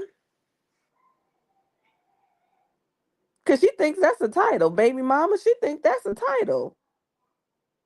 You think Shannon's going to let her be her equal? Be the baby mama with her? Because now you got access to him. He's your baby daddy too. He got to come take your kid to school too. He got to come. If you call him over, I can call. Now it's one more woman to compete with. Now I let you have him a little bit because he was at home. And the law and order in me is never going to rest until they test the DNA of Shannon's baby. Don't blame that part on Mel. That's my law and order thinking. But in my mind, I don't believe that Jarvis will ever be able to say what truly happened to her. But he knows that he played a part in it because he either him and King assisted, did what they did, attempting to do what they were Googling, and dropped her off and thought everything was fine. Because at that point, he don't know if she unalived based off of what he tried to do, or if Shannon did something. He don't know. I believe Shannon is the mastermind in this. I believe Jarvis deserves everything he's getting, but I don't believe he's the only one. And I pray that even if he does try to use Naziah one more time to get a lighter sentence or anything, I pray all these kids keep coming out the woodwork and keep laying all their trauma down right there on his sentence. I think listen. You might be on to something. Because King, I'm still stuck on when they said both of them left to get gas. Both of them left to get gas, and he was like, "Huh? It's something." What was discussed on the 4 damn phone calls between King and Jarvis the day after? The other thing that irritates me really, really bad is with Talasia. When Talasia said they got in King's truck, and King says we got in the 300. But then he says we got out of the car and we got out of there and got in the truck, and she repositioned herself. Then he says, "Oh no, we were always in the truck." So why is it when King's family is around, she's your niece, but when your family around, she's King's niece? So when your sister pulls up, that's your truck, but when Talasia sees you, she counts it as King's truck. Y'all share everything, So which don't make let me tell just you, makes me feel like y'all did this together too. I thought Talasia was so they were looking in the chat. They said that there's a truck some type of 300 truck too. And I said, Yeah, I oh, saw that. okay. I'm like, okay, that makes sense. Maybe that's why Talasia said it. But then I'm like you too. There's no way they work that closely together. And he was not Come aware on, switching what with Jarvis heavy. had There going you go. on. Come on. There's no way. There is no way. I thought they said they pushed the truck next door, the Escalade, They because did she because did it ran out of gas because she was in it. She had, it was cold. It was cold, y'all. It was what, January 9th? It's January in Detroit. Yeah, but my thing is, any other day they allowed to be around the shop. Other people saw kids around the shop cleaning or whatever they were doing. But at this particular time, why'd she have to stay in the car? She was showing. Hmm? You think She she was was showing? showing. She You was think she was? showing. And the only reason I asked that, I remember myself when my first child, I wasn't showing. I didn't start showing until 5 months. Me Well, that's personally. where she'd have been. That's what she'd been about 4 or 5 months. Because think about it. She said she missed her life. Hadn't been back to any doctor at all since September. Mm-hmm. That's October, November, December. Now we in January. What's that? 4 or 5 months? What is it? That's 4 months. 4 months. Okay. That's 4 months right there. But it's like what they never said what she, and I'm sure it'll come out in trial because this is prelim, guys. I know, Mhm. but they never said why she went to the hospital in They September. didn't. Those text messages just kept saying my stomach hurts so bad, my stomach. They never said why she went. So that's a possibility of solidifying 4 months or maybe even 5 months. Now, the only reason why I say solidifying an extra month is because those text messages, once they get to November, she said this gym shit hard with this baby. Yeah. It ain't hard if you 8 weeks, because that's when you can still think you got gas or something. Like, she was very aware that she was very pregnant at that time in November. Shit. So I don't remember the And exact I'm sitting messages. here thinking 8 weeks is when Jim would have been hell for me, because that's when you really be sick. All of that time, I wasn't okay until I was almost 6 months. I just feel nauseated. You need something to help the whole time. Yeah, But she was definitely a little further along. She was what? definitely a little further along. The other thing I always think about too is her size and her stature. And I Mm-hmm. remember my sister Tiffany, that some of y'all get to see sometimes. They called her Skinny Minnie, okay? She was so tiny that at about 4 months, if she laid on her back and stretched all the way out, you could see the baby. Like, you could outline where the baby was, Right. because she was so tiny. And so when I look at, and that's the crazy part, the braids, the glasses, her complexion, and how tiny she is, she looks like my sister. And it's just like, that baby was so small. I remember when they tell you the sex, about 20 weeks, 25 weeks, like Yeah, somewhere 4 or for there. 5 months. Yeah. We never knew what Zaire was going to be, because his legs was folded like a pretzel and he had no room to move. My sister never knew what she was having. Okay, you go there. And that's why I said this makes me I'm not lean towards. This is why I think it's first degree. He knew that girl was pregnant. What was the plan? 4 or 5 Oh, it's getting months? ready to come out. They only in 4, July. He getting ready 4 to or start 5 responding months? about it. Yeah, 4 and 5 months. Okay, y'all. So we got more texts. 4. Okay, and we'll be off here. We gotta be off here by 9. But 4 or 5 months, I'm wondering to myself, sir, what were you gonna do to get rid of a baby 4 or 5 months? What you? There was nothing that What you he could do did. other than kill her. Nothing There you could you do other go. than kill her. There you go. But let me go get your Okay. nephews together. Thank You guys, you. I'm done. All right. Thank you. Thank you. 20:40 and 58 seconds, and Isaiah replies, I walked up there. At 20:41, Jarvis replies back to her, so walk now. At 20:41, and Isaiah replies, I can't, Nana's back. At 20:42, she sends, can you pull up today since you're not working late? 20:42, she sends a couple question marks. Then he replies at 20:42 and 29 seconds with the word "yup," and those messages were deleted. And moving on to July 11th.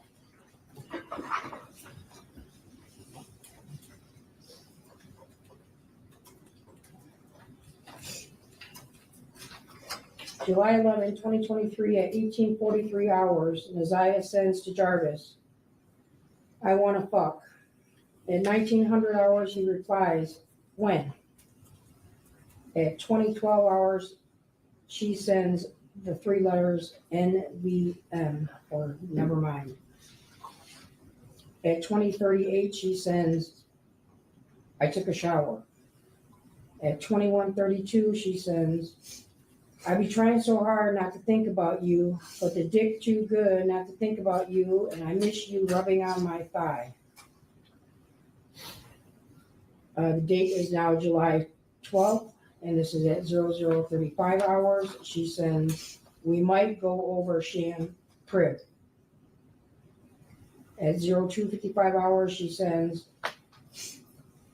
"I'm fitting to hop in the shower. Call as soon as you get done doing whatever.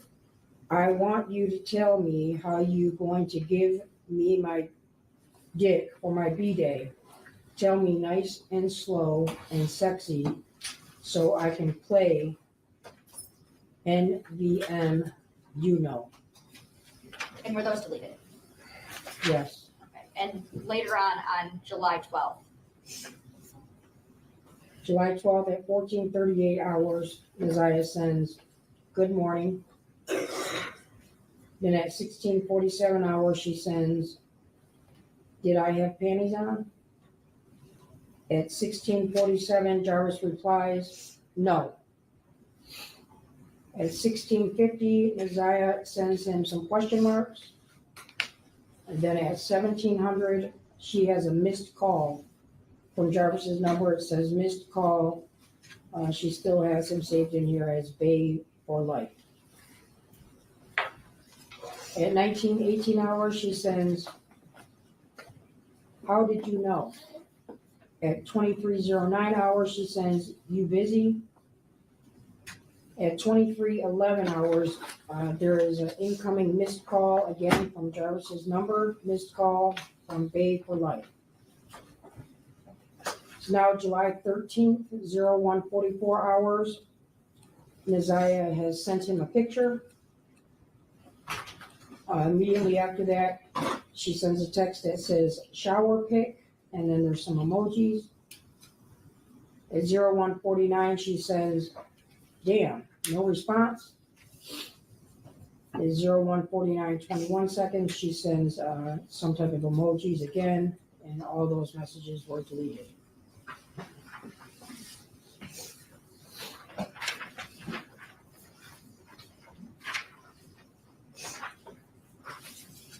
And now moving to July 22nd. Before we move on, Sergeant Jones, do you need a moment, a break? I gotta go a little bit longer. Okay, carry on. Unless the court needs a break. No, Okay. I'm making sure that she doesn't need a break.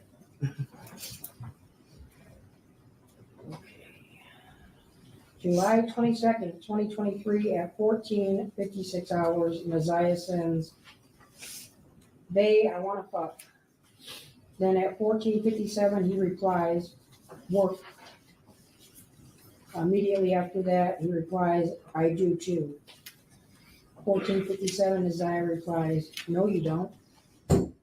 14:57, Jarvis replies, "I do." Immediately after that, Jarvis sends, "WYA." Or where you at? 14:57, Naziah sends, "I'm at the crib." 14:57 hours and 57 seconds, Jarvis replies, "Come on." At 14:58, Naziah replies, "Shan and Nana went to Family Dollar." The next message says, "I can't, I wish I could." At 14:58, Jarvis replies, "How long are they gonna be?" At 14:58, Naziah sends to him, "IDK." or I don't know. The next message is, I'm so horny. Then at 14:59, she sends, I want a hug from you. At 15:01, Jarvis sends her a message that says, I'm on my way, with the exclamation point. I just got off the phone with Shan. They are at the barber shop. And were those messages messages were deleted, yes.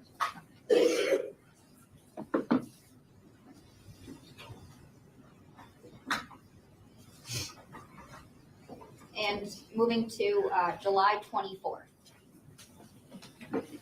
July 24, 2023 at 03:24 hours, Neziah sends Jarvis a message that says, don't park in front. Immediately, Jarvis replies, why? Then at 03:25, Jarvis sends, you act like you're gonna come outside. At 03:25, Neziah sends, I can't, I have guests. 03:25, she sends, and people do watch and look at the house all night. At 03:26, she sends, just park down the street, please, thank you. 03:26 hours, Jarvis replies to her, who? Neziah then replies back, people on the block. At 03:26, Jarvis replies, who is the guest? At 03:26, Neziah says, my girlfriend, Vari girlfriend. 03:27, Neziah sends, I took his bitch. And at 03:27, Jarvis replies to her, she is our bitch. At 03:27, Neziah sends to Jarvis, she 14, about to be 15. At 03:28, she sends, are you close? At 03:28, Jarvis replies, is she our bitch or no?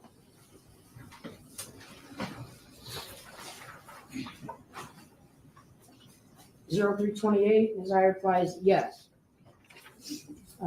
Jarvis then replies to her and says, you fake. 03:28, Neziah says, how? She is our bitch. At 03:29, she says, Faye, I'm sorry, I didn't mean to make you mad. 03:30, Jarvis replies to her, she don't know about us, right? 03:31, Jarvis then. I want to ask y'all something. I know I said I'm gonna shut up, but that message, I just had to ask y'all. Why is he asking her that, y'all? She don't know about us, right? She don't know about us, right? What is he doing? He's trying to make sure that she is keeping what they have a secret because he know for a fact he is wrong.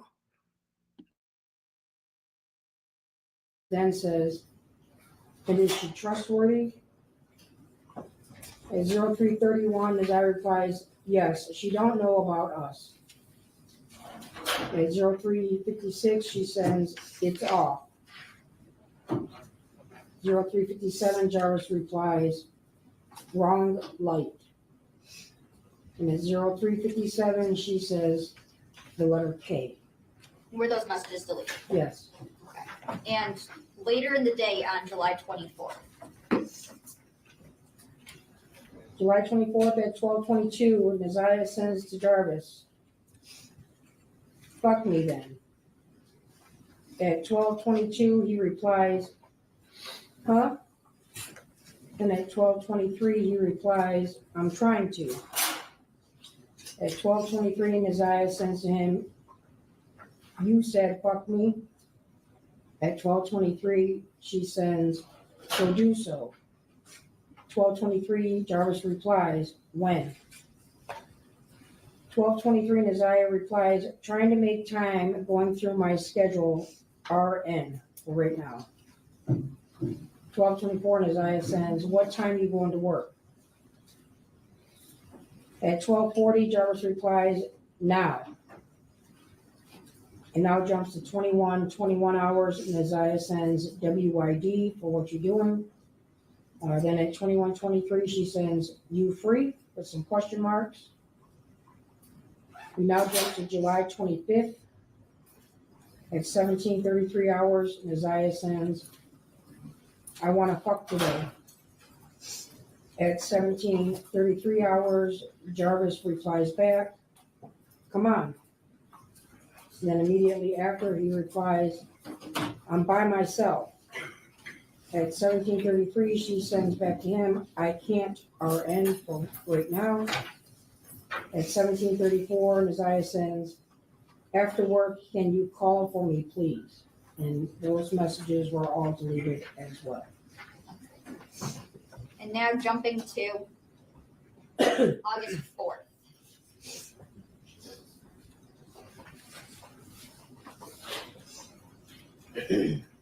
August 4th, 2023, at 22:07 hours, Neziah sends to Jarvis, Shan and Nana left. DON, and then there's some type of emoji. Know what time they coming back. At 22:08, Jarvis replies, okay, what you saying? Neziah then replies back, what you think I'm trying to say? If there's some emojis in there again. At 22:09, Jarvis replies back with some type of emoji. Neziah then replies back, IDK, is it? I don't know, is it? At 22:09, Neziah sends, what you thinking? At 22:10, Jarvis replies to Neziah, are we fucking? At 22:10, Neziah sends, shit, are we? SHI. At 22:12, Neziah sends a bunch of question marks. Now it's August 5th. Neziah sends, wow, you stood me up. August 5th at 00:47, she sends, I was waiting. And then at 00:47, she sends, I a bum. And the next message after that is a correction that says, you a bum. And were those deleted? Yes. And now jumping to August 26th. Okay, I need a break now. Okay. It'd be a good time for a 15-minute break. You come back. 12:10.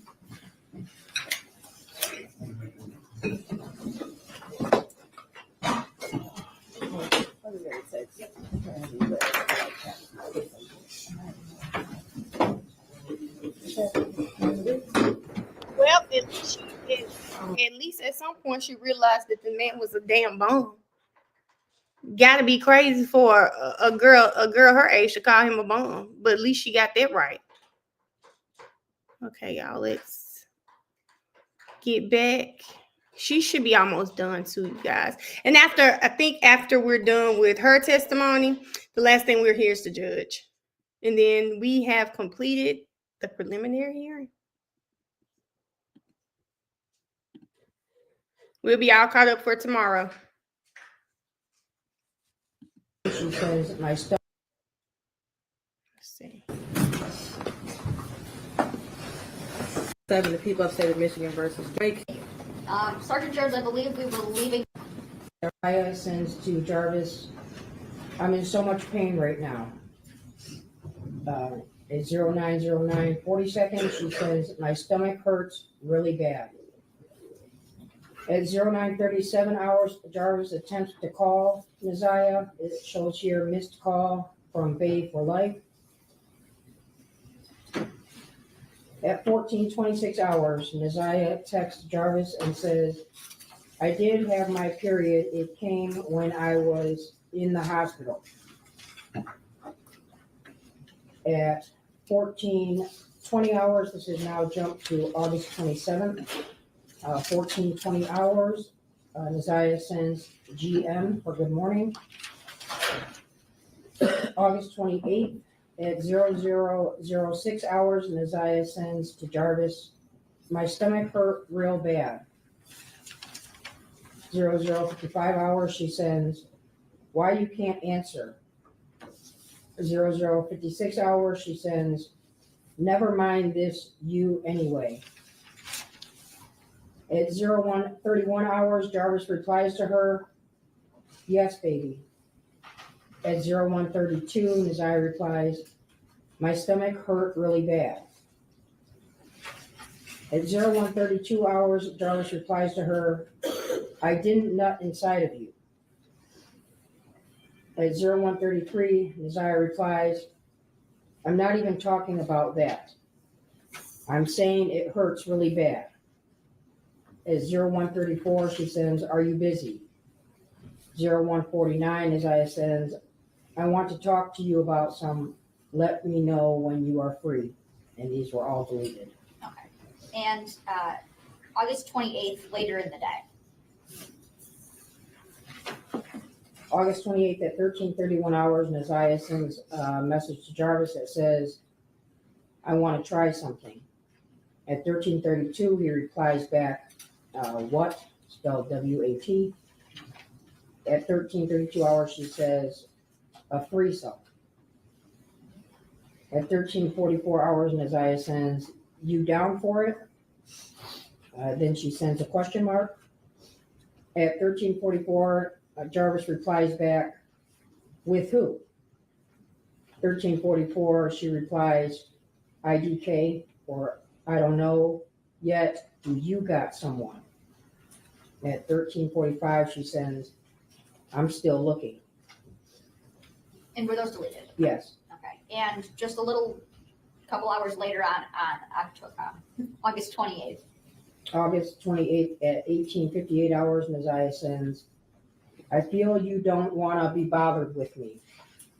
2200 hours, she sends, WYD, for what you're doing. 2200 hours, she replies back, thinking about you. 2201, she sends, oh, so are you down with the threesome? 2221, he replies, yes, with who though? 2246, she sends, IK, still looking. Then immediately after that, she replies, IDK, for I don't know. It is now August 29th at 03:47. She sends, bet, that's what's up. He replies, huh? Neziah then replies, none, you'll figure it out. At 03:49 hours, he sends what? She then replies back to him, never mind, NBM, are you busy? She then replies at 03:50, again, exactly, so I'll take that as a yes. And were those deleted? Yeah.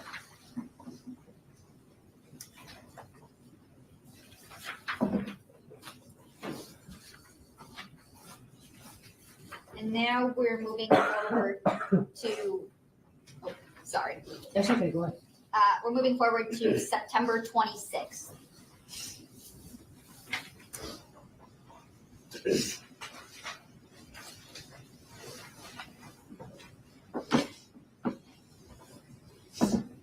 September 26th, starting at 14:31 hours, Neziah sends, Bae, you up? Some question marks. Then she sends another set of question marks. 14:32, he replies, yeah. 14:33, Neziah sends, my period haven't came at all. 14:36, she sends, hello, you there? With some question marks. 14:37, Jarvis replies to Neziah, what you mean? At 14:38, Neziah says, it have not came. 14:38, Jarvis replies to her, since when? Neziah then sends at 14:38, 42 seconds, since I was in the hospital. The next message is, that was last month. I'm scared, I don't know, IDK, what to do. I have to go to the doctor's TM for tomorrow. At 14:41, Jarvis replies to Neziah and says, you said that you took a pregnancy test and it was negative. 14:41, she replies, it did. At 14:41, Jarvis then replies, so go get another one. At 14:42, Neziah tells him on a text, I can't, I have no money. Y'all need to ask BG. BG, are you reading the chat? Because if so, I'm going to keep talking to you through the chat. But I saw your question, and I didn't know if I needed to answer it or if you're able to read through the chat. And if so, just let me know if you can read through the chat. And if so, then I'll answer your question in the chat. After that, she says, you go get one. 14:43, she says, you ain't scared to get a plan B, get a pregnancy test and bring it later today. Just act like you have to use the bathroom. At 14:36, she says, PLS for please. She then replies, will you do it, with some question marks. At 14:51, she sends hello with a bunch of question marks. Then at 14:56, Jarvis replies to her with okay. Okay, and now the messages from 9:26 at 14:31 in 41 seconds, all the way to 14:39 and 42 seconds, were those deleted? Well, so they're deleted from the 14:31, 41 seconds, all the way down to 14:39 and 13 seconds. Those are not deleted. Okay. Then there's two that are deleted, which are the two messages that talked about, I'm scared, I don't know what I have to do. I have to go to the doctor's tomorrow. And then the other one that she deleted was when it says, you said that you took. Erica, she said she hasn't had her period since she was in the hospital, and that was last month. So maybe it slipped her mind with everything going on, which brings me now to the conclusion she probably was. She probably was about 5 months pregnant. So, but yes, Erica, she was saying that she hasn't had her period since she was in the hospital. I don't know if it was exactly a month, maybe 3 weeks, because at this point she's probably 6 to 7 weeks pregnant. So we don't know what she was in the hospital for. We'll probably find out during trial what she was in the hospital for. A pregnancy test and it was negative. Okay. There's one that she did not delete that was it did. Then the rest of them after that, where it talks about get another test, come upstairs and put it in the bathroom, those messages were deleted. Okay. And moving to September 27th. September 27th, starting at 21:26 hours, Neziah sends, but are we still on for Friday? At 21:31, Jarvis replies, what you mean? 21:38, she says, are we still on for Friday? At 21:49, Jarvis replies, yes. 21:49, Neziah says the letter K. At 21:49, Jarvis then sends a text to her asking, what we doing though? At 21:49, she sends back, fucking. At 21:50, Jarvis replies, seriously? 21:50, Neziah replies, yeah, what else we gonna do? 21:50, Jarvis replies back to her, where? Neziah then replies back immediately and says, IDK, or I don't know, you pick somewhere. Then at 21:51, Jarvis sends to her, I always do. 21:51, Neziah sends, I know. At 21:52, she says, I really just want to cuddle, but if you want to fuck, we can. 21:52, 20 seconds, she sends, so do you, with some question marks. 21:52 and 35 seconds, Jarvis sends to her, do I weigh? Then right after that is a word that was corrected, like what? So it should have said, do I what? Then Neziah sends at 21:52, wanna fuck. At 21:53, she sends, I just wanna cuddle, but it ain't always what I wanna do. At 21:53, she says, so yes or no?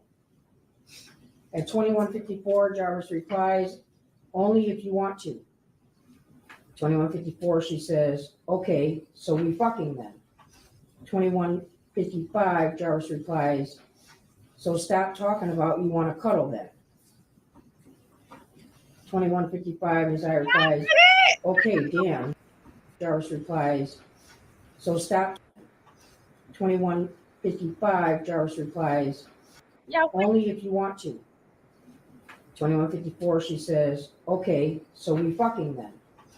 21:55, Jarvis replies, so stop talking about you want to cuddle then. Do y'all hear that? Clearly, the baby just wants some love, and I hate this so bad for her, because this is what it was. She wanted to just cuddle with the man because clearly she really does love this man, looks at him like a boyfriend. And this fool said, when she sees that he's not responsive to cuddling, she reverts back to what she knows is going to draw him in. And he says, then stop talking about cuddling. Like, oh my God. It's this poor baby, like, and y'all want me to believe that and Shannon didn't see anything? Okay, I got my wine right beside me. I had to go get some wine when I took the break. It's a lot. It's a lot. 21:55, Nasiah replies, okay, damn, you don't have to be mean. At 21:55, Jarvis replies, and it shows that he laughed at her comment about you don't have to be mean. Okay. And were all of those messages deleted? No. Okay. Where does it start that it was deleted? They do not start getting deleted until the messages that Jarvis sends to her, only if you want to. So we fucking then, stop talking about you want to cuddle. Those are the messages that were deleted. Okay.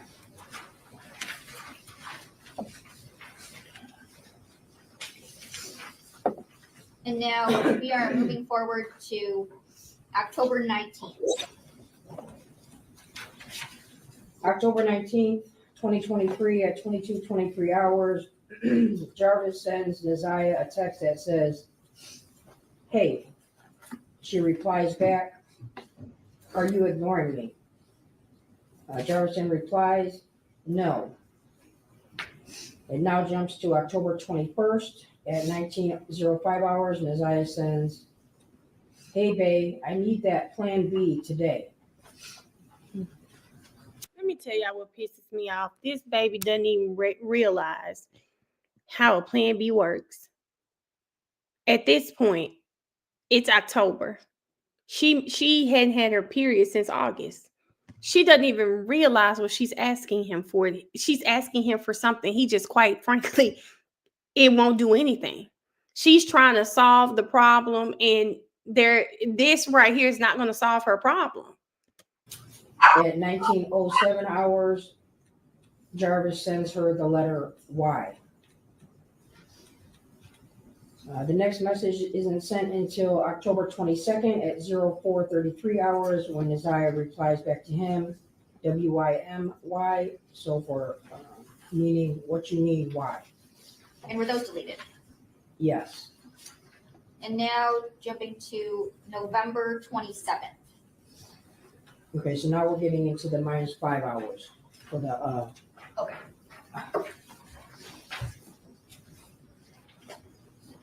November 27th, 2023 at 21:06 hours, Nasiah sends, I just want to talk. I really don't want to lose you. At 21:09, she says, can we talk later, yes or no? At 22:28, she says, I don't want your problem, but I need you to bring me what I need tonight. It's hard doing all this gym shit with this baby. And if I don't do them, I'm going to get a F. 22:28, she says, if you keep ignoring me, you just gonna get no more pussy. 22:35, she says, answer the phone, you not doing nothing. 22:36, she sends PLSSSS for please. And were those deleted? Yes. And now on going to jump ahead to January 9th of 2024. When you're finally ready to see the dentist, the last thing you want to hear is no. So visit Aspen Dental. January 9th, 2024 at 14:21, Isaiah sent to Jarvis, "Don't forget, be there before 3. I will let you know when I'm leaving the school. If you're not there, I will wait." Then at 14:22, she sends, "Send okay if you've seen the message so I can delete your number." Then at 14:23, Jarvis replies, "Okay," and those messages were deleted. And there was no further communication between Isaiah's text number and Jarvis's number after January 9th, 2024, 1 year ago today. Yes. Nothing further, Judge.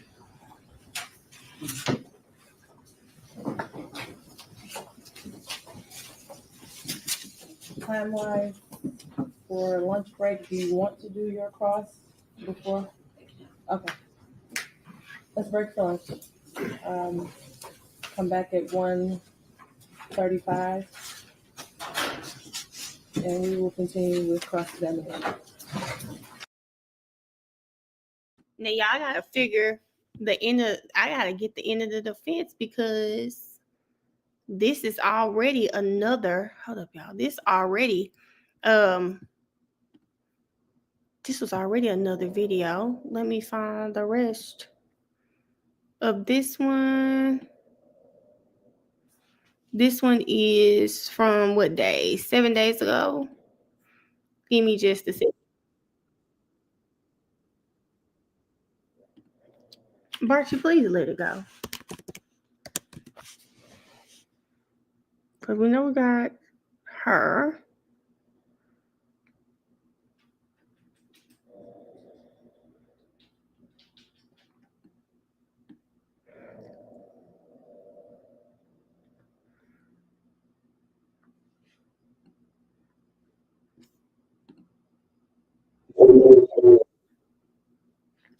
Okay. All right, guys. So we're back.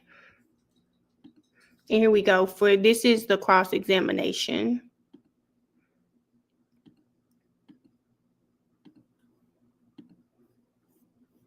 And Shannon Harris on the 15th. Yes. And you interview Najee. Like him limping.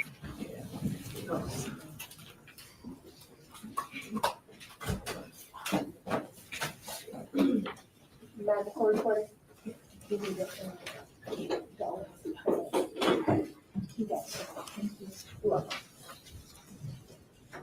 Ready?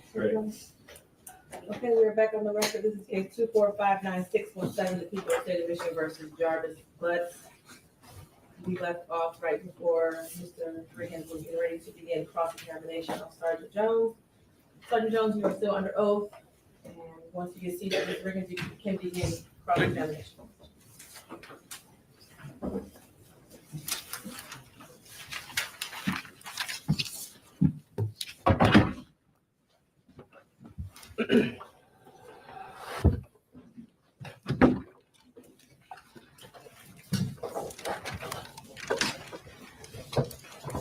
Good afternoon, Sergeant Jones. Good afternoon. So you're the OIC on this case, correct? Yes, sir. When were you first designated as the OIC on this case? Would have been, I believe, the 15th or 16th of February. Okay. And what are your duties as OIC on this case?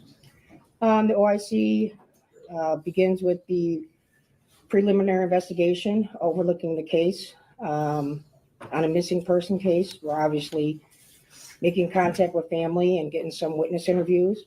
We also prep a warrant request that's submitted to the prosecutor. Okay.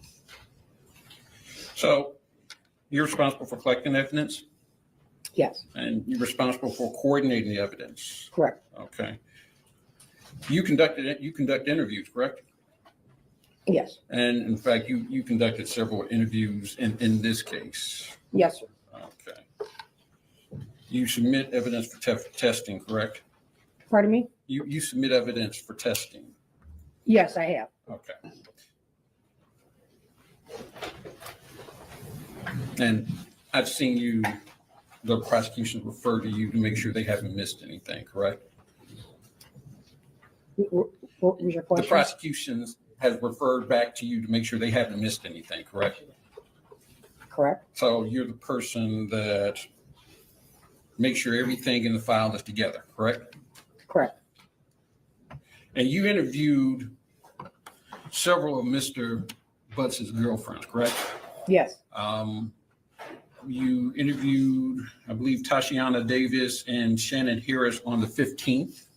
Yes. And you interviewed Najeen Rushing on the 29th, correct? I haven't looked at that date, but I trust that that's the 29th. Okay. Did you interview any of his other girlfriends? Yes. Okay. Which girlfriends did you interview? I interviewed Kizzy Young. Okay. There's Tashiana Davis. Okay. Angela, and I just cannot remember her last name at the moment, but she is who he resides with on Wilshire. Okay. I attempted to make a phone call to another girlfriend. I'd have to look at my reports, but she never came in for an interview. All right.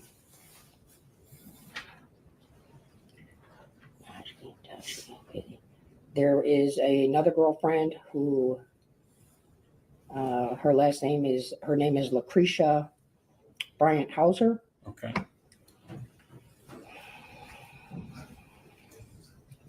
That may be all the girlfriends. I may be missing one. I would have to relook at all the witness statements. So you are aware that Mr. Butts has quite a few girlfriends, correct? Correct. All right.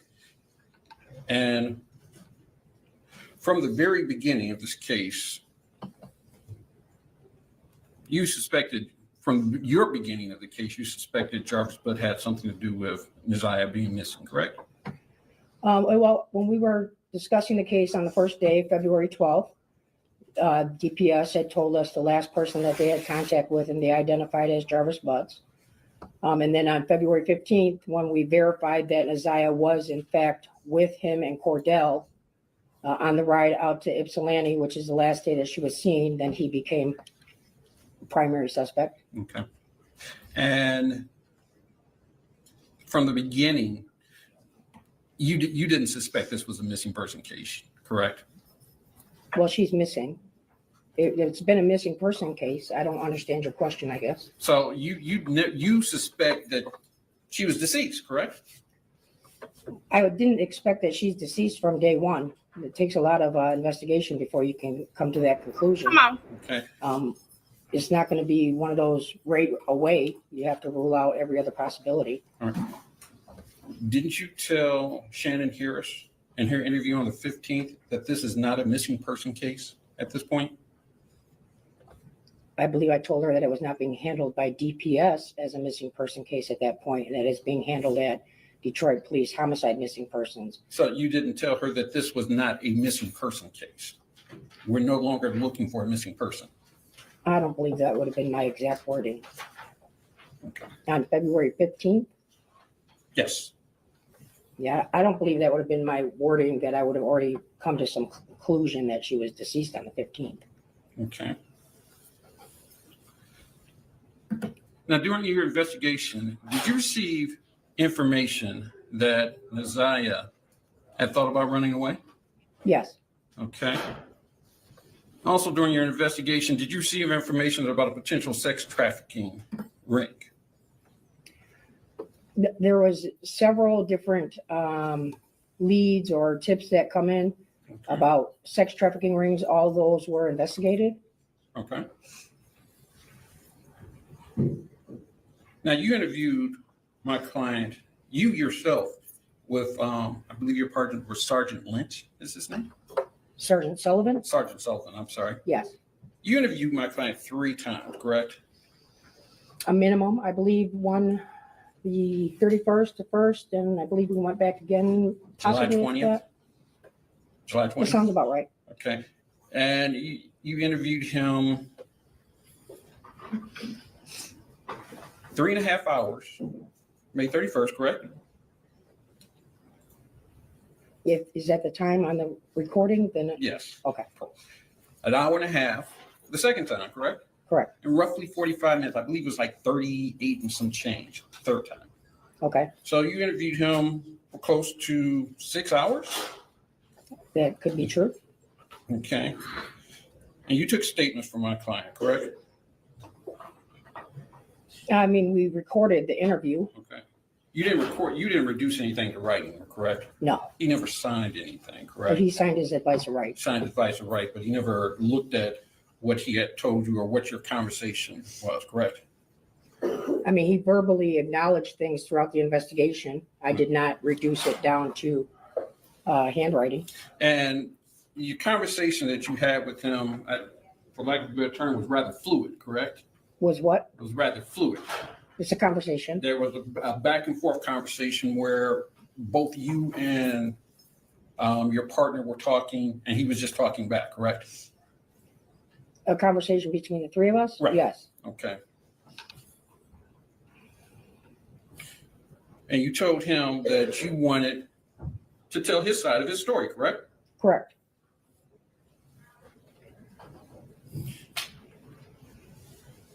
He did tell you that he was joking about the messages he sent, correct? The initial messages. Yes. So in the very beginning of the interview, he starts off where he denies that that was her. He claimed that he was sending them to his child's mother.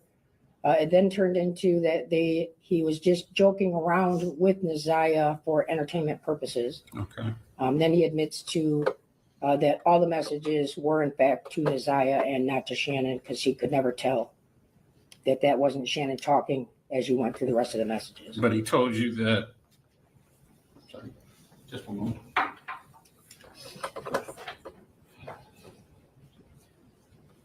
I'm sorry. Do you guys see what Mr. Sir here is trying to do? Mr. Sir here is trying to do what Jarvis tried to do in that interview when they came to the jail. Again, when they brought him down to the headquarters, it was Shannon. He thought he was talking to Shannon. Am I crazy, or did y'all hear him ask, "Where's your Nana?" Am I crazy, or were those text messages saying, "Go F Shannon"? Why would Shannon be telling him to go F Shannon? Okay. Another reason why it makes me feel like he thought Shannon would corroborate what he's saying. Am I crazy, or did I not hear him say at some point, "I don't want to give Shannon no D," or give her no D during that same exchange? Am I crazy, or did I hear that baby tell him, "Shannon and my Nana gone to Family Dollar"? Sir, get the hell out of here, please. All right.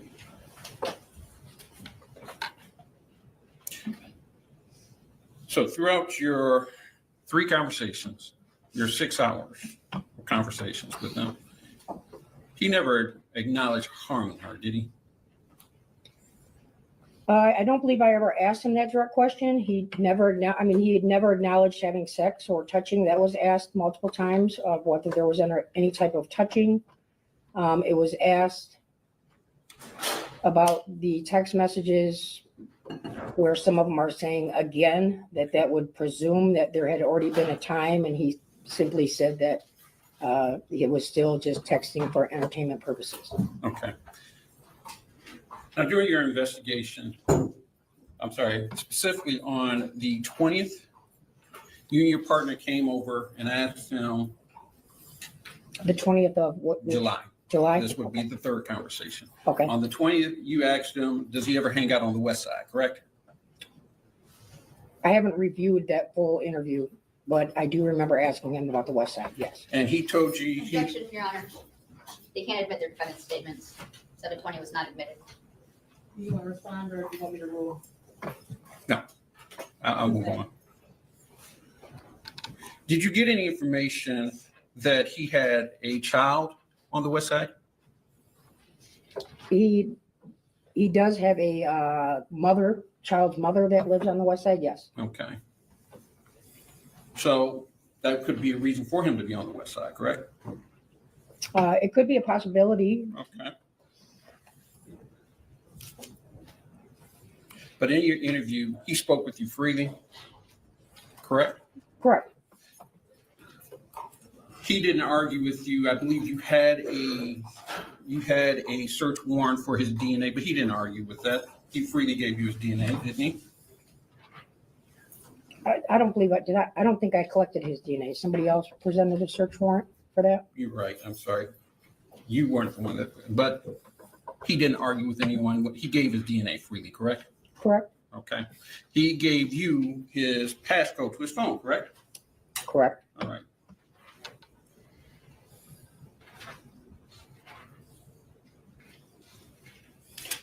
Now you said you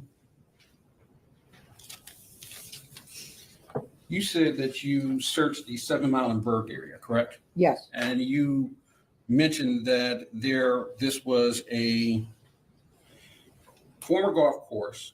Now it's abandoned, correct? Yes. And there is a parking structure across the street, correct? Well, parking lot. A parking lot, thank you. Yes. And this abuts the Rude River, correct? Yes. There's also residential streets over there, correct? Correct. Shiawassee over there, correct? Yes. Appleton, Pembroke, Vassar, those are all residential streets, correct? Yes. And those are all in the same area, correct? Correct.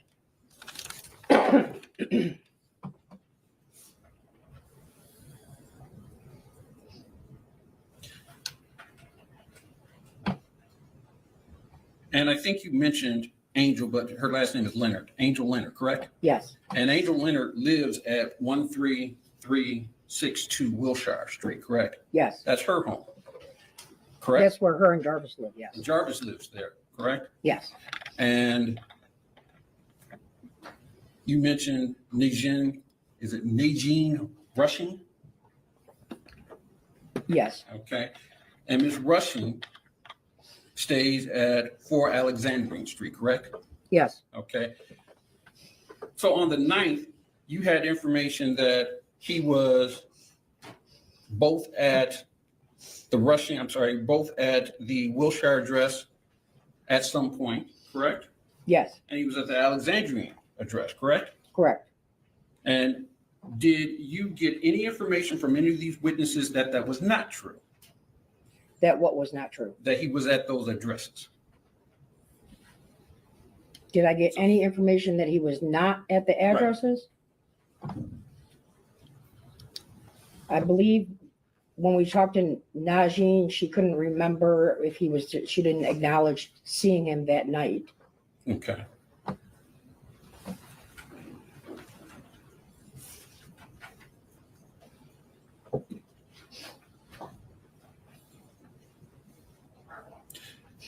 And would you agree,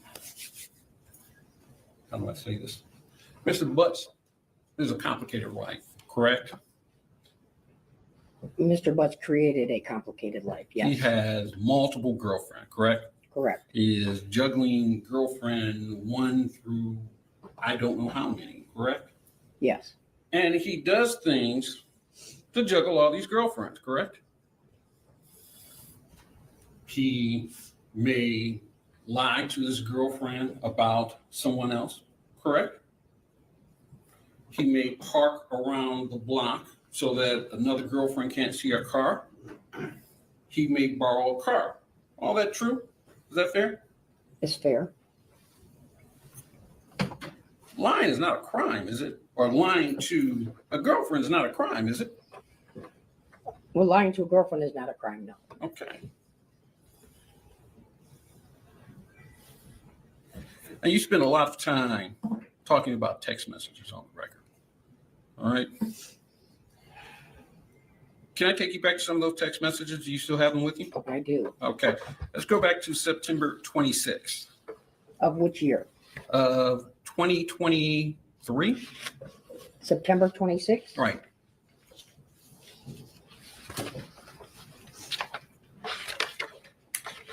Starting at what time?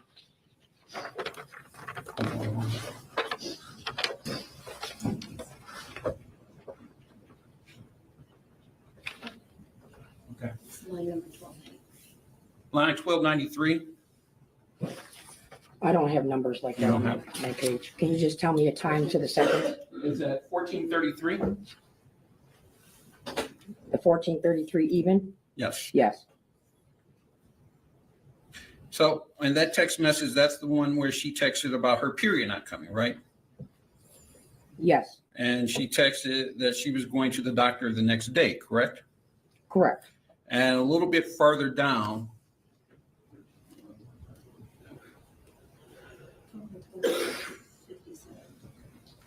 at 1457,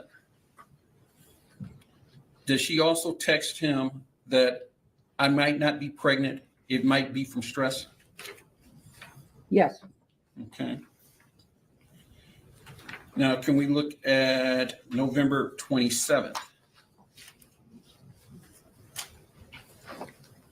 You have that? Let me find From November 27th? November 27th of 2023.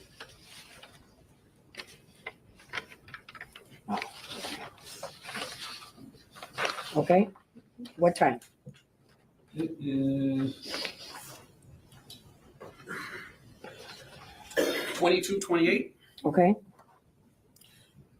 This is where she texts Mr. Butts that she is doing the gym with the baby's heart, correct? Yes. Now, the very next day, November 28th, you have that? Yes. At 21:48:43. Thank you. Which one? She texts Jarvis Butts, it healed, correct? Yes. Okay. And Mr. Butts doesn't respond to any of these messages, does he?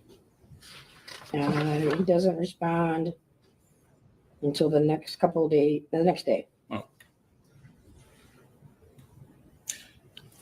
Then in December, a couple of weeks later, Mr. Butts does some Google searches. So this is the Google search, correct?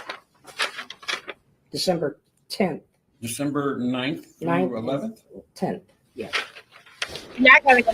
So, correct? Yes. Okay. And Mr. Butts doesn't respond to any of these messages, does he?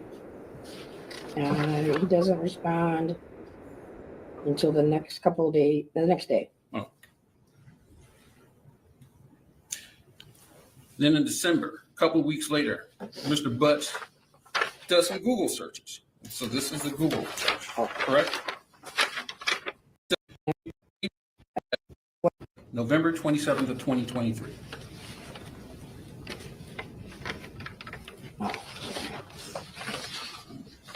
Okay. What time? It is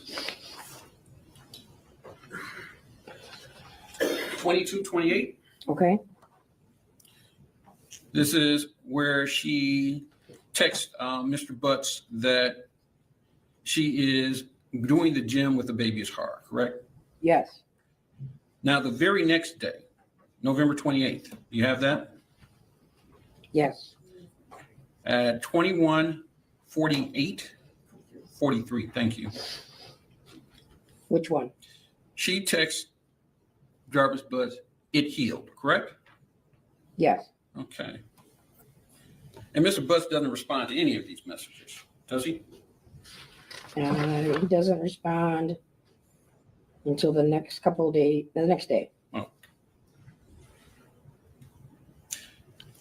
Then in December, a couple of weeks later, Mr. Butts does some Google searches. So this is the Google search, correct? December 10th. December 9th through 11th? 10th, yes. So he does searches for abortion, Planned Parenthood sites, correct?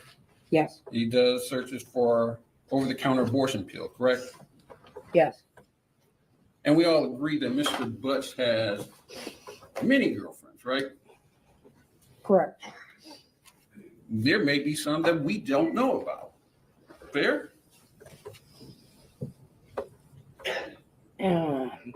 Possibly. Okay. So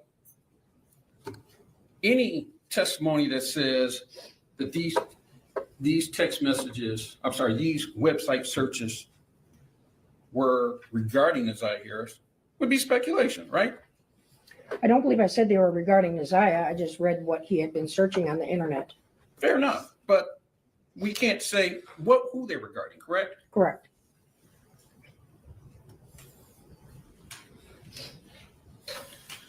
So you testified that you found some guns, correct? Correct. You said you found a long gun, I believe, at 13362 Wilshire, Angel Leonard's house? Yes. Okay. And did you find that gun was registered to her? Yes. Okay. And you said you found a couple of other guns, correct? Correct. Were those guns operable? I don't test fire of the weapons. Okay. So I take I would have to look at the laboratory report to see if they test fired them. Okay. Do you know if any of those guns were tested for DNA?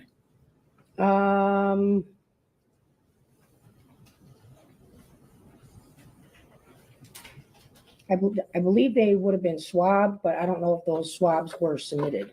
Okay. You also testified that you found several knives in one of the vehicles, correct? Correct. All right. Did you test the knives? I know you tested at least one knife for Yes. for DNA. Did you test the other knives for DNA? The other knives were not tested, no. Okay. And did you test any of the knives for blood? I believe we had all the knives swabbed, and then nothing came back leading anything to be blood, but we submitted it on the knife that was up near the driver's seat. The other knives, one was like a butter knife. Another one was like a smaller kitchen knife, but it was like under the back seat. It looked old and crusty, like it hadn't been up there. So the knife that was at the closest access that looked to be not stored in the truck for a very long time, as opposed to the other ones, were the ones that we had swabbed and tested. And then additionally, they were tested with Blue Star. So the knife that reacted to anything that maybe Blue Star reacted to, that was specific why that knife was submitted. Okay.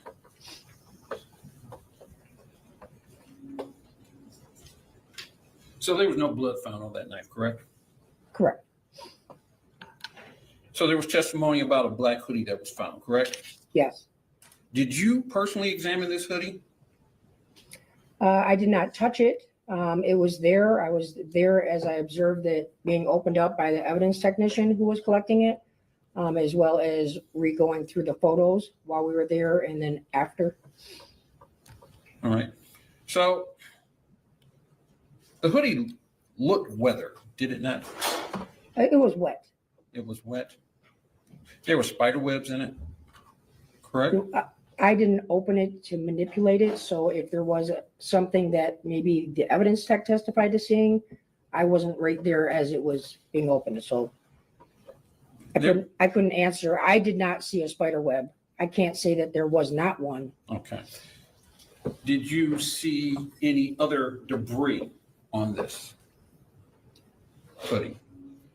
So again, the hoodie is wet. Okay. A lot of times when articles of clothing are wet, it's hard to distinguish whether there's any other type of stains on there.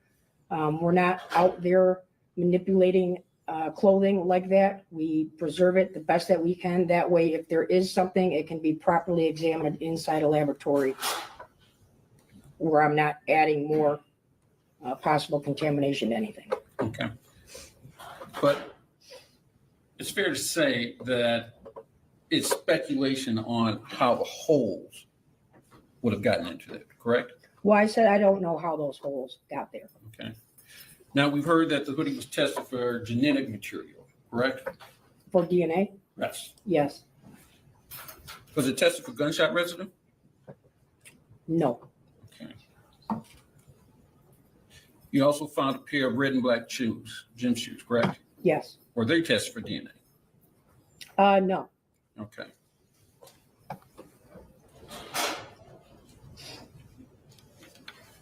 And you seized several cars in this investigation, correct? Throughout the investigation, yes. Okay. You had a cadaver dog pass through the cars, correct? Correct. Did the cadaver dog give you a hit on any car? No. Okay. Just a moment.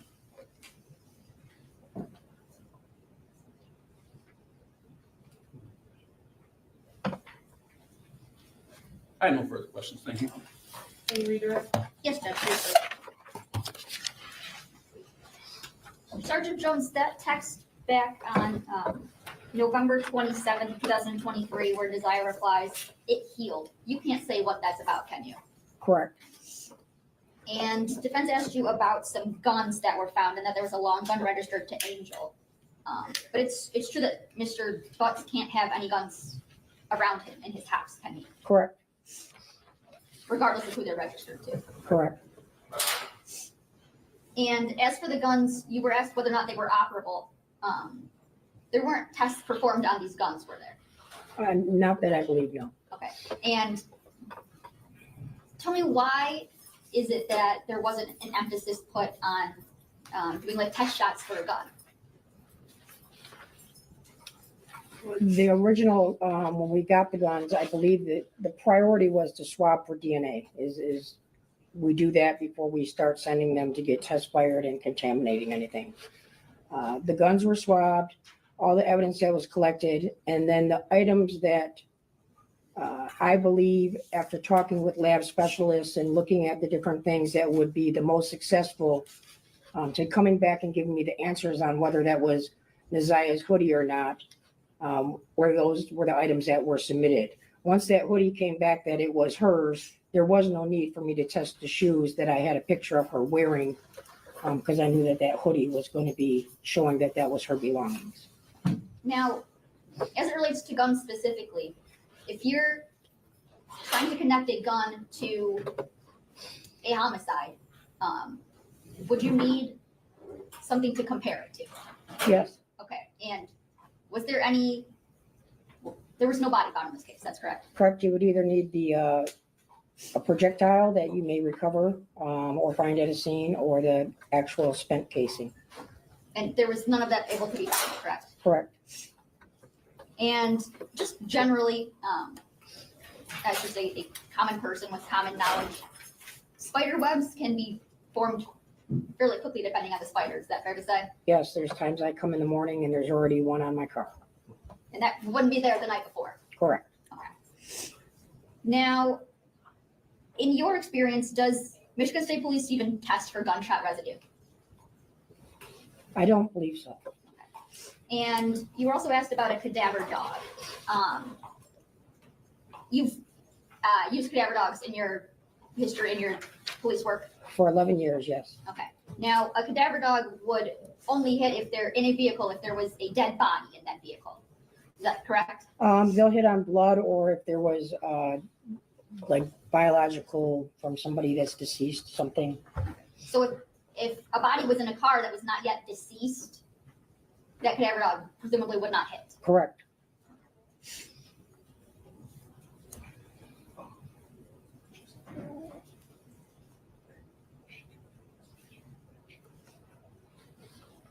And you got this investigation in February around the 14th or 15th? Yes. Okay. And when was that knife found in Mr. Butt's car? After we impounded the car, then they did the inventory, the evidence search. It would have been probably a week or so later, and then it's reviewed when I get to that and then submitted. Okay. So that would have put almost a month and a half, almost 2 months away from January 9, 2024. Yes. Nothing further, Judge. Yeah, can I ask a couple follow-up questions? Yes.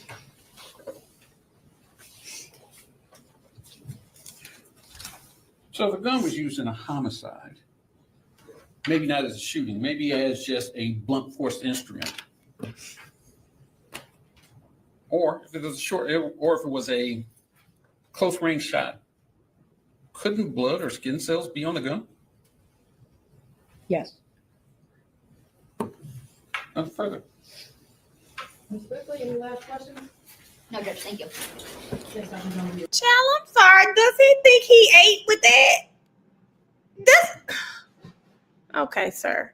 Yeah, the defense really gets on my last nerve. So we're gonna skip that. Took a break, guys, and we're almost done. Okay, she's still talking. Penetration, specifically penis to anal opening. With respect to the criminal sexual, child sexually abusive activity, that would be based on the text messages as well as the minor's testimony as well. Combining those two things satisfies the elements of those charges. However, going to count 1 in murder in the first degree premeditated, I would like to go through and put some of the pieces together. And yeah, I know where we started, but he's reading off charges and why he's charging with the charges that he is proposing to charge him with. Sorry, y'all. We are sitting here today or standing here today in court on January 9th, 2025, which is testimony of activity, active penetration. At time she would have made or she didn't move, be in the location. The old shell is Cordell, right? That would be based on the testimony of the one minor witness that testified, as well as Cordell Wright's testimony.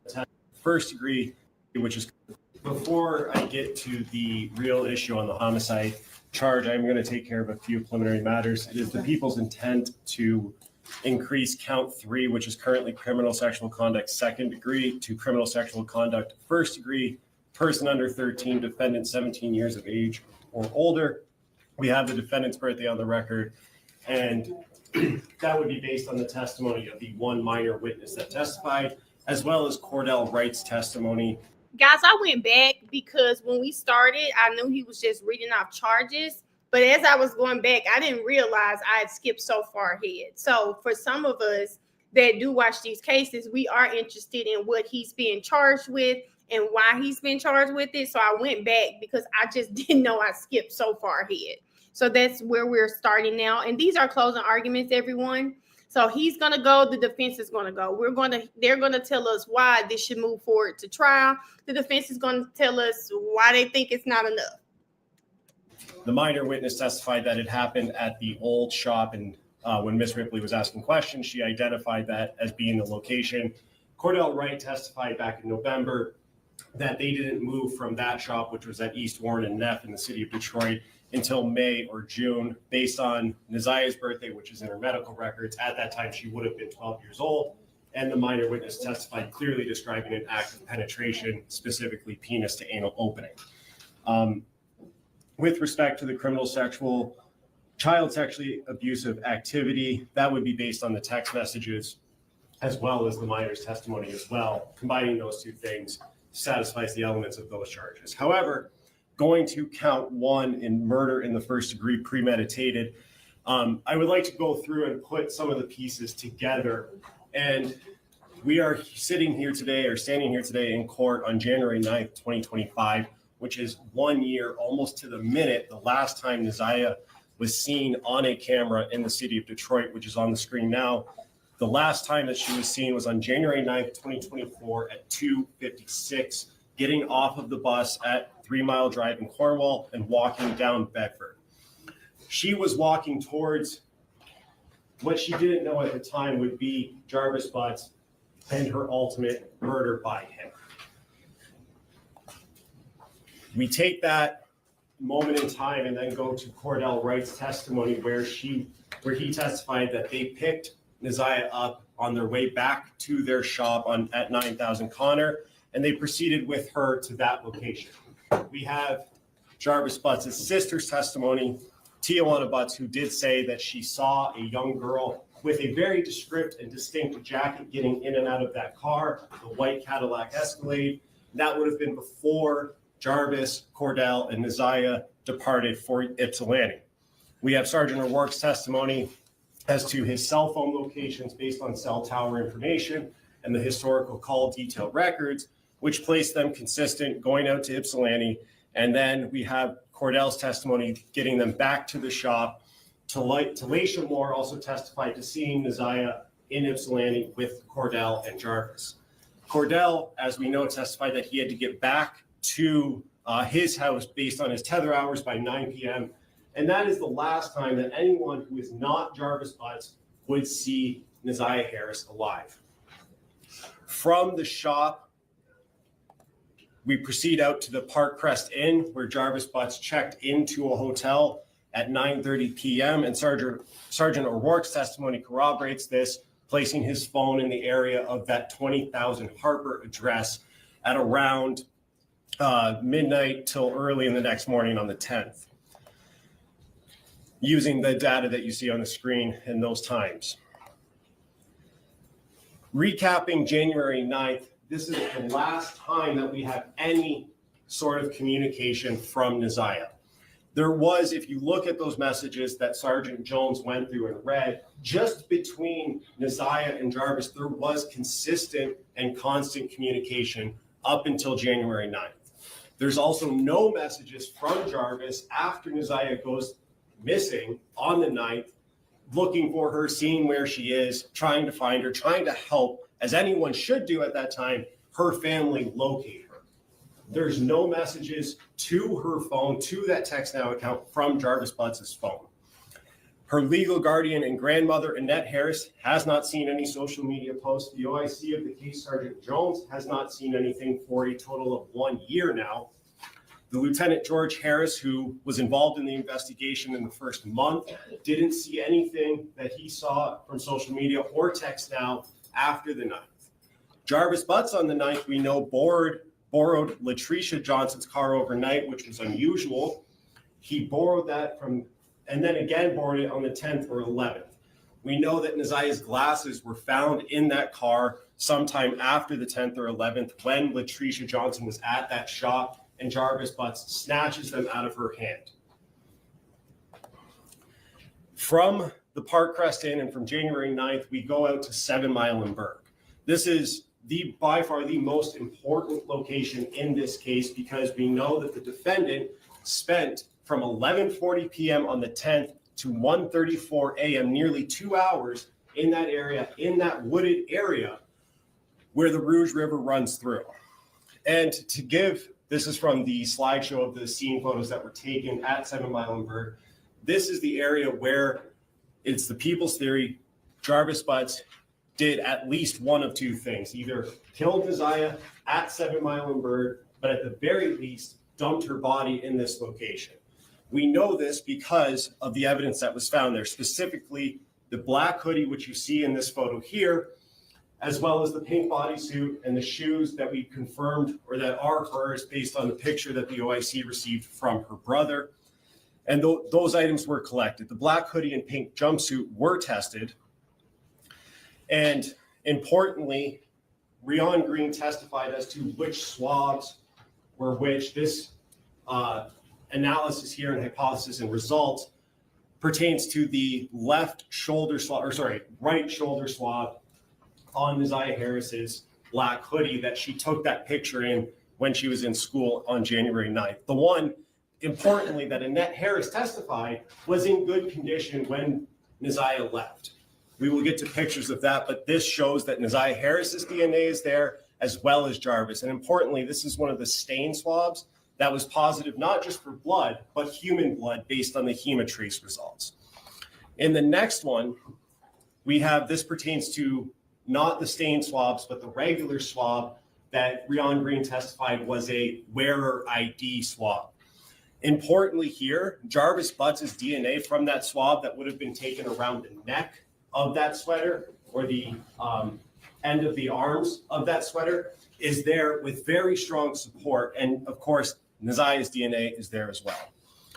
And when we look at that sweater specifically through the PowerPoint photos that Rion Green took and put together, we can see that there is a lot. I just want to stop and say this, guys. This is how you tell a story.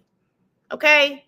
Y'all see how he's telling the story and we can follow along after watching his case. We follow along. We know what he's saying. It's not all over the place. It doesn't confuse us. We know where he's going. This is how you tell a story. Of markings on this. If the court looks closely on this, and I did, there are 15 phenol positive stain markings on this sweater. This is just the front of that sweater. And of course, the court paid attention and saw the markings or the damage to the hood, that it is the people's theory would have been stab wounds or something to that effect that happened when Jarvis Butts murdered Neziah Harris. We also have to look, and it goes to the premeditation element as well as everything he did before at Jarvis Butts' actions, specifically what he did to attempt to conceal or cover up his role in the murder of Neziah Harris. First, we have the glasses that he made sure he grabbed directly from Latricia Johnson's hands when shown, that are consistent with the glasses she had in the photo from the 9th when she was in school. We have the jail call to Cordell Wright to get that phone of his out of Miss Davis's car and into someone else's possession, which he testified he tried to do, but was ultimately unsuccessful. And then Sergeant Jones testified that they ultimately did recover that phone from Miss Davis's car. There's the phone call to Latricia Johnson, which was played when she was testifying, saying to get anything he touched clean, to clean anything he touched, to get anything, don't drive her car, drive his mom's car, which is important because when you combine her testimony of when Jarvis Butts took her car, those 2 times on the 9th and 10th, and then either the next day or that same day, it's important because that car is the car that he transported Neziah Harris out to 7 Mile and Bird to either dump her body or to murder and then dump her body there. And we can go through all of the lies that Jarvis Butts told any detective or any officer that he testified to, but in highlighting those, he denies to Detective Mays that he was with Neziah at all or had talked to Neziah at all on the 9th, denies ever picking her up, denies to, even when confronted with the January 9th messages, he said that it wasn't him initially. Obviously, we heard in the subsequent interviews, specifically on June 1st with the OIC, he came off of that. He told Shannon Harris that Neziah texted him on the 9th. She says that he never did that. And we have some of their messages in the record as well. He denies going to a hotel and denies going to a hotel with Neziah Harris and denies having any sort of sexual relationship with Neziah, even though the text now messages completely prove that that is an absolute lie. We also have his motive. We know from Sergeant Jones that he was going to be going into custody supposedly on January 9th for until roughly December, I believe, is what Sergeant Jones testified to. We know that that date was adjourned because he said in his interview that he had a legal issue. He said it was out in Clinton Township, but I submit to this court that that's not the legal issue he was talking about. He was talking about the legal issue he would have had if Neziah had been left alive. He had to make sure that when he was in custody that she was not going to give birth to any child of his. That's his motive in this case. That's why that's January 9th. Sentencing date was adjourned to February 7th so he could take care of that potential legal issue. He was being told consistently by Neziah throughout the months that she might be pregnant, and then on 11/27, she says to him that it's hard to do this gym shit with this baby. Less than a week or 2 weeks later, he's searching on Google how to abort a baby, how to not just abort a baby or get an abortion, but how to do it at home, how to get rid of that without any medical professional or any responsible mandated reporter knowing about it. We clearly have that motive.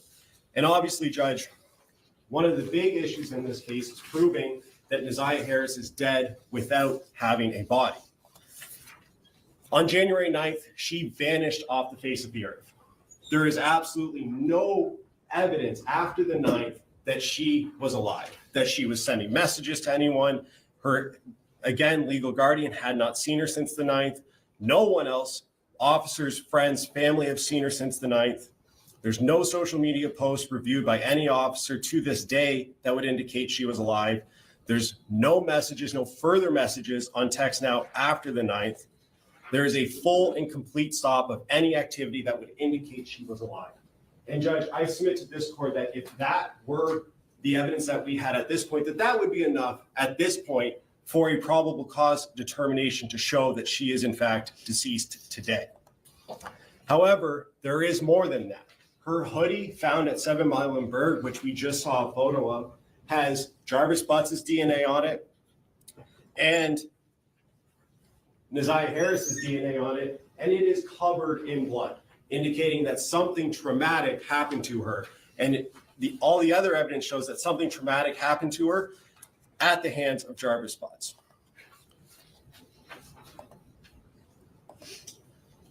And then we go back to his motive. was told by Neziah that she was pregnant, searched all of the home abortion procedures, and was going to go into the Wayne County Jail until December, which we just passed, of 2024.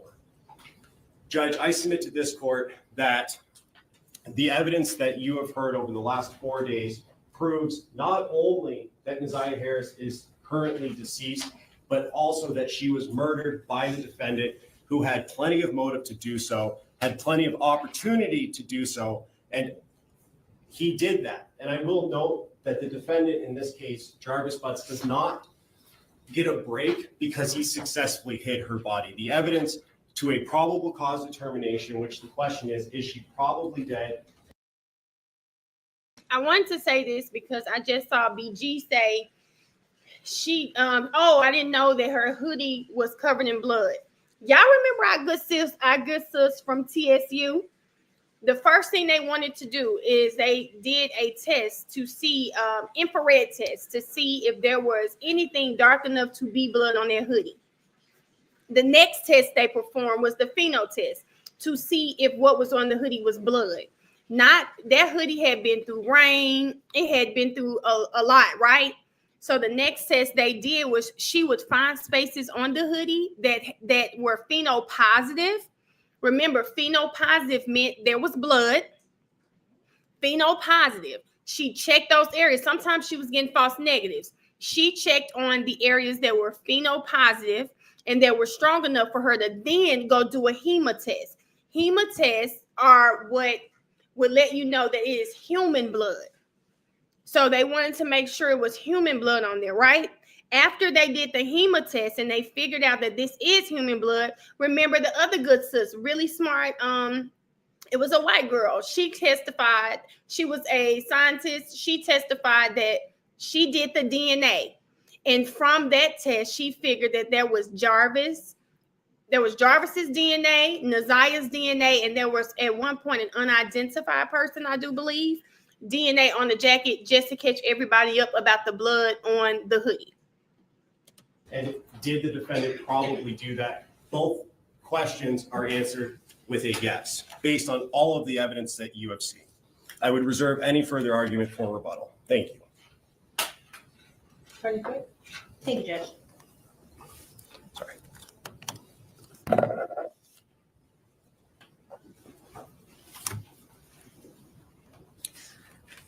I know how well aware the court is that we have a very serious task here. We've been here for 4 days, and at this point, we have to look critically at what we've heard and what we've seen over the last 4 days and determine if there's enough evidence by a probable cause standard that Mr. Butts committed premeditated first-degree murder. And if you look critically at what the evidence is and the lack of connection between these pieces of alleged evidence, there is not even by a probable cause standard. To bind over on premeditated first-degree murder, there has to be sufficient facts or evidence to show by a probable cause standard that each of the elements of premeditated murder in the first degree were committed. First, there's got to be a death. There has to be evidence that the defendant caused the death of the deceased, that some action that he made or did caused that person's death, that there was an intent to kill, that the intent to kill was premeditated, and that it was deliberate. And here there is not enough evidence, even by a probable cause standard, that Jarvis Butts caused the death of Neziah Harris. There's been no testimony of any eyewitness stating that they saw Jarvis Butts doing any act that could have caused Neziah Harris's death. There's been no testimony of any eyewitness that they saw Jarvis Butts doing anything in preparation of doing something that could have caused her death. And there's been no admission of Mr. Butts to support that element. There's not probable cause to believe that Mr. Butts had an intent to kill Neziah Harris, nor that he premeditated her death. There's no evidence of any threats made by Mr. Butts to Neziah. There's no evidence of any threats made to a third party that he was going to do something or that he had a problem that he had to take care of. The issue or the statement was he had a legal matter. And Ms. Davis testified that she was aware of an issue that he had in Clinton Township and that she was the one that was driving him around to court. There's no testimony that he took any specific action in a deliberation to kill her, or that in killing her. There's Google searches about legal ways to abort a child, not how to kill somebody or dispose of a body.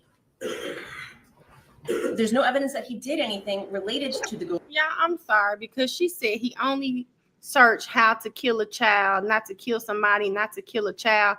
Baby, I'm just gonna go out. I'm gonna go out on a limb and say, if you give someone antifreeze, okay, you're trying to kill them.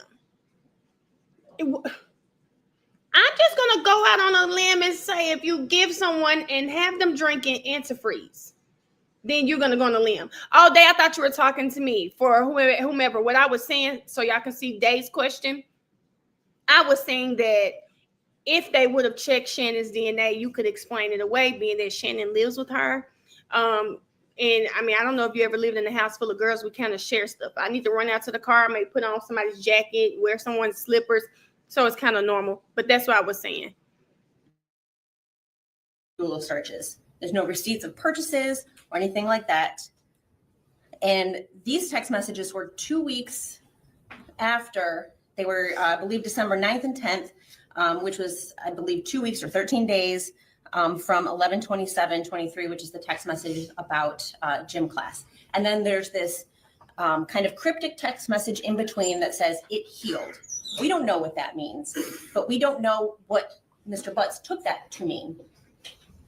It doesn't necessarily mean that he believed she was pregnant.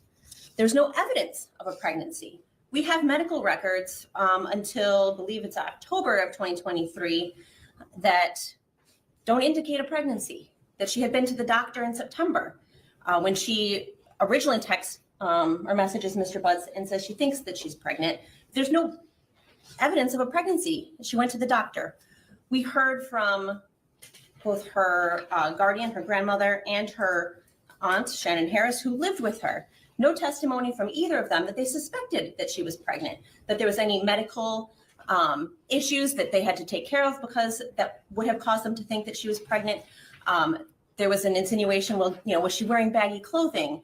Was she wearing bigger clothing? There was no testimony that they had to go out and buy new clothes for her because her clothes didn't fit, or that she started wearing baggy clothing. She was wearing denim pants on the day that she disappeared. And there's no testimony that those were not pants that they had recently bought because she didn't fit into the clothing that she previously had. There's no evidence of any kind of plan. There's no messaging between Mr. Butts and Ms. Harris that indicates an escalation of animosity between the two of them. In fact, he essentially kind of starts to disengage. And so there's no written evidence that he had any kind of plan or any animosity toward her at that point. Our submission would be that he understood at that point that she wasn't pregnant and was disengaging. Let's talk about what we did see. So we know that Nasiah got on her school bus around 2:45 on the 9th. She got off the bus a few minutes later, and then she was seen walking up Bedford. She was wearing at that point light color blue jeans, a black hoodie, and then a colorful coat with fur around the hood. There's some insinuation that somehow there was a plan that she would meet up with Mr. Butts. But the testimony of Mr. Wright was that they were driving around that afternoon back and forth to various auto parts stores. And I believe that they, in fact, had to go back to one kind of unplanned because they either missed something or there was an issue. And so to say that somehow Mr. Butts would have known that she would have been on that street at that specific time and that they would have been there at that specific time is quite a leap, considering they didn't know where they were going to be when, because they were doing all this driving around back and forth to various stores. Witnesses put Nasiah at Mr. Butts' auto shop later that afternoon, and then in Ypsilanti with Mr. Butts and Cordell Wright, and Mr. Wright puts her back at the shop later that evening. But then we hear from Sergeant O'Rourke, who did all the cell phone mapping, that at 9 p.m., Mr. Butts was actually at 13662 Wilshire, which is his home, where Angel Leonard lives and where they have kids. So did Nasiah go back with him to that house? And then at 9:30 is when he checks in to the Park Crest Motel. Baby, Baby, why is she asking us questions that we need her to tell us? What the hell does she mean? So did Naziah go back to his house with her? You tell us. That's what we're trying to figure out. We are trying to figure out, did she go back with him? Now, we don't know who was with him there, but there is no evidence that Naziah was ever there. They searched it. They took DNA. They took clippings of various things. They swabbed the shower drain, and there's no evidence that she was ever in that room. We did hear testimony that the park rest is a known place where Mr. Butts frequents and takes various lady friends for a rendezvous. It's much more possible and plausible that he took somebody, one of his lady friends there, than somebody who he was going to kill, right? He's going to a place where they know him. He's a frequent flyer there. And is he going to take somebody there where he would later... Okay, this is starting to give Love and Hilton because, baby, not you giving us a reason and not giving us the solution. Who is the lady friend he took to the hotel? If you want to throw that out there, right? If you want to throw out there that it is quite possible he took someone, who is the person he took? He's sitting right beside you. Ask him. Ask him who he took. Because the fact that she's sitting here insinuating, oh, it's quite possible he could have took somebody. Baby, you're his lawyer. Tell me who he took. It's that quick. It's that easy. Tell me who he took. Before he was going to kill them, that makes no sense. That is not logical. We heard then that after Mr. Butts left the Parkrest Motel, he went to 4 Alexandrine, which is Midtown, so kind of across town. And that's where his other girlfriend, Najeen Rushing, lives. So did he take Naziah with him there to see Miss Rushing? And he stays there for a while, I think, according to Sergeant O'Rourke's mapping. And then we hear that he is at 7 Mile and Berg on January the 10th at 11:40 p.m. for over an hour. That's almost 24 hours from when he initially, it's beyond 24 hours from when he initially is with Naziah or when he's last with Naziah. And so it's illogical to think that he was driving around with Naziah, visiting all of his girlfriends. No, it's not. Or if he had done something to her previously, that she was in the car with him while he did that. And in fact, they took a cadaver dog around the car and didn't find anything. And they tested the vehicles, all of his vehicles, every car that he drove for DNA, for any sign that Naziah had been in there, and they found nothing. And the call to Miss Johnson asking her to wipe down the Sentra that she used that he had borrowed is kind of irrelevant because she testified that she didn't do it. That she did nothing based on what he called to say, and they still nothing was found. Child, he didn't want anybody to know he was in there, period. We heard about a pink jumpsuit that was found. We didn't hear any testimony that anybody saw Naziah wearing this pink jumpsuit. She's not seen wearing it in any video. I don't believe that anybody even identified it as being hers. I don't believe there was any testimony from either Annette Harris or Shannon Harris stating, yes, we recognize that pink jumpsuit. That's something that Naziah wears. When did she have it? There was one blood stain on that jumpsuit. And the testimony from the forensic analyst, Rion Green, was that it was such a small stain that she was afraid she would consume it if she did additional testing. She tested it once and couldn't do any follow-up testing or confirmatory testing because she was afraid they were going to consume the sample. There was also no statistically significant support for finding Mr. Butt's DNA on that stain sample from the pink jumpsuit. And there was no statistically significant probability that his DNA was on the jumpsuit at all, that he had had any contact with the jumpsuit. And they took a lot of swabs of that jumpsuit. I believe the number was that forensic analyst Anderson testified to, that it was 24 trillion times more likely to have originated from 2 unrelated unknown contributors than Jarvis Butts. Then we heard about the black hoodie.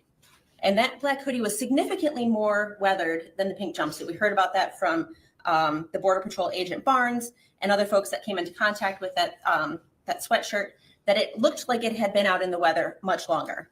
And we don't have an explanation for that, but those appear to be tears in the top of the hood.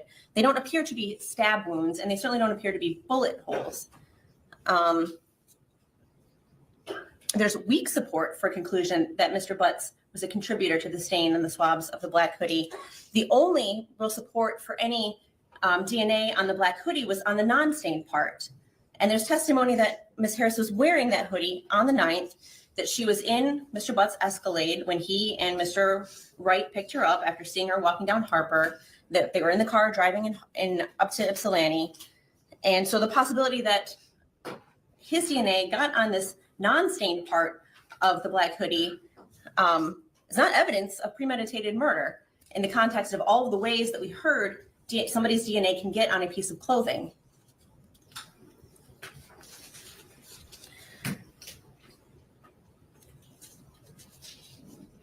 And I kind of talked about this, but we heard testimony that Mr. Butts drove both a Cadillac Escalade and a Nissan Sentra on January 9th and January 10th.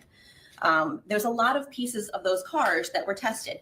Trunk carpet from various areas in both cars, the driver's floor mat, the driver's seat, the door handle, trunk speakers, the trunk frame. All of those things were swabbed for blood and nothing was found. We heard about a school ID card that belonged to Naziah. We heard Valerie Smith testify that she noticed it at some point in February, maybe a month or so after Naziah was last seen, and that she decided to pick it up 2.5 weeks after she first spotted it. But she was pretty clear that she only noticed it about 2.5 or about 2 weeks before, but that she looked at it every single day. Seemingly, if it had been there before then, she would have noticed it. When did it get there? We don't know. There was no evidence. There's no testimony as to that. And there was no other evidence found in the 7 Mile and Greenfield area, and there's no evidence that Mr. Butts was there. We talked a little bit about the medical records, but all they tell us is that Naziah Harris didn't have a life-threatening condition as of October 24th. They don't tell us anything about her physical condition between the 24th and the 9th, and they don't tell us that she was pregnant. They're just not relevant, except for the fact, I guess, that they don't tell us that she was pregnant, and she was there on September the 27th, according to her text messages.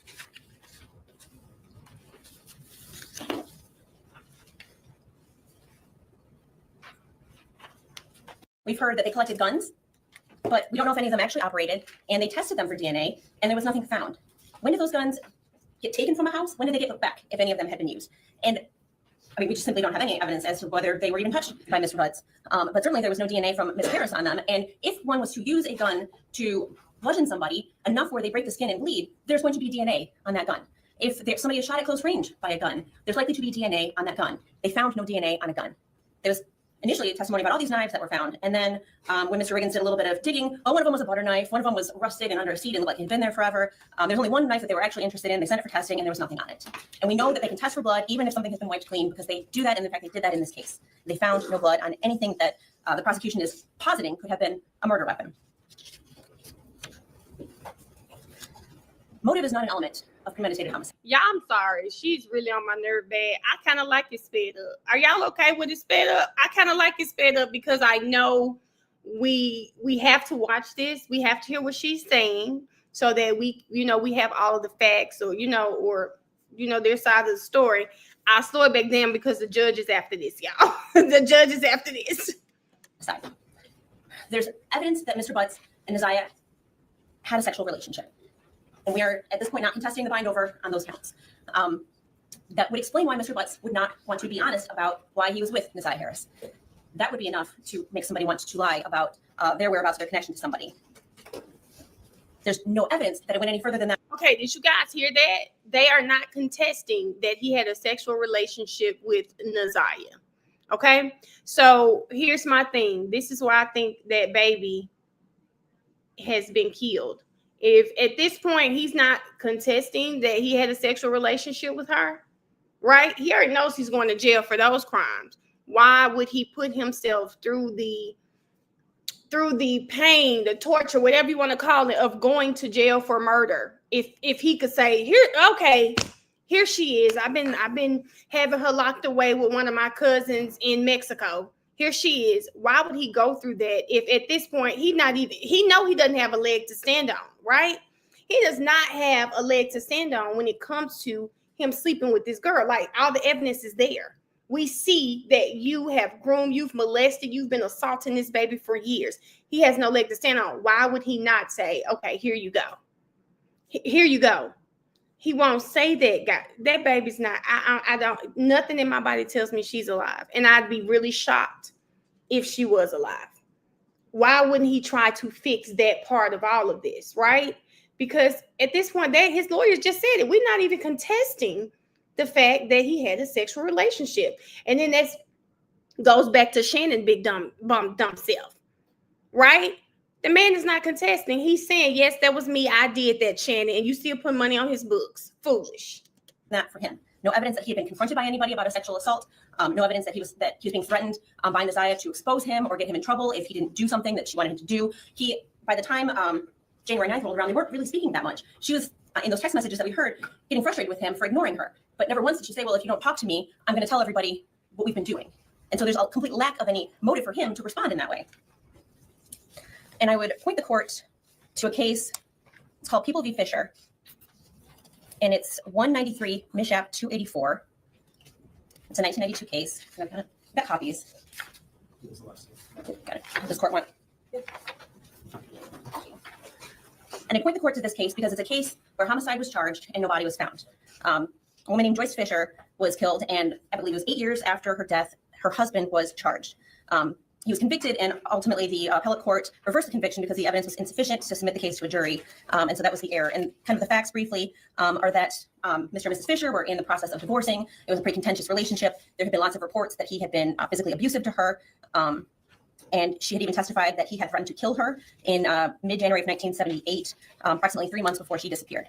In April of 1978, apparently they were out together, they had lunch, and he was the last person to see her. After that, she disappeared. Now, there was no substantial testimony in that trial regarding her reliability, her long or short-term plans, that she had children, that she was devoted to them, and that she wouldn't have any reason to run away or leave. And so that gave rise to an inference that she was deceased.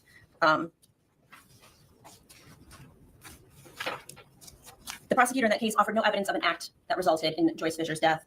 And the court previously has held that the victim's body, while it's not necessary to establish corpus delicti, there has to be something more. There has to be, in this case, either an admission or confession, physical evidence, or some kind of witness testimony.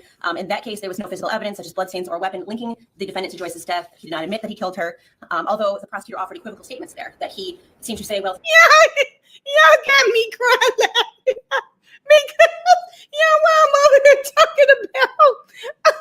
I hear 1978, and all I think about is Adrian Love, child. Things didn't happen quite that way, and where it made it sound like maybe he did have something or some knowledge.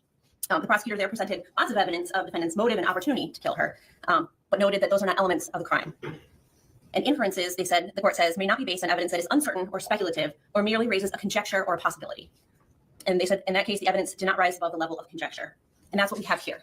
We have conjecture. We have a lot of pieces of supposed evidence, but we have no connection. They don't connect to each other. They're puzzle pieces. When you put them together, there's no picture. There is no big picture because there is no act that can be testified to that Mr. Butts did, and there's nothing to support that act. There's no evidence that he had a gun and used it. There's no evidence that he had a knife and used it. In fact, the evidence that the prosecutor put forward disputes those theories.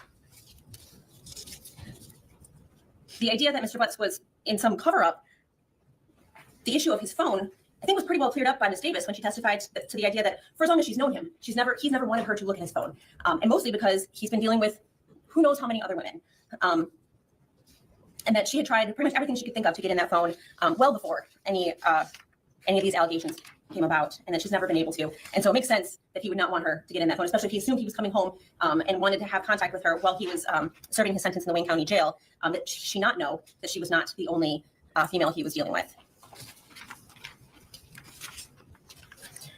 We acknowledge that probable cause is a low standard, but it isn't just limited to whether the prosecution has presented significant or sufficient evidence on each element of the offense, which we submit they have not. They also must determine that there's a reasonable ground of suspicion supported by circumstances sufficiently strong to warrant a cautious person to believe the accused is guilty. That definition of probable cause, or that characterization, comes from People v. Carter, which is 250 Mishap 510. And so you have to have both elements of the crime met, and also those elements have to be met by evidence that is sufficiently strong to believe that it is relevant, that it actually proves what it is saying that it proves. And here we have conjecture, we have speculation, we have supposition, and we have somebody who, he did have something to hide. But there's no evidence that he did anything about that. He didn't threaten her. He didn't ask her, or say if anybody finds out that, I will go to jail, or you could go to jail, or you could be hurt. There was nothing like that in any of those conversations that we saw. So, Your Honor, even by the relatively low standard of probable cause, we'd submit that there is insufficient evidence of both the idea that Mr. Butts did something to cause the death of Neziah Harris, and that he intended to kill her, or that intent to kill was premeditated. We don't know what happened when she left his shop on January the 9th around 9 o'clock. But I think it's safe to say we know she didn't go to his house where Angel Leonard was. Or Angel Leonard would probably be here in court and telling us what a weird interaction she had with him and why it was strange that he wouldn't come inside the house or why he wouldn't let her out by the car where he was. We don't have any evidence that she went with him to the Park Crest Motel. We don't have any evidence that they were together beyond 8:30, 9 o'clock on January the 9th. And for that, we're asking the court to deny bind over on count 1, premeditated murder in the first degree. Thank you. First, I'm going to start with. First of all, not that man was waiting on her at the door. That man was waiting on her at the door. He said, "Yes, Your Honor." Talking about People v. Fisher that Ms. Quick just referenced. And it is important to note that this case is distinguishable for the following reasons. One, we're talking about a different standard. This was a trial issue, a directed verdict standard, where the court is saying at trial beyond a reasonable doubt. First of all and foremost, it's distinguishable for that reason. Secondly, though, the court in Fisher said, in this case, there was no physical evidence such as bloodstains or a weapon linking defendant to Joyce's death. In this case, we have bloodstains. We have bloodstains on the hoodie that was found at 7 Mile and Bird, where the defendant spent 2 hours on the night of the 10th going into the 11th. That places them together in the same spot, and it's very strong evidence that Neziah Harris is in fact dead. Secondly, though, Judge, having dealt with People v. Fisher, Ms. Quick talked about the 9th and 10th, that no one saw the defendant with Neziah for that day going into the 10th and into the 11th. However, we heard from one of his significant others or girlfriends that he was secretive, that he didn't want anyone looking at his phone. And we certainly know that he knows how to keep different women and or girls away from each other. For example, I believe it was Shannon Harris that testified that she was familiar with an address of Outer Drive in Belfort, but she had no idea other than the fact that she would pick the defendant up there at different times. We know through other testimony that the defendant was dating someone that lived there. And with respect to Ms. Quick saying that Neziah never threatened him, never did anything, I'm not sure if this one text message was highlighted by the OIC in this case when she testified, but on November 27th, 2023 at 23 hours and 37 minutes UTC time, Neziah said to the defendant, "When I see you, I'm a fuck you, tell you regret not answering my calls," which I would submit to this court is a threat. And then just over a month later, she says she goes missing at the hands of the defendant. And Ms. Quick also talked about the driving around that Cordell and Jarvis were doing and how it was an unplanned. Yeah, my niece just called. I said, not somebody just sent a $49 super chat. Thank y'all so much for the super chats that you guys have been sending me. Thank you, Simply Style Friend.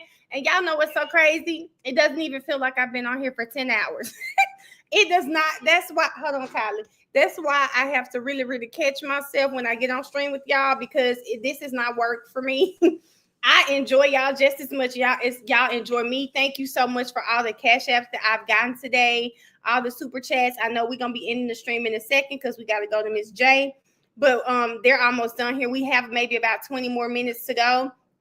But I just want to say thank you, Sylvia, for the cash app, Unknown for the cash app, Kay for the cash app, Tanya for the cash app, and Nick purchased her Millionaire Girls Club tee. I do have shirts. I'll have them on my Instagram for guys that we're still doing pre-orders. We have about another week of pre-orders, and then I'll be placing the orders for our shirts. But thank y'all for all the love, y'all.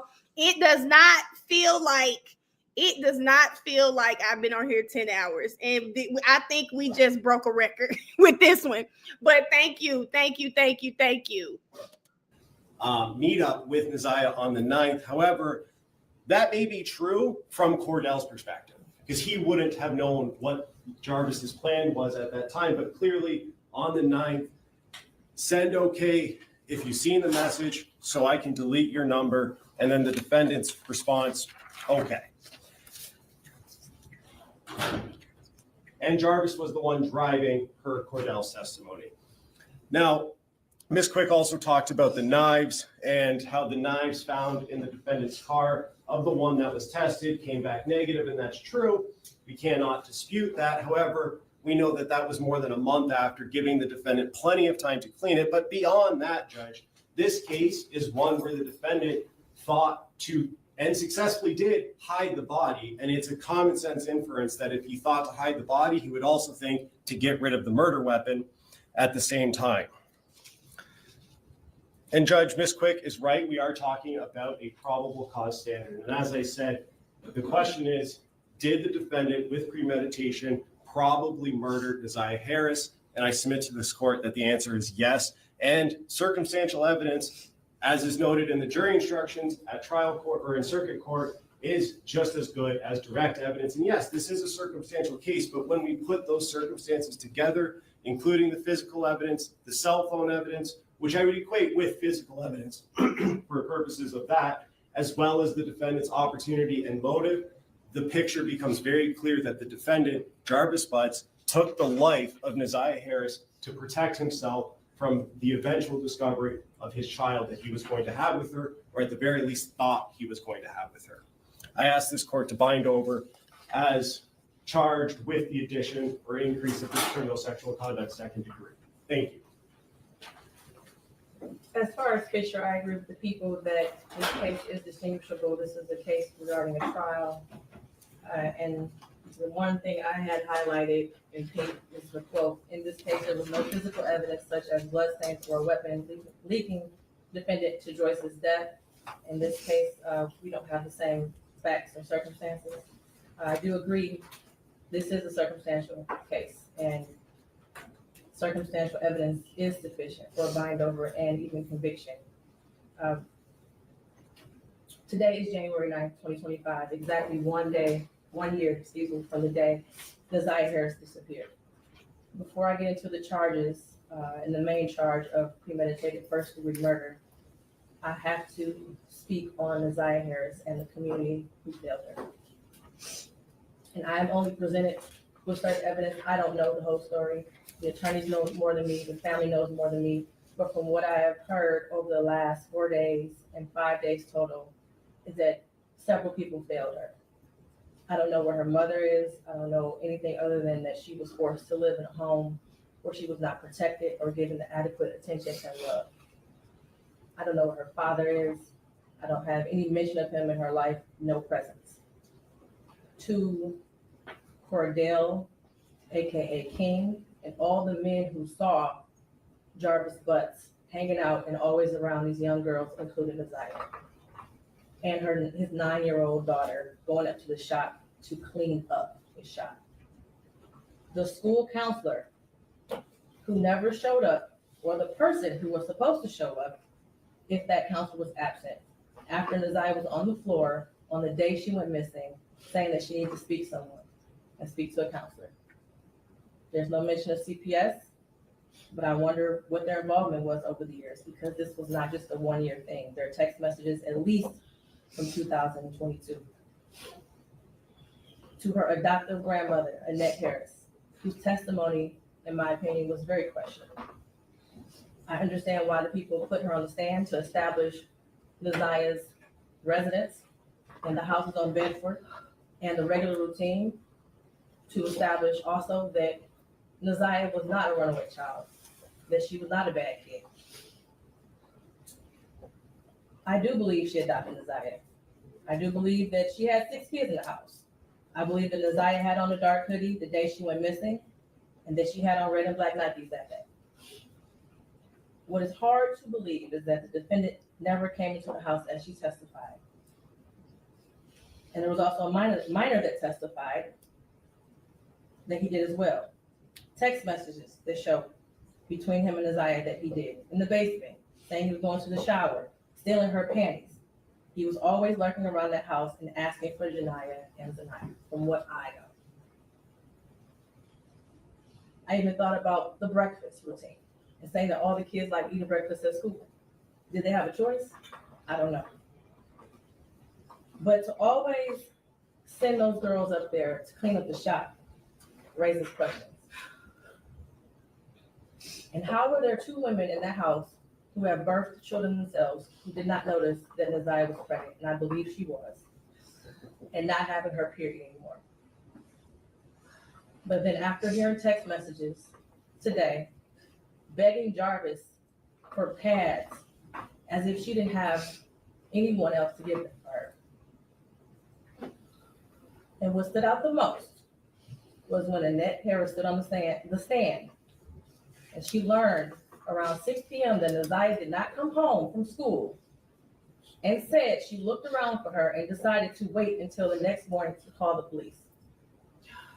Without a tear, without emotion, or any expression of being devastated. And to her Aunt Shannon, Get who also showed no emotion, expression of being devastated from Neziah going missing. She stated that she had friends help look for Neziah, but was directed to just wait until the morning to call the police. A grown woman who likely suspected something strange going on didn't feel the need to call the police either. They were both able to go to sleep at night without hearing from Neziah or having any indication that she was coming home that night.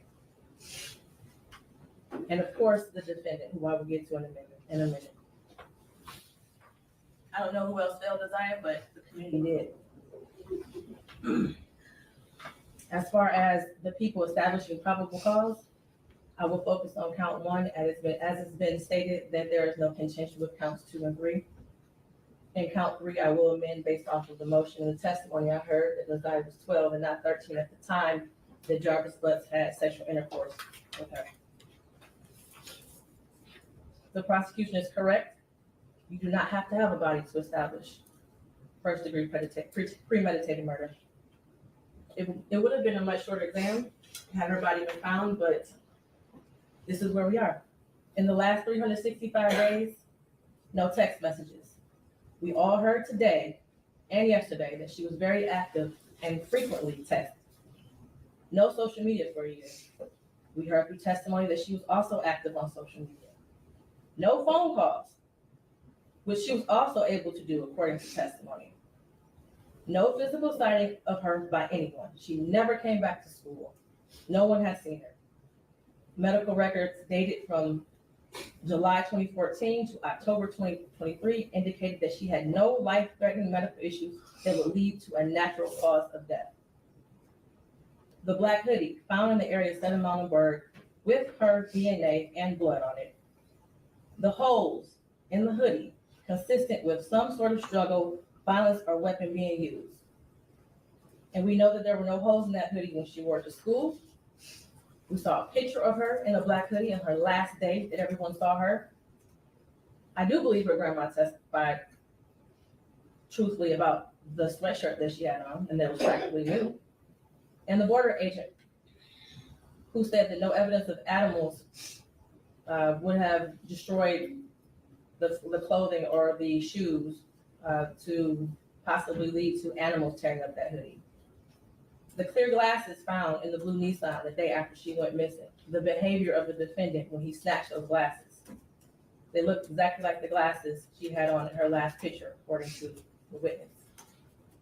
The shoes that her brother described as the same shoes that were found also in the area of 7 Mountain Berg near the hoodie. While this is still probable cause, the evidence all points to Jarvis Butts.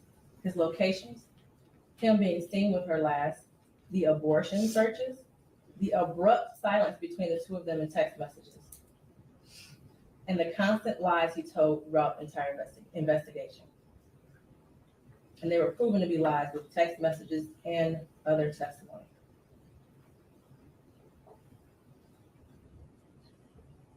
We may never know what happened, but from what I heard today and over the last 4 or 5 days, it appears he intended to perform what he thought was a do-it-yourself abortion on Neziah. They went south, and instead of seeking medical attention for her, he intentionally killed her and tried his best to cover it up. As much as I want her to be alive today, there is at least probable cause to show and believe that she's dead and that she was murdered by Jarvis Butts. Mr. Butts, stand up.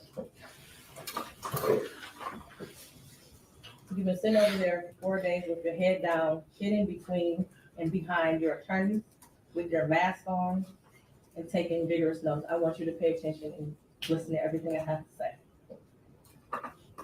I have been trying to figure out for the last 5 days, you. At one point, I thought you were cognitively impaired in the beginning of this exam.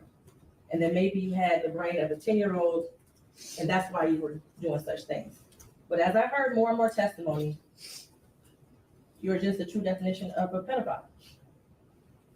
Watching you laugh and brag about all the women you have with different women and the children and the girlfriends, and making babies to groom them and having them in your presence, cleaning up your shop, and the little girls around you, has landed you here today.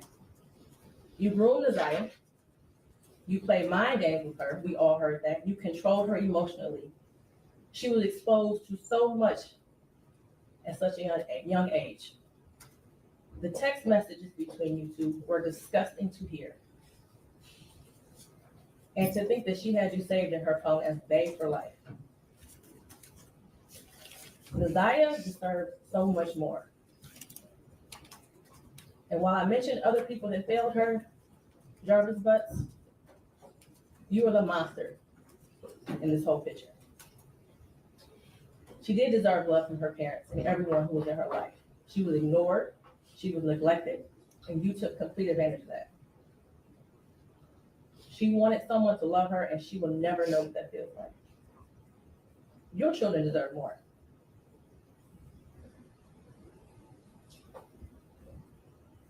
As much as defense counsel has raised issues on count 1, all that has done is raise the question of fact for the trier of fact, which means that this will be for a jury or a judge to hear in Third Circuit. I pray for the healing of all the victims and the young girls and possibly boys who have come into contact with you. As a community, we should look at this case as a prime example of how much work we have to do when it comes to protecting our children and especially our Black girls.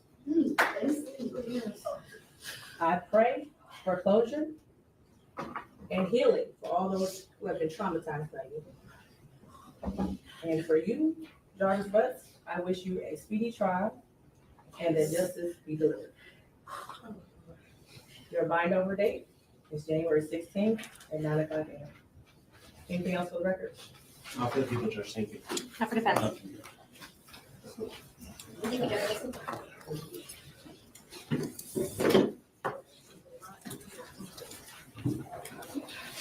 Do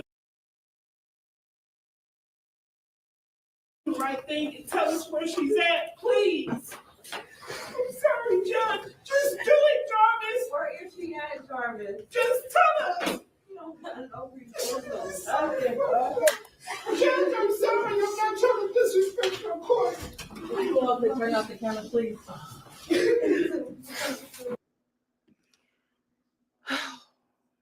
Yeah, that was probably the heaviest part of all. That ain't the granny Jaleesa. That can't be the granny, baby. I could bet you money that's not her. She doesn't want to be in that courtroom anymore. Do y'all think that was? I don't think that was the grandma. I just don't. I really do think it was a cousin, someone who really, or it could be just a person of the community. But that wasn't that damn grandmama. She couldn't even muster up fake tears when they were in front of the news station. So hell no. That's not her. That's not either one of them. I feel like that was the hardest part, listening to them ask, just tell us where she is. He knows where their baby is. I really do believe that. And I pray that either she's found so that she can be laid to rest. She's been discarded her whole life. She's been discarded her whole life. She shouldn't be discarded in death. So I do hope they are able to find her body, or he stops being the coward he is and tells them where her body is, so that the baby can be laid to rest. Because, man, I pray he tells them. I think that's Jarvis' sister. That didn't sound like her. Could be Makia. I don't know. That was heavy, y'all. We done made it through a damn 10-hour stream. my goal was just for us to be caught up with everything before tomorrow. Tomorrow's just going to be them just kind of tell him what he's charged with and give him a date. But I can't lie to y'all and say that I'm not happy to be done with that. I am very happy to be done with it. I can keep up with it, keep up with updates now, but I'm happy that I don't have to go through that anymore. Yes, Jaleesa, 9 o'clock, friend. That was rough, but I made it. Y'all made it. We are all up to date with what happened during that preliminary hearing. I think we did well explaining what's going on, but they said, Mel, please be on time tomorrow. Well, the fact that I know this is like live court, I'll be on time. But we leaving here, y'all. We made it through, Zakia. We did. I appreciate you guys for rocking out with me today. Thank you again for Simply Style. Thank you to Camilla Montresa. Thank you to Sasha. Sasha, I didn't see your super chat. I'm sorry, Sasha. I don't know how I missed that. Thank you, Caramel. Thank you, Tika. I missed yours too. Thank you for your super chat, Tika. Thank you, Caramel, again, and thank you, Simply Style. Thank you, everybody, for the cash apps. Yeah, we've been rocking up until right now. I think we've been rocking for like with about 500 of us in the chat. Thank y'all so much. Thank you, Diamond. Thank you guys so much for being respectful, for being mindful of this sensitive topic.